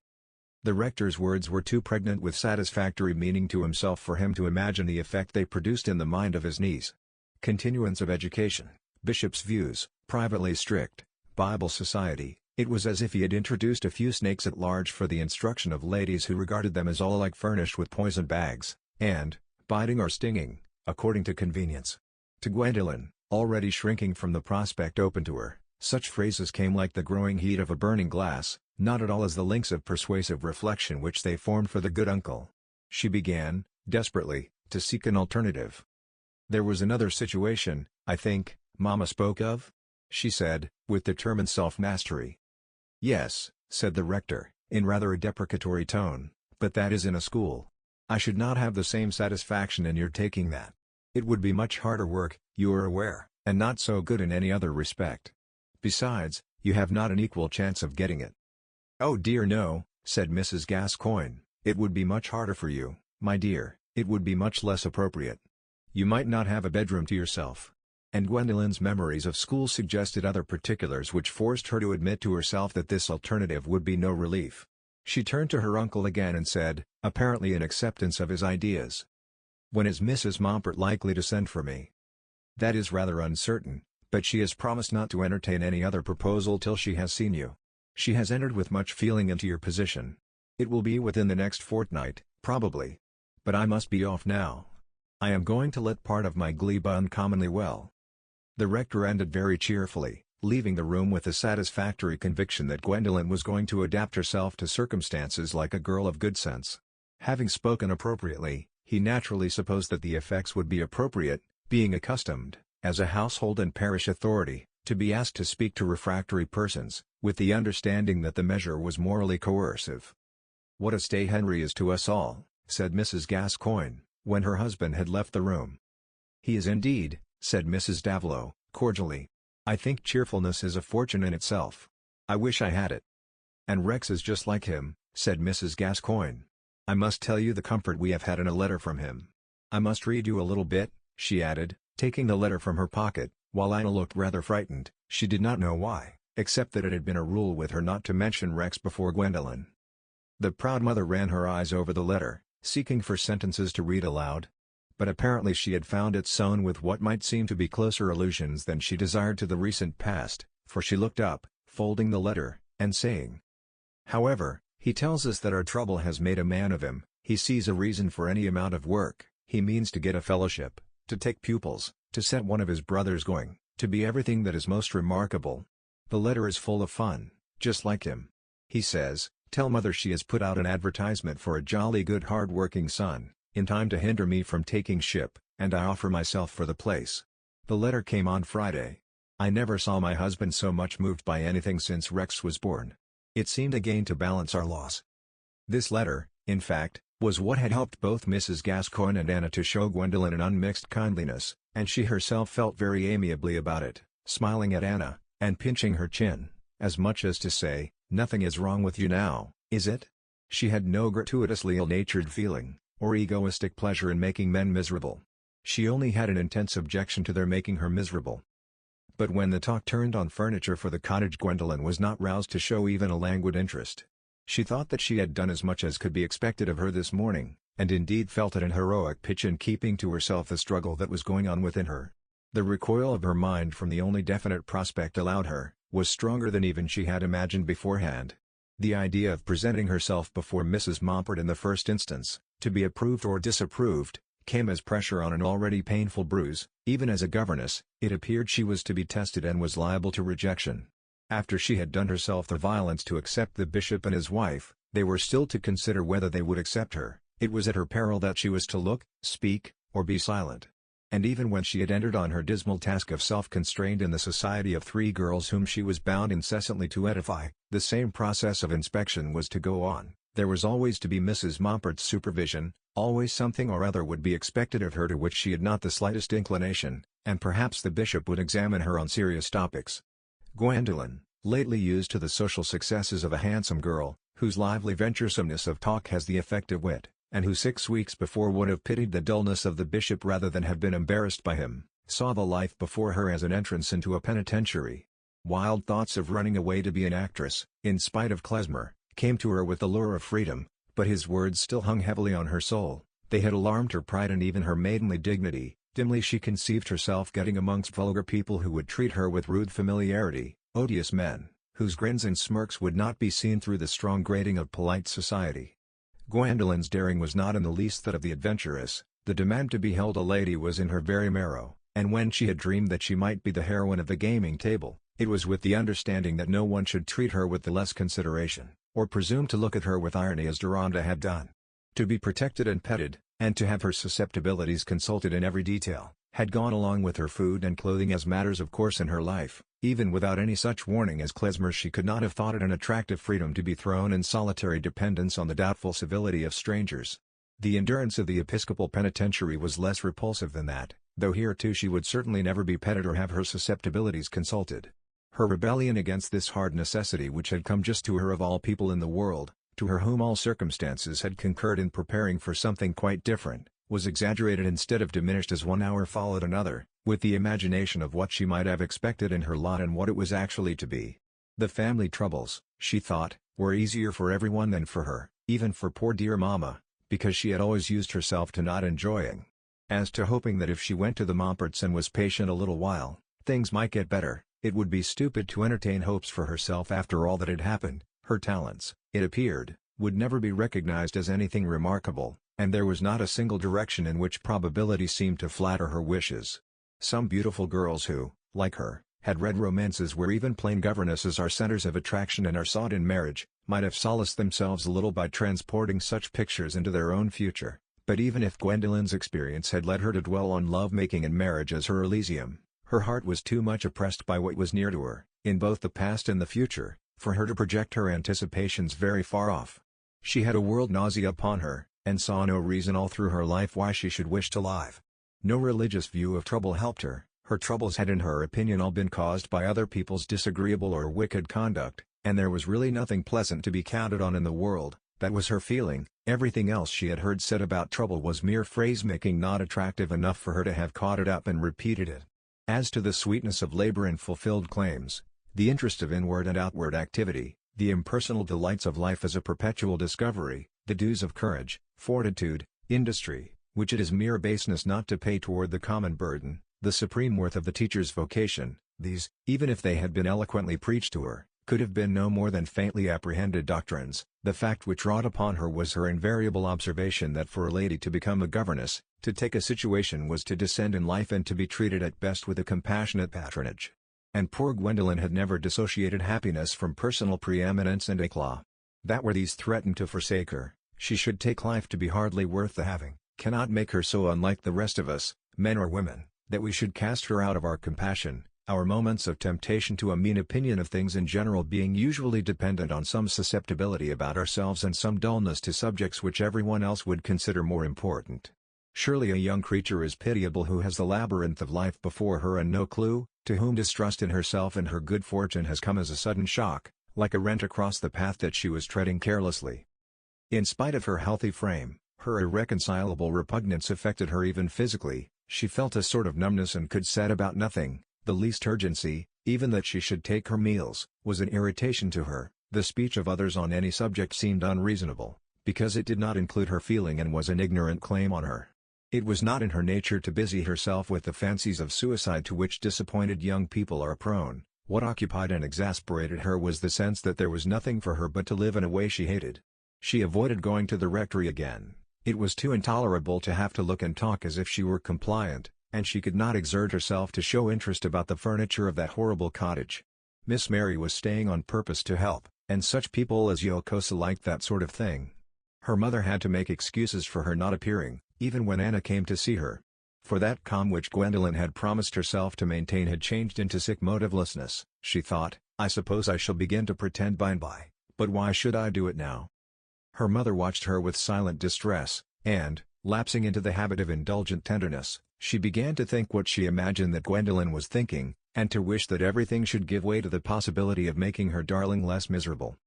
One day when she was in the black and yellow bedroom and her mother was lingering there under the pretext of considering and arranging Gwendolen's articles of dress, she suddenly roused herself to fetch the casket which contained the ornaments.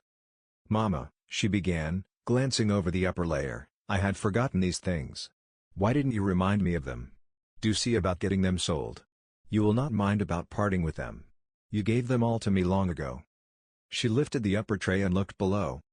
"If we can do without them, darling, I would rather keep them for you," said Mrs. Davilo, seating herself beside Gwendolen with a feeling of relief that she was beginning to talk about something.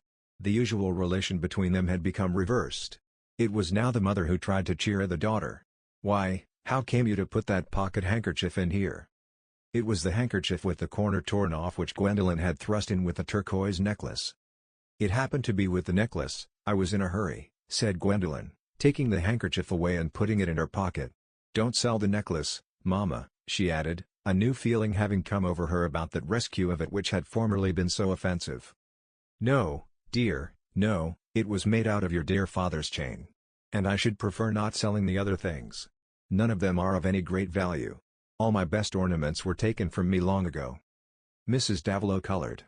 She usually avoided any reference to such facts about Gwendolen's stepfather as that he had carried off his wife's jewelry and disposed of it. After a moment's pause she went on. "And these things have not been reckoned on for any expenses. Carry them with you." "That would be quite useless, Mamma," said Gwendolen, coldly. "Governesses don't wear ornaments. You had better get me a grey frieze livery and a straw poke, such as my aunt's charity children wear." "No, dear, no, don't take that view of it. I feel sure the Momperts will like you the better for being graceful and elegant." "I am not at all sure what the Momperts will like me to be. It is enough that I am expected to be what they like," said Gwendolen bitterly. "If there is anything you would object to less, anything that could be done, instead of your going to the bishop's, do say so, Gwendolen. Tell me what is in your heart." "I will try for anything you wish," said the mother, beseechingly. "Don't keep things away from me. Let us bear them together." "Oh, Mamma, there is nothing to tell. I can't do anything better. I must think myself fortunate if they will have me. I shall get some money for you. That is the only thing I have to think of. I shall not spend any money this year. You will have all the £80. I don't know how far that will go in housekeeping, but you need not stitch your poor fingers to the bone, and stare away all the sight that the tears have left in your dear eyes." Gwendolen did not give any caresses with her words as she had been used to do. She did not even look at her mother, but was looking at the turquoise necklace as she turned it over her fingers. "Bless you for your tenderness, my good darling," said Mrs. Davilo, with tears in her eyes. "Don't despair because there are clouds now. You are so young. There may be great happiness in store for you yet." "I don't see any reason for expecting it, Mamma," said Gwendolen, in a hard tone, and Mrs. Davilo was silent, thinking as she had often thought before, what did happen between her and Mr. Grandcoeur. "I will keep this necklace, Mama," said Gwendolyn, laying it apart and then closing the casket. "But do get the other things sold, even if they will not bring much. Ask my uncle what to do with them. I shall certainly not use them again. I am going to take the veil. I wonder if all the poor wretches who have ever taken it felt as I do." "Don't exaggerate evils, dear." "How can anyone know that I exaggerate, when I am speaking of my own feeling? I did not say what anyone else felt." She took out the torn handkerchief from her pocket again, and wrapped it deliberately round the necklace. Mrs. Davilow observed the action with some surprise, but the tone of her last words discouraged her from asking any question.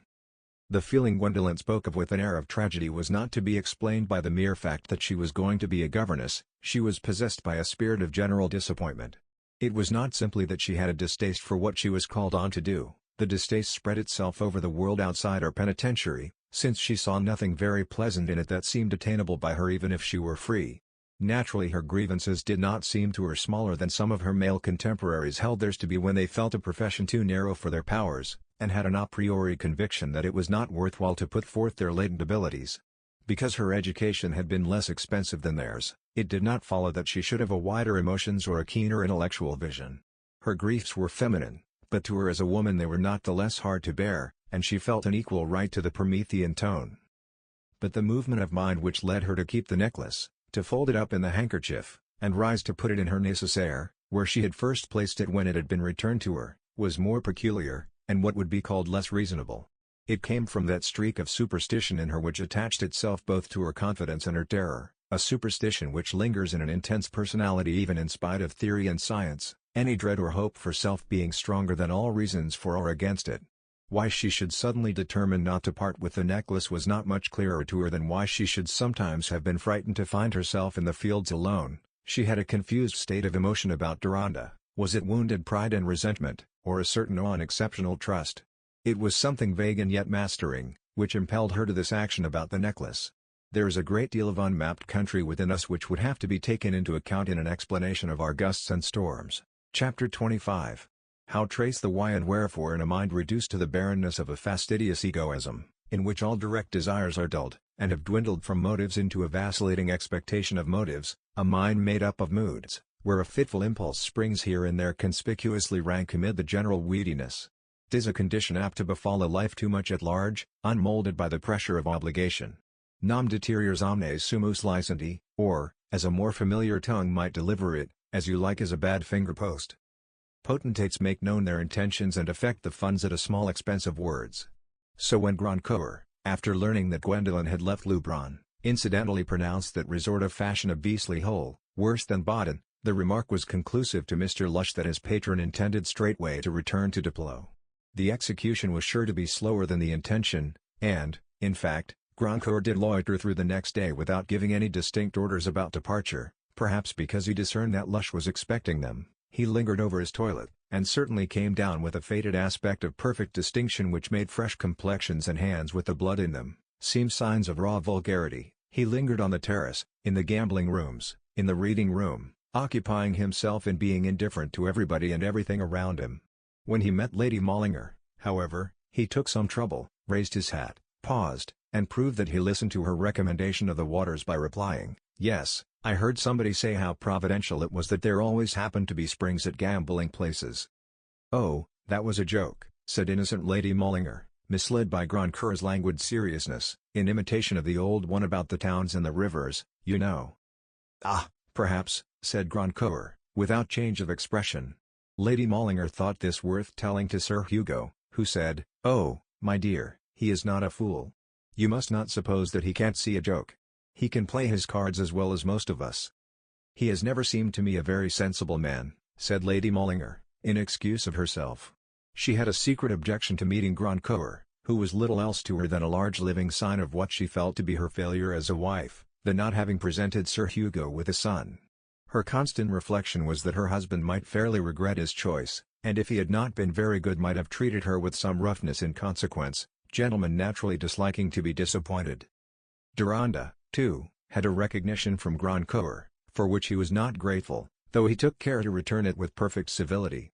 No reasoning as to the foundations of custom could do away with the early-rooted feeling that his birth had been attended with injury for which his father was to blame, and seeing that but for this injury Grandcoeur's prospects might have been his, he was proudly resolute not to behave in any way that might be interpreted into irritation on that score.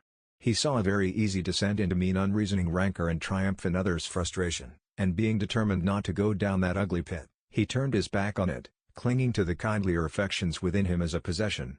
Pride certainly helped him well, the pride of not recognizing a disadvantage for oneself which vulgar minds are disposed to exaggerate, such as the shabby equipage of poverty. He would not have a man like Grandcoeur suppose himself envied by him.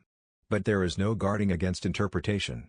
Grandcoeur did believe that Deronda, poor devil, who he had no doubt was his cousin by the father's side, inwardly winced under their mutual position, wherefore the presence of that less lucky person was more agreeable to him than it would otherwise have been. An imaginary envy, the idea that others feel their comparative deficiency, is the ordinary cortege of egoism, and his pet dogs were not the only beings that Grandcoeur liked to feel his power over in making them jealous. Hence he was civil enough to exchange several words with Deronda on the terrace about the hunting round Diplo, and even said, "You had better come over for a run or two when the season begins." Lush, not displeased with delay, amused himself very well, partly in gossiping with Sir Hugo and in answering his questions about Grandcoeur's affairs so far as they might affect his willingness to part with his interest in Diplo. Also about Grandcoeur's personal entanglements, the baronet knew enough already for Lush to feel released from silence on a sunny autumn day, when there was nothing more agreeable to do in lounging promenades than to speak freely of a tyrannous patron behind his back.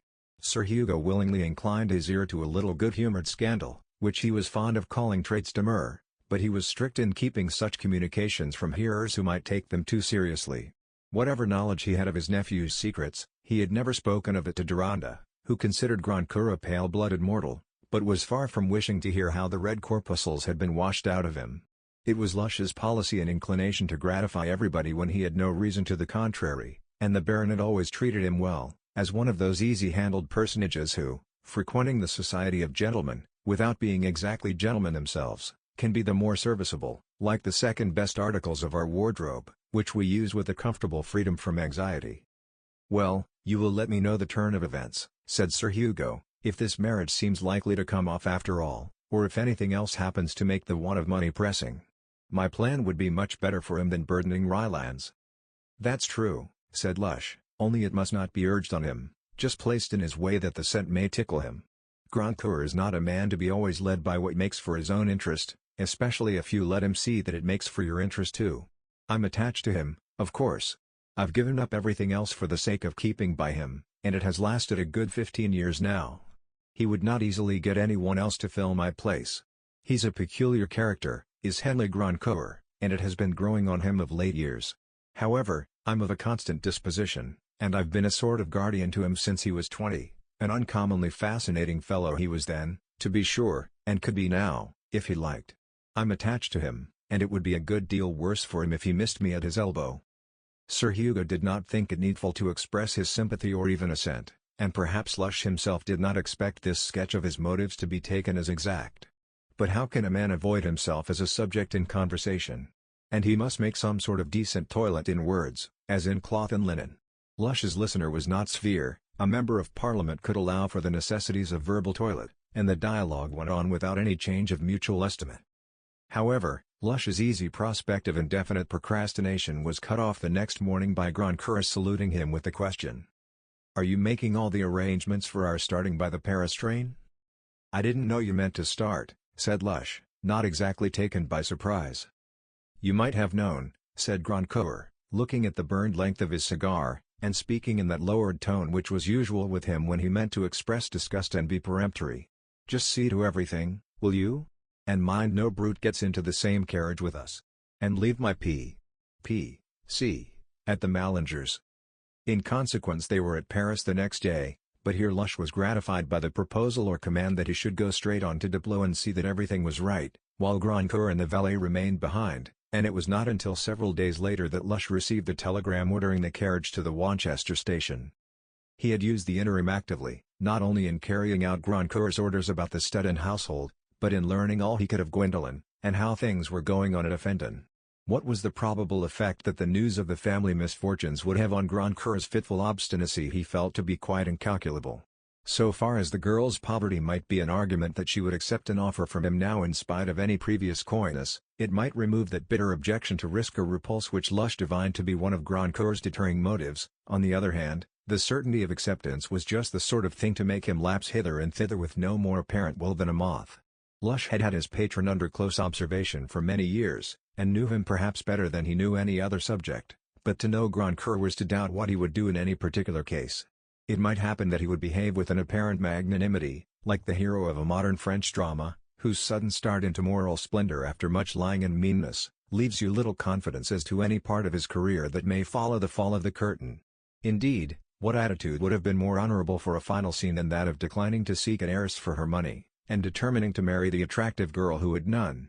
But Lush had some general certainties about Grandcour, and one was that of all inward movements those of generosity were least likely to occur in him.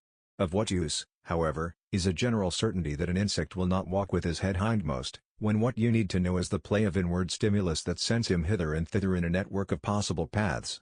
Thus Lush was much at fault as to the probable issue between Grandcour and Gwendolen, when what he desired was a perfect confidence that they would never be married.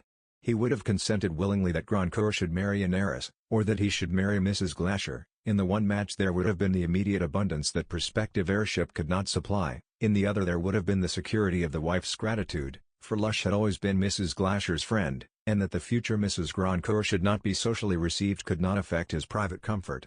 He would not have minded, either, that there should be no marriage in question at all, but he felt himself justified in doing his utmost to hinder a marriage with a girl who was likely to bring nothing but trouble to her husband, not to speak of annoyance if not ultimate injury to her husband's old companion, whose future Mr. Lush earnestly wished to make as easy as possible, considering that he had well deserved such compensation for leading a dog's life, though that of a dog who enjoyed many tastes undisturbed, and who profited by a large establishment. He wished for himself what he felt to be good, and was not conscious of wishing harm to anyone else, unless perhaps it were just now a little harm to the inconvenient and impertinent Gwendolen. But the easiest humored of luxury and music, the toad-eater the least liable to nausea, must be expected to have his susceptibilities. And Mr. Lush was accustomed to be treated by the world in general as an apt, agreeable fellow. He had not made up his mind to be insulted by more than one person. With this imperfect preparation of a war policy, Lush was awaiting Grandcour's arrival, doing little more than wondering how the campaign would begin. The first day Grandcour was much occupied with the stables, and amongst other things he ordered a groom to put a side saddle on Criterion and let him review the horse's paces. This marked indication of purpose set Lush on considering over again whether he should incur the ticklish consequences of speaking first, while he was still sure that no compromising step had been taken, and he rose the next morning almost resolved that if Grandcour seemed in as good a humor as yesterday and entered at all into talk, he would let drop the interesting facts about Gwendolen and her family, just to see how they would work, and to get some guidance. But Grandcour did not enter into talk, and in answer to a question even about his own convenience, no fish could have maintained a more unwinking silence. After he had read his letters he gave various orders to be executed or transmitted by Lush, and then thrust his shoulder toward that useful person, who accordingly rose to leave the room. But before he was out of the door Grandcour turned his head slightly and gave a broken, languid "Oh." "What is it?" said Lush, who, it must have been observed, did not take his dusty puddings with a respectful air. "Shut the door, will you? I can't speak into the corridor." Lush closed the door, came forward, and chose to sit down. After a little pause Grandcour said, "Is Miss Harleth at Fendon?" He was quite certain that Lush had made it his business to inquire about her, and he had some pleasure in thinking that Lush did not want him to inquire. "Well, I hardly know," said Lush, carelessly. "The family's utterly done up. They and the Gascoignes too have lost all their money. It's owing to some rascally banking business. The poor mother hasn't a sou, it seems. She and the girls have to huddle themselves into a little cottage like a labourer's." "Don't lie to me, if you please," said Grandcour, in his lowest audible tone. "It's not amusing, and it answers no other purpose." "What do you mean?" said Lush, more nettled than was common with him, the prospect before him being more than commonly disturbing. "Just tell me the truth, will you? It's no invention of mine. I have heard the story from several, Paisley, Brackenshaw's man, for one. He is getting a new tenant for Fendon." "I don't mean that. Is Miss Harleth there, or is she not?" said Grandcour, in his former tone. "Upon my soul, I can't tell," said Lush, rather sulkily. "She may have left yesterday." I heard she had taken a situation as governess. She may be gone to it for what I know. But if you wanted to see her, no doubt the mother would send for her back." This sneer slipped off his tongue without strict intention. "Send Hutchins to inquire whether she will be there tomorrow." Lush did not move. Like many persons who have thought over beforehand what they shall say in given cases, he was impelled by an unexpected irritation to say some of those pre-arranged things before the cases were given. Grandcoeur, in fact, was likely to get into a scrape so tremendous that it was impossible to let him take the first step toward it without remonstrance. Lush retained enough caution to use a tone of rational friendliness, still he felt his own value to his patron, and was prepared to be daring. "It would be as well for you to remember, Grandcoeur, that you are coming under closer fire now. There can be none of the ordinary flirting done, which may mean everything or nothing. You must make up your mind whether you wish to be accepted, and more than that, how you would like being refused. Either one or the other. You can't be philandering after her again for 6 weeks." Grandcoeur said nothing, but pressed the newspaper down on his knees and began to light another cigar. Lush took this as a sign that he was willing to listen, and was the more bent on using the opportunity. He wanted, if possible, to find out which would be the more potent cause of hesitation, probable acceptance or probable refusal. "Everything has a more serious look now than it had before. There is her family to be provided for. You could not let your wife's mother live in beggary. It will be a confoundedly hampering affair. Marriage will pin you down in a way you haven't been used to, and in point of money you have not too much elbow room. And after all, what will you get by it? You are master over your estates, present or future. As far as choosing your heir goes, it's a pity to go on encumbering them for a mere whim, which you may reap in a 12-month. I should be sorry to see you making a mess of your life in that way. If there were anything solid to be gained by the marriage, that would be a different affair."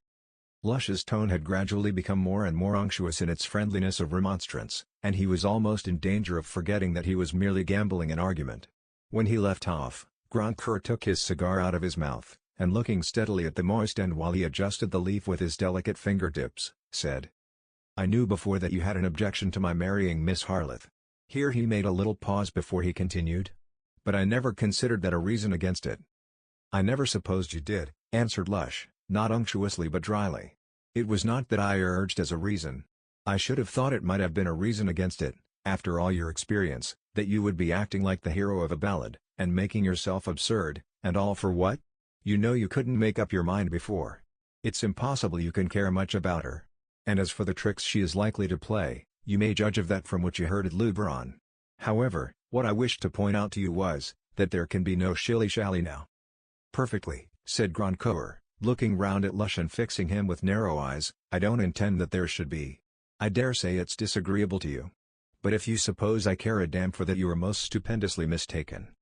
"Oh, well," said Lush, rising with his hands in his pockets, and feeling some latent venom still within him, "if you have made up your mind. Only there's another aspect of the affair. I have been speaking on the supposition that it was absolutely certain she would accept you, and that destitution would have no choice. But I am not so sure that the young lady is to be counted on. She is kittle-cattle to shoe, I think. And she had her reasons for running away before." Lush had moved a step or two till he stood nearly in front of Grandcoeur, though at some distance from him. He did not feel himself much restrained by consequences, being aware that the only stronghold he had on his present position was his serviceableness, and even after a quarrel the one of him was likely sooner or later to recur. He foresaw that Gwendolen would cause him to be ousted for a time, and his temper at this moment urged him to risk a quarrel. "She had her reasons," he repeated more significantly. "I had come to that conclusion before," said Grandcoeur, with contemptuous irony. "Yes, but I hardly think you know what her reasons were." "You do, apparently," said Grandcoeur, not betraying by so much as an eyelash that he cared for the reasons. "Yes, and you had better know too, that you may judge of the influence you have over her if she swallows her reasons and accepts you. For my own part I would take odds against it. She saw Lydia in Cardell Chase and heard the whole story." Grandcoeur made no immediate answer, and only went on smoking. He was so long before he spoke that Lush moved about and looked out of the windows, unwilling to go away without seeing some effect of his daring move. He had expected that Grandcoeur would tax him with having contrived the affair, since Mrs. Glasher was then living at Gadsmere, 100 miles off, and he was prepared to admit the fact. What he cared about was that Grandcoeur should be staggered by the sense that his intended advances must be made to a girl who had that knowledge in her mind and had been scared by it. At length Grandcoeur, seeing Lush turn toward him, looked at him again and said, Contemptuously, what follows? Here certainly was a maiden answer to Lush's check, and though his exasperation with Grandcoeur was perhaps stronger than it had ever been before, it would have been idiocy to act as if any further move could be useful. He gave a slight shrug with one shoulder, and was going to walk away, when Grandcoeur, turning on his seat toward the table, said, as quietly as if nothing had occurred, "Oblige me by pushing that pen and paper here, will you?" No thunderous, bullying superior could have exercised the imperious spell that Grandcoeur did. Why, instead of being obeyed, he had never been told to go to a warmer place, was perhaps a mystery to those who found themselves obeying him. The pen and paper were pushed to him, and as he took them he said, "Just wait for this letter." He scrawled with ease, and the brief note was quickly addressed. "Let Hutchins go with it at once, will you?" said Grandcoeur, pushing the letter away from him. As Lush had expected, it was addressed to Miss Harleth, of Fendon. When his irritation had cooled down he was glad there had been no explosive quarrel, but he felt sure that there was a notch made against him, and that somehow or other he was intended to pay. It was also clear to him that the immediate effect of his revelation had been to harden Grandcoeur's previous determination. But as to the particular movements that made this process in his baffling mind, Lush could only toss up his chin in despair of a theory. Chapter 26. He brings white asses laden with the freight of Tyrian vessels, purple, gold and balm. To bribe my will, I'll bid them chase him forth, nor let him breathe the taint of his surmise. On my secure resolve. 'Tis secure. And therefore let him come to spread his freight. For firmness hath its appetite and craves. The stronger lure, more strongly to resist. Would know the touch of gold to fling it off. Scent wine to feel it slip the soberer. Behold soft byssus, ivory, and plumes. To say, they're fair, but I will none of them. And flout enticement in the very face. Mr. Gascoigne one day came to Fendon with what he felt to be the satisfactory news that Mrs. Mompert had fixed Tuesday in the following week for her interview with Gwendolen at Wanchester. He said nothing of his having incidentally heard that Mr. Grandcoeur had returned to Diplow, knowing no more than she did that Leubronn had been the goal of her admirers' journeying, and feeling that it would be unkind uselessly to revive the memory of a brilliant prospect under the present reverses. In his secret soul he thought of his niece's unintelligible caprice with regret, but he vindicated her to himself by considering that Grandcoeur had been the first to behave oddly, in suddenly walking away when there had the best opportunity for crowning his marked attentions. The rector's practical judgment told him that his chief duty to his niece now was to encourage her resolutely to face the change in her lot, since there was no manifest promise of any event that would avert it. "You will find an interest in varied experience, my dear, and I have no doubt you will be a more valuable woman for having sustained such a part as you are called to." "I cannot pretend to believe that I shall like it," said Gwendolen, for the first time showing her uncle some petulance. "But I am quite aware that I am obliged to bear it." She remembered having submitted to his admonition on a different occasion when she was expected to like a very different prospect. "And your good sense will teach you to behave suitably under it," said Mr. Gascoigne, with a shade more gravity. "I feel sure that Mrs. Mompert will be pleased with you. You will know how to conduct yourself to a woman who holds in all senses the relation of a superior to you. This trouble has come on you young, but that makes it in some respects easier, and there is a benefit in all chastisement if we adjust our minds to it." This was precisely what Gwendolen was unable to do, and after her uncle was gone, the bitter tears, which had rarely come during the late trouble, rose and fell slowly as she sat alone. Her heart denied that the trouble was easier because she was young. When was she to have any happiness, if it did not come while she was young? Not that her visions of possible happiness for herself were as unmixed with necessary evil as they used to be, not that she could still imagine herself plucking the fruits of life without suspicion of their core. But this general disenchantment with the world, nay, with herself, since it appeared that she was not made for easy preeminence, only intensified her sense of forlornness. It was a visibly sterile distance enclosing the dreary path at her feet, in which she had no courage to tread. She was in that first crisis of passionate youthful rebellion against what is not fitly called pain, but rather the absence of joy, that first rage of disappointment in life's morning, which we whom the years have subdued are apt to remember but dimly as part of our own experience, and so to be intolerant of its self-enclosed unreasonableness and impiety. What passion seems more absurd, when we have got outside it and looked at calamity as a collective risk, than this amazed anguish that I and not thou, he or she, should be just the smitten one?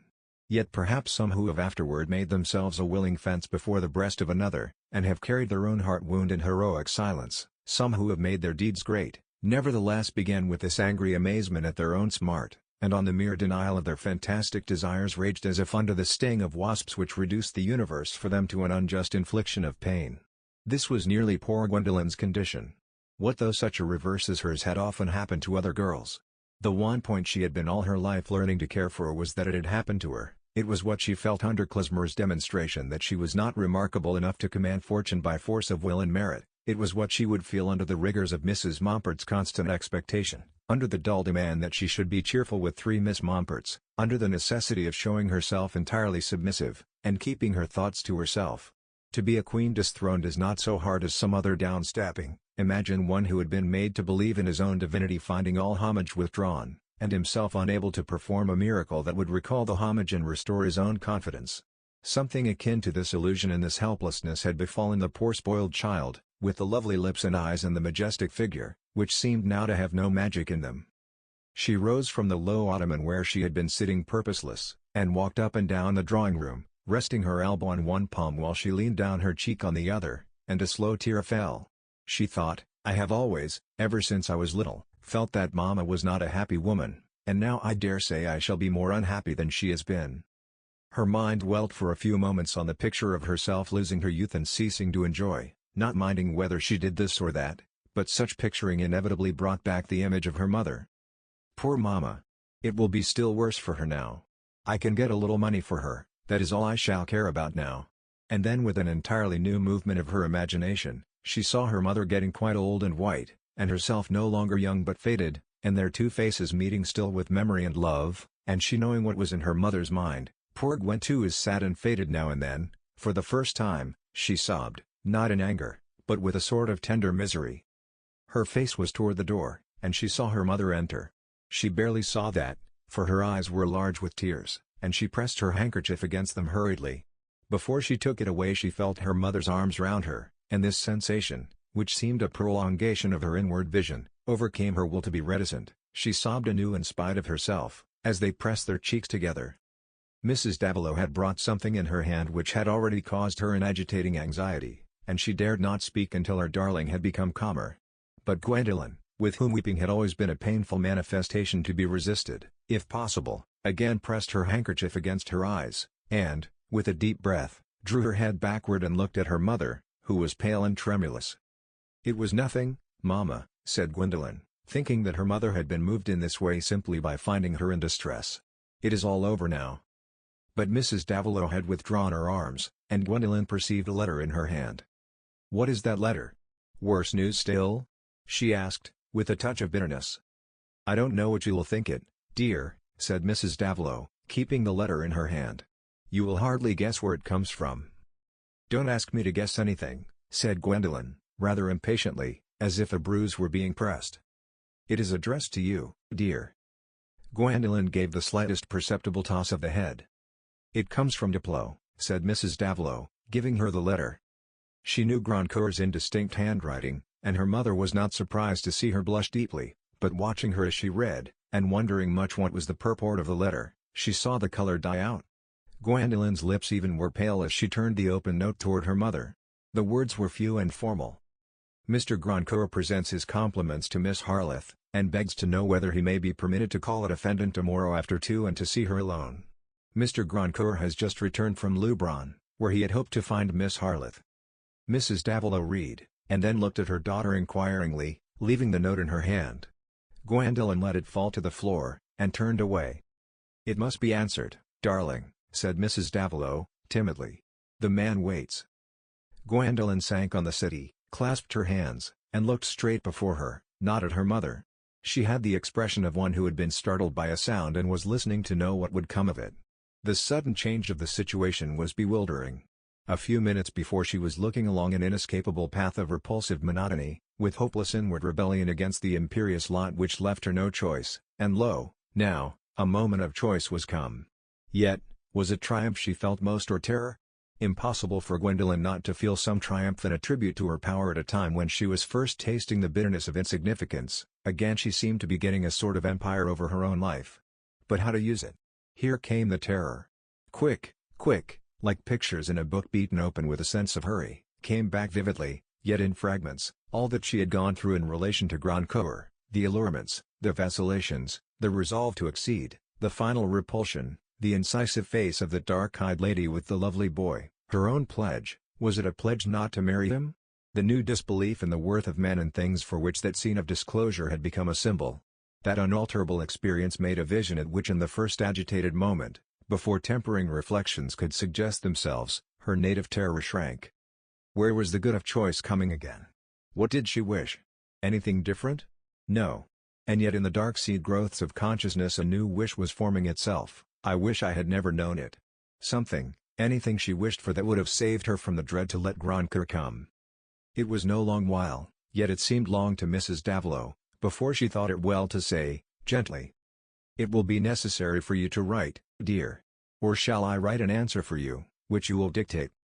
"No, Mamma," said Gwendolen, drawing a deep breath. "But please lay me out the pen and paper." That was gaining time. Was she to decline Grandcoeur's visit, close the shutters, not even look out on what would happen? Though with the assurance that she should remain just where she was? The young activity within her made a warm current through her terror and stirred toward something that would be an event, toward an opportunity in which she could look and speak with the former effectiveness. The interest of the morrow was no longer at a deadlock. "There is really no reason on earth why you should be so alarmed at the man's waiting a few minutes, Mamma," said Gwendolen, remonstrantly, as Mrs. Davilow, having prepared the writing materials, looked toward her expectantly. "Servants expect nothing else than to wait. It is not to be supposed that I must write on the instant." "No, dear," said Mrs. Davilow, in the tone of one corrected, turning to sit down and take up a bit of work that lay at hand. "He can wait another quarter of an hour, if you like." It was very simple speech and action on her part, but it was what might have been subtly calculated. Gwendolen felt a contradictory desire to be hastened. Hurry would save her from deliberate choice. "I did not mean him to wait long enough for the needlework to be finished," she said, lifting her hands to stroke the backward curves of her hair, while she rose from her seat and stood still. "But if you don't feel able to decide?" said Mrs. Davilow, sympathizingly.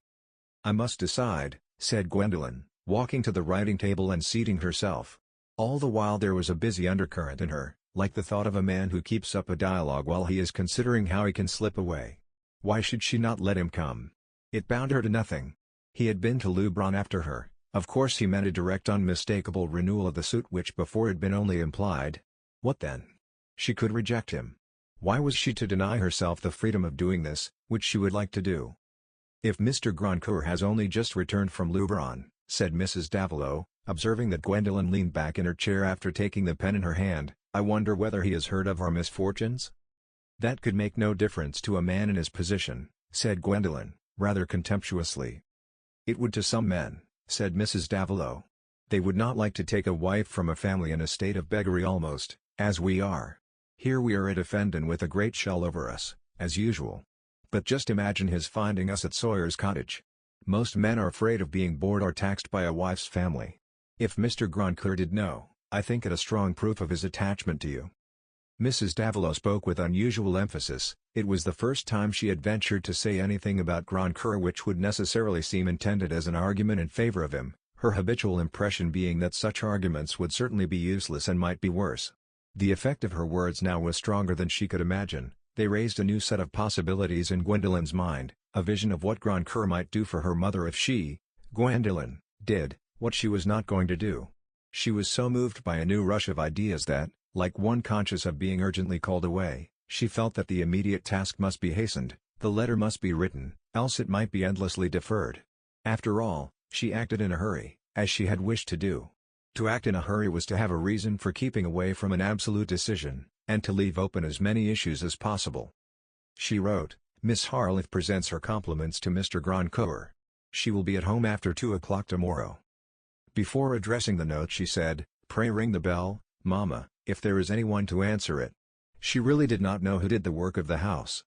It was not till after the letter had been taken away and Gwendolen had risen again, stretching out one arm and then resting it on her head, with a low moan which had a sound of relief in it, that Mrs. Davilow ventured to ask, "What did you say, Gwen?" "I said that I should be at home," answered Gwendolen, rather loftily. Then after a pause, "You must not expect, because Mr. Grandcoeur is coming, that anything is going to happen, Mamma." "I don't allow myself to expect anything, dear. I desire you to follow your own feeling. You have never told me what that was." "What is the use of telling?" said Gwendolen, hearing a reproach in that true statement. "When I have anything pleasant to tell, you may be sure I will tell you. But Mr. Grandcoeur will consider that you have already accepted him, in allowing him to come. His note tells you plainly enough that he is coming to make you an offer." "Very well, and I wish to have the pleasure of refusing him." Mrs. Davilow looked up in wonderment, but Gwendolen implied her wish not to be questioned further by saying, "Put down that detestable needlework, and let us walk in the avenue. I am stifled." Chapter 27. Desire has trimmed the sails, and circumstance brings but the breeze to fill them. While Grandcoeur on his beautiful black Yarico, the groom behind him on Criterion, was taking the pleasant ride from Diplo to Offendon, Gwendolen was seated before the mirror while her mother gathered up the lengthy mass of light brown hair which she had been carefully brushing.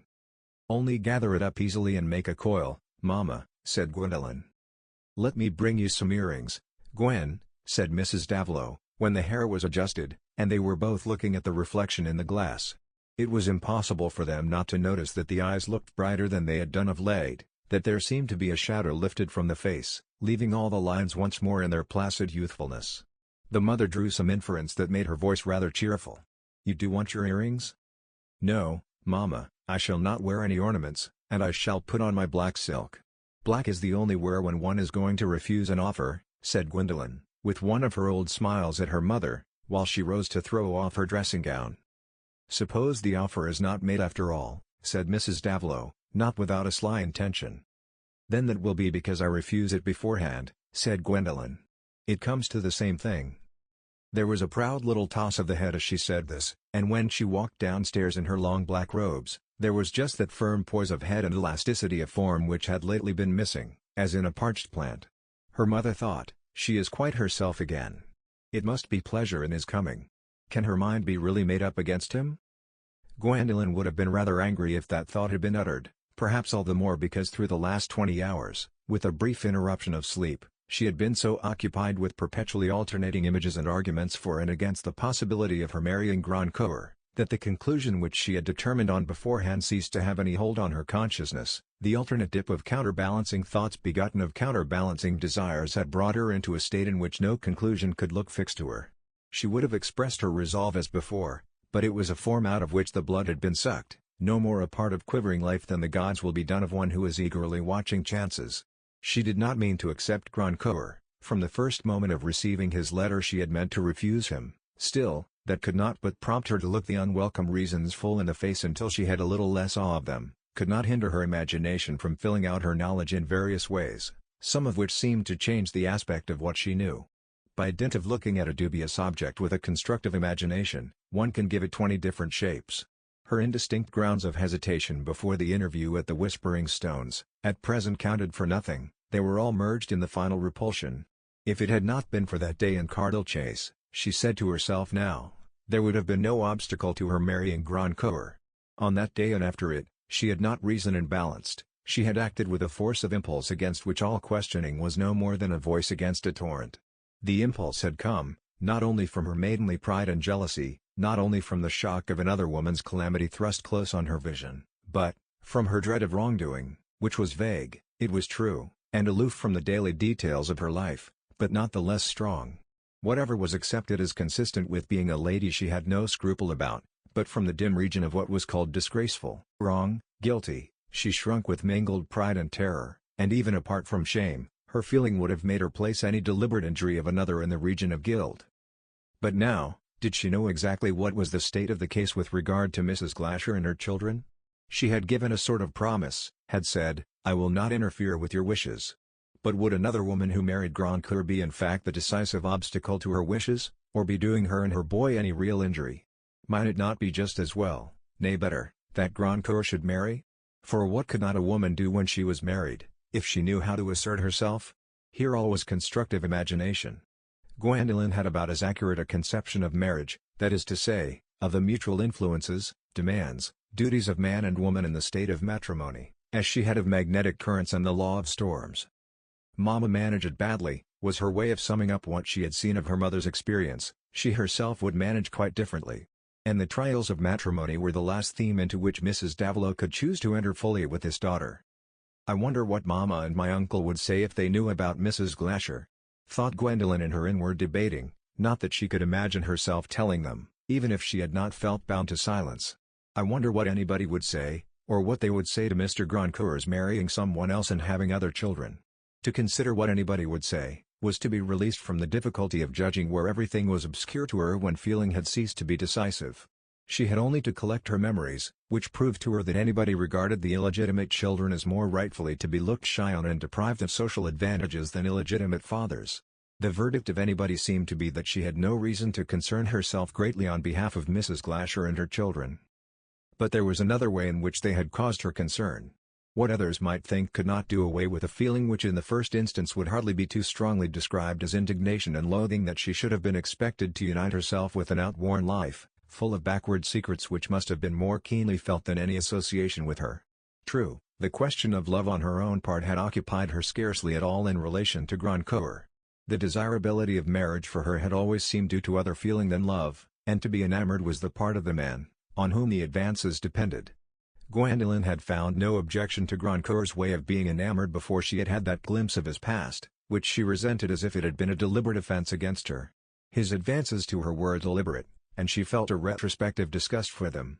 Perhaps other men's lives were of the same kind, full of secrets which made the ignorant suppositions of the women they wanted to marry a farce at which they were laughing in their sleeves. These feelings of disgust and indignation had sunk deep, and though other troublous experience in the last weeks had dulled them from passion into remembrance, it was chiefly their reverberating activity which kept her firm to the understanding with herself, that she was not going to accept Grandcour. She had never meant to form a new determination, she had only been considering what might be thought or said. If anything could have induced her to change, it would have been the prospect of making all things easy for poor mamma, that, she admitted, was a temptation. But no. She was going to refuse him. Meanwhile, the thought that he was coming to be refused was inspiriting. She had the white reins in her hands again, there was a new current in her frame, reviving her from the beaten-down consciousness in which she had been left by the interview with Klesmer. She was not now going to crave an opinion of her capabilities, she was going to exercise her power. Was this what made her heart palpitate annoyingly when she heard the horse's footsteps on the gravel? When Miss Mary, who opened the door to Grandcour, came to tell her that he was in the drawing-room. The hours of preparation and the triumph of the situation were apparently of no use, she might as well have seen Grandcour coming suddenly on her in the midst of her despondency. While walking into the drawing-room, she had to concentrate all her energy in that self-control, which made her appear gravely gracious, as she gave her hand to him, and answered his hope that she was quite well in a voice as low and languid as his own. A moment afterward, when they were both of them seated on two of the wreath-painted chairs, Gwendolen upright with downcast eyelids, Grandcour about 2 yards distant, leaning one arm over the back of his chair and looking at her, while he held his hat in his left hand, anyone seeing them as a picture would have concluded that they were in some stage of love-making suspense. And certainly the love-making had begun. She already felt herself being wooed by this silent man seated at an agreeable distance, with the subtlest atmosphere of attar of roses and an attention bent wholly on her. And he also considered himself to be wooing. He was not a man to suppose that his presence carried no consequences, and he was exactly the man to feel the utmost piquancy in a girl whom he had not found quite calculable. "I was disappointed not to find you at Luberon," he began, his usual broken drawl having just a shade of amorous languor in it. "The place was intolerable without you. A mere kennel of a place. Don't you think so?" "I can't judge what it would be without myself," said Gwendolen, turning her eyes on him, with some recovered sense of mischief. "With myself I like it well enough to have stayed longer, if I could. But I was obliged to come home on account of family troubles." "It was very cruel of you to go to Luberon," said Grandcour, taking no notice of the troubles, on which Gwendolen, she hardly knew why, wished that there should be a clear understanding at once. "You must have known that it would spoil everything, you knew you were the heart and soul of everything that went on. Are you quite reckless about me?" It would be impossible to say yes in a tone that would be taken seriously, equally impossible to say no, but what else could she say? In her difficulty, she turned down her eyelids again and blushed over face and neck. Grandcour saw her in a new phase, and believed that she was showing her inclination. But he was determined that she should show it more decidedly. "Perhaps there is some deeper interest? Some attraction, some engagement, which it would have been only fair to make me aware of. Is there any man who stands between us?" Inwardly the answer framed itself. No, but there is a woman. Yet how could she utter this? Even if she had not promised that woman to be silent, it would have been impossible for her to enter on the subject with Grandcour. But how could she arrest his wooing by beginning to make a formal speech, I perceive your intention, it is most flattering, etc. A fish honestly invited to come and be eaten has a clear course in declining, but how if it finds itself swimming against a net? And apart from the network, would she have dared at once to say anything decisive? Gwendolen had not time to be clear on that point. As it was, she felt compelled to silence, and after a pause, Grandcoeur said, "Am I to understand that someone else is preferred?" Gwendolen, now impatient of her own embarrassment, determined to rush at the difficulty and free herself. She raised her eyes again and said with something of her former clearness and defiance, no wishing him to understand, "What then? I may not be ready to take you." There was nothing that Grandcoeur could not understand which he perceived likely to affect his amour propre. "The last thing I would do, is to importune you. I should not hope to win you by making myself a bore. If there were no hope for me, I would ask you to tell me so at once, that I might just ride away too, no matter where." Almost to her own astonishment, Gwendolen felt a sudden alarm at the image of Grandcoeur finally riding away. What would be left her then? Nothing but the former dreariness. She liked him to be there. She snatched at the subject that would defer any decisive answer. "I fear you are not aware of what has happened to us. I have lately had to think so much of my mamma's troubles, that other subjects have been quite thrown into the background. She has lost all her fortune, and we are going to leave this place. I must ask you to excuse my seeming preoccupied." In eluding a direct appeal, Gwendolen recovered some of her self-possession. She spoke with dignity and looked straight at Grandcoeur, whose long, narrow, impenetrable eyes met hers, and mysteriously arrested them, mysteriously, for the subtly varied drama between man and woman is often such as can hardly be rendered in words put together like dominoes, according to obvious fixed marks.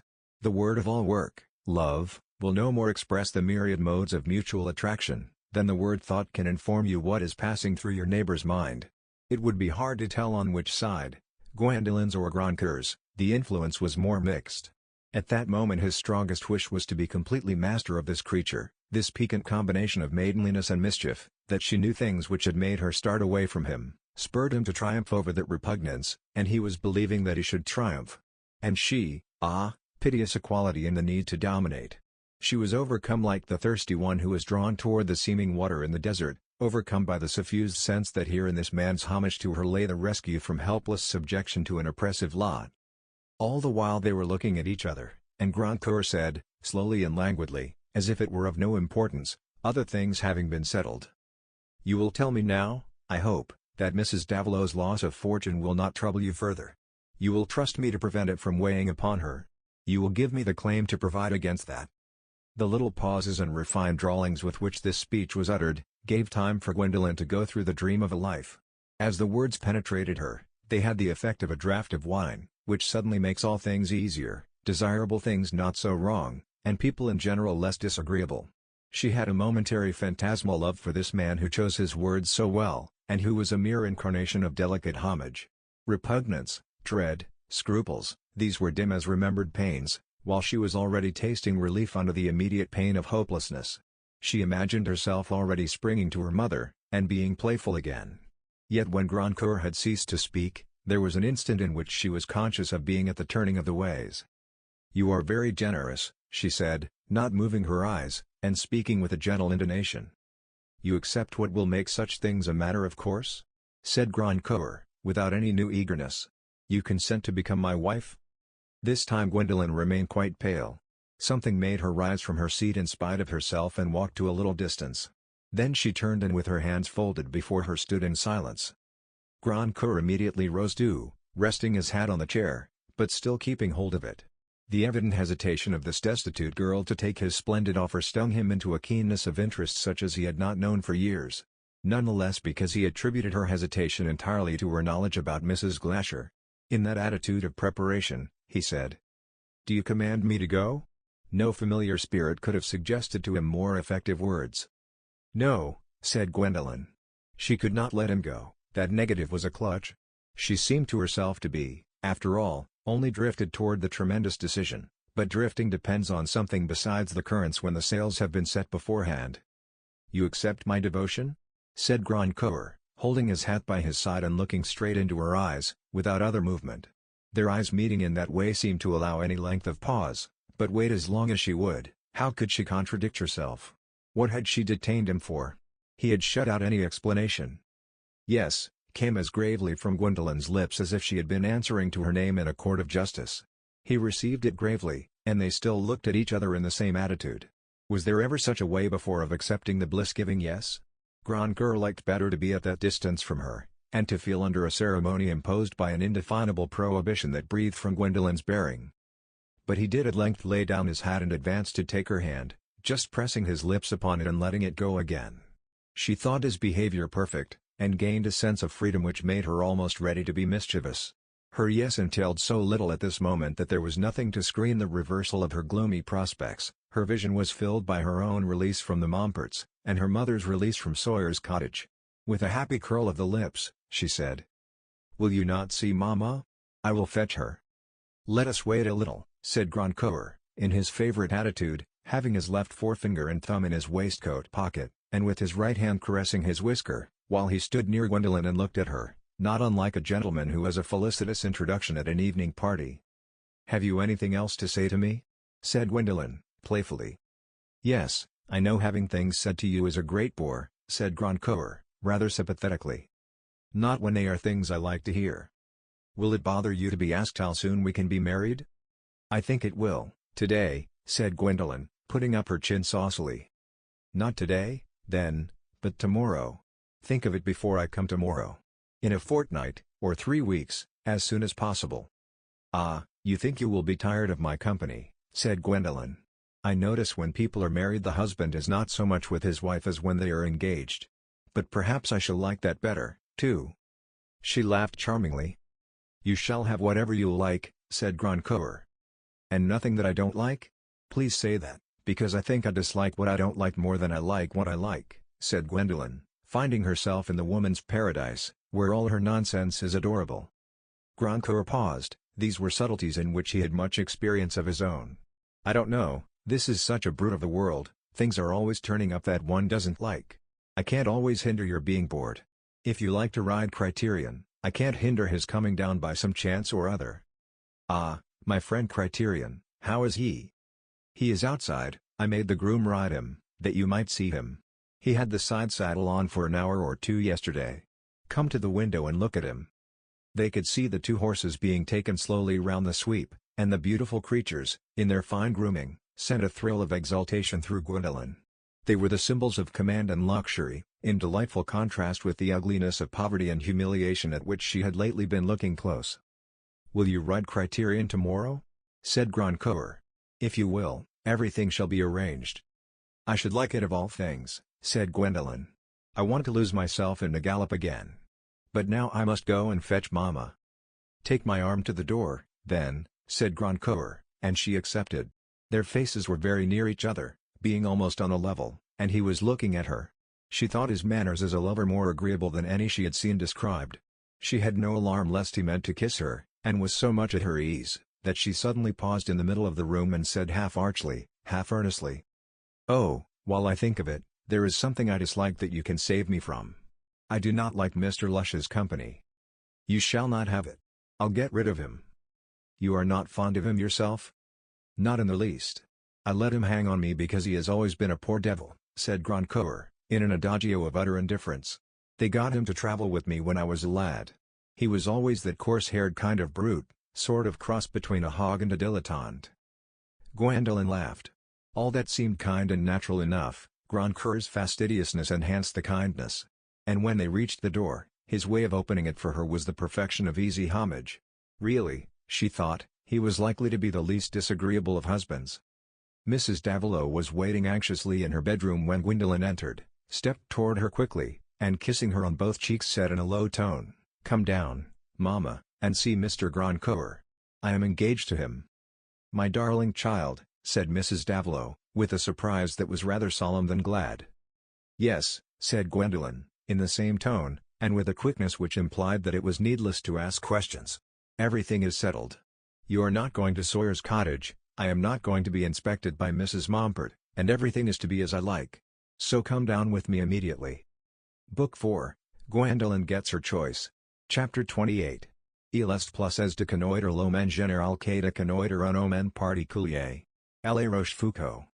An hour after Grandcoeur had left, the important news of Gwendolyn's engagement was known at the rectory, and Mr. and Mrs. Gascoigne, with Anna, spent the evening at a Fenton. "My dear, let me congratulate you on having created a strong attachment," said the rector. "You look serious, and I don't wonder at it. A lifelong union is a solemn thing.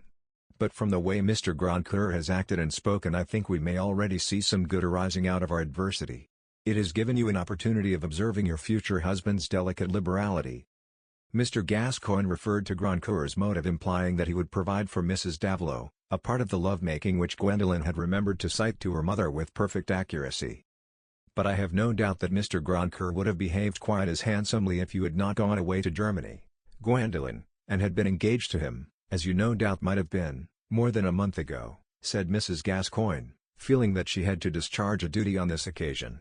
"But now there is no more room for caprice. Indeed, I trust you have no inclination to any. A woman has a great debt of gratitude to a man who perseveres in making her such an offer. But no doubt you feel properly." "I am not at all sure that I do, aunt," said Gwendolen, with saucy gravity. "I don't know everything it is proper to feel on being engaged." The rector patted her shoulder and smiled as at a bit of innocent naughtiness, and his wife took his behavior as an indication that she was not to be displeased. As for Anna, she kissed Gwendolen and said, "I do hope you will be happy," but then sank into the background and tried to keep the tears back too. In the late days she had been imagining a little romance about Rex, how if he still longed for Gwendolen her heart might be softened by trouble into love, so that they could by and by be married. And the romance had turned to a prayer that she, Anna, might be able to rejoice like a good sister, and only think of being useful in working for Gwendolen, as long as Rex was not rich. But now she wanted Grace to rejoice in something else. Miss Mary and the four girls, Alice with the high shoulders, Bertha and Fanny the whisperers, and Isabel the listener, were all present on this family occasion, when everything seemed appropriately turning to the honor and glory of Gwendolen, and real life was as interesting as Sir Charles Grandison. The evening passed chiefly in decisive remarks from the rector, in answer to conjectures from the two elder ladies. According to him, the case was not one in which he could think it his duty to mention settlements. Everything must, and doubtless would safely be left to Mr. Grandcoeur. "I should like to know exactly what sort of places Rylands and Gadsmere are," said Mrs. Davilow. "Gadsmere, I believe, is a secondary place," said Mr. Gascoigne, "but Rylands I know to be one of our finest seats. The park is extensive and the woods of a very valuable order. The house was built by Inigo Jones, and the ceilings are painted in the Italian style. The estate is said to be worth 12,000 a year, and there are 2 livings, one a rectory, in the gift of the Grandcourts. There may be some burdens on the land. Still, Mr. Grandcoeur was an only child." "It would be most remarkable," said Mrs. Gascoigne, "if he were to become Lord Stannery in addition to everything else. Only think, there is the Grandcoeur estate, the Mollinger estate, and the baronetcy, and the peerage." She was marking off the items on her fingers, and paused on the 4th while she added, "But they say there will be no land coming to him with the peerage." It seemed a pity there was nothing for the 5th finger. "The peerage," said the rector, judiciously, "must be regarded as a remote chance. There are 2 cousins between the present peer and Mr. Grandcoeur. It is certainly a serious reflection how death and other causes do sometimes concentrate inheritances on one man. But an excess of that kind is to be deprecated. To be Sir Mollinger Grandcoeur Mollinger, I suppose that will be his style, with corresponding properties, is a valuable talent enough for any man to have committed to him. Let us hope it will be well used." "And what a position for the wife, Gwendolen," said Mrs. Gascoigne, "a great responsibility indeed. But you must lose no time in writing to Mrs. Mompert, Henry. It is a good thing that you have an engagement of marriage to offer as an excuse, else she might feel offended. She is rather a high woman." "I am rid of that horror," thought Gwendolen, to whom the name of Mompert had become a sort of mumbo-jumbo. She was very silent through the evening, and that night could hardly sleep at all in her little white bed. It was a rarity in her strong youth to be wakeful, and perhaps a still greater rarity for her to be careful that her mother should not know of her restlessness. But her state of mind was altogether new. She who had been used to feel sure of herself, and ready to manage others, had just taken a decisive step which she had beforehand thought that she would not take, nay, perhaps, was bound not to take. She could not go backward now. She liked a great deal of what lay before her, and there was nothing for her to like if she went back. But her resolution was dogged by the shadow of that previous resolve which had at first come as the undoubting movement of her whole being. While she lay on her pillow with wide-open eyes, looking on darkness which the blind do see, she was appalled by the idea that she was going to do what she had once started away from with repugnance. It was new to her that a question of right or wrong in her conduct should rouse her terror. She had known no compunction that atoning caresses and presents could not lay to rest. But here had come a moment when something like a new consciousness was awaked.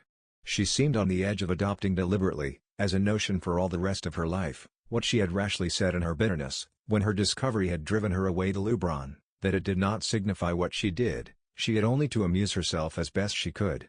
That lawlessness, that casting away of all care for justification, suddenly frightened her. It came to her with the shadowy array of possible calamity behind it, calamity which had ceased to be a mere name for her, and all the infiltrated influences of disregarded religious teaching, as well as the deeper impressions of something awful and inexorable enveloping her, seemed to concentrate themselves in the vague conception of avenging power. The brilliant position she had longed for, the imagined freedom she would create for herself in marriage, the deliverance from the dull insignificance of her girlhood, all immediately before her, and yet they had come to her hunger like food with the taint of sacrilege upon it, which she must snatch with terror. In the darkness and loneliness of her little bed, her more resistant self could not act against the first onslaught of dread after her irrevocable decision. That unhappy-faced woman and her children, Grandcoeur and his relations with her, kept repeating themselves in her imagination like the clinging memory of a disgrace, and gradually obliterated all other thought, leaving only the consciousness that she had taken those scenes into her life. Her long wakefulness seemed a delirium, a faint light penetrated beside the window curtain, the chillness increased. She could bear it no longer, and cried "Mama." "Yes, dear," said Mrs. Davilow, immediately, in a wakeful voice. "Let me come to you." She soon went to sleep on her mother's shoulder, and slept on till late, when, dreaming of a lit-up ballroom, she opened her eyes on her mother standing by the bedside with a small packet in her hand. "I am sorry to wake you, darling, but I thought it better to give you this at once. The groom has brought Criterion, he has come on another horse, and says he is to stay here." Gwendolen sat up in bed and opened the packet. It was a delicate enameled casket, and inside was a splendid diamond ring with a letter which contained a folded bit of colored paper and these words: "Pray wear this ring when I come at 12 in sign of our betrothal. I enclose a check drawn in the name of Mr. Gascoigne, for immediate expenses. Of course Mrs. Davilow will remain at Offendon, at least for some time. I hope, when I come, you will have granted me an early day, when you may begin to command me at a shorter distance. Yours devotedly, H. M. Grandcoeur." The check was for £500, and Gwendolen turned it toward her mother, with a letter. "How very kind and delicate," said Mrs. Davilow, with much feeling. "But I really should like better not to be dependent on a son-in-law. I and the girls could get along very well." "Mamma, if you say that again, I will not marry him," said Gwendolen, angrily. "My dear child, I trust you are not going to marry only for my sake," said Mrs. Davilow, deprecatingly. Gwendolen tossed her head on the pillow away from her mother, and let the ring lie. She was irritated at this attempt to take away a motive. Perhaps the deeper cause of her irritation was the consciousness that she was not going to marry solely for her mamma's sake, that she was drawn toward the marriage in ways against which stronger reasons than her mother's renunciation were yet not strong enough to hinder her. She had waked up to the signs that she was irrevocably engaged, and all the ugly visions, the alarms, the arguments of the night, must be met by daylight, in which probably they would show themselves weak. "What I long for is your happiness, dear," continued Mrs. Davilow, pleadingly. "I will not say anything to vex you. Will you not put on the ring?" For a few moments Gwendolen did not answer, but her thoughts were active. At last she raised herself with a determination to do as she would do if she had started on horseback, and go on with spirit, whatever ideas might be running in her head. "I thought the lover always put on the betrothal ring himself," she said laughingly, slipping the ring on her finger, and looking at it with a charming movement of her head. "I know why he has sent it," she added, nodding at her mamma. "Why?" "He would rather make me put it on than ask me to let him do it. Aha! He is very proud. But so am I. We shall match each other. I should hate a man who went down on his knees, and came fawning on me. He really is not disgusting." "That is very moderate praise, Gwen." "No, it is not, for a man," said Gwendolen gaily. "But now I must get up and dress. Will you come and do my hair, Mamma, dear?" she went on, drawing down her mamma's face to caress it with her own cheeks, "and not be so naughty any more as to talk of living in poverty? You must bear to be made comfortable, even if you don't like it. And Mr. Grandcoeur behaves perfectly, now, does he not?" "Certainly he does," said Mrs. Davilow, encouraged and persuaded that after all Gwendolen was fond of her betrothed. She herself thought him a man whose attentions were likely to tell on a girl's feeling. Suitors must often be judged as words are, by the standing and the figure they make in polite society. It is difficult to know much else of them. And all the mother's anxiety turned not on Grandcoeur's character, but on Gwendolen's mood in accepting him. The mood was necessarily passing through a new phase this morning. Even in the hour of making her toilet, she had drawn on all the knowledge she had for grounds to justify her marriage. And what she most dwelt on was the determination, that when she was Grandcoeur's wife, she would urge him to the most liberal conduct toward Mrs. Glasher's children. Of what use would it be to her that I should not marry him? He could have married her if he liked, but he did not like. Perhaps she is to blame for that. There must be a great deal about her that I know nothing of. And he must have been good to her in many ways, else she would not have wanted to marry him. But that last argument at once began to appear doubtful. Mrs. Glasher naturally wished to exclude other children who would stand between Grandcoeur and her own, and Gwendolen's comprehension of this feeling prompted another way of reconciling claims. Perhaps we shall have no children. I hope we shall not. And he might leave the estate to the pretty little boy. My uncle said that Mr. Grandcoeur could do as he liked with the estates. Only when Sir Hugo Mullinger dies there will be enough for two. This made Mrs. Glasher appear quite unreasonable in demanding that her boy should be sole heir, and the double property was a security that Grandcoeur's marriage would do her no wrong, when the wife was Gwendolen Harleth with all her proud resolution not to be fairly accused. This maiden had been accustomed to think herself blameless, other persons only were faulty. It was striking, that in the hold which this argument of her doing no wrong to Mrs. Glasher had taken on her mind, her repugnance to the idea of Grandcoeur's past had sunk into a subordinate feeling. The terror she had felt in the night watches at overstepping the border of wickedness by doing what she had at first felt to be wrong, had dulled any emotions about his conduct. She was thinking of him, whatever he might be, as a man over whom she was going to have indefinite power, and her loving him having never been a question with her, any agreeableness he had was so much gain. Poor Gwendolen had no awe of unmanageable forces in the state of matrimony, but regarded it as altogether a matter of management, in which she would know how to act. In relation to Grandcoeur's past she encouraged new doubts whether he were likely to have differed much from other men, and she devised little schemes for learning what was expected of men in general. But whatever else might be true in the world, her hair was dressed suitably for riding, and she went down in her riding habit, to avoid delay before getting on horseback. She wanted to have her blood stirred once more with the intoxication of youth, and to recover the daring with which she had been used to think of her course in life. Already a load was lifted off her, for in daylight and activity it was less oppressive to have doubts about her choice, than to feel that she had no choice but to endure insignificance and servitude. "Go back and make yourself look like a duchess, Mamma," she said, turning suddenly as she was going downstairs. "Put your point lace over your head. I must have you look like a duchess. You must not take things humbly." When Grandcoeur raised her left hand gently and looked at the ring, she said gravely, "It was very good of you to think of everything and send me that packet." "You will tell me if there is anything I forget?" he said, keeping the hand softly within his own. "I will do anything you wish." "But I am very unreasonable in my wishes," said Gwendolen, smiling. "Yes, I expect that. Women always are." "Then I will not be unreasonable," said Gwendolen, taking away her hand and tossing her head saucily. "I will not be told that I am what women always are." "I did not say that," said Grandcoeur, looking at her with his usual gravity. "You are what no other woman is." "And what is that, pray?" said Gwendolen, moving to a distance with a little air of menace. Grandcoeur made his pause before he answered. "You are the woman I love." "Oh, what nice speeches," said Gwendolen, laughing. The sense of that love which he must once have given to another woman under strange circumstances was getting familiar. "Give me a nice speech in return. Say when we are to be married." "Not yet. Not till we have had a gallop over the downs. I am so thirsty for that, I can think of nothing else. I wish the hunting had begun. Sunday the 20th, 27th, Monday, Tuesday."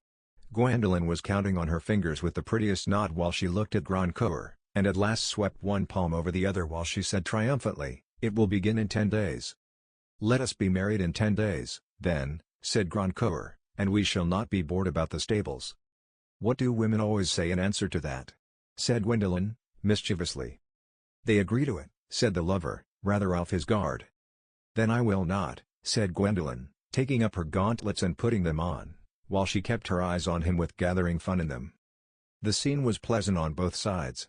A cruder lover would have lost the view of her pretty ways and attitudes, and spoiled all by stupid attempts at caresses, utterly destructive of drama.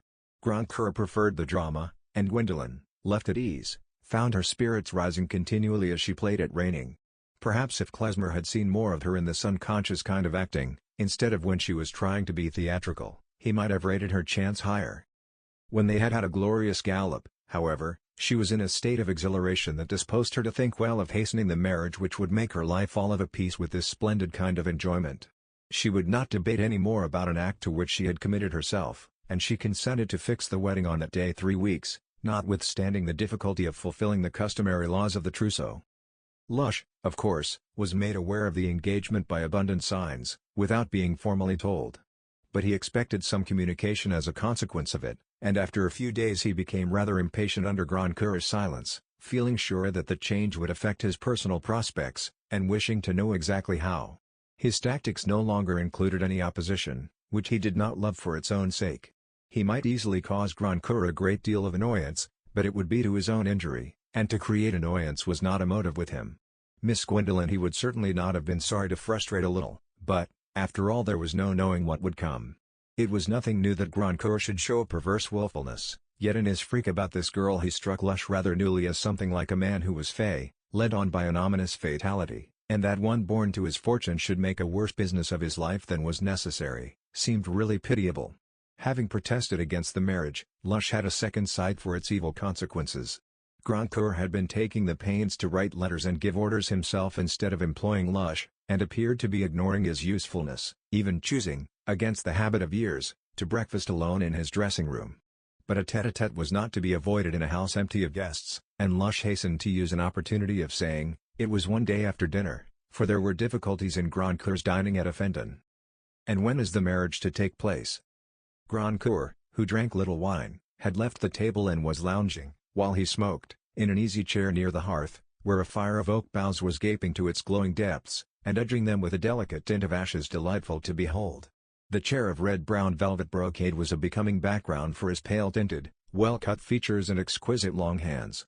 Omitting the cigar, you might have imagined him a portrait by Moroni, who would have rendered wonderfully the impenetrable gaze and air of distinction, and a portrait by that great master would have been quite as lively a companion as Grandcoeur was disposed to be. But he answered without unusual delay. "On the 10th. I suppose you intend to remain here?" "We shall go to Rylands for a little while, but we shall return here for the sake of the hunting." After this word there was the languid inarticulate sound frequent with Grandcoeur when he meant to continue speaking, and Lush waited for something more. Nothing came, and he was going to put another question, when the inarticulate sound began again and introduced the mildly uttered suggestion. "You had better make some new arrangement for yourself." "What? I am to cut and run?" said Lush, prepared to be good-tempered on the occasion. "Something of that kind.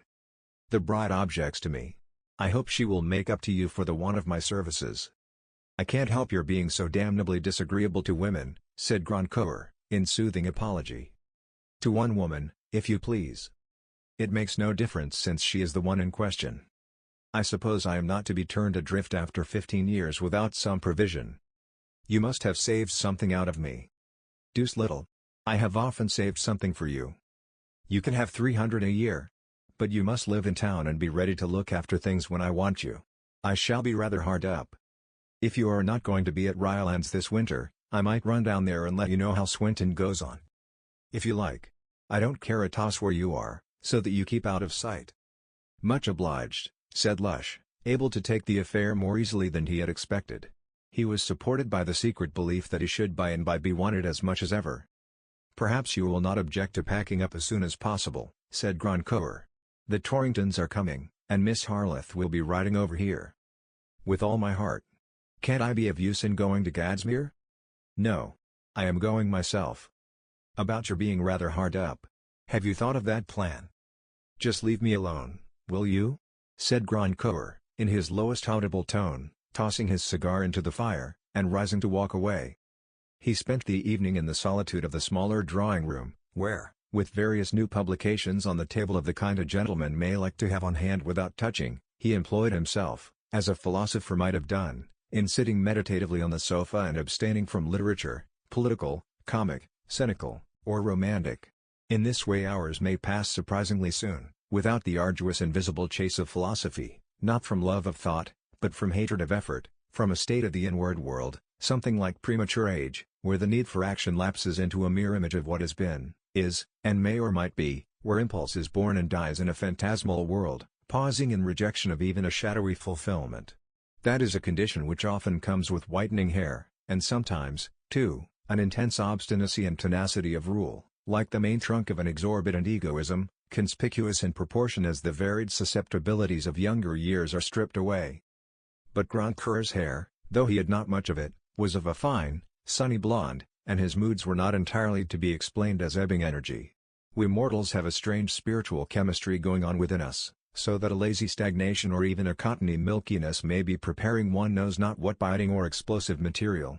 The navvy waking from sleep and without malice heaving a stone to crush the life out of his still sleeping comrade, is understood to lack the trained motive which makes a character fairly calculable in its actions, but by a roundabout course even a gentleman may make of himself a chancy personage, raising an uncertainty as to what he may do next, that sadly spoils companionship. Grandcoeur's thoughts this evening were like the circlets one sees in a dark pool, continually dying out and continually started again by some impulse from below the surface. The deeper central impulse came from the image of Gwendolen, but the thoughts it stirred would be imperfectly illustrated by a reference to the amatory poets of all ages. It was characteristic that he got none of his satisfaction from the belief that Gwendolen was in love with him, and that love had overcome the jealous resentment which had made her run away from him. On the contrary, he believed that this girl was rather exceptional in the fact that, in spite of his assiduous attention to her, she was not in love with him, and it seemed to him very likely that if it had not been for the sudden poverty which had come over her family, she would not have accepted him. From the very first there had been an exasperating fascination in the tricksiness with which she had, not met his advances, but, wheeled away from them. She had been brought to accept him in spite of everything, brought to kneel down like a horse under training for the arena, though she might have an objection to it all the while. On the whole, Grandcoeur got more pleasure out of this notion than he could have done out of winning a girl of whom he was sure that she had a strong inclination for him personally. And yet this pleasure in mastering reluctance flourished along with the habitual persuasion that no woman whom he favored could be quite indifferent to his personal influence, and it seemed to him not unlikely that by and by Gwendolen might be more enamored of him than he of her. In any case, she would have to submit, and he enjoyed thinking of her as his future wife, whose pride and spirit were suited to command every one but himself. He had no taste for a woman who was all tenderness to him, full of petitioning solicitude and willing obedience. He meant to be master of a woman who would have liked to master him, and who perhaps would have been capable of mastering another man. Lush, having failed in his attempted reminder to Grandcoeur, thought it well to communicate with Sir Hugo, in whom, as a man having perhaps interest enough to command the bestowal of some place where the work was light, gentlemanly, and not ill-paid, he was anxious to cultivate a sense of friendly obligation, not feeling at all secure against the future need of such a place. He wrote the following letter, and addressed it to Park Lane, whither he knew the family had returned from Lubron. My dear Sir Hugo, since we came home the marriage has been absolutely decided on, and is to take place in less than 3 weeks. It is so far the worse for him that her mother has lately lost all her fortune, and he will have to find supplies. Grandcoeur, I know, is feeling the want of cash, and unless some other plan is resorted to, he will be raising money in a foolish way.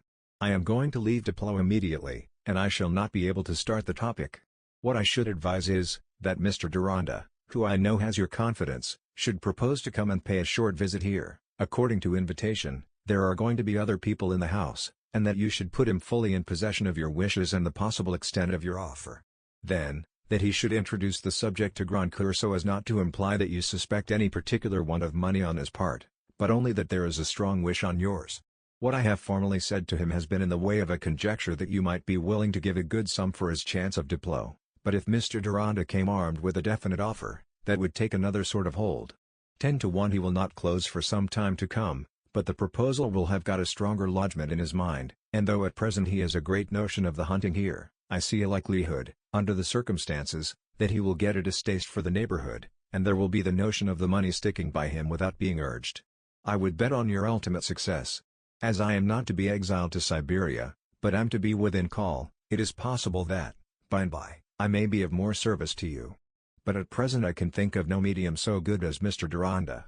Nothing puts Grandcoeur in worse humor than having the lawyers thrust their paper under his nose uninvited.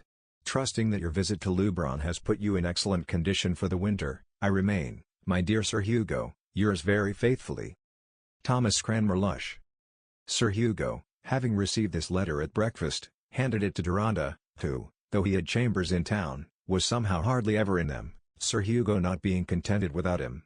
The chatty baronet would have liked a young companion even if there had been no peculiar reasons for attachment between them, one with a fine harmonious unspoiled face fitted to keep up a cheerful view of posterity and inheritance generally, notwithstanding particular disappointments, and his affection for Deronda was not diminished by the deep-lying though not obtrusive difference in their notions and tastes. Perhaps it was all the stronger, acting as the same sort of difference does between a man and a woman and giving a piquancy to the attachment which subsists in spite of it. Sir Hugo did not think unapprovingly of himself, but he looked at men and society from a liberal menagerie point of view, and he had a certain pride in Deronda's differing from him, which, if it had found voice, might have said, "You see this fine young fellow, not such as you see every day, is he? He belongs to me in a sort of way. I brought him up from a child, but you would not ticket him off easily, he has notions of his own, and he's as far as the poles asunder from what I was at his age." This state of feeling was kept up by the mental balance in Deronda, who was moved by an affectionateness such as we are apt to call feminine, disposing him to yield in ordinary details, while he had a certain inflexibility of judgment, an independence of opinion, held to be rightfully masculine. When he had read the letter, he returned it without speaking, inwardly wincing under Lush's mode of attributing a neutral usefulness to him in the family affairs. "What do you say, Dan? It would be pleasant enough for you. You have not seen the place for a good many years now, and you might have a famous run with the harriers if you went down next week," said Sir Hugo. "I should not go on that account," said Deronda, buttering his bread attentively. He had an objection to this transparent kind of persuasiveness, which all intelligent animals are seen to treat with indifference. If he went to Diplo he should be doing something disagreeable to oblige Sir Hugo. "I think Lush's notion is a good one. And it would be a pity to lose the occasion." "That is a different matter, if you think my going of importance to your object," said Deronda, still with that aloofness of manner which implied some suppression. He knew that the baronet had set his heart on the affair. "Why, you will see the fair gambler, the lubra on Diana, I shouldn't wonder," said Sir Hugo, gaily. "We shall have to invite her to the Abbey, when they are married," he added, turning to Lady Mallinger, as if she too had read the letter. "I cannot conceive whom you mean," said Lady Mallinger, who in fact had not been listening, her mind having been taken up with her first sips of coffee, the objectionable cuff of her sleeve, and the necessity of carrying Teresa to the dentist, innocent and partly laudable preoccupations, as the gentle ladies usually were. Should her appearance be inquired after, let it be said that she had reddish blonde hair, the hair of the period, a small Roman nose, rather prominent blue eyes and delicate eyelids, with a figure which her thinner friends called fat, her hands showing curves and dimples like a magnified baby's. "I mean that Grandcoeur is going to marry the girl you saw at Luberon, don't you remember her, the Miss Harleth who used to play at roulette?" "Dear me! Is that a good match for him?" "That depends on the sort of goodness he wants," said Sir Hugo, smiling. "However, she and her friends have nothing, and she will bring him expenses. It's a good match for my purposes, because if I am willing to fork out a sum of money, he may be willing to give up his chance of Diplo, so that we shall have it out and out, and when I die you will have the consolation of going to the place you would like to go to, wherever I may go." "I wish you would not talk of dying in that light way, dear." "It's rather a heavy way, Lou, for I shall have to pay a heavy sum, 40,000, at least." "But why are we to invite them to the Abbey?" said Lady Mallinger. "I do not like women who gamble, like Lady Cragstone." "Oh, you will not mind her for a week. Besides, she is not like Lady Cragstone because she gambled a little, any more than I am like a broker because I'm a Whig. I want to keep Grandcoeur in good humor, and to let him see plenty of this place, that he may think the less of Diplo. I don't know yet whether I shall get him to meet me in this matter. And if Dan were to go over on a visit there, he might hold out the bait to him. It would be doing me a great service." This was meant for Deronda. "Daniel is not fond of Mr. Grandcoeur, I think, is he?" said Lady Mallinger, looking at Deronda inquiringly. "There is no avoiding everybody one doesn't happen to be fond of," said Deronda. "I will go to Diplo, I don't know that I have anything better to do, since Sir Hugo wishes it." "That's a trump," said Sir Hugo, well pleased. "And if you don't find it very pleasant, it's so much experience. Nothing used to come amiss to me when I was young. You must see men and manners." "Yes, but I have seen that man, and something of his manners too," said Deronda. "Not nice manners, I think," said Lady Mallinger. "Well, you see they succeed with your sex," said Sir Hugo, provokingly. And he was an uncommonly good-looking fellow when he was 2 or 3 and 20, like his father. He doesn't take after his father in marrying the heiress, though. If he had got Miss Arrowpoint in my land too, confound him, he would have had a fine principality. Deronda, in anticipating the projected visit, felt less disinclination than when consenting to it. The story of that girl's marriage did interest him. What he had heard through Lush of her having run away from the suit of the man she was now going to take as a husband, had thrown a new sort of light on her gambling, and it was probably the transition from that fevered worldliness into poverty which had urged her acceptance where she must in some way have felt repulsion. All this implied a nature liable to difficulty and struggle, elements of life which had a predominant attraction for his sympathy, due perhaps to his early pain in dwelling on the conjectured story of his own existence. Persons attracted him, as Hans Merrick had done, in proportion to the possibility of his defending them, rescuing them, telling upon their lives with some sort of redeeming influence, and he had to resist an inclination, easily accounted for, to withdraw coldly from the fortunate. But in the movement which had led him to repurchase Gwendolen's necklace for her, and which was at work in him still, there was something beyond his habitual compassionate fervor, something due to the fascination of her womanhood. He was very open to that sort of charm, and mingled it with the consciously utopian pictures of his own future, yet anyone able to trace the folds of his character might have conceived that he would be more likely than many less passionate men to love a woman without telling her of it. Sprinkle food before a delicate-eared bird, there is nothing he would more willingly take, yet he keeps aloof, because of his sensibility to checks which to you are imperceptible. And one man differs from another, as we all differ from the Bosjesman, in a sensibility to checks, that come from variety of needs, spiritual or other. It seemed to foreshadow that capability of reticence in Deronda that his imagination was much occupied with 2 women, to neither of whom would he have held it possible that he should ever make love. Hans Merrick had laughed at him for having something of the knight-errant in his disposition, and he would have found his proof if he had known what was just now going on in Deronda's mind about Mira and Gwendolen. Deronda wrote without delay to announce his visit to Diplow, and received in reply a polite assurance that his coming would give great pleasure. That was not altogether untrue. Grandcourt thought it probable that the visit was prompted by Sir Hugo's desire to court him for a purpose which he did not make up his mind to resist, and it was not a disagreeable idea to him that this fine fellow, whom he believed to be his cousin under the rose, would witness, perhaps with some jealousy, Henry Mollinger Grandcourt play the commanding part of betrothed lover to a splendid girl whom the cousin had already looked at with admiration. Grandcourt himself was not jealous of anything unless it threatened his mastery, which he did not think himself likely to lose. Chapter 29. Surely whoever speaks to me in the right voice, him or her I shall follow. As the water follows the moon, silently, with fluid steps anywhere around the globe. Walt Whitman. Now my cousins are at Diplow, said Grandcourt. Will you go there? Tomorrow? The carriage shall come for Mrs. Davilow. You can tell me what you would like done in the rooms. Things must be put in decent order while we are away at Rylands. And tomorrow is the only day. He was sitting sideways on a sofa in the drawing-room at Effendon, one hand and elbow resting on the back, and the other hand thrust between his crossed knees, in the attitude of a man who is much interested in watching the person next to him. Gwendolen, who had always disliked needlework, had taken to it with apparent zeal since her engagement, and now held a piece of white embroidery which, on examination, would have shown many false stitches. During the last 8 or 9 days their hours had been chiefly spent on horseback, but some margin had always been left for this more difficult sort of companionship, which, however, Gwendolen had not found disagreeable. She was very well satisfied with Grandcourt. His answers to her lively questions about what he had seen and done in his life, bore drawling very well. From the first she had noticed that he knew what to say, and she was constantly feeling not only that he had nothing of the fool in his composition, but that by some subtle means he communicated to her the impression that all the folly lay with other people, who did what he did not care to do. A man who seems to have been able to command the best, has a sovereign power of depreciation. Then Grandcourt's behavior as a lover had hardly at all passed the limit of an amorous homage which was inobtrusive as a wafted odor of roses, and spent all its effects in a gratified vanity.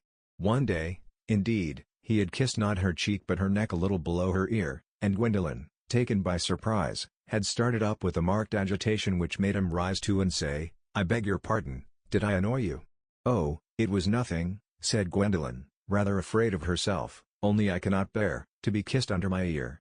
She sat down again with a little playful laugh, but all the while she felt her heart beating with a vague fear. She was no longer at liberty to flout him as she had flouted poor Rex. Her agitation seemed not uncomplimentary, and he had been contented not to transgress again. Today a slight rain hindered riding, but to compensate, A package had come from London, and Mrs. Davilow had just left the room after bringing in for admiration the beautiful things, of Grandcour's ordering, which lay scattered about on the tables. Gwendolen was just then enjoying the scenery of her life. She let her hands fall on her lap, and said with a pretty air of perversity, "Why is tomorrow the only day?" "Because the next day is the first with the hounds," said Grandcour. "And after that?" "After that I must go away for a couple of days. It's a bore, but I shall go one day and come back the next."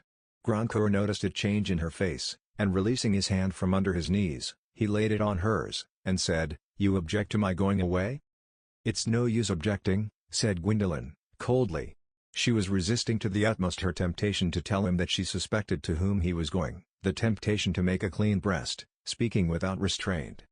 "Yes it is," said Grandcour, enfolding her hand. "I will put off going. And I will travel at night, so as only to be away one day." He thought that he knew the reason of what he inwardly called this bit of temper, and she was particularly fascinating to him at this moment. "Then don't put off going, but travel at night," said Gwendolen, feeling that she could command him, and finding in this peremptoriness a small outlet for her irritation. "Then you'll go to Diplow tomorrow?" "Oh, yes, if you wish it," said Gwendolen, in a high tone of careless assent. Her concentration and other feelings had really hindered her from taking notice that her hand was being held. "How you treat us poor devils of men," said Grandcour, lowering his tone. "We are always getting the worst of it." "Are you?" said Gwendolen, in a tone of inquiry, looking at him more naively than usual. She longed to believe this commonplace badinage as the serious truth about her lover. In that case, she too was justified. If she knew everything, Mrs. Glasher would appear more blamable than Grandcour. "Are you always getting the worst?" "Yes. Are you as kind to me as I am to you?" said Grandcour, looking into her eyes with his narrow gaze. Gwendolen felt herself stricken. She was conscious of having received so much, that her sense of command was checked, and sank away in the perception that, look around her as she might, she could not turn back. It was as if she had consented to mount a chariot where another held the reins, and it was not in her nature to leap out in the eyes of the world.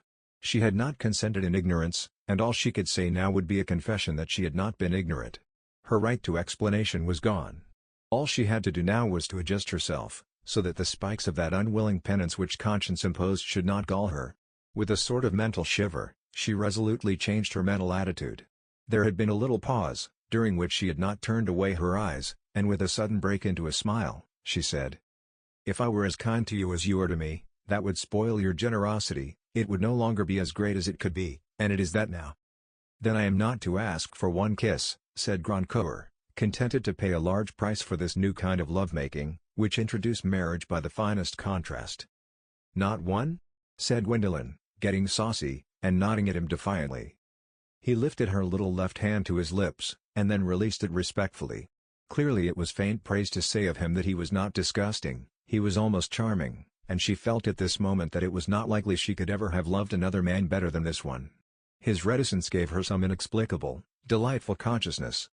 "Apropos," she said, taking up her work again, "is there anyone besides Captain and Mrs. Torrington at Diplow? Or do you leave them tete-a-tete? I suppose he converses in cigars, and she answers with her chignon." "She has a sister with her," said Grandcour, with his shadow of a smile, "and there are two men besides, one of them you know, I believe." "Ah, then, I have a poor opinion of him," said Gwendolen, shaking her head. "You saw him at Leubronn, young Deronda, a young fellow with the Mallingers." Gwendolen felt as if her heart were making a sudden gambol, and her fingers, which tried to keep a firm hold on her work, got cold. "I never spoke to him," she said, dreading any discernible change in herself. "Is he not disagreeable?" "No, not particularly," said Grandcour, in his most languid way. "He thinks a little too much of himself. I thought he had been introduced to you." "No. Someone told me his name the evening before I came away. That was all." "What is he?" "A sort of ward of Sir Hugo Mallinger's. Nothing of any consequence." "Oh, poor creature! How very unpleasant for him," said Gwendolen, speaking from the lip, and not meaning any sarcasm. "I wonder if it has left off raining," she added, rising and going to look out of the window. Happily it did not rain the next day, and Gwendolen rode to Diplow on Criterion as she had done on that former day when she returned with her mother in the carriage. She always felt the more daring for being in her riding dress, besides having the agreeable belief that she looked as well as possible in it, a sustaining consciousness in any meeting which seems formidable. Her anger toward Deronda had changed into a superstitious dread, due, perhaps, to the coercion he had exercised over her thought, lest the first interference of his in her life might foreshadow some future influence. It is of such stuff that superstitions are commonly made, an intense feeling about ourselves which makes the evening star shine at us with a threat, and the blessing of a beggar encourage us. And superstitions carry consequences which often verify their hope or their foreboding. The time before luncheon was taken up for Gwendolen by going over the rooms with Mrs. Storrington and Mrs. Davilo, and she thought it likely that if she saw Deronda, there would hardly be need for more than a bow between them. She meant to notice him as little as possible.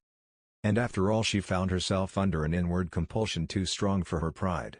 From the first moment of their being in the room together, she seemed to herself to be doing nothing but notice him. Everything else was automatic performance of an habitual part. When he took his place at lunch, Grandcoeur had said, "Deronda, Miss Harleth tells me you were not introduced to her at Leubronn." "Miss Harleth hardly remembers me, I imagine," said Deronda, looking at her quite simply, as they bowed. "She was intensely occupied when I saw her." Now, did he suppose that she had not suspected him of being the person who redeemed her necklace? "On the contrary. I remember you very well," said Gwendolen, feeling rather nervous, but governing herself and looking at him in return with new examination. "You did not approve of my playing at roulette." "How did you come to that conclusion?" said Deronda, gravely. "Oh, you cast an evil eye on my play," said Gwendolen, with a turn of her head and a smile. "I began to lose as soon as you came to look on. I had always been winning till then." "Roulette in such a kennel as Leubronn is a horrid bore," said Grandcoeur. "I found it a bore when I began to lose," said Gwendolen. Her face was turned toward Grandcoeur as she smiled and spoke, but she gave a sidelong glance at Deronda, and saw his eyes fixed on her with a look so gravely penetrating that it had a keener edge for her than his ironical smile at her losses, a keener edge than Klesmer's judgment. She wheeled her neck round as if she wanted to listen to what was being said by the rest, while she was only thinking of Deronda. His face had that disturbing kind of form and expression which threatens to affect opinion, as if one's standard was somehow wrong. Who has not seen men with faces of this corrective power till they frustrated it by speech or action? His voice, heard now for the first time, was to Grandcoeur's toneless drawl, which had been in her ears every day, as the deep notes of a violoncello to the broken discourse of poultry and other lazy gentry in the afternoon sunshine. Grandcoeur, she inwardly conjectured, was perhaps right in saying that Deronda thought too much of himself, a favorite way of explaining a superiority that humiliates. However, the talk turned on the Rinderpest and Jamaica, and no more was said about roulette. Grandcoeur held that the Jamaica Negro was a beastly sort of Baptist Caliban. Deronda said he had always felt a little with Caliban, who naturally had his own point of view and could sing a good song. Mrs. Davilo observed that her father had an estate in Barbados, but that she herself had never been in the West Indies. Mrs. Torrington was sure she should never sleep in her bed if she lived among blacks. Her husband corrected her by saying that the blacks would be manageable enough if it were not for the half-breeds, and Deronda remarked that the whites had to thank themselves for the half-breeds. While this polite pea-shooting was going on, Gwendolen trifled with her jelly, and looked at every speaker in turn that she might feel at ease in looking at Deronda. "I wonder what he thinks of me, really? He must have felt interested in me, else he would not have sent me my necklace. I wonder what he thinks of my marriage? What notions has he to make him so grave about things? Why has he come to Diplo?" These questions ran in her mind as the voice of an uneasy longing to be judged by Deronda with unmixed admiration, a longing which had its seed in her first resentment at his critical glance. Why did she care so much about the opinion of this man who was nothing of any consequence? She had no time to find the reason, she was too much engaged in caring. In the drawing-room, when something had called Grandcoeur away, she went quite unpremeditatedly up to Deronda, who was standing at a table apart, turning over some prints, and said to him, "Shall you hunt tomorrow, Mr. Deronda?" "Yes, I believe so." "You don't object to hunting, then?" "I find excuses for it. It is a sin I am inclined to, when I can't get boating or cricketing." "Do you object to my hunting?" said Gwendolen, with a saucy movement of the chin. "I have no right to object to anything you choose to do." "You thought you had a right to object to my gambling," persisted Gwendolen. "I was sorry for it. I am not aware that I told you of my objection," said Deronda, with his usual directness of gaze, a large-eyed gravity, innocent of any intention. His eyes had a peculiarity which has drawn many men into trouble. They were of a dark yet mild intensity which seemed to express a special interest in every one on whom he fixed them, and might easily help to bring on him those claims which ardently sympathetic people are often creating in the minds of those who need help. In mendicant fashion we make the goodness of others a reason for exorbitant demands on them. That sort of effect was penetrating Gwendolen. "You hindered me from gambling again," she answered. But she had no sooner spoken than she blushed over face and neck, and Deronda blushed, too, conscious that in the little affair of the necklace he had taken a questionable freedom. It was impossible to speak further, and she turned away to a window, feeling that she had stupidly said what she had not meant to say, and yet being rather happy that she had plunged into this mutual understanding. Deronda also did not dislike it.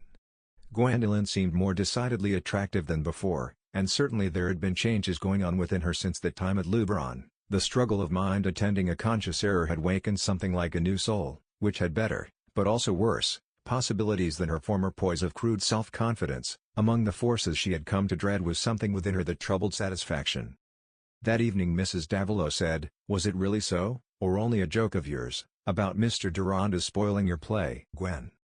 Her curiosity had been excited, and she could venture to ask a question that did not concern Mr. Grandcoeur. "Oh, it merely happened that he was looking on when I began to lose," said Gwendolen, carelessly. "I noticed him. I don't wonder at that. He is a striking young man. He puts me in mind of Italian paintings. One would guess, without being told, that there was foreign blood in his veins." "Is there?" said Gwendolen. "Mrs. Torrington says so. I asked particularly who he was, and she told me that his mother was some foreigner of high rank." "His mother?" said Gwendolen, rather sharply. "Then who was his father?" "Well, everyone says he is the son of Sir Hugo Mollinger, who brought him up, though he passes for a ward. She says, if Sir Hugo Mollinger could have done as he liked with his estates, he would have left them to this Mr. Deronda, since he is no legitimate son." Gwendolen was silent, but her mother observed so marked an effect in her face that she was angry with herself for having repeated Mrs. Torrington's gossip. It seemed, on reflection, unsuited to the ear of her daughter, for whom Mrs. Davila disliked what is called knowledge of the world, and indeed she wished that she herself had not had any of it thrust upon her. An image which had immediately arisen in Gwendolen's mind was that of the unknown mother, no doubt a dark-eyed woman, probably sad. Hardly any face could be less like Deronda's than that represented as Sir Hugo's in a crayon portrait at tableau. A dark-eyed woman, no longer young, had become stuff of the conscience to Gwendolen. That night when she had got into her little bed, and only a dim light was burning, she said, "Mamma, have men generally children before they are married?" "No, dear, no," said Mrs. Davila. "Why do you ask such a question?" But she began to think that she saw the why. "If it were so, I ought to know," said Gwendolen, with some indignation. "You are thinking of what I said about Mr. Deronda and Sir Hugo Mollinger. That is a very unusual case, dear." "Does Lady Mollinger know?" "She knows enough to satisfy her. That is quite clear, because Mr. Deronda has lived with them." "And people think no worse of him?" "Well, of course he is under some disadvantage. It is not as if he were Lady Mollinger's son. He does not inherit the property, and he is not of any consequence in the world. But people are not obliged to know anything about his birth, you see. He is very well received." "I wonder whether he knows about it, and whether he is angry with his father?" "My dear child, why should you think of that?" "Why?" said Gwendolen, impetuously, sitting up in her bed. "Haven't children reason to be angry with their parents? How can they help their parents marrying or not marrying?" But a consciousness rushed upon her, which made her fall back again on her pillow. It was not only what she would have felt months before, that she might seem to be reproaching her mother for that second marriage of hers. What she chiefly felt now was that she had been led on to a condemnation which seemed to make her own marriage a forbidden thing.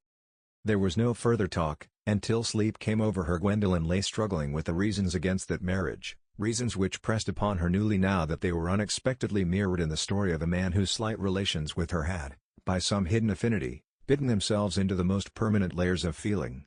It was characteristic that, with all her debating, she was never troubled by the question whether the indefensibleness of her marriage did not include the fact that she had accepted Grandcoeur solely as a man whom it was convenient for her to marry, not in the least as one to whom she would be binding herself in duty.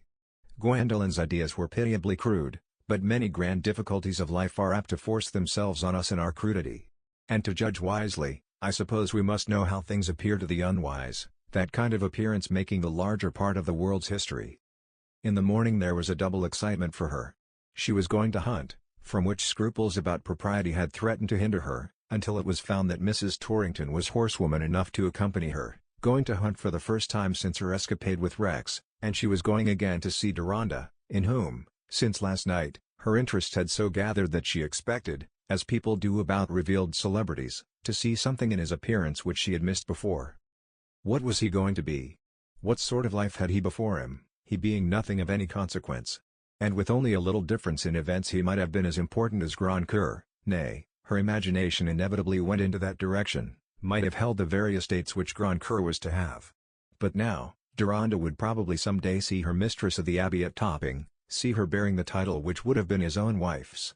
These obvious, futile thoughts of what might have been, made a new epoch for Gwendolen. She, whose unquestionable habit it had been to take the best that came to her for less than her own claim, had now to see the position which tempted her in a new light, as a hard, unfair exclusion of others. What she had now heard about Deronda seemed to her imagination to throw him into one group with Mrs. Glasher and her children, before whom she felt herself in an attitude of apology, she who had hitherto been surrounded by a group that in her opinion had need be apologetic to her. Perhaps Deronda himself was thinking of these things. Could he know of Mrs. Glasher? If he knew that she knew, he would despise her, but he could have no such knowledge. Would he, without that, despise her for marrying Grand Coeur?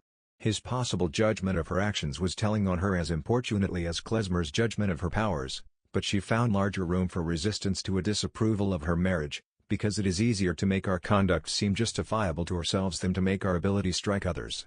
"How can I help it?" is not our favorite apology for incompetency. But Gwendolen felt some strength in saying, "How can I help what other people have done? Things would not come right if I were to turn round now and declare that I would not marry Mr. Grand Coeur." And such turning round was out of the question. The horses in the chariot she had mounted were going at full speed. This mood of youthful, elated desperation had a tidal recurrence. She could dare anything that lay before her sooner than she could choose to go backward, into humiliation, and it was even soothing to think that there would now be as much ill-doing in the one as in the other. But the immediate delightful fact was the hunt, where she would see Deronda, and where he would see her, for always lurking ready to obtrude before other thoughts about him was the impression that he was very much interested in her. But today she was resolved not to repeat her folly of yesterday, as if she were anxious to say anything to him. Indeed, the hunt would be too absorbing. And so it was for a long while. Deronda was there, and within her sight very often, but this only added to the stimulus of a pleasure which Gwendolen had only once before tasted, and which seemed likely always to give a delight independent of any crosses, except such as took away the chance of riding. No accident happened to throw them together, the run took them within convenient reach of home, and the agreeable somberness of the grey November afternoon, with a long stratum of yellow light in the west. Gwendolen was returning with the company from Diplow, who were attending her on the way to Offendon. Now the sense of glorious excitement was over and gone. She was getting irritably disappointed that she had had no opportunity of speaking to Deronda, whom she would not see again, since he was to go away in a couple of days. What was she going to say? That was not quite certain. She wanted to speak to him. Grand Coeur was by her side, Mrs. Torrington, her husband, and another gentleman in advance, and Deronda's horse she could hear behind. The wish to speak to him and have him speaking to her was becoming imperious, and there was no chance of it unless she simply asserted her will and defied everything. Where the order of things could give way to Miss Gwendolen, it must be made to do so. They had lately emerged from a wood of pines and beeches, where the twilight stillness had a repressing effect, which increased her impatience. The horse hoofs again heard behind at some little distance were a growing irritation. She reined in her horse and looked behind her. Grand Coeur after a few paces, also paused, but she, waving her whip and nodding sideways with playful imperiousness, said, "Go on. I want to speak to Mr. Deronda."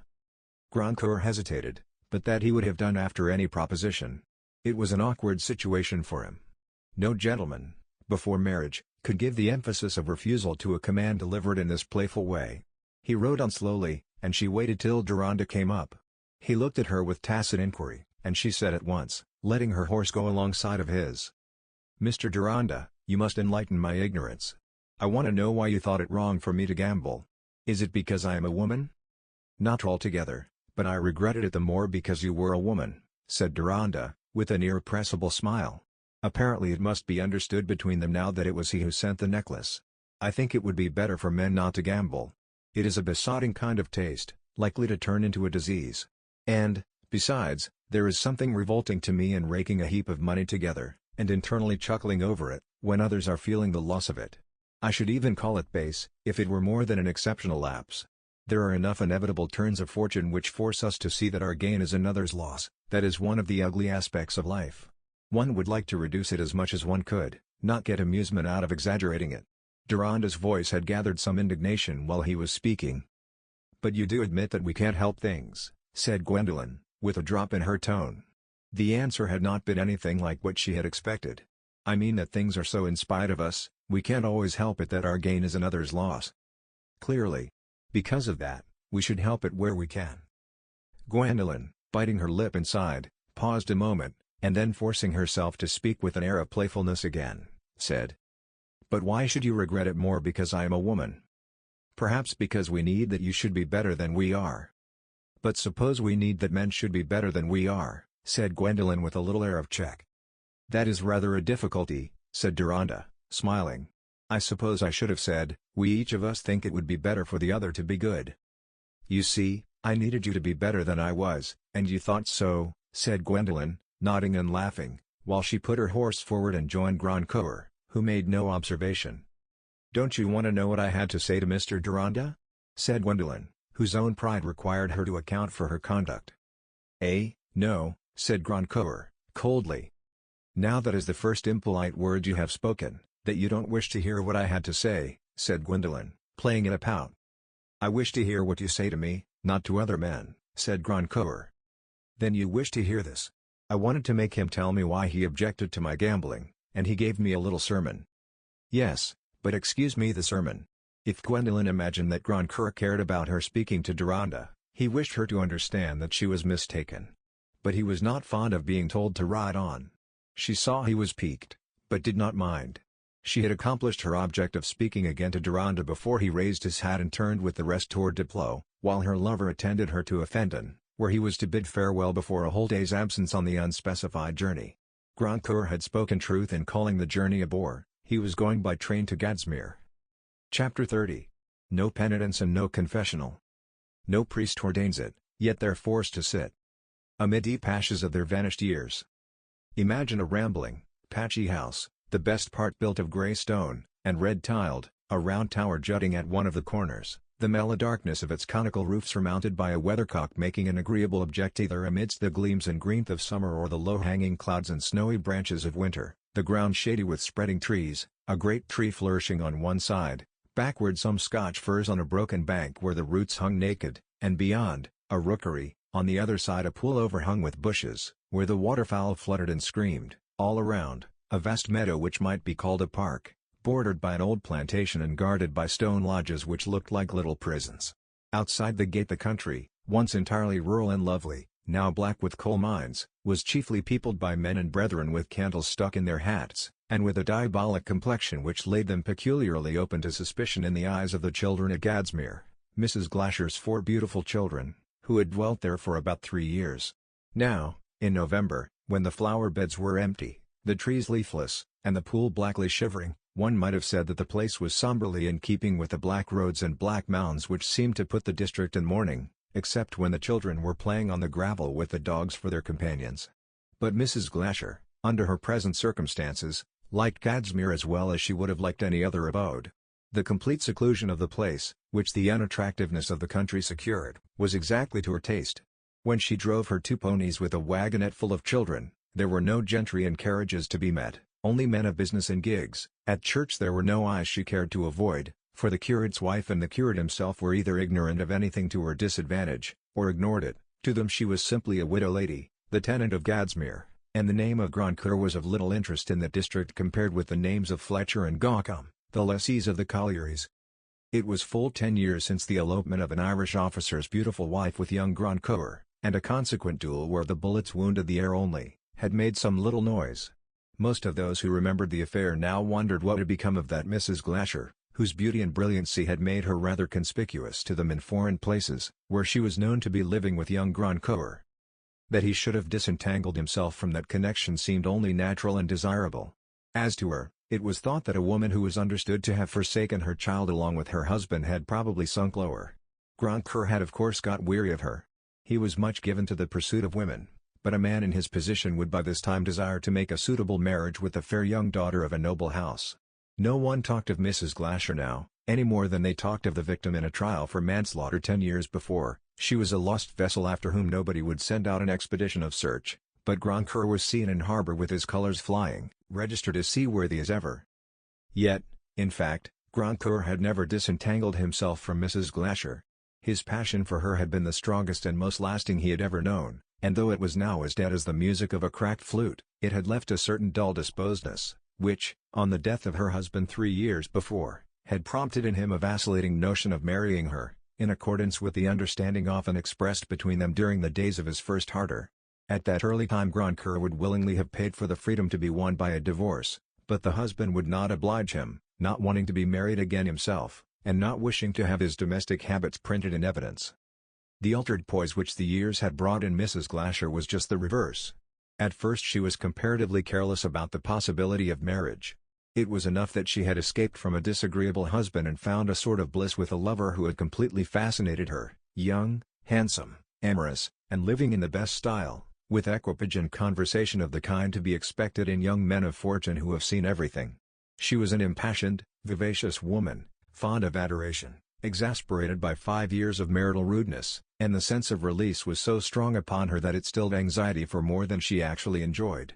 An equivocal position was of no importance to her then. She had no envy for the honors of a dull, disregarded wife. The one spot which spoiled her vision of her new pleasant world, was the sense that she left her 3-year-old boy, who died 2 years afterward, and whose first tones saying "Mama" retained a difference from those of the children that came after.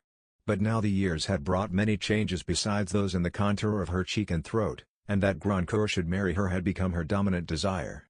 The equivocal position which she had not minded about for herself was now telling upon her through her children, whom she loved with a devotion charged with the added passion of atonement. She had no repentance except in this direction. If Grandcoeur married her, the children would be none the worse off for what had passed. They would see their mother in a dignified position, and they would be at no disadvantage with the world. Her son could be made his father's heir. It was the yearning for this result which gave the supreme importance to Grandcoeur's feeling for her. Her love for him had long resolved itself into anxiety that he should give her the unique, permanent claim of a wife, and she expected no other happiness in marriage than the satisfaction of her maternal love and pride, including her pride for herself in the presence of her children. For the sake of that result she was prepared even with a tragic firmness to endure anything quietly in marriage, and she had acuteness enough to cherish Grandcoeur's flickering purpose negatively, by not molesting him with passionate appeals and with scene-making. In her, as in everyone else who wanted anything of him, his incalculable turns, and his tendency to harden under beseeching, had created a reasonable dread, a slow discovery, of which no presentiment had been given in the bearing of a youthful lover with a fine line of face and the softest manners. But reticence had necessarily cost something to this impassioned woman, and she was the bitterer for it. There is no quailing, even that forced on the helpless and injured, which has not an ugly obverse. The withheld sting was gathering venom. She was absolutely dependent on Grandcoeur, for though he had been always liberal in expenses for her, he had kept everything voluntary on his part, and with the goal of marriage before her, she would ask for nothing less. He had said that he would never settle anything except by will, and when she was thinking of alternatives for the future it often occurred to her that, even if she did not become Grandcoeur's wife, he might never have a son who would have a legitimate claim on him, and the end might be that her son would be made heir to the best part of his estates. No son at that early age could promise to have more of his father's physique. But her becoming Grandcoeur's wife was so far from being an extravagant notion of possibility, that even Lush had entertained it, and had said that he would as soon bet on it as on any other likelihood with regard to his familiar companion. Lush, indeed, on inferring that Grandcoeur had a preconception of using his residence at Diplow in order to win Miss Arrowpoint, had thought it well to fend that project, taking it as a tacit renunciation of the marriage with Mrs. Glasher, which had long been a mark for the hovering and wheeling of Grandcoeur's caprice. But both prospects had been negatived by Gwendolen's appearance on the scene, and it was natural enough for Mrs. Glasher to enter with eagerness into Lush's plan of hindering that new danger by setting up a barrier in the mind of the girl who was being sought as a bride. She entered into it with an eagerness which had passion in it as well as purpose, some of the stored-up venom delivering itself in that way. After that, she had heard from Lush of Gwendolen's departure, and the probability that all danger from her was got rid of, but there had been no letter to tell her that the danger had returned and had become a certainty. She had since then written to Grandcoeur, as she did habitually, and he had been longer than usual in answering. She was inferring that he might intend coming to Gadsmere at the time when he was actually on the way, and she was not without hope, What construction of another's mind is not strong wishing equal to? That a certain sickening from that frustrated courtship might dispose him to slip the more easily into the old track of intention. Grandcoeur had two grave purposes in coming to Gadsmere: to convey the news of his approaching marriage in person, in order to make this first difficulty final, and to get from Lydia his mother's diamonds, which long ago he had confided to her and wished her to wear. Her person suited diamonds, and made them look as if they were worth some of the money given for them. These particular diamonds were not mountains of light, they were mere peas and haricots for the ears, neck and hair, but they were worth some thousands, and Grandcoeur necessarily wished to have them for his wife. Formerly, when he had asked Lydia to put them into his keeping again, simply on the ground that they would be safer and ought to be deposited at the bank, she had quietly but absolutely refused, declaring that they were quite safe, and at last had said, "If you ever marry another woman I will give them up to her." "Are you going to marry another woman?" At that time Grandcoeur had no motive which urged him to persist, and he had this grace in him, that the disposition to exercise power either by cowing or disappointing others or exciting in them a rage which they dared not express, a disposition which was active in him as other propensities became languid, had always been in abeyance before Lydia. A severe interpreter might say that the mere facts of their relation to each other, the melancholy position of this woman who depended on his will, made a standing banquet for his delight in dominating. But there was something else than this in his forbearance toward her. There was the surviving though metamorphosed effect of the power she had over him, and it was this effect, the fitful dull lapse toward solicitations that once had the zest now missing from life, which had again and again inclined him to espouse a familiar past rather than rouse himself to the expectation of novelty. But now novelty had taken hold of him and urged him to make the most of it. Mrs. Glasher was seated in the pleasant room where she habitually passed her mornings with her children round her. It had a square projecting window and looked on broad gravel and grass, sloping toward a little brook that entered the pool. The top of a low, black cabinet, the old oak table, the chairs in tawny leather, were littered with the children's toys, books and garden garments, at which a maternal lady in pastel looked down from the walls with smiling indulgence. The children were all there. The three girls, seated round their mother near the window, were miniature portraits of her, dark-eyed, delicate-featured brunettes with a rich bloom on their cheeks, their little nostrils and eyebrows singularly finished as if they were tiny women, the eldest being barely 9. The boy was seated on the carpet at some distance, bending his blond head over the animals from a Noah's Ark, admonishing them separately in a voice of threatening command, and occasionally licking the spotted ones to see if the colors would hold. Josephine, the eldest, was having her French lesson, and the others, with their dolls on their laps, sat demurely enough for images of the Madonna. Mrs. Glasher's toilet had been made very carefully. Each day now she said to herself that Grandcoeur might come in. Her head, which, spite of emaciation, had an ineffaceable beauty in the fine profile, crisp curves of hair, and clearly marked eyebrows, rose impressively above her bronze-colored silk and velvet, and the gold necklace which Grandcoeur had first clasped round her neck years ago. Not that she had any pleasure in her toilet, her chief thought of herself seen in the glass was, how changed. But such good in life as remained to her she would keep. If her chief wish were fulfilled, she could imagine herself getting the comeliness of a matron fit for the highest rank.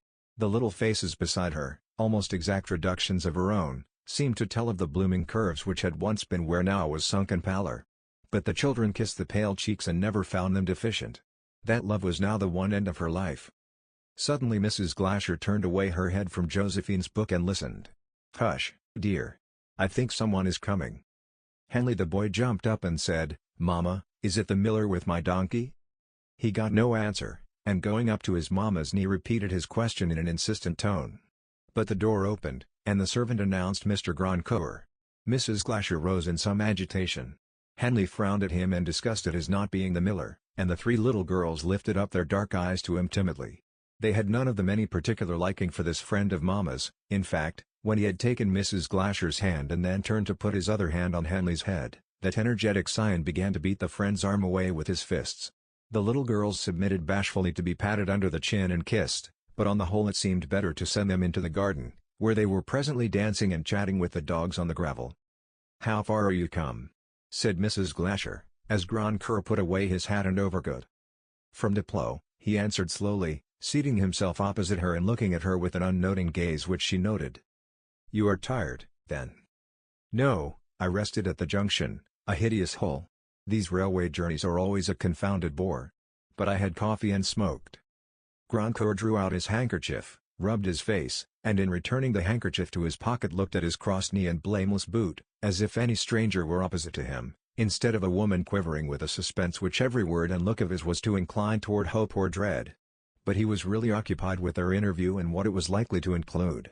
Imagine the difference in rate of emotion between this woman whom the years had worn to a more conscious dependence and sharper eagerness, and this man whom they were dulling into a more neutral obstinacy. "I expected to see you, it was so long since I had heard from you. I suppose the weeks seem longer at Gadsmere than they do at Diplow," said Mrs. Glasher. She had a quick, incisive way of speaking that seemed to go with her features, as the tone and timbre of a violin go with its form. "Yes," drawled Grandcoeur. "But you found the money paid into the bank." "Oh, yes," said Mrs. Glasher, curtly, tingling with impatience. Always before, at least she fancied so, Grandcoeur had taken more notice of her and the children than he did today. "Yes," he resumed, playing with his whisker, "and at first not looking at her, the time has gone on at rather a rattling pace with me, generally it is slow enough. But there has been a good deal happening, as you know." Here he turned his eyes upon her. "What do I know?" said she, sharply. He left a pause before he said, without change of manner, "that I was thinking of marrying. You saw Miss Harleth? She told you that?" The pale cheeks looked even paler, perhaps from the fierce brightness in the eyes above them. "No. Lush told me," was the slow answer. It was as if the thumbscrew in the iron boot were being placed by creeping hands within sight of the expectant victim. "Good God! Say at once that you are going to marry her," she burst out, passionately, her knees shaking and her hands tightly clasped. "Of course, this kind of thing must happen some time or other, Lydia," said he, really, now the thumbscrew was on, not wishing to make the pain worse. "You didn't always see the necessity." "Perhaps not. I see it now." In those few undertoned words of Grandcoeur she felt as absolute a resistance as if her thin fingers had been pushing at a fast-shut iron door. She knew her helplessness, and shrank from testing it by any appeal, shrank from crying in a dead ear and clinging to dead knees, only to see the immovable face and feel the rigid limbs. She did not weep nor speak, she was too hard-pressed by the sudden certainty which had as much of chill sickness in it as of thought and emotion. The defeated clutch of struggling hope gave her in these first moments a horrible sensation. At last she rose, with a spasmodic effort, and, unconscious of everything but her wretchedness, pressed her forehead against the hard, cold glass of the window. The children, playing on the gravel, took this as a sign that she wanted them, and, running forward, stood in front of her with their sweet faces upturned expectantly. This roused her, she shook her head at them, waved them off, and overcome with this painful exertion, sank back in the nearest chair. Grandcoeur had risen too. He was doubly annoyed, at the scene itself, and at the sense that no imperiousness of his could save him from it, but the task had to be gone through, and there was the administrative necessity of arranging things so that there should be as little annoyance as possible in the future. He was leaning against the corner of the fireplace. She looked up at him and said, bitterly, "All this is of no consequence to you. I and the children are importunate creatures. You wish to get away again and be with Miss Harleth. Don't make the affair more disagreeable than it need be. Lydia. It is of no use to harp on things that can't be altered. Of course, it's deucedly disagreeable to me to see you making yourself miserable. I've taken this journey to tell you what you must make up your mind to. You and the children will be provided for as usual, and there's an end of it." Silence. She dared not answer. This woman with the intense, eager look had had the iron of the mother's anguish in her soul, and it had made her sometimes capable of a repression harder than shrieking and struggle. But underneath the silence there was an outlash of hatred and vindictiveness. She wished that the marriage might make two others wretched, besides herself. Presently he went on. "It will be better for you. You may go on living here. But I think of by and by settling a good sum on you and the children, and you can live where you like. There will be nothing for you to complain of then. Whatever happens, you will feel secure. Nothing could be done beforehand. Everything has gone on in a hurry." Grandcoeur ceased his slow delivery of sentences. He did not expect her to thank him, but he considered that she might reasonably be contented, if it were possible for Lydia to be contented. She showed no change, and after a minute he said, "You have never had any reason to fear that I should be illiberal. I don't care a curse about the money." "If you did care about it, I suppose you would not give it us," said Lydia. The sarcasm was irrepressible. "That's a devilishly unfair thing to say," Grandcoeur replied, in a lower tone, "and I advise you not to say that sort of thing again. Should you punish me by leaving the children in beggary?" In spite of herself, the one outlet of venom had brought the other. "There is no question about leaving the children in beggary," said Grandcoeur, still in his low voice. "I advise you not to say things that you will repent of." "I am used to repenting," said she, bitterly. "Perhaps you will repent. You have already repented of loving me. All this will only make it uncommonly difficult for us to meet again. What friend have you besides me?" "Quite true." The words came like a low moan. At the same moment there flashed through her the wish that after promising himself a better happiness than that he had had with her, he might feel a misery and loneliness which would drive him back to her to find some memory of a time when he was young, glad, and hopeful. But no. He would go scathless, it was she that had to suffer. With this the scorching words were ended.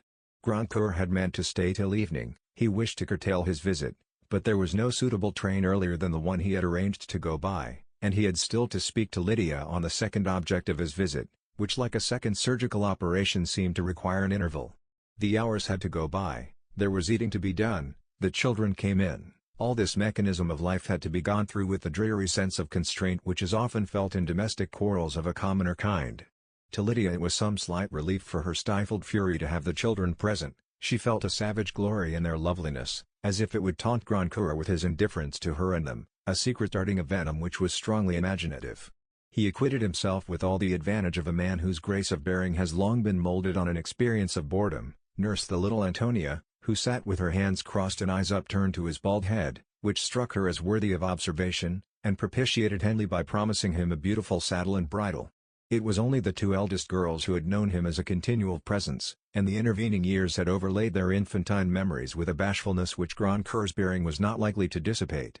He and Lydia occasionally, in the presence of the servants, made a conventional remark, otherwise they never spoke, and the stagnant thought in Grandcoeur's mind all the while was of his own infatuation in having given her those diamonds, which obliged him to incur the nuisance of speaking about them. He had an ingrained care for what he held to belong to his caste, and about property he liked to be lordly, also he had a consciousness of indignity to himself in having to ask for anything in the world. But however he might assert his independence of Mrs. Glasher's past, he had made a past for himself which was a stronger yoke than any he could impose. He must ask for the diamonds which he had promised to Gwendolen. At last they were alone again, with the candles above them, face to face with each other. Grandcoeur looked at his watch, and then said, in an apparently indifferent drawl, "There is one thing I had to mention, Lydia.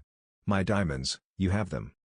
"Yes, I have them," she answered promptly, rising and standing with her arms thrust down and her fingers threaded, while Grandcoeur sat still. She had expected the topic, and made her resolve about it. But she meant to carry out her resolve, if possible, without exasperating him. During the hours of silence she had longed to recall the words which had only widened the breach between them. "They are in this house, I suppose?" "No, not in this house." "I thought you said you kept them by you." "When I said so it was true. They are in the bank at Dudley." "Get them away, will you? I must make an arrangement for your delivering them to someone." "Make no arrangement. They shall be delivered to the person you intended them for. I will make the arrangement." "What do you mean?" "What I say. I have always told you that I would give them up to your wife. I shall keep my word. She is not your wife yet." "This is foolery," said Grandcoeur, with undertone disgust. It was too irritating that this indulgence of Lydia had given her a sort of mastery over him in spite of dependent condition. She did not speak. He also rose now, but stood leaning against the mantelpiece with his side face toward her. "The diamonds must be delivered to me before my marriage," he began again. "What is your wedding day?" "The 10th. There is no time to be lost." "And where do you go after the marriage?" He did not reply except by looking more sullen. Presently he said, "You must appoint a day before then, to get them from the bank and meet me, or somebody else I will commission. It's a great nuisance." "Mention a day." "No, I shall not do that. They shall be delivered to her safely. I shall keep my word." "Do you mean to say," said Grandcoeur, just audibly, turning to face her, "that you will not do as I tell you?" "Yes, I mean that," was the answer that leapt out, while her eyes flashed close to him. The poor creature was immediately conscious that if her words had any effect on her own lot, the effect must be mischievous, and might nullify all the remaining advantage of her long patience. But the word had been spoken. He was in a position the most irritating to him. He could not shake her nor touch her hostilely, and if he could, the process would not bring his mother's diamonds. He shrank from the only sort of threat that would frighten her, if she believed it. and in general, there was nothing he hated more than to be forced into anything like violence even in words. His rule must impose itself without trouble. After looking at her for a moment, he turned his side face toward her again, leaning as before, and said, "Infernal idiots that women are. Why will you not tell me where you are going after the marriage? I could be at the wedding if I liked, and learn in that way," said Lydia, not shrinking from the one suicidal form of threat within her power. "Of course, if you like, you can play the mad woman," said Grandcoeur, with sotto voce scorn. "It is not to be supposed that you will wait to think what good will come of it, or what you owe to me." He was in a state of disgust and embitterment quite new in the history of their relation to each other. It was undeniable that this woman, whose life he had allowed to send such deep suckers into his, had a terrible power of annoyance in her, and the rash hurry of his proceedings had left her opportunities open. His pride saw very ugly possibilities threatening it, and he stood for several minutes in silence reviewing the situation, considering how he could act upon her. Unlike himself, she was of a direct nature, with certain simple strongly colored tendencies, and there was one often experienced effect which he thought he could count upon now. As Sir Hugo had said of him, Grandcoeur knew how to play his cards upon occasion. He did not speak again, but looked at his watch, rang the bell, and ordered the vehicle to be brought round immediately. Then he removed farther from her, walked as if in expectation of a summons, and remained silent without turning his eyes upon her. She was suffering the horrible conflict of self-reproach and tenacity. She saw beforehand Grandcoeur leaving her without even looking at her again, herself left behind in lonely uncertainty, hearing nothing from him, not knowing whether she had done her children harm, feeling that she had perhaps made him hate her, all the wretchedness of a creature who had defeated her own motives. And yet she could not bear to give up a purpose which was a sweet morsel to her vindictiveness. If she had not been a mother, she would willingly have sacrificed herself to her revenge, to what she felt to be the justice of hindering another from getting happiness by willingly giving her over to misery. The two dominant passions were at struggle. She must satisfy them both. "Don't let us part in anger, Henley," she began, without changing her voice or attitude. "It is a very little thing I ask. If I were refusing to give anything up that you call yours, it would be different. That would be a reason for treating me as if you hated me. But I ask such a little thing. If you will tell me where you are going on the wedding day, I will take care that the diamonds shall be delivered to her without scandal." "Without scandal," she repeated entreatingly. "Such preposterous whims make a woman odious," said Grandcoeur, not giving way in look or movement. "What is the use of talking to mad people? Yes, I am foolish, loneliness has made me foolish, indulge me." Sobs rose as she spoke. "If you will indulge me in this one folly, I will be very meek, I will never trouble you." She burst into hysterical crying, and said again almost with a scream, "I will be very meek after that." There was a strange mixture of acting and reality in this passion. She kept hold of her purpose as a child might tighten its hand over a small stolen thing, crying and denying all the while. Even Grandcoeur was wrought upon by surprise. This capricious wish, this childish violence, was as unlike Lydia's bearing as it was incongruous with her person. Both had always had a stamp of dignity on them. Yet she seemed more manageable in this state than in her former attitude of defiance. He came close up to her again, and said, in his low imperious tone, "Be quiet, and hear what I tell you. I will never forgive you if you present yourself again and make a scene."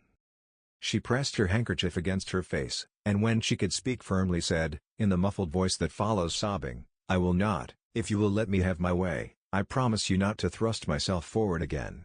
I have never broken my word to you. How many have you broken to me? When you gave me the diamonds to wear, you were not thinking of having another wife. And I now give them up. I don't reproach you, I only ask you to let me give them up in my own way. Have I not borne it well? Everything is to be taken away from me, and when I ask for a straw, a chip, you deny it me." She had spoken rapidly, but after a little pause she said more slowly, her voice freed from its muffled tone, "I will not bear to have it denied me." Grandcoeur had a baffling sense that he had to deal with something like madness. He could only govern by giving way. The servant came to say the fly was ready. When the door was shut again, Grandcoeur said sullenly, "We are going to Rylands then." "They shall be delivered to her there," said Lydia, with decision. "Very well, I am going." He felt no inclination even to take her hand, she had annoyed him too sorely. But now that she had gained her point, she was prepared to humble herself that she might propitiate him. "Forgive me, I will never vex you again," she said, with beseeching looks. Her inward voice said distinctly, "It is only I who have to forgive." Yet she was obliged to ask forgiveness. "You had better keep that promise. You have made me feel uncommonly ill with your folly," said Grandcoeur, apparently choosing this statement as the strongest possible use of language. "Poor thing," cried Lydia, with a faint smile. Was he aware of the minor fact that he made her feel ill this morning? But with the quick transition natural to her, she was now ready to coax him if he would let her, that they might part in some degree reconciled. She ventured to lay her hand on his shoulder, and he did not move away from her. She had so far succeeded in alarming him, that he was not sorry for these proofs of returned subjection. "Light a cigar," she said, soothingly, taking the case from his breast pocket and opening it. Amidst such caressing signs of mutual fear they parted. The effect that clung and gnawed within Grandcoeur was a sense of imperfect mastery. Chapter 31. A wild dedication of yourselves. To unpathed waters, undreamed shores. Shakespeare. On the day when Gwendolen Harleth was married and became Mrs. Grandcoeur, the morning was clear and bright, and while the sun was low a slight frost crisped the leaves. The bridal party was worth seeing, and half Penicaut turned out to see it, lining the pathway up to the church. An old friend of the rector's performed the marriage ceremony, the rector himself acting as father, to the great advantage of the procession. Only two faces, it was remarked, showed signs of sadness, Mrs. Davilow's and Anna's. The mother's delicate eyelids were pink, as if she had been crying half the night, and no one was surprised that, splendid as the match was, she should feel the parting from a daughter who was the flower of her children and of her own life. It was less understood why Anna should be troubled when she was being so well set off by the bridesmaid's dress. Everyone else seemed to reflect the brilliancy of the occasion, the bride most of all. Of her it was agreed that as to figure and carriage she was worthy to be a lady a title, as to face, perhaps it might be thought that a title required something more rosy, but the bridegroom himself not being fresh-colored, being indeed, as the miller's wife observed, very much of her own husband's complexion, the match was the more complete. Anyhow he must be very fond of her, and it was to be hoped that he would never cast it up to her that she had been going out to service as a governess, and her mother to live at Sawyer's Cottage, vicissitudes which had been much spoken of in the village. The miller's daughter of 14 could not believe that high gentry behaved badly to their wives, but her mother instructed her, "Oh, child, men's men, gentle or simple, they're much of a muchness. I've heard my mother say Squire Pelton used to take his dogs and a long whip into his wife's room, and flog them there to frighten her, and my mother was lady's maid there at the very time." "That's unlucky talk for a wedding, Mrs. Girdle," said the tailor. "A quarrel may end why the whip, but it begins why the tongue, and it's the women have got the most of that." "The Lord gave it 'em to use, I suppose," said Mrs. Girdle. "He never meant you to have it all your own way." "By what I can make out from the gentleman as attends to the grooming at Offendon," said the tailor, "this Mr. Grandcoeur has wonderful little tongue. Everything must be done dummy-like without his ordering." "Then he's the more a whip, I doubt," said Mrs. Girdle. "She's got tongue enough, I warrant her. See, there they come out together." "What wonderful long corners she's got to her eyes," said the tailor. "She makes you feel comical when she looks at you." Gwendolen, in fact, never showed more elasticity in her bearing, more luster in her long brown glance. She had the brilliancy of strong excitement, which will sometimes come even from pain. It was not pain, however, that she was feeling. She had wrought herself up to much the same condition as that in which she stood at the gambling table when Deronda was looking at her, and she began to lose. There was an enjoyment in it. Whatever uneasiness a growing conscience had created was disregarded as an ailment might have been, amidst the gratification of that ambitious vanity and desire for luxury within her which it would take a great deal of slow poisoning to kill. This morning she could not have said truly that she repented her acceptance of Grandcoeur, or that any fears in hazy perspective could hinder the glowing effect of the immediate scene in which she was the central object. That she was doing something wrong, that a punishment might be hanging over her, that the woman to whom she had given a promise and broken it, was thinking of her in bitterness and misery with a just reproach, that Deronda with his way of looking into things very likely despised her for marrying Grandcoeur, as he had despised her for gambling, above all, that the cord which united her with this lover in which she had heretofore held by the hand, was now being flung over her neck. All this yeasty mingling of dimly understood facts with vague but deep impressions, and with images half real, half fantastic, had been disturbing her during the weeks of her engagement. Was that agitating experience nullified this morning?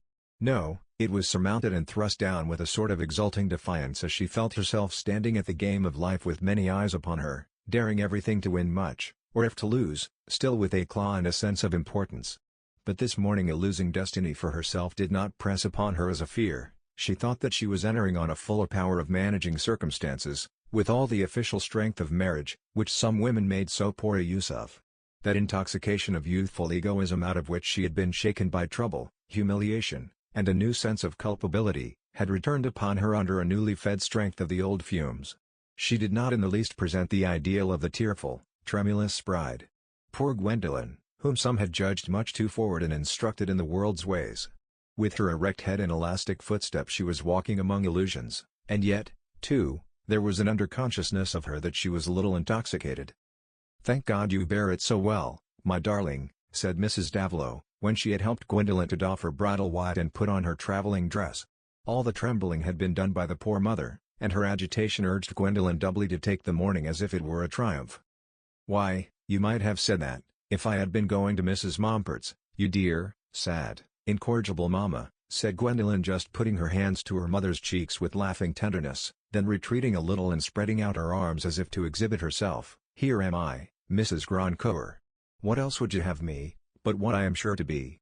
You know you were ready to die with vexation when you thought that I would not be Mrs. Grandcoeur." "Hush, hush, my child, for heaven's sake," said Mrs. Davilow, almost in a whisper. "How can I help feeling it when I am parting from you? But I can bear anything gladly if you are happy." "Not gladly, mamma, no," said Gwendolen, shaking her head, with a bright smile. "Willingly you would bear it, but always sorrowfully. Sorrowing is your sauce, you can take nothing without it." Then, clasping her mother's shoulders and raining kisses first on one cheek and then on the other between her words, she said, gaily, "And you shall sorrow over my having everything at my beck, and enjoying everything glorious, splendid houses, and horses, and diamonds. I shall have diamonds, and going to court, and being lady certainly, and lady perhaps, and grand here, and tantivy there, and always loving you better than anybody else in the world. My sweet child. But I shall not be jealous if you love your husband better, and he will expect to be first." Gwendolen thrust out her lips and chin with a pretty grimace, saying, "Rather a ridiculous expectation. However, I don't mean to treat him ill, unless he deserves it." Then the two fell into a clinging embrace, and Gwendolen could not hinder a rising sob when she said, "I wish you were going with me, mamma." But the slight dew on her long eyelashes only made her the more charming when she gave her hand to Grandcoeur to be led to the carriage. The rector looked in on her to give a final goodbye. "God bless you, we shall see you again before long," and then returned to Mrs. Davilow, saying half cheerfully, half solemnly, "Let us be thankful, Fanny. She is in a position well suited to her, and beyond what I should have dared to hope for. And few women can have been chosen more entirely for their own sake. You should feel yourself a happy mother." There was a railway journey of some 50 miles before the new husband and wife reached the station near Rylands. The sky had veiled itself since the morning, and it was hardly more than twilight when they entered the park gates, but still Gwendolen, looking out of the carriage window as they drove rapidly along, could see the grand outlines and the nearer beauties of the scene, the long winding drive bordered with evergreens backed by huge gray stems, then the opening of wide grassy spaces and undulations studded with dark clumps, till at last came a wide level where the White House could be seen, with a hanging wood for a background, and the rising and sinking balustrade of a terrace in front. Gwendolen had been at her liveliest during the journey, chatting incessantly, ignoring any change in their mutual position since yesterday, and Grandcoeur had been rather ecstatically quiescent, while she turned his gentle seizure of her hand into a grasp of his hand by both hers, with an increased vivacity as of a kitten that will not sit quiet to be petted. She was really getting somewhat febrile in her excitement, and now in this drive through the park her usual susceptibility to changes of light and scenery helped to make her heart palpitate newly. Was it at the novelty simply, or the almost incredible fulfillment about to be given to her girlish dreams of being somebody walking through her own furlong of quarter and under her own ceilings of an out-of-sight loftiness, where her own painted spring was shedding painted flowers, and her own foreshortened zephyrs were blowing their trumpets over her, while her own servants, lackeys in clothing but men in bulk and shape, were as not in her presence, and revered the propriety of her insolence to them, being in short the heroine of an admired play without the pains of art? Was it alone the closeness of this fulfillment which made her heart flutter? Or was it some dim forecast, the insistent penetration of suppressed experience, mixing the expectation of a triumph with the dread of a crisis? Hers was one of the natures in which exultation inevitably carries an infusion of dread ready to curdle and declare itself. She fell silent in spite of herself as they approached the gates, and when her husband said, "Here we are at home," and for the first time kissed her on the lips, she hardly knew of it. It was no more than the passive acceptance of a greeting in the midst of an absorbing show. Was not all her hurrying life of the last 3 months a show, in which her consciousness was a wondering spectator? After the half-willful excitement of the day, a numbness had come over her personality. But there was a brilliant light in the hall, warmth, matting, carpets, full-length portraits, Olympian statues, assiduous servants. Not many servants, however, only a few from Diplo in addition to those constantly in charge of the house, and Gwendolyn's new maid, who had come with her, was taken under guidance by the housekeeper. Gwendolyn felt herself being led by Grandcoeur along a subtly scented corridor, into an anteroom where she saw an open doorway sending out a rich glow of light and color. "These are our dens," said Grandcoeur. "You will like to be quiet here till dinner. We shall dine early." He pressed her hand to his lips and moved away, more in love than he had ever expected to be. Gwendolyn yielded up her hat and mantle, threw herself into a chair by the glowing hearth, and saw herself repeated in glass panels with all her faint green satin surroundings. The housekeeper had passed into this boudoir from the adjoining dressing-room and seemed disposed to linger, Gwendolyn thought, in order to look at the new mistress of Rylands, who, however, being impatient for solitude said to her, "Will you tell Hudson when she has put out my dress to leave everything? I shall not want her again, unless I ring." The housekeeper, coming forward, said, "Here is a packet, madam, which I was ordered to give into nobody's hands but yours, when you were alone. The person who brought it said it was a present particularly ordered by Mr. Grandcoeur, but he was not to know of its arrival till he saw you wear it. Excuse me, madam, I felt it right to obey orders." Gwendolyn took the packet and let it lie on her lap till she heard the doors close. It came into her mind that the packet might contain the diamonds which Grandcoeur had spoken of as being deposited somewhere and to be given to her on her marriage. In this moment of confused feeling and creeping luxurious languor she was glad of this diversion, glad of such an event as having her own diamonds to try on. Within all the sealed paper coverings was a box, but within the box there was a jewel case, and now she felt no doubt that she had the diamonds. But on opening the case, in the same instant that she saw them gleam she saw a letter lying above them. She knew the handwriting of the address. It was as if an adder had lain on them. Her heart gave a leap which seemed to have spent all her strength, and as she opened the bit of thin paper, it shook with the trembling of her hands. But it was legible as print, and thrust its words upon her. "These diamonds, which were once given with ardent love to Lydia Glasher, she passes on to you. You have broken your word to her, that you might possess what was hers. Perhaps you think of being happy, as she once was, and of having beautiful children such as hers, who will thrust hers aside. God is too just for that. The man you have married has a withered heart. His best young love was mine, you could not take that from me when you took the rest. It is dead, but I am the grave in which your chance of happiness is buried as well as mine. You had your warning. You have chosen to injure me and my children. He had meant to marry me. He would have married me at last, if you had not broken your word. You will have your punishment. I desire it with all my soul. Will you give him this letter to set him against me and ruin us more, me and my children?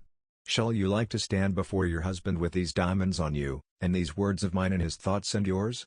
Will he think you have any right to complain when he has made you miserable? You took him with your eyes open. The willing wrong you have done me will be your curse." It seemed at first as if Gwendolyn's eyes were spellbound in reading the horrible words of the letter over and over again as a doom of penance, but suddenly a new spasm of terror made her lean forward and stretch out the paper toward the fire, lest accusation and proof at once should meet all eyes. It flew like a feather from her trembling fingers and was caught up in a great draught of flame. In her movement the casket fell on the floor and the diamonds rolled out. She took no notice, but fell back in her chair again helpless. She could not see the reflections of herself then, they were like so many women petrified white, but coming near herself you might have seen the tremor in her lips and hands. She sat so for a long while, knowing little more than that she was feeling ill, and that those written words kept repeating themselves to her. Truly here were poison gems, and the poison had entered into this poor young creature. After that long while, there was a tap at the door and Grandcoeur entered, dressed for dinner. The sight of him brought a new nervous shock, and Gwendolyn screamed again and again with hysterical violence. He had expected to see her dressed and smiling, ready to be led down. He saw her pallid, shrieking as it seemed with terror, the jewels scattered around her on the floor. Was it a fit of madness? In some form or other the Furies had crossed his threshold. Chapter 32.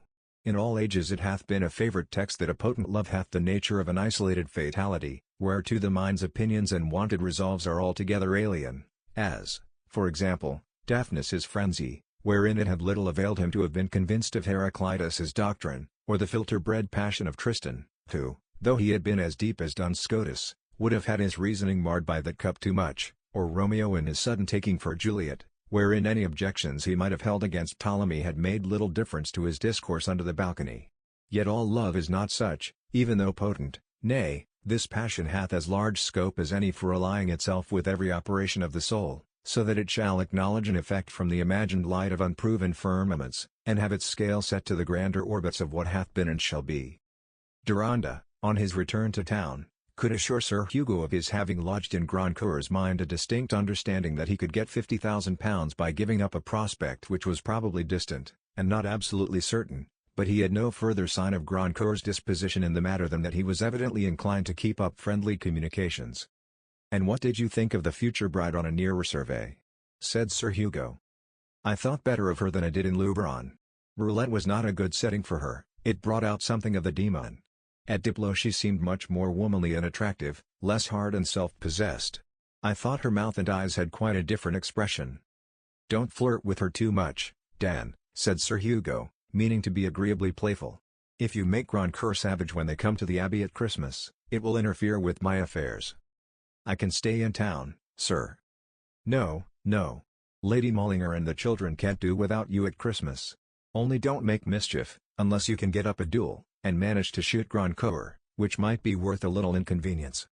"I don't think you ever saw me flirt," said Deronda, not amused. "Oh, haven't I, though?" said Sir Hugo, provokingly. "You are always looking tenderly at the women, and talking to them in a Jesuitical way. You are a dangerous young fellow, a kind of Lovelace who will make the Clarissas run after you instead of you running after them." What was the use of being exasperated at a tasteless joke? Only the exasperation comes before the reflection on utility.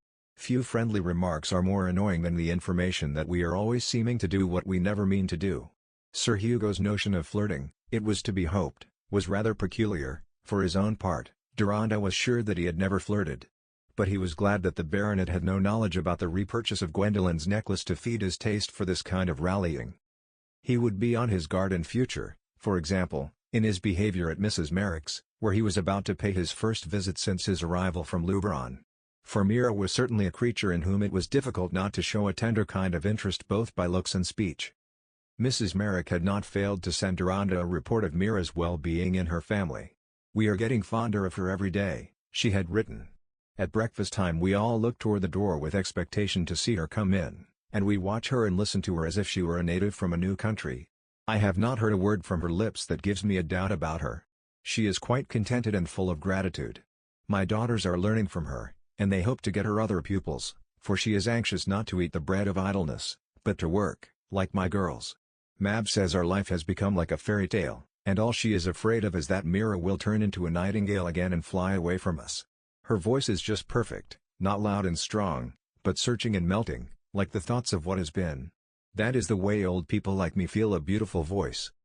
But Mrs. Merrick did not enter into particulars which would have required her to say that Amy and Mab, who had accompanied Mira to the synagogue, found the Jewish faith less reconcilable with their wishes in her case than in that of Scott's Rebecca. They kept silence out of delicacy to Mira, with whom her religion was too tender a subject to be touched lightly, but after a while Amy, who was much of a practical reformer, could not restrain a question. "Excuse me, Mira, but does it seem quite right to you that the women should sit behind rails in a gallery apart?" "Yes, I never thought of anything else," said Mira, with mild surprise. "And you like better to see the men with their hats on?" said Mab, cautiously proposing the smallest item of difference. "Oh, yes.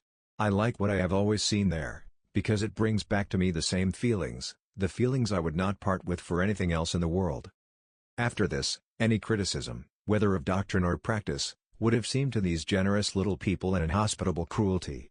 Mira's religion was of one fibre with her affections, and had never presented itself to her as a set of propositions. "She says herself she is a very bad Jewess, and does not half know her people's religion," said Amy, when Mira was gone to bed.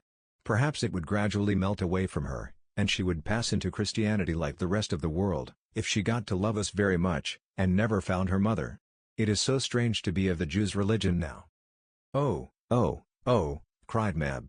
"I wish I were not such a hideous Christian. How can an ugly Christian, who is always dropping her work, convert a beautiful Jewess, who is not a fault?"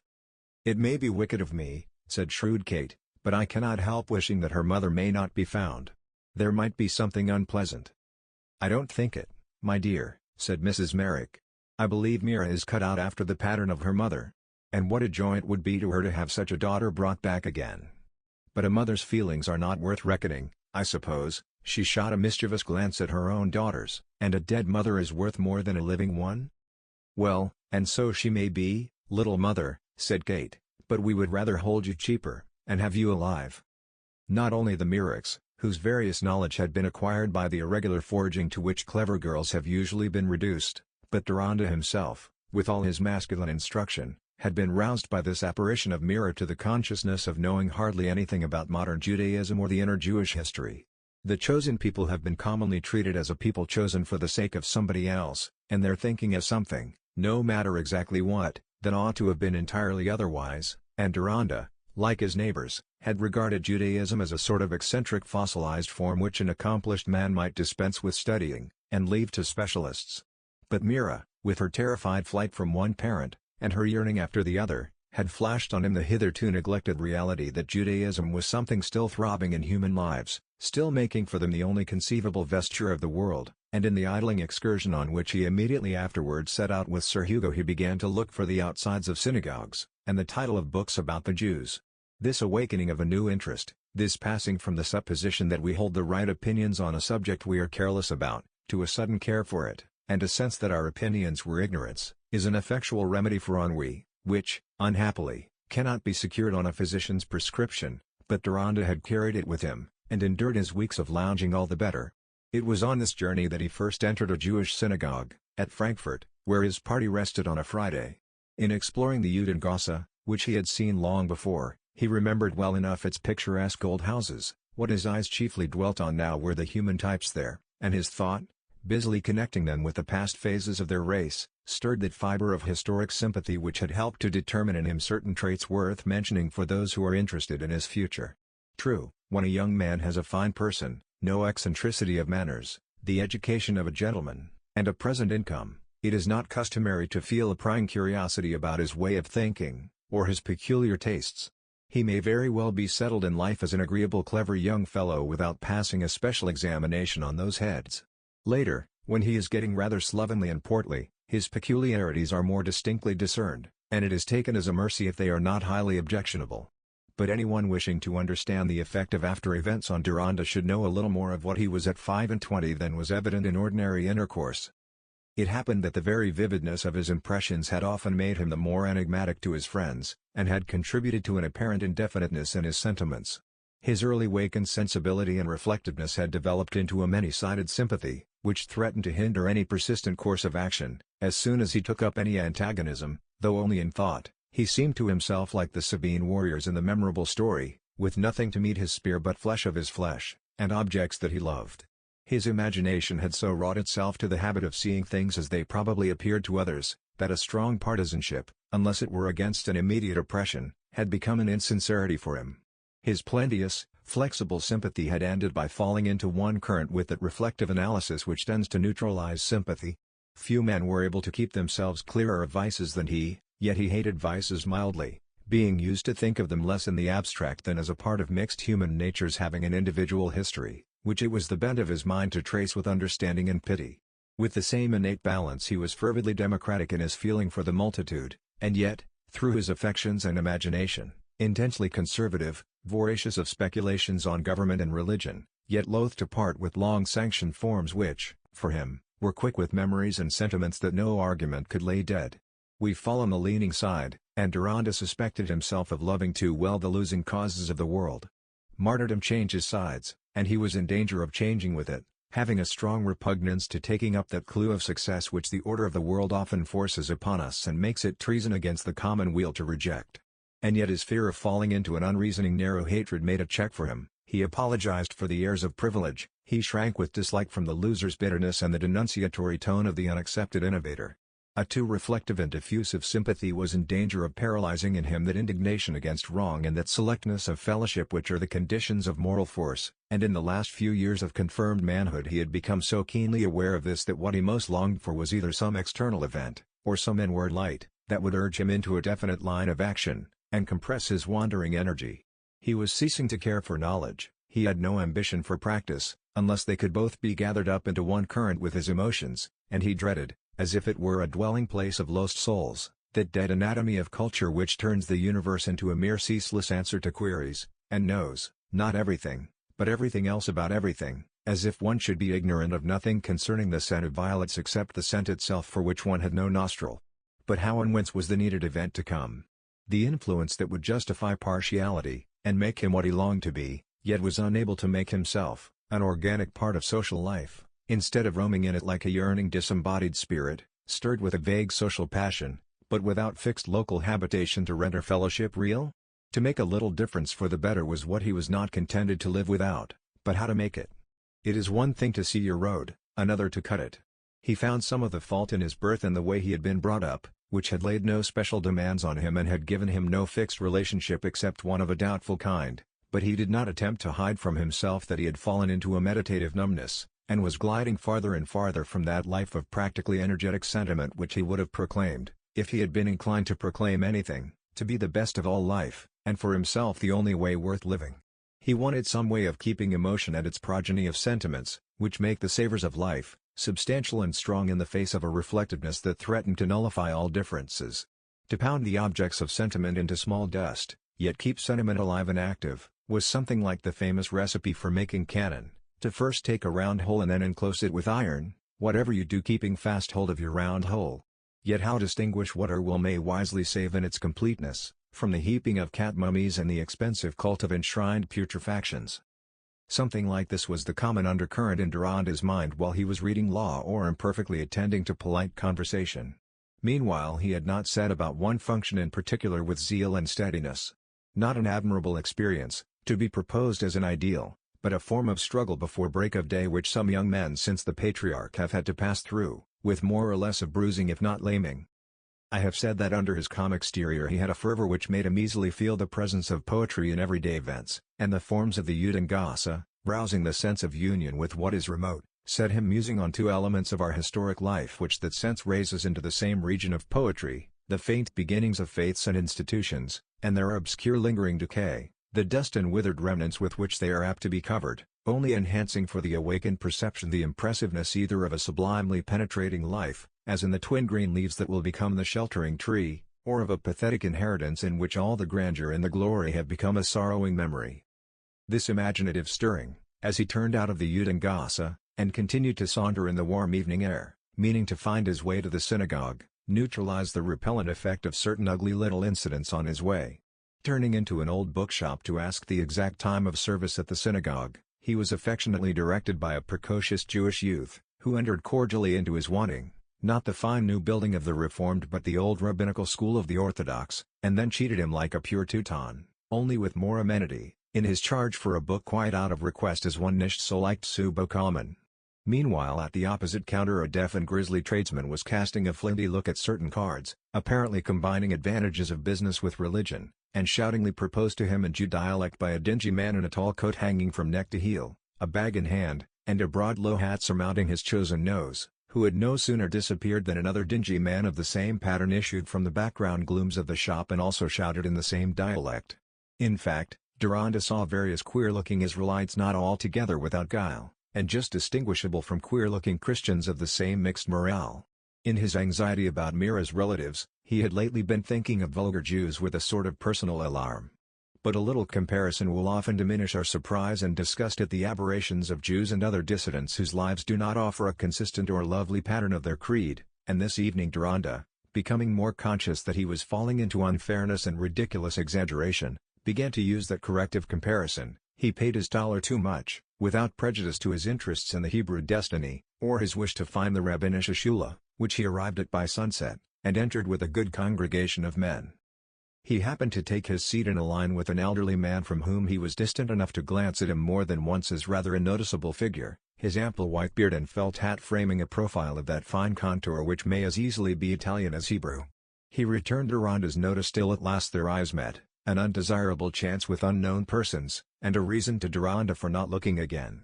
But he immediately found an open prayer book pushed toward him and had to bow his thanks. However, the congregation had mustered, the reader had mounted to the almemor or platform, and the service began. Deronda, Having looked enough at the German translation of the Hebrew in the book before him to know that he was chiefly hearing Psalms and Old Testament passages or phrases, gave himself up to that strongest effect of chanted liturgies which is independent of detailed verbal meaning, like the effect of an Allegri's Miserere or a Palestrina's Magnificat. The most powerful movement of feeling with a liturgy is the prayer which seeks for nothing special, but is a yearning to escape from the limitations of our own weakness and an invocation of all good to enter and abide with us, or else a self-oblivious lifting up of gladness, a gloria in excelsis that such good exists, both the yearning and the exaltation gathering their utmost force from the sense of communion in a form which has expressed them both, for long generations of struggling fellow men. The Hebrew liturgy, like others, has its transitions of litany, lyric, proclamation, dry statement and blessing, but this evening, all were one for Deronda. The chant of the Chazaris or reader's grand wide-ranging voice with its passage from monotony to sudden cries, the outburst of sweet boys' voices from the little choir, the devotional swaying of men's bodies backward and forward, the very commonness of the building and shabbiness of the scene where a national faith, which had penetrated the thinking of half the world, and molded the splendid forms of that world's religion, was finding a remote, obscure echo. All were blent for him as one expression of a binding history, tragic and yet glorious. He wondered at the strength of his own feeling. It seemed beyond the occasion, what one might imagine to be a divine influx in the darkness, before there was any vision to interpret. The whole scene was a coherent strain, its burden a passionate regret, which, if he had known the liturgy for the day of reconciliation, he might have clad in its antithetic burden. Happy the eye which saw these things, but verily to hear only of them afflicts our soul. Happy the eye that saw our temple and the joy of our congregation, but verily to hear only of them afflicts our soul. Happy the eye that saw the fingers when tuning every kind of song, but verily to hear only of them afflicts our soul. But with the cessation of the devotional sounds and the movement of many indifferent faces and vulgar figures before him there darted into his mind the frigid idea that he had probably been alone in his feeling, and perhaps the only person in the congregation for whom the service was more than a dull routine. There was just time for this chilling thought before he had bowed to his civil neighbor and was moving away with the rest, when he felt a hand on his arm. And turning with the rather unpleasant sensation which this abrupt sort of claim is apt to bring, he saw close to him the white-bearded face of that neighbor, who said to him in German, "Excuse me, young gentleman, allow me, what is your parentage, your mother's family, her maiden name?" Deronda had a strongly resistant feeling. He was inclined to shake off hastily the touch on his arm, but he managed to slip it away and said coldly, "I am an Englishman." The questioner looked at him dubiously still for an instant, then just lifted his hat and turned away, whether under a sense of having made a mistake or of having been repulsed. Deronda was uncertain. In his walk back to the hotel he tried to still any uneasiness on the subject by reflecting that he could not have acted differently. How could he say that he did not know the name of his mother's family to that total stranger? Who indeed had taken an unwarrantable liberty in the abruptness of his question, dictated probably by some fancy of likeness such as often occurs without real significance. The incident, he said to himself, was trivial, but whatever import it might have, his inward shrinking on the occasion was too strong for him to be sorry that he had cut it short. It was a reason, however, for his not mentioning the synagogue to the Mallingers, in addition to his usual inclination to reticence on anything that the baronet would have been likely to call quixotic enthusiasm. Hardly any man could be more good-natured than Sir Hugo. Indeed, in his kindliness especially to women, he did actions which others would have called romantic, but he never took a romantic view of them, and in general smiled at the introduction of motives on a grand scale, or of reasons that lay very far off. This was the point of strongest difference between him and Deronda, who rarely ate at breakfast without some silent discursive flight after grounds for filling up his day according to the practice of his contemporaries. This halt at Frankfurt was taken on their way home, and its impressions were kept the more actively vibrating in him by the duty of caring for Mira's welfare. That question about his parentage, which if he had not both inwardly and outwardly shaken it off as trivial, would have seemed a threat rather than a promise of revelation, and reinforced his anxiety as to the effect of finding Mira's relatives and his resolve to proceed with caution. If he made any unpleasant discovery, was he bound to a disclosure that might cast a new net of trouble around her? He had written to Mrs. Merrick to announce his visit at 4 o'clock, and he found Mira seated at work with only Mrs. Merrick and Mab, the open piano, and all the glorious company of engravings. The dainty neatness of her hair and dress, the glow of tranquil happiness in a face where a painter need have changed nothing if he had wanted to put it in front of the host singing peace on earth and goodwill to men, made a contrast to his first vision of her that was delightful to Deronda's eyes. Mira herself was thinking of it, and immediately on their greeting said, "See how different I am from the miserable creature by the river. All because you found me and brought me to the very best." "It was my good chance to find you," said Deronda. "Any other man would have been glad to do what I did." "That is not the right way to be thinking about it," said Mira, shaking her head with decisive gravity. "I think of what really was. It was you, and not another, who found me and were good to me." "I agree with Mira," said Mrs. Merrick. "Saint anybody is a bad saint to pray to." "Besides, anybody could not have brought me to you," said Mira, smiling at Mrs. Merrick. "And I would rather be with you than with anyone else in the world except my mother. I wonder if ever a poor little bird, that was lost and could not fly, was taken and put into a warm nest where was a mother and sisters who took to it so that everything came naturally, as if it had been always there. I hardly thought before that the world could ever be as happy and without fear as it is to me now." She looked meditative a moment, and then said, "Sometimes I am a little afraid." "What is it you are afraid of?" said Deronda with anxiety. "That when I am turning at the corner of a street I may meet my father.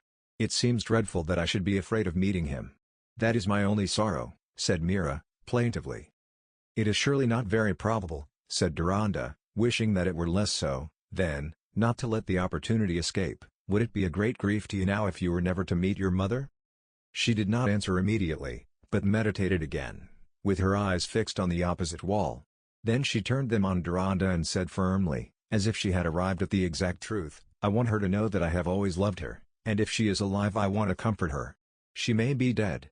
If she were I should long to know where she was buried, and to know whether my brother lives, to say Kaddish in memory of her. But I will try not to grieve. I have thought much for so many years of her being dead. And I shall have her with me in my mind, as I have always had. We can never be really parted. I think I have never sinned against her. I have always tried not to do what would hurt her. Only, she might be sorry that I was not a good Jewess." "In what way are you not a good Jewess?" said Deronda. "I am ignorant, and we never observed the laws, but lived among Christians just as they did. But I have heard my father laugh at the strictness of the Jews about their food and all customs, and their not liking Christians. I think my mother was strict, but she could never want me not to like those who are better to me than any of my own people I have ever known. I think I could obey in other things that she wished but not in that. It is so much easier to me to share in love than in hatred. I remember a play I read in German, since I have been here it has come into my mind, where the heroine says something like that." "Antigone," said Deronda. "Ah, you know it. But I do not believe that my mother would wish me not to love my best friends. She would be grateful to them." Here Mira had turned to Mrs. Merrick, and with a sudden lighting up of her whole countenance, she said, "Oh, if we ever do meet and know each other as we are now, so that I could tell what would comfort her, I should be so full of blessedness my soul would know no want but to love her." "God bless you, child," said Mrs. Merrick, the words escaping involuntarily from her motherly heart. But to relieve the strain of feeling she looked at Deronda and said, "It is curious that Mira, who remembers her mother so well it is as if she saw her, cannot recall her brother the least bit, except the feeling of having been carried by him when she was tired, and of his being near her when she was in her mother's lap. It must be that he was rarely at home. He was already grown up. It is a pity her brother should be quite a stranger to her." "He is good, I feel sure Ezra is good," said Mira, eagerly. "He loved my mother, he would take care of her. I remember more of him than that. I remember my mother's voice once calling, 'Ezra,' and then his answering from a distance, 'Mother.'" Mira had changed her voice a little in each of these words and had given them a loving intonation, "and then he came close to us. I feel sure he is good. I have always taken comfort from that." It was impossible to answer this either with agreement or doubt. Mrs. Merrick and Deronda exchanged a quick glance. About this brother she felt as painfully dubious as he did. But Mira went on, absorbed in her memories. "Is it not wonderful how I remember the voices better than anything else? I think they must go deeper into us than other things. I have often fancied heaven might be made of voices." "Like your singing, yes," said Mab, who had hitherto kept a modest silence, and now spoke bashfully, as was her wont in the presence of Prince Camaralzaman. "Ma, do ask Mira to sing. Mr. Deronda has not heard her." "Would it be disagreeable to you to sing now?" said Deronda, with a more deferential gentleness than he had ever been conscious of before. "Oh, I shall like it," said Mira. "My voice has come back a little with rest." Perhaps her ease of manner was due to something more than the simplicity of her nature. The circumstances of her life made her think of everything she did as work demanded from her, in which affectation had nothing to do, and she had begun her work before self-consciousness was born. She immediately rose and went to the piano, a somewhat worn instrument that seemed to get the better of its infirmities under the firm touch of her small fingers as she preluded. Deronda placed himself where he could see her while she sang, and she took everything as quietly as if she had been a child going to breakfast. Imagine her. It is always good to imagine a human creature in whom bodily loveliness seems as properly one with the entire being as the bodily loveliness of those wondrous transparent orbs of life that we find in the sea. Imagine her with her dark hair brushed from her temples, but yet showing certain tiny rings there which had cunningly found their own way back, the mass of it hanging behind just to the nape of the little neck in curly fibers, such as renew themselves at their own will after being bathed into straightness like that of water grasses. Then see the perfect cameo her profile makes, cut in a duskish shell, where by some happy fortune there pierced a gem-like darkness for the eye and eyebrow, the delicate nostrils defined enough to be ready for sensitive movements, the finished ear, the firm curves of the chin and neck, entering into the expression of a refinement which was not feebleness. She sang Beethoven's Per pietà non dirmi addio with a subdued but searching pathos which had that essential of perfect singing, the making one oblivious of art or manner, and only possessing one with the song. It was the sort of voice that gives the impression of being meant like a bird's wooing for an audience near and beloved. Deronda began by looking at her, but felt himself presently covering his eyes with his hand, wanting to seclude the melody in darkness. Then he refrained from what might seem oddity, and was ready to meet the look of mute appeal which she turned toward him at the end. "I think I never enjoyed a song more than that," he said, gratefully. "You like my singing? I am so glad," she said, with a smile of delight. "It has been a great pain to me, because it failed in what it was wanted for. But now we think I can use it to get my bread. I have really been taught well. And now I have 2 pupils, that Miss Merrick found for me. They pay me nearly 2 crowns for their 2 lessons." "I think I know some ladies who would find you many pupils after Christmas," said Deronda. "You would not mind singing before anyone who wished to hear you?" "Oh no, I want to do something to get money. I could teach reading and speaking, Mrs. Merrick thinks. But if no one would learn of me, that is difficult." Mira smiled with a touch of merriment he had not seen in her before. "I dare say I should find her poor, I mean my mother. I should want to get money for her. And I cannot always live on charity, though." Here she turned so as to take all 3 of her companions in one glance. "It is the sweetest charity in all the world." "I should think you can get rich," said Deronda, smiling. "Great ladies will perhaps like you to teach their daughters. We shall see. But now do sing again to us." She went on willingly, singing with ready memory various things by Giugiani and Schubert. Then, when she had left the piano, Mab said, entreatingly, "Oh, Mira, if you would not mind singing the little hymn." "It is too childish," said Mira. "It is like lisping." "What is the hymn?" said Deronda. "It is the Hebrew hymn she remembers her mother singing over her when she lay in her cot," said Mrs. Merrick. "I should like very much to hear it," said Deronda, "if you think I am worthy to hear what is so sacred." "I will sing it if you like," said Mira, "but I don't sing real words, only here and there a syllable like hers, the rest is lisping. Do you know Hebrew? Because if you do, my singing will seem childish nonsense." Deronda shook his head. "It will be quite good Hebrew to me." Mira crossed her little feet and hands in her easiest attitude, and then lifted up her head at an angle which seemed to be directed to some invisible face bent over her, while she sang a little hymn of quaint melancholy intervals, with syllables that really seemed childish lisping to her audience. The voice in which she gave it forth had gathered even a sweeter, more cooing tenderness than was heard in her other songs. "If I were ever to know the real words, I should still go on in my old way with them," said Mira, when she had repeated the hymn several times. "Why not?" said Deronda. "The lisped syllables are very full of meaning." "Yes, indeed," said Mrs. Merrick. "A mother hears something of a lisp in her children's talk to the very last. Their words are not just what everybody else says, though they may be spelled the same. If I were to live till my Hans got old, I should still see the boy in him. A mother's love, I often say, is like a tree that has got all the wood in it, from the very first it made." "Is not that the way with friendship, too?" said Deronda, smiling. "We must not let the mothers be too arrogant." The little woman shook her head over her darning. "It is easier to find an old mother than an old friend. Friendships begin with liking or gratitude, roots that can be pulled up. Mother's love begins deeper down." "Like what you were saying about the influence of voices," said Deronda, looking at Mira. "I don't think your hymn would have had more expression for me if I had known the words. I went to the synagogue at Frankfurt before I came home, and the service impressed me just as much as if I had followed the words, perhaps more." "Oh, was it great to you? Did it go to your heart?" said Mira, eagerly. "I thought none but our people would feel that. I thought it was all shut away like a river in a deep valley, where only heaven saw. I mean, she hesitated, feeling that she could not disentangle her thought from its imagery.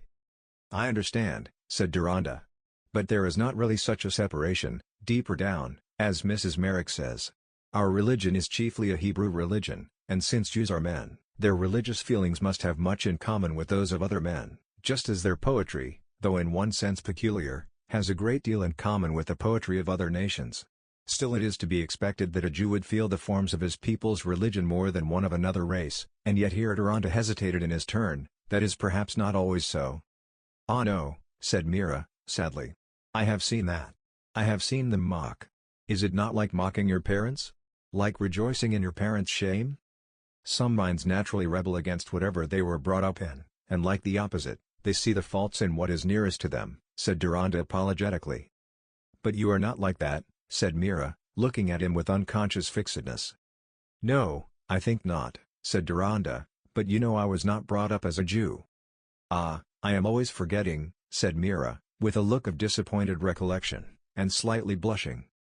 Deronda also felt rather embarrassed, and there was an awkward pause, which he put an end to by saying playfully, whichever way we take it, we have to tolerate each other, for if we all went in opposition to our teaching, we must end in difference, just the same. To be sure. We should go on forever in zigzags, said Mrs. Merrick. I think it is very weak-minded to make your creed up by the rule of the contrary. Still, one may honor one's parents, without following their notions exactly, any more than the exact cut of their clothing. My father was a Scotch Calvinist and my mother was a French Calvinist. I am neither quite Scotch, nor quite French, nor two Calvinists rolled into one, yet I honor my parents' memory. But I could not make myself not a Jewess, said Mira, insistently, even if I changed my belief. No, my dear. But if Jews and Jewesses went on changing their religion, and making no difference between themselves and Christians, there would come a time when there would be no Jews to be seen, said Mrs. Merrick, taking that consummation very cheerfully. Oh, please not to say that, said Mira, the tears gathering. It is the first unkind thing you ever said. I will not begin that. I will never separate myself from my mother's people. I was forced to fly from my father, but if he came back in age and weakness and want, and needed me, should I say, this is not my father? If he had shame, I must share it. It was he who was given to me for my father, and not another. And so it is with my people. I will always be a Jewess. I will love Christians when they are good, like you. But I will always cling to my people. I will always worship with them.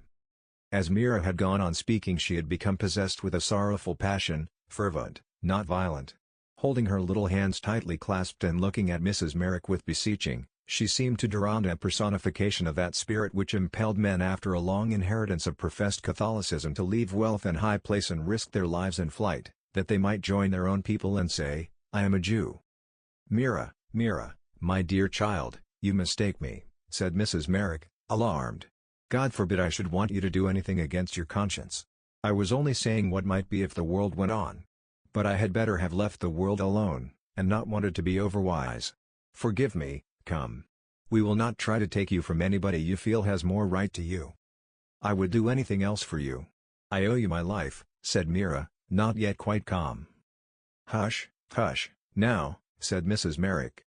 I have been punished enough for wagging my tongue foolishly, making an almanac for the millennium, as my husband used to say. But everything in the world must come to an end sometime. We must bear to think of that, said Mab, unable to hold her peace on this point. She had already suffered from a bondage of tongue which threatened to become severe if Mira were to be too much indulged in this inconvenient susceptibility to innocent remarks. Deronda smiled at the irregular, blonde face, brought into strange contrast by the sight of Mira's, smiled, Mab thought, rather sarcastically as he said, that prospect of everything coming to an end will not guide us far in practice. Mira's feelings, she tells us, are concerned with what is. Mab was confused and wished she had not spoken, since Mr. Deronda seemed to think that she had found fault with Mira, but to have spoken once is a tyrannous reason for speaking again, and she said, I only meant that we must have courage to hear things, else there is hardly anything we can talk about. Mab felt herself unanswerable here, inclining to the opinion of Socrates, what motive has a man to live, if not for the pleasure of discourse? Deronda took his leave soon after, and when Mrs. Merrick went outside with him to exchange a few words about Mira, he said, Hans is to share my chambers when he comes at Christmas. You have written to Rome about that? Said Mrs. Merrick, her face lighting up. How very good and thoughtful of you. You mentioned Mira, then? Yes, I referred to her. I concluded he knew everything from you. I must confess my folly. I have not yet written a word about her. I have always been meaning to do it, and yet have ended my letter without saying a word. And I told the girls to leave it to me. However, thank you 1,000 times. Deronda divined something of what was in the mother's mind, and his divination reinforced a certain anxiety already present in him. His inward colloquy was not soothing. He said to himself that no man could see this exquisite creature without feeling it possible to fall in love with her, but all the fervor of his nature was engaged on the side of precaution. There are personages who feel themselves tragic because they march into a palpable morass, dragging another with them, and then cry out against all the gods. Deronda's mind was strongly set against imitating them. I have my hands on the reins now, he thought, and I will not drop them. I shall go there as little as possible. He saw the reasons acting themselves out before him. How could he be Mira's guardian and claim to unite with Mrs. Merrick, to whose charge he had committed her, if he showed himself as a lover, whom she did not love, whom she would not marry? And if he encouraged any germ of lover's feeling in himself, it would lead up to that issue. Mira's was not a nature that would bear dividing against itself, and even if love won her consent to marry a man who was not of her race and religion, she would never be happy in acting against that strong native bias which would still reign in her conscience as remorse. Deronda saw these consequences as we see any danger of marring our own work well begun. It was a delight to have rescued this child acquainted with sorrow, and to think of having placed her little feet in protected paths. The creature we helped to save, though only a half-reared linnet, bruised and lost by the wayside, how we watch and fence it, and dote on its signs of recovery. Our pride becomes loving, our self is a not-self for whose sake we become virtuous, when we set to some hidden work of reclaiming a life from misery and look for our triumph in the secret joy. This one is the better for me. I would as soon hold out my finger to be bitten off as set about spoiling her peace, said Deronda.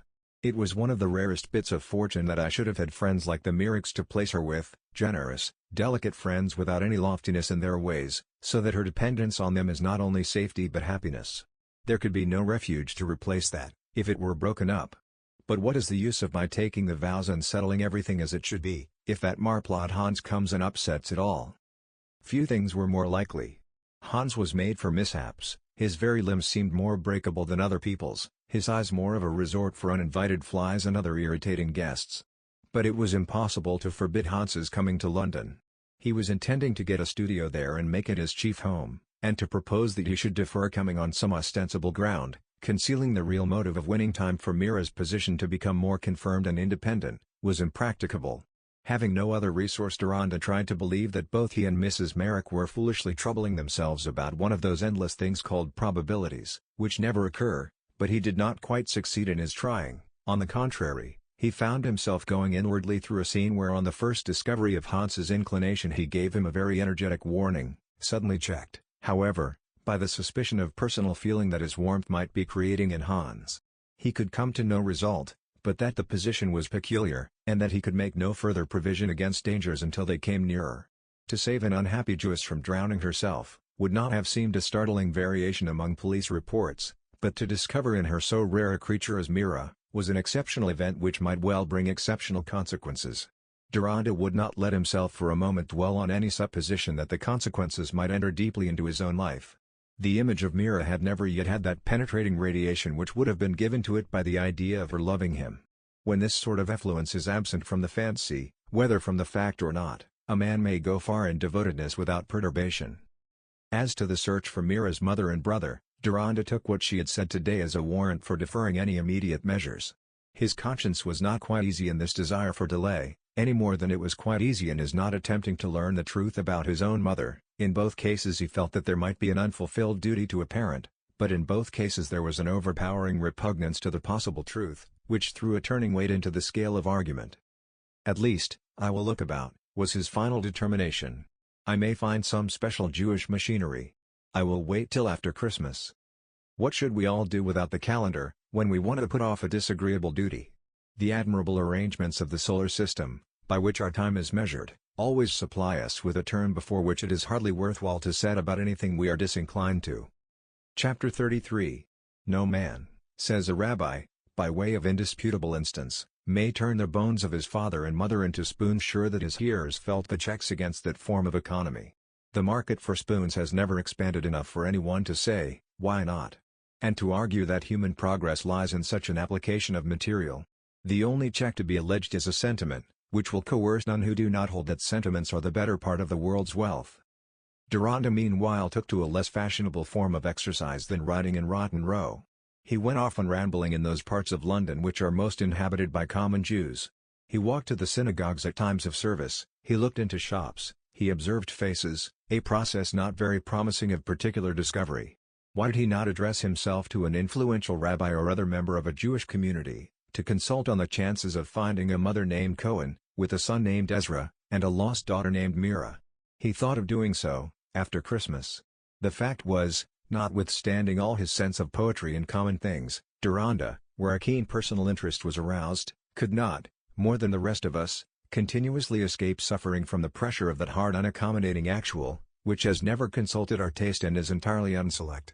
Enthusiasm, we know, dwells at ease among ideas, tolerates garlic breathed in the Middle Ages, and sees no shabbiness in the official trappings of classic processions. It gets squeamish when ideals press upon it as something warmly incarnate, and can hardly face them without fainting.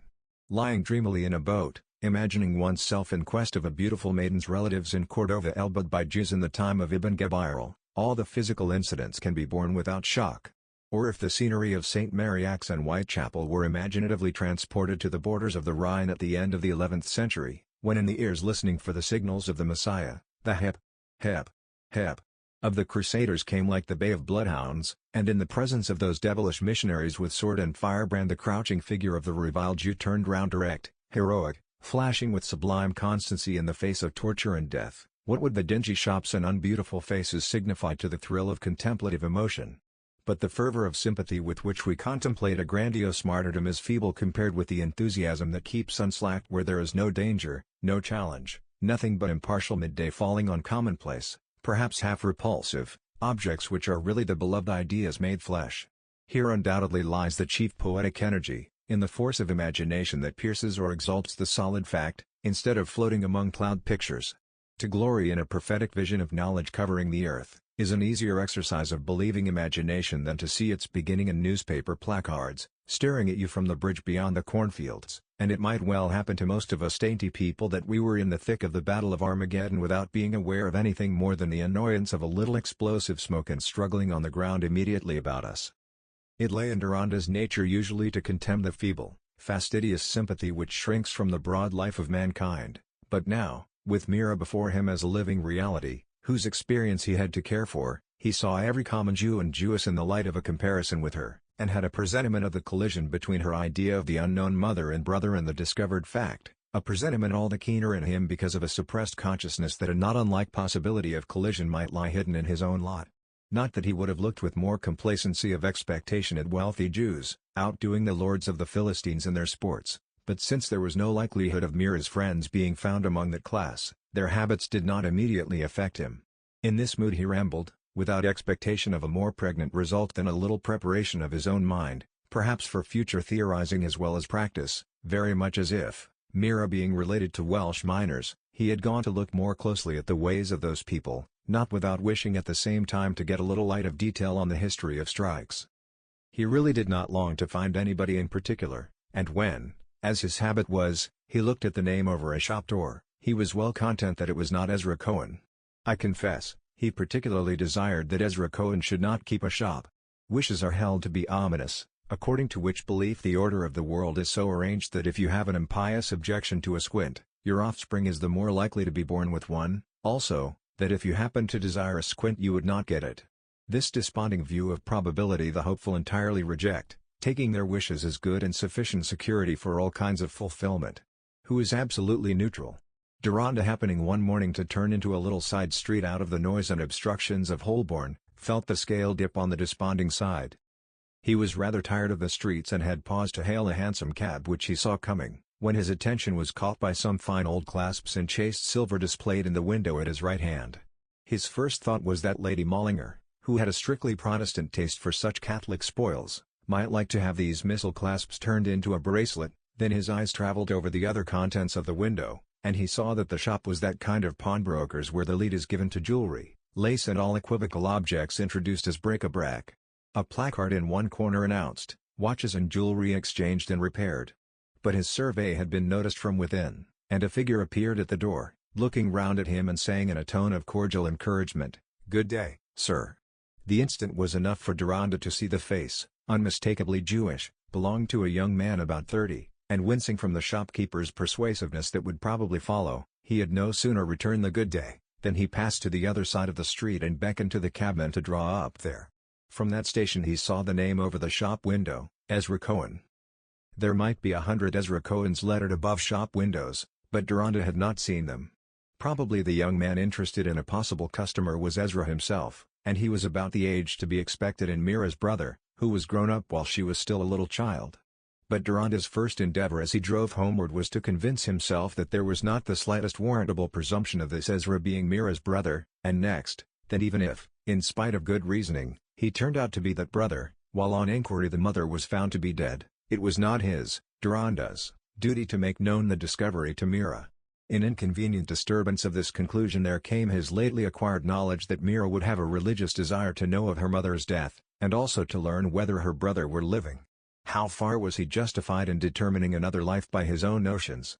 Was it not his secret complaint against the way in which others had ordered his own life, that he had not opened daylight on all its relations, so that he had not, like other men, the full guidance of primary duties?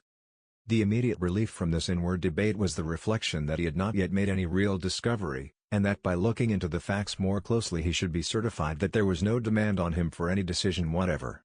He intended to return to the shop as soon as he could conveniently, and buy the clasps for Lady Mollinger. But he was hindered for several days by Sir Hugo, who, about to make an after-dinner speech on a burning topic, wanted Deronda to forage for him on the legal part of the question, besides wasting time every day on argument which always ended in a drawn battle. As on many other questions, they held different sides, but Sir Hugo did not mind this, and when Deronda put his point well, said, with a mixture of satisfaction and regret, "Confound it, Dan. Why don't you make an opportunity of saying these things in public? You're wrong, you know. You won't succeed. You've got the massive sentiment, the heavy artillery of the country against you. But it's all the better ground for a young man to display himself on. When I was your age, I should have taken it. And it would be quite as well for you to be in opposition to me here and there. It would throw you more into relief. If you would seize an occasion of this sort to make an impression, you might be in Parliament in no time. And you know that would gratify me." "I am sorry not to do what would gratify you, sir," said Deronda. "But I cannot persuade myself to look at politics as a profession." "Why not? If a man is not born into public life by his position in the country, there's no way for him but to embrace it by his own efforts. The business of the country must be done, Her Majesty's government carried on, as the old Duke said. And it never could be, my boy, if everybody looked at politics as if they were prophecy, and demanded an inspired vocation. If you are to get into Parliament, it won't do to sit still and wait for a call either from heaven or constituents." "I don't want to make a living out of opinions," said Deronda, "especially out of borrowed opinions. Not that I mean to blame other men. I dare say many better fellows than I don't mind getting onto a platform to praise themselves, and giving their word of honor for a party." "I'll tell you what, Dan," said Sir Hugo, "a man who sets his face against every sort of humbug is simply a three-cornered, impracticable fellow. There's a bad style of humbug, but there is also a good style, one that oils the wheels and makes progress possible. If you are to rule men, you must rule them through their own ideas, and I agree with the Archbishop at Naples who had a St. Januarius procession against the plague. It's no use having an order in council against popular shallowness. There is no action possible without a little acting." "One may be obliged to give way to an occasional necessity," said Deronda. "But it is one thing to say, in this particular case I am forced to put on this fool's cap and grin, and another to buy a pocket fool's cap and practice myself in grinning. I can't see any real public expediency that does not keep an ideal before it which makes a limit of deviation from the direct path. But if I were to set up for a public man I might mistake my success for public expediency." It was after this dialogue, which was rather jarring to him, that Deronda set out on his meditated second visit to Ezra Cohen's.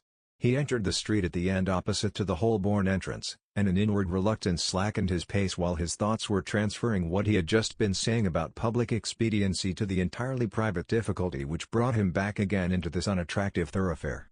It might soon become an immediate practical question with him how far he could call it a wise expediency to conceal the fact of close kindred. Such questions turning up constantly in life are often decided in a rough and ready way, and to many it will appear an over-refinement in Deronda that he should make any great point of a matter confined to his own knowledge. But we have seen the reasons why he had come to regard concealment as a bane of life, and the necessity of concealment as a mark by which lines of action were to be avoided. The prospect of being urged against the confirmed habit of his mind was naturally grating. He even paused here and there before the most plausible shop windows for a gentleman to look into, half inclined to decide that he would not increase his knowledge about that modern Ezra, who was certainly not a leader among his people, a hesitation which proved how, in a man much given to reasoning, a bare possibility may weigh more than the best-clad likelihood, for Deronda's reasoning had decided that all likelihood was against this man's being Mira's brother. One of the shop windows he paused before was that of a second-hand bookshop, where, on a narrow table outside, the literature of the ages was represented in judicious mixture, from the immortal verse of Homer to the mortal prose of the railway novel. That the mixture was judicious was apparent from Deronda's finding in it something that he wanted, namely, that wonderful bit of autobiography, The Life of the Polish Jew, Salomon Maimon, which, as he could easily slip it into his pocket, he took from its place, and entered the shop to pay for, expecting to see behind the counter a grimy personage showing that nonchalance about sales which seems to belong universally to the second-hand book business. In most other trades you find generous men who are anxious to sell you their wares for your own welfare, but even a Jew will not urge Simpson's Euclid on you with an affectionate assurance that you will have pleasure in reading it, and that he wishes he had 20 more of the article, so much is it in request. One is led to fear that a second-hand bookseller may belong to that unhappy class of men who have no belief in the good of what they get their living by, yet keep conscience enough to be morose rather than unctuous in their vocation. But instead of the ordinary tradesman, he saw, on the dark background of books in the long narrow shop, a figure that was somewhat startling in its unusualness. A man in threadbare clothing, whose age was difficult to guess, from the dead yellowish flatness of the flesh, something like an old ivory carving, was seated on a stool against some bookshelves that projected beyond the short counter, doing nothing more remarkable than reading yesterday's Times, but when he let the paper rest on his lap and looked at the incoming customer, the thought glanced through Deronda that precisely such a physiognomy as that might possibly have been seen in a prophet of the exile, or in some new Hebrew poet of the medieval time. It was a fine typical Jewish face, wrought into intensity of expression apparently by a strenuous eager experience in which all the satisfaction had been indirect and far off, and perhaps by some bodily suffering also, which involved that absence of ease in the present. The features were clear-cut, not large, the brow not high but broad, and fully defined by the crisp black hair. It might never have been a particularly handsome face, but it must always have been forcible, and now with its dark, far-off gaze, and yellow pallor in relief on the gloom of the backward shop, one might have imagined one's self coming upon it in some past prison of the Inquisition, which a mob had suddenly burst upon, while the look fixed on an incidental customer seemed eager and questioning enough to have been turned on one who might have been a messenger either of delivery or of death. The figure was probably familiar and unexciting enough to the inhabitants of the street, but to Deronda's mind it brought so strange a blending of the unwonted with the common, that there was a perceptible interval of mutual observation before he asked his question, "What is the price of this book?" After taking the book and examining the flyleaves without rising, the supposed bookseller said, "There is no mark, and Mr. Ram is not in now. I am keeping the shop while he is gone to dinner. What are you disposed to give for it?" He held the book close on his lap with his hand on it and looked examiningly at Deronda, over whom there came the disagreeable idea that possibly this striking personage wanted to see how much could be got out of a customer's ignorance of prices. But without further reflection he said, "Don't you know how much it is worth?" "Not its market price. May I ask, have you read it?" "No. I have read an account of it, which makes me want to buy it." "You are a man of learning, you are interested in Jewish history?" This was said in a deepened tone of eager inquiry. "I am certainly interested in Jewish history," said Deronda, quietly, curiosity overcoming his dislike to the sort of inspection as well as questioning he was under. But immediately the strange Jew rose from his sitting posture, and Deronda felt a thin hand pressing his arm tightly, while a hoarse, excited voice, not much above a loud whisper, said, "You are perhaps of our race?" Deronda colored deeply, not liking the grasp, and then answered with a slight shake of the head, "No." The grasp was relaxed, the hand withdrawn, the eagerness of the face collapsed into uninterested melancholy, as if some possessing spirit which had leapt into the eyes and gestures had sunk back again to the inmost recesses of the frame, and moving further off as he held out the little book, the stranger said in a tone of distant civility, "I believe Mr. Ram will be satisfied with half a crown, sir." The effect of this change on Deronda, He afterward smiled when he recalled it, was oddly embarrassing and humiliating, as if some high dignitary had found him deficient and given him his kinge. There was nothing further to be said, however. He paid his half-crown and carried off his Salomon Maimon's Lebensgeschichte with a mere good morning. He felt some vexation at the sudden arrest of the interview, and the apparent prohibition that he should know more of this man, who was certainly something out of the common way, as different probably as a Jew could well be from Ezra Cohen, through whose door Deronda was presently entering, and whose flourishing face glistening on the way to fatness was hanging over the counter in negotiation with someone on the other side of the partition, concerning 2 plated stoppers and 3 teaspoons, which lay spread before him. Seeing Deronda enter, he called out "Mother! Mother!" and then with a familiar nod and smile, said, "Coming, sir, coming directly." Deronda could not help looking toward the door from the back with some anxiety, which was not soothed when he saw a vigorous woman beyond 50 enter and approach to serve him. Not that there was anything very repulsive about her, the worst that could be said was that she had that look of having made her toilet with little water, and by twilight, which is common to unyouthful people of her class, and of having presumably slept in her large earrings, if not in her rings and necklace. In fact, what caused a sinking of heart in Deronda was her not being so coarse and ugly as to exclude the idea of her being Mira's mother.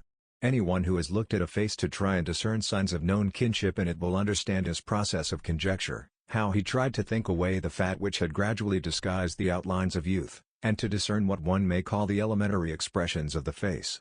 He was sorry to see no absolute negative to his fears. Just as it was conceivable that this Ezra, brought up to trade, might resemble the scapegrace father in everything but his knowledge and talent, so it was not impossible that this mother might have had a lovely refined daughter whose type of feature and expression was like Mira's. The eyebrows had a vexatious similarity of line, and who shall decide how far a face may be masked when the uncherishing years have thrust it far onward in the ever-new procession of youth and age? The good humor of the glance remained and shone out in a motherly way at Deronda, as she said, in a mild guttural tone, "How can I serve you, sir?" "I should like to look at the silver clasps in the window," said Deronda, "the larger ones, please, in the corner there." They were not quite easy to get at from the mother's station, and the son seeing this called out, "I'll reach 'em, mother, I'll reach 'em," running forward with alacrity, and then handing the clasps to Deronda with the smiling remark, "Mother's too proud, she wants to do everything herself. That's why I called her to wait on you, sir. When there's a particular gentleman customer, sir, I daren't do any other than call her. But I can't let her do herself mischief with stretching."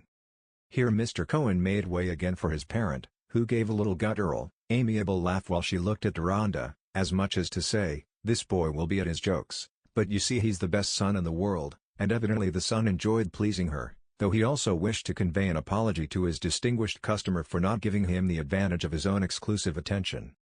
Deronda began to examine the clasps as if he had many points to observe before he could come to a decision. "They are only 3 guineas, sir," said the mother, encouragingly. "First-rate workmanship, sir, worth twice the money, only I get 'em a bargain from Cologne," said the son, parenthetically, from a distance. Meanwhile 2 new customers entered, and the repeated call, "Addie," brought from the back of the shop a group that Deronda turned frankly to stare at, feeling sure that the stare would be held complimentary. The group consisted of a black-eyed young woman who carried a black-eyed little one, its head already covered with black curls, and deposited it on the counter, from which station it looked round with even more than the usual intelligence of babies, also a robust boy of 6 and a younger girl, both with black eyes and black ringed hair, looking more Semitic than their parents, as the puppy lions show the spots of far-off progenitors. The young woman answering to Addie a sort of paroquet in a bright blue dress, with coral necklace and earrings, her hair set up in a huge bush, looked as complacently lively and unrefined as her husband, and by a certain difference from the mother deepened in Deronda the unwelcome impression that the latter was not so utterly common a Jewess as to exclude her being the mother of Mira. While that thought was glancing through his mind, the boy had run forward into the shop with an energetic stamp, and setting himself about 4 feet from Deronda, with his hands in the pockets of his miniature knickerbockers, looked at him with a precocious air of survey. Perhaps it was chiefly with a diplomatic design to linger and ingratiate himself that Deronda patted the boy's head, saying, "What is your name, Sirrah?" "Jacob Alexander Cohen," said the small man, with much ease and distinctness. "You are not named after your father, then?" "No, after my grandfather. He sells knives and razors and scissors, my grandfather does," said Jacob, wishing to impress the stranger with that high connection. "He gave me this knife." Here a pocket knife was drawn forth, And the small fingers, both naturally and artificially dark, opened 2 blades and a corkscrew with much quickness. "Is not that a dangerous plaything?" said Deronda, turning to the grandmother. "He'll never hurt himself, bless you," said she, contemplating her grandson with placid rapture. "Have you got a knife?" says Jacob, coming closer. His small voice was hoarse in its glibness, as if it belonged to an aged commercial soul, fatigued with bargaining through many generations. "Yes. Do you want to see it?" said Deronda, taking a small penknife from his waistcoat pocket. Jacob seized it immediately and retreated a little, holding the 2 knives in his palms and bending over them in meditative comparison. By this time the other clients were gone, and the whole family had gathered to the spot, centering their attention on the marvelous Jacob, the father, mother, and grandmother behind the counter, with baby held staggering thereon, and the little girl in front leaning at her brother's elbow to assist him in looking at the knives. "Mine's the best," said Jacob, at last, returning Deronda's knife as if he had been entertaining the idea of exchange and had rejected it. Father and mother laughed aloud with delight. "You won't find Jacob choosing the worst," said Mr. Cohen, winking, with much confidence in the customer's admiration. Deronda, looking at the grandmother, who had only an inward silent laugh, said, "Are these the only grandchildren you have?" "All. This is my only son," she answered in a communicative tone, Deronda's glance and manner as usual conveying the impression of sympathetic interest, which on this occasion answered his purpose well. It seemed to come naturally enough that he should say, "And you have no daughter?" There was an instantaneous change in the mother's face. Her lips closed more firmly, she looked down, swept her hands outward on the counter, and finally turned her back on Deronda to examine some Indian handkerchiefs that hung in pawn behind her. Her son gave a significant glance, set up his shoulders an instant and just put his fingers to his lips, then said quickly, "I think you're a first-rate gentleman in the city, sir, if I may be allowed to guess." "No," said Deronda, with a preoccupied air, "I have nothing to do with the city." "That's a bad job. I thought you might be the young principal of a first-rate firm," said Mr. Cohen, wishing to make amends for the check on his customer's natural desire to know more of him and his. "But you understand silverwork, I see." "A little," said Deronda, taking up the clasps a moment and laying them down again. That unwelcome bit of circumstantial evidence had made his mind busy with a plan which was certainly more like acting than anything he had been aware of in his own conduct before. But the bare possibility that more knowledge might nullify the evidence now overpowered the inclination to rest in uncertainty. "To tell you the truth," he went on, "my errand is not so much to buy as to borrow. I dare say you go into rather heavy transactions occasionally." "Well, sir, I've accommodated gentlemen of distinction, I'm proud to say it. I wouldn't exchange my business with any in the world. There's none more honorable, nor more charitable, nor more necessary for all classes, from the good lady who wants a little of the ready for the baker, to a gentleman like yourself, sir, who may want it for amusement. I like my business, I like my street, and I like my shop. I wouldn't have it a door further down. And I wouldn't be without a pawnshop, sir, to be the Lord Mayor. It puts you in connection with the world at large. I say it's like the government revenue, it embraces the brass as well as the gold of the country. And a man who doesn't get money, sir, can't accommodate. Now, what can I do for you, sir?" If an amiable self-satisfaction is the mark of earthly bliss, Solomon in all his glory was a pitiable mortal compared with Mr. Cohen, clearly one of those persons, who, being in excellent spirits about themselves, are willing to cheer strangers by letting them know it. While he was delivering himself with lively rapidity, he took the baby from his wife and holding it on his arm presented his features to be explored by its small fists. Deronda, not in a cheerful mood, was rashly pronouncing this Ezra Cohen to be the most unpoetic Jew he had ever met with in books or life. His phraseology was as little as possible like that of the Old Testament, and no shadow of a suffering race distinguished his vulgarity of soul from that of a prosperous, pink and white huckster of the purest English lineage.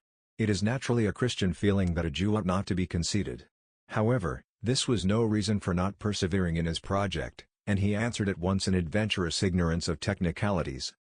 "I have a fine diamond ring to offer as security, not with me at this moment, unfortunately, for I am not in the habit of wearing it. But I will come again this evening and bring it with me. £50 at once would be a convenience to me." "Well, you know, this evening is the Sabbath, young gentleman," said Cohen, "and I go to the shul. The shop will be closed. But accommodation is a work of charity. If you can't get here before, and are anyways pressed, why, I'll look at your diamond. You're perhaps from the West End, a longish drive?" "Yes, And your Sabbath begins early at this season. I could be here by 5, will that do? Deronda had not been without hope that by asking to come on a Friday evening he might get a better opportunity of observing points in the family character, and might even be able to put some decisive question. Cohen assented, but here the marvelous Jacob, whose physique supported a precocity that would have shattered a Gentile of his years, showed that he had been listening with much comprehension by saying, "You are coming again. Have you got any more knives at home?" "I think I have one," said Deronda, smiling down at him.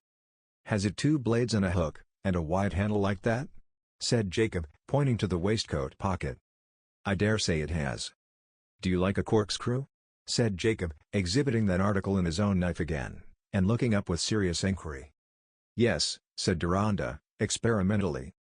"Bring your knife, then, and we'll swap," said Jacob, returning the knife to his pocket, and stamping about with the sense that he had concluded a good transaction.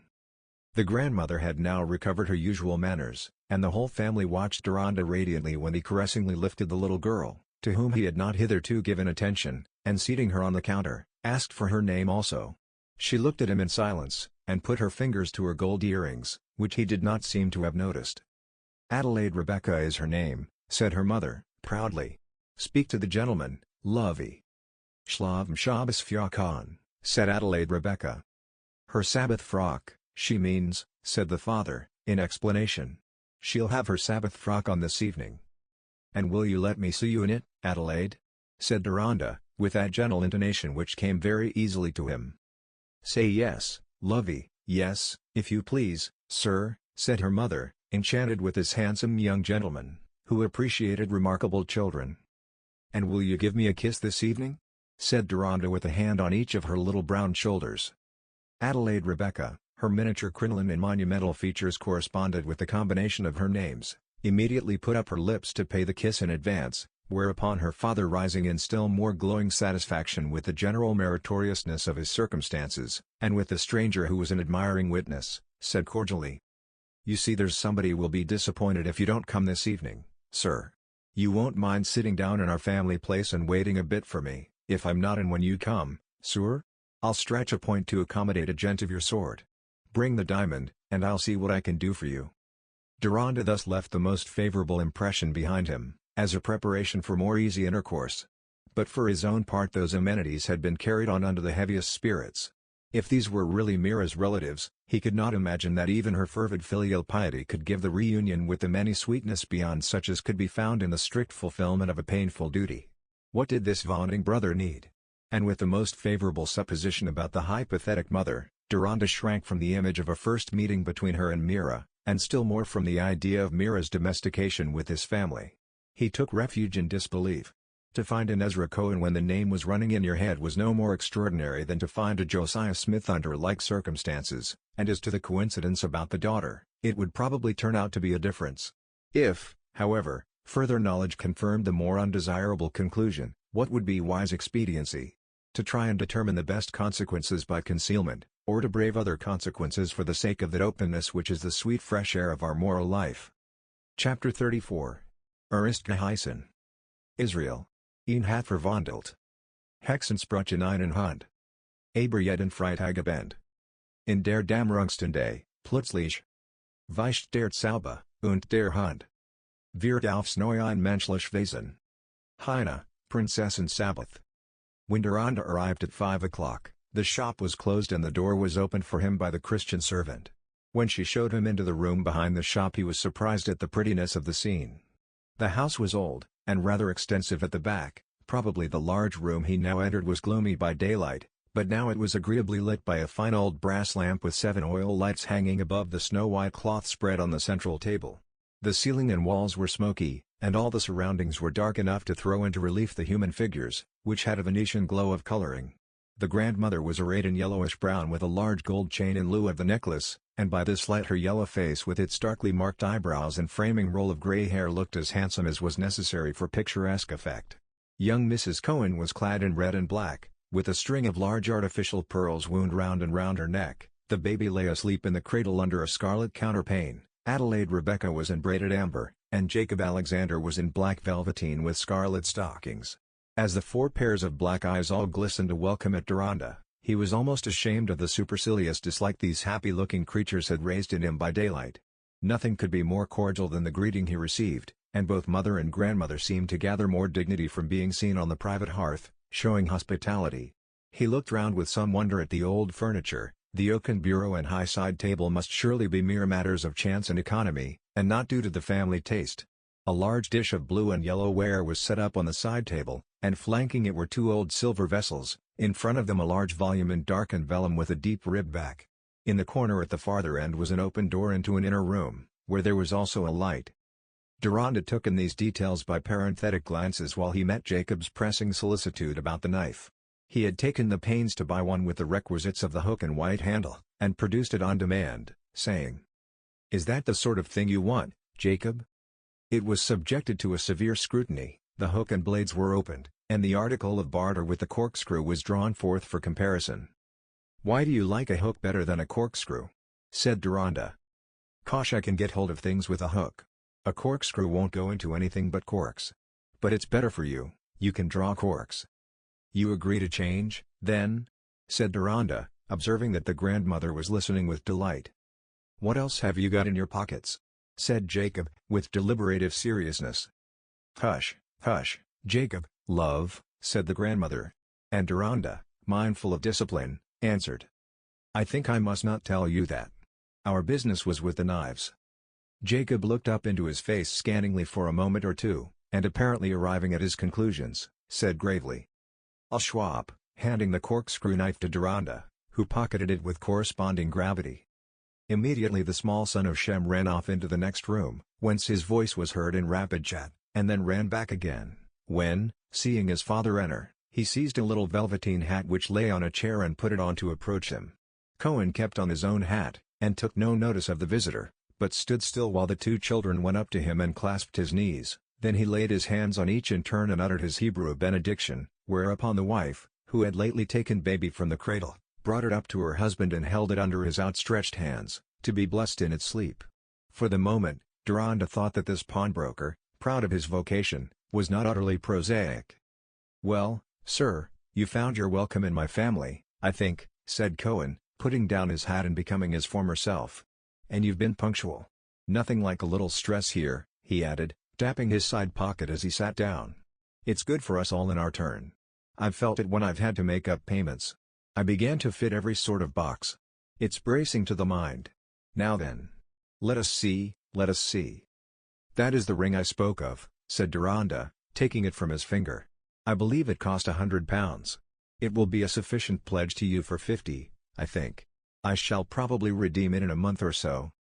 Cohen's glistening eyes seemed to get a little nearer together as he met the ingenuous look of this crude young gentleman, who apparently supposed that redemption was a satisfaction to pawnbrokers. He took the ring, examined and returned it, saying with indifference, "Good, good. We'll talk of it after our meal. Perhaps you'll join us, if you've no objection. Me and my wife will feel honored, and so will mother, won't you, mother?" The invitation was doubly echoed, and Deronda gladly accepted it. All now turned and stood round the table. No dish was at present seen except one covered with a napkin, and Mrs. Cohen had placed a china bowl near her husband that he might wash his hands in it. But after putting on his hat again, he paused, and called in a loud voice, "Mordecai!" "Can this be part of the religious ceremony?" thought Deronda, not knowing what might be expected of the ancient hero.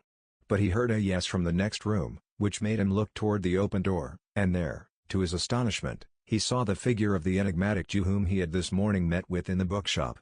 Their eyes met, and Mordecai looked as much surprised as Deronda, neither in his surprise making any sign of recognition.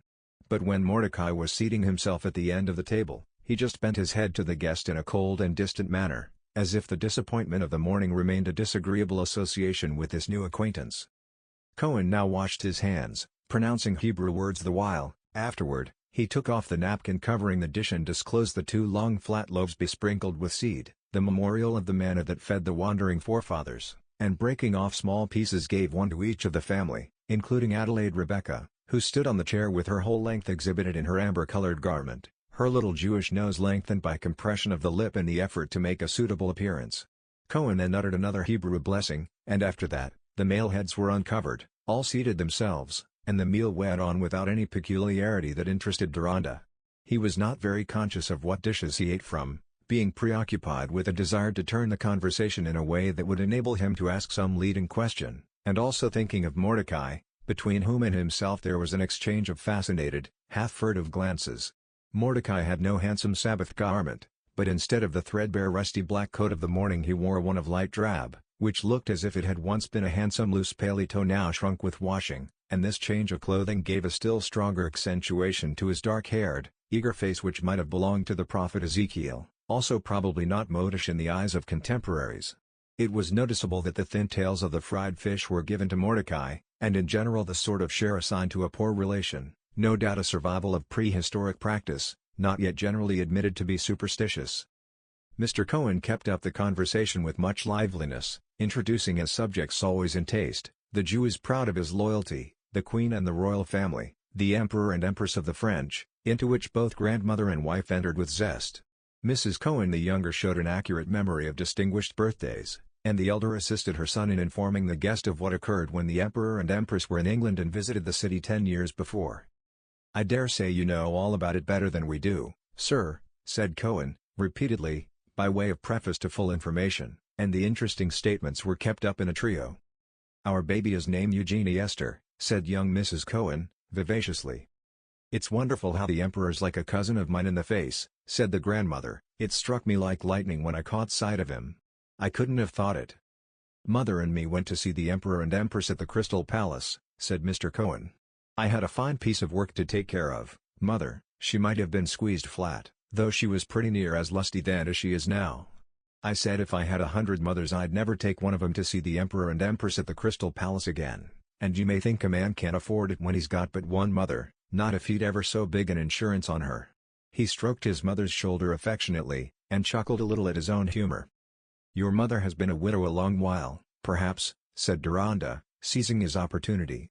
"That has made your care for her the more needful." It's a good many yortsites since I had to manage for her and myself," said Cohen quickly. "I went early to it. It's that makes you a sharp knife." "What does? What makes a sharp knife, father?" said Jacob, his cheek very much swollen with sweet cake. The father winked at his guest and said, "Having your nose put on the grindstone." Jacob slipped from his chair with the piece of sweet cake in his hand, and going close up to Mordecai, who had been totally silent hitherto, said, "What does that mean, putting my nose to the grindstone?" "It means that you are to bear being hurt without making a noise," said Mordecai, turning his eyes benignantly on the small face close to his. Jacob put the corner of the cake into Mordecai's mouth as an invitation to bite, saying meanwhile, "I shan't though," and keeping his eyes on the cake to observe how much of it went in this act of generosity. Mordecai took a bite and smiled, evidently meaning to please the lad, and the little incident made them both look more lovable. Deronda, however, felt with some vexation that he had taken little by his question. "I fancy that is the right quarter for learning," said he, carrying on the subject that he might have an excuse for addressing Mordecai, to whom he turned and said, "You have been a great student, I imagine?" "I have studied," was the quiet answer. "And you? You know German by the book you were buying?" "Yes, I have studied in Germany. Are you generally engaged in bookselling?" said Deronda. "No, I only go to Mr. Ram's shop every day to keep it while he goes to meals," said Mordecai, who was now looking at Deronda with what seemed a revival of his original interest. It seemed as if the face had some attractive indication for him which now neutralized the former disappointment. After a slight pause, he said, "Perhaps you know Hebrew?" "I am sorry to say, not at all."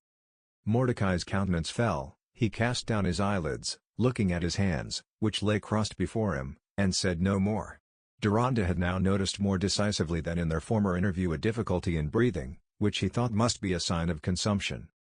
"I've had something else to do than to get book learning," said Mr. Cohen. "I've had to make myself knowing about useful things. I know stones well," here he pointed to Deronda's ring. "I'm not afraid of taking that ring of yours at my own valuation. But now," he added, with a certain drop in his voice to a lower, more familiar nasal, "what do you want for it?"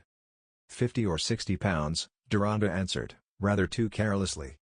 Cohen paused a little, thrust his hands into his pockets, fixed on Deronda a pair of glistening eyes that suggested a miraculous guinea pig, and said, "Couldn't do that. Happy to oblige, but couldn't go that lengths. £40, say 40, I'll let you have 40 on it." Deronda was aware that Mordecai had looked up again at the words implying a monetary affair, and was now examining him again, while he said, "Very well, I shall redeem it in a month or so." "Good. I'll make you out the ticket by and by," said Cohen, indifferently. Then he held up his finger as a sign that conversation must be deferred. He, Mordecai and Jacob put on their hats, and Cohen opened a thanksgiving, which was carried on by responses, till Mordecai delivered himself alone at some length, in a solemn chanting tone, with his chin slightly uplifted and his thin hands clasped easily before him. Not only in his accent and tone, but in his freedom from the self-consciousness which has reference to others' approbation, there could hardly have been a stronger contrast to the Jew at the other end of the table. It was an unaccountable conjunction, the presence among these common, prosperous, shopkeeping types, of a man who, in an emaciated threadbare condition, imposed a certain awe on Deronda, and an embarrassment at not meeting his expectations. No sooner had Mordecai finished his devotional strain, than rising, with a slight bend of his head to the stranger, he walked back into his room, and shut the door behind him. "That seems to be rather a remarkable man," said Deronda, turning to Cohen, who immediately set up his shoulders, put out his tongue slightly, and tapped his own brow. It was clearly to be understood that Mordecai did not come up to the standard of sanity which was set by Mr. Cohen's view of man and things. "Does he belong to your family?" said Deronda. This idea appeared to be rather ludicrous to the ladies as well as to Cohen, and the family interchanged looks of amusement. "No, no," said Cohen. Charity. He worked for me, and when he got weaker and weaker I took him in. He's an encumbrance, but he brings a blessing down, and he teaches the boy. Besides, he does the repairing at the watches and jewelry." Deronda hardly abstained from smiling at this mixture of kindliness and the desire to justify it in the light of a calculation, but his willingness to speak further of Mordecai, whose character was made the more enigmatically striking by these new details, was baffled. Mr. Cohen immediately dismissed the subject by reverting to the accommodation, which was also an act of charity, and proceeded to make out the ticket, get the £40, and present them both in exchange for the diamond ring. Deronda, feeling that it would be hardly delicate to protract his visit beyond the settlement of the business which was its pretext, had to take his leave, with no more decided result than the advance of £40 and the pawn ticket in his breast pocket, to make a reason for returning when he came up to town after Christmas. He was resolved that he would then endeavor to gain a little more insight into the character and history of Mordecai, from whom also he might gather something decisive about the Cohens, for example, the reason why it was forbidden to ask Mrs. Cohen the elder whether she had a daughter.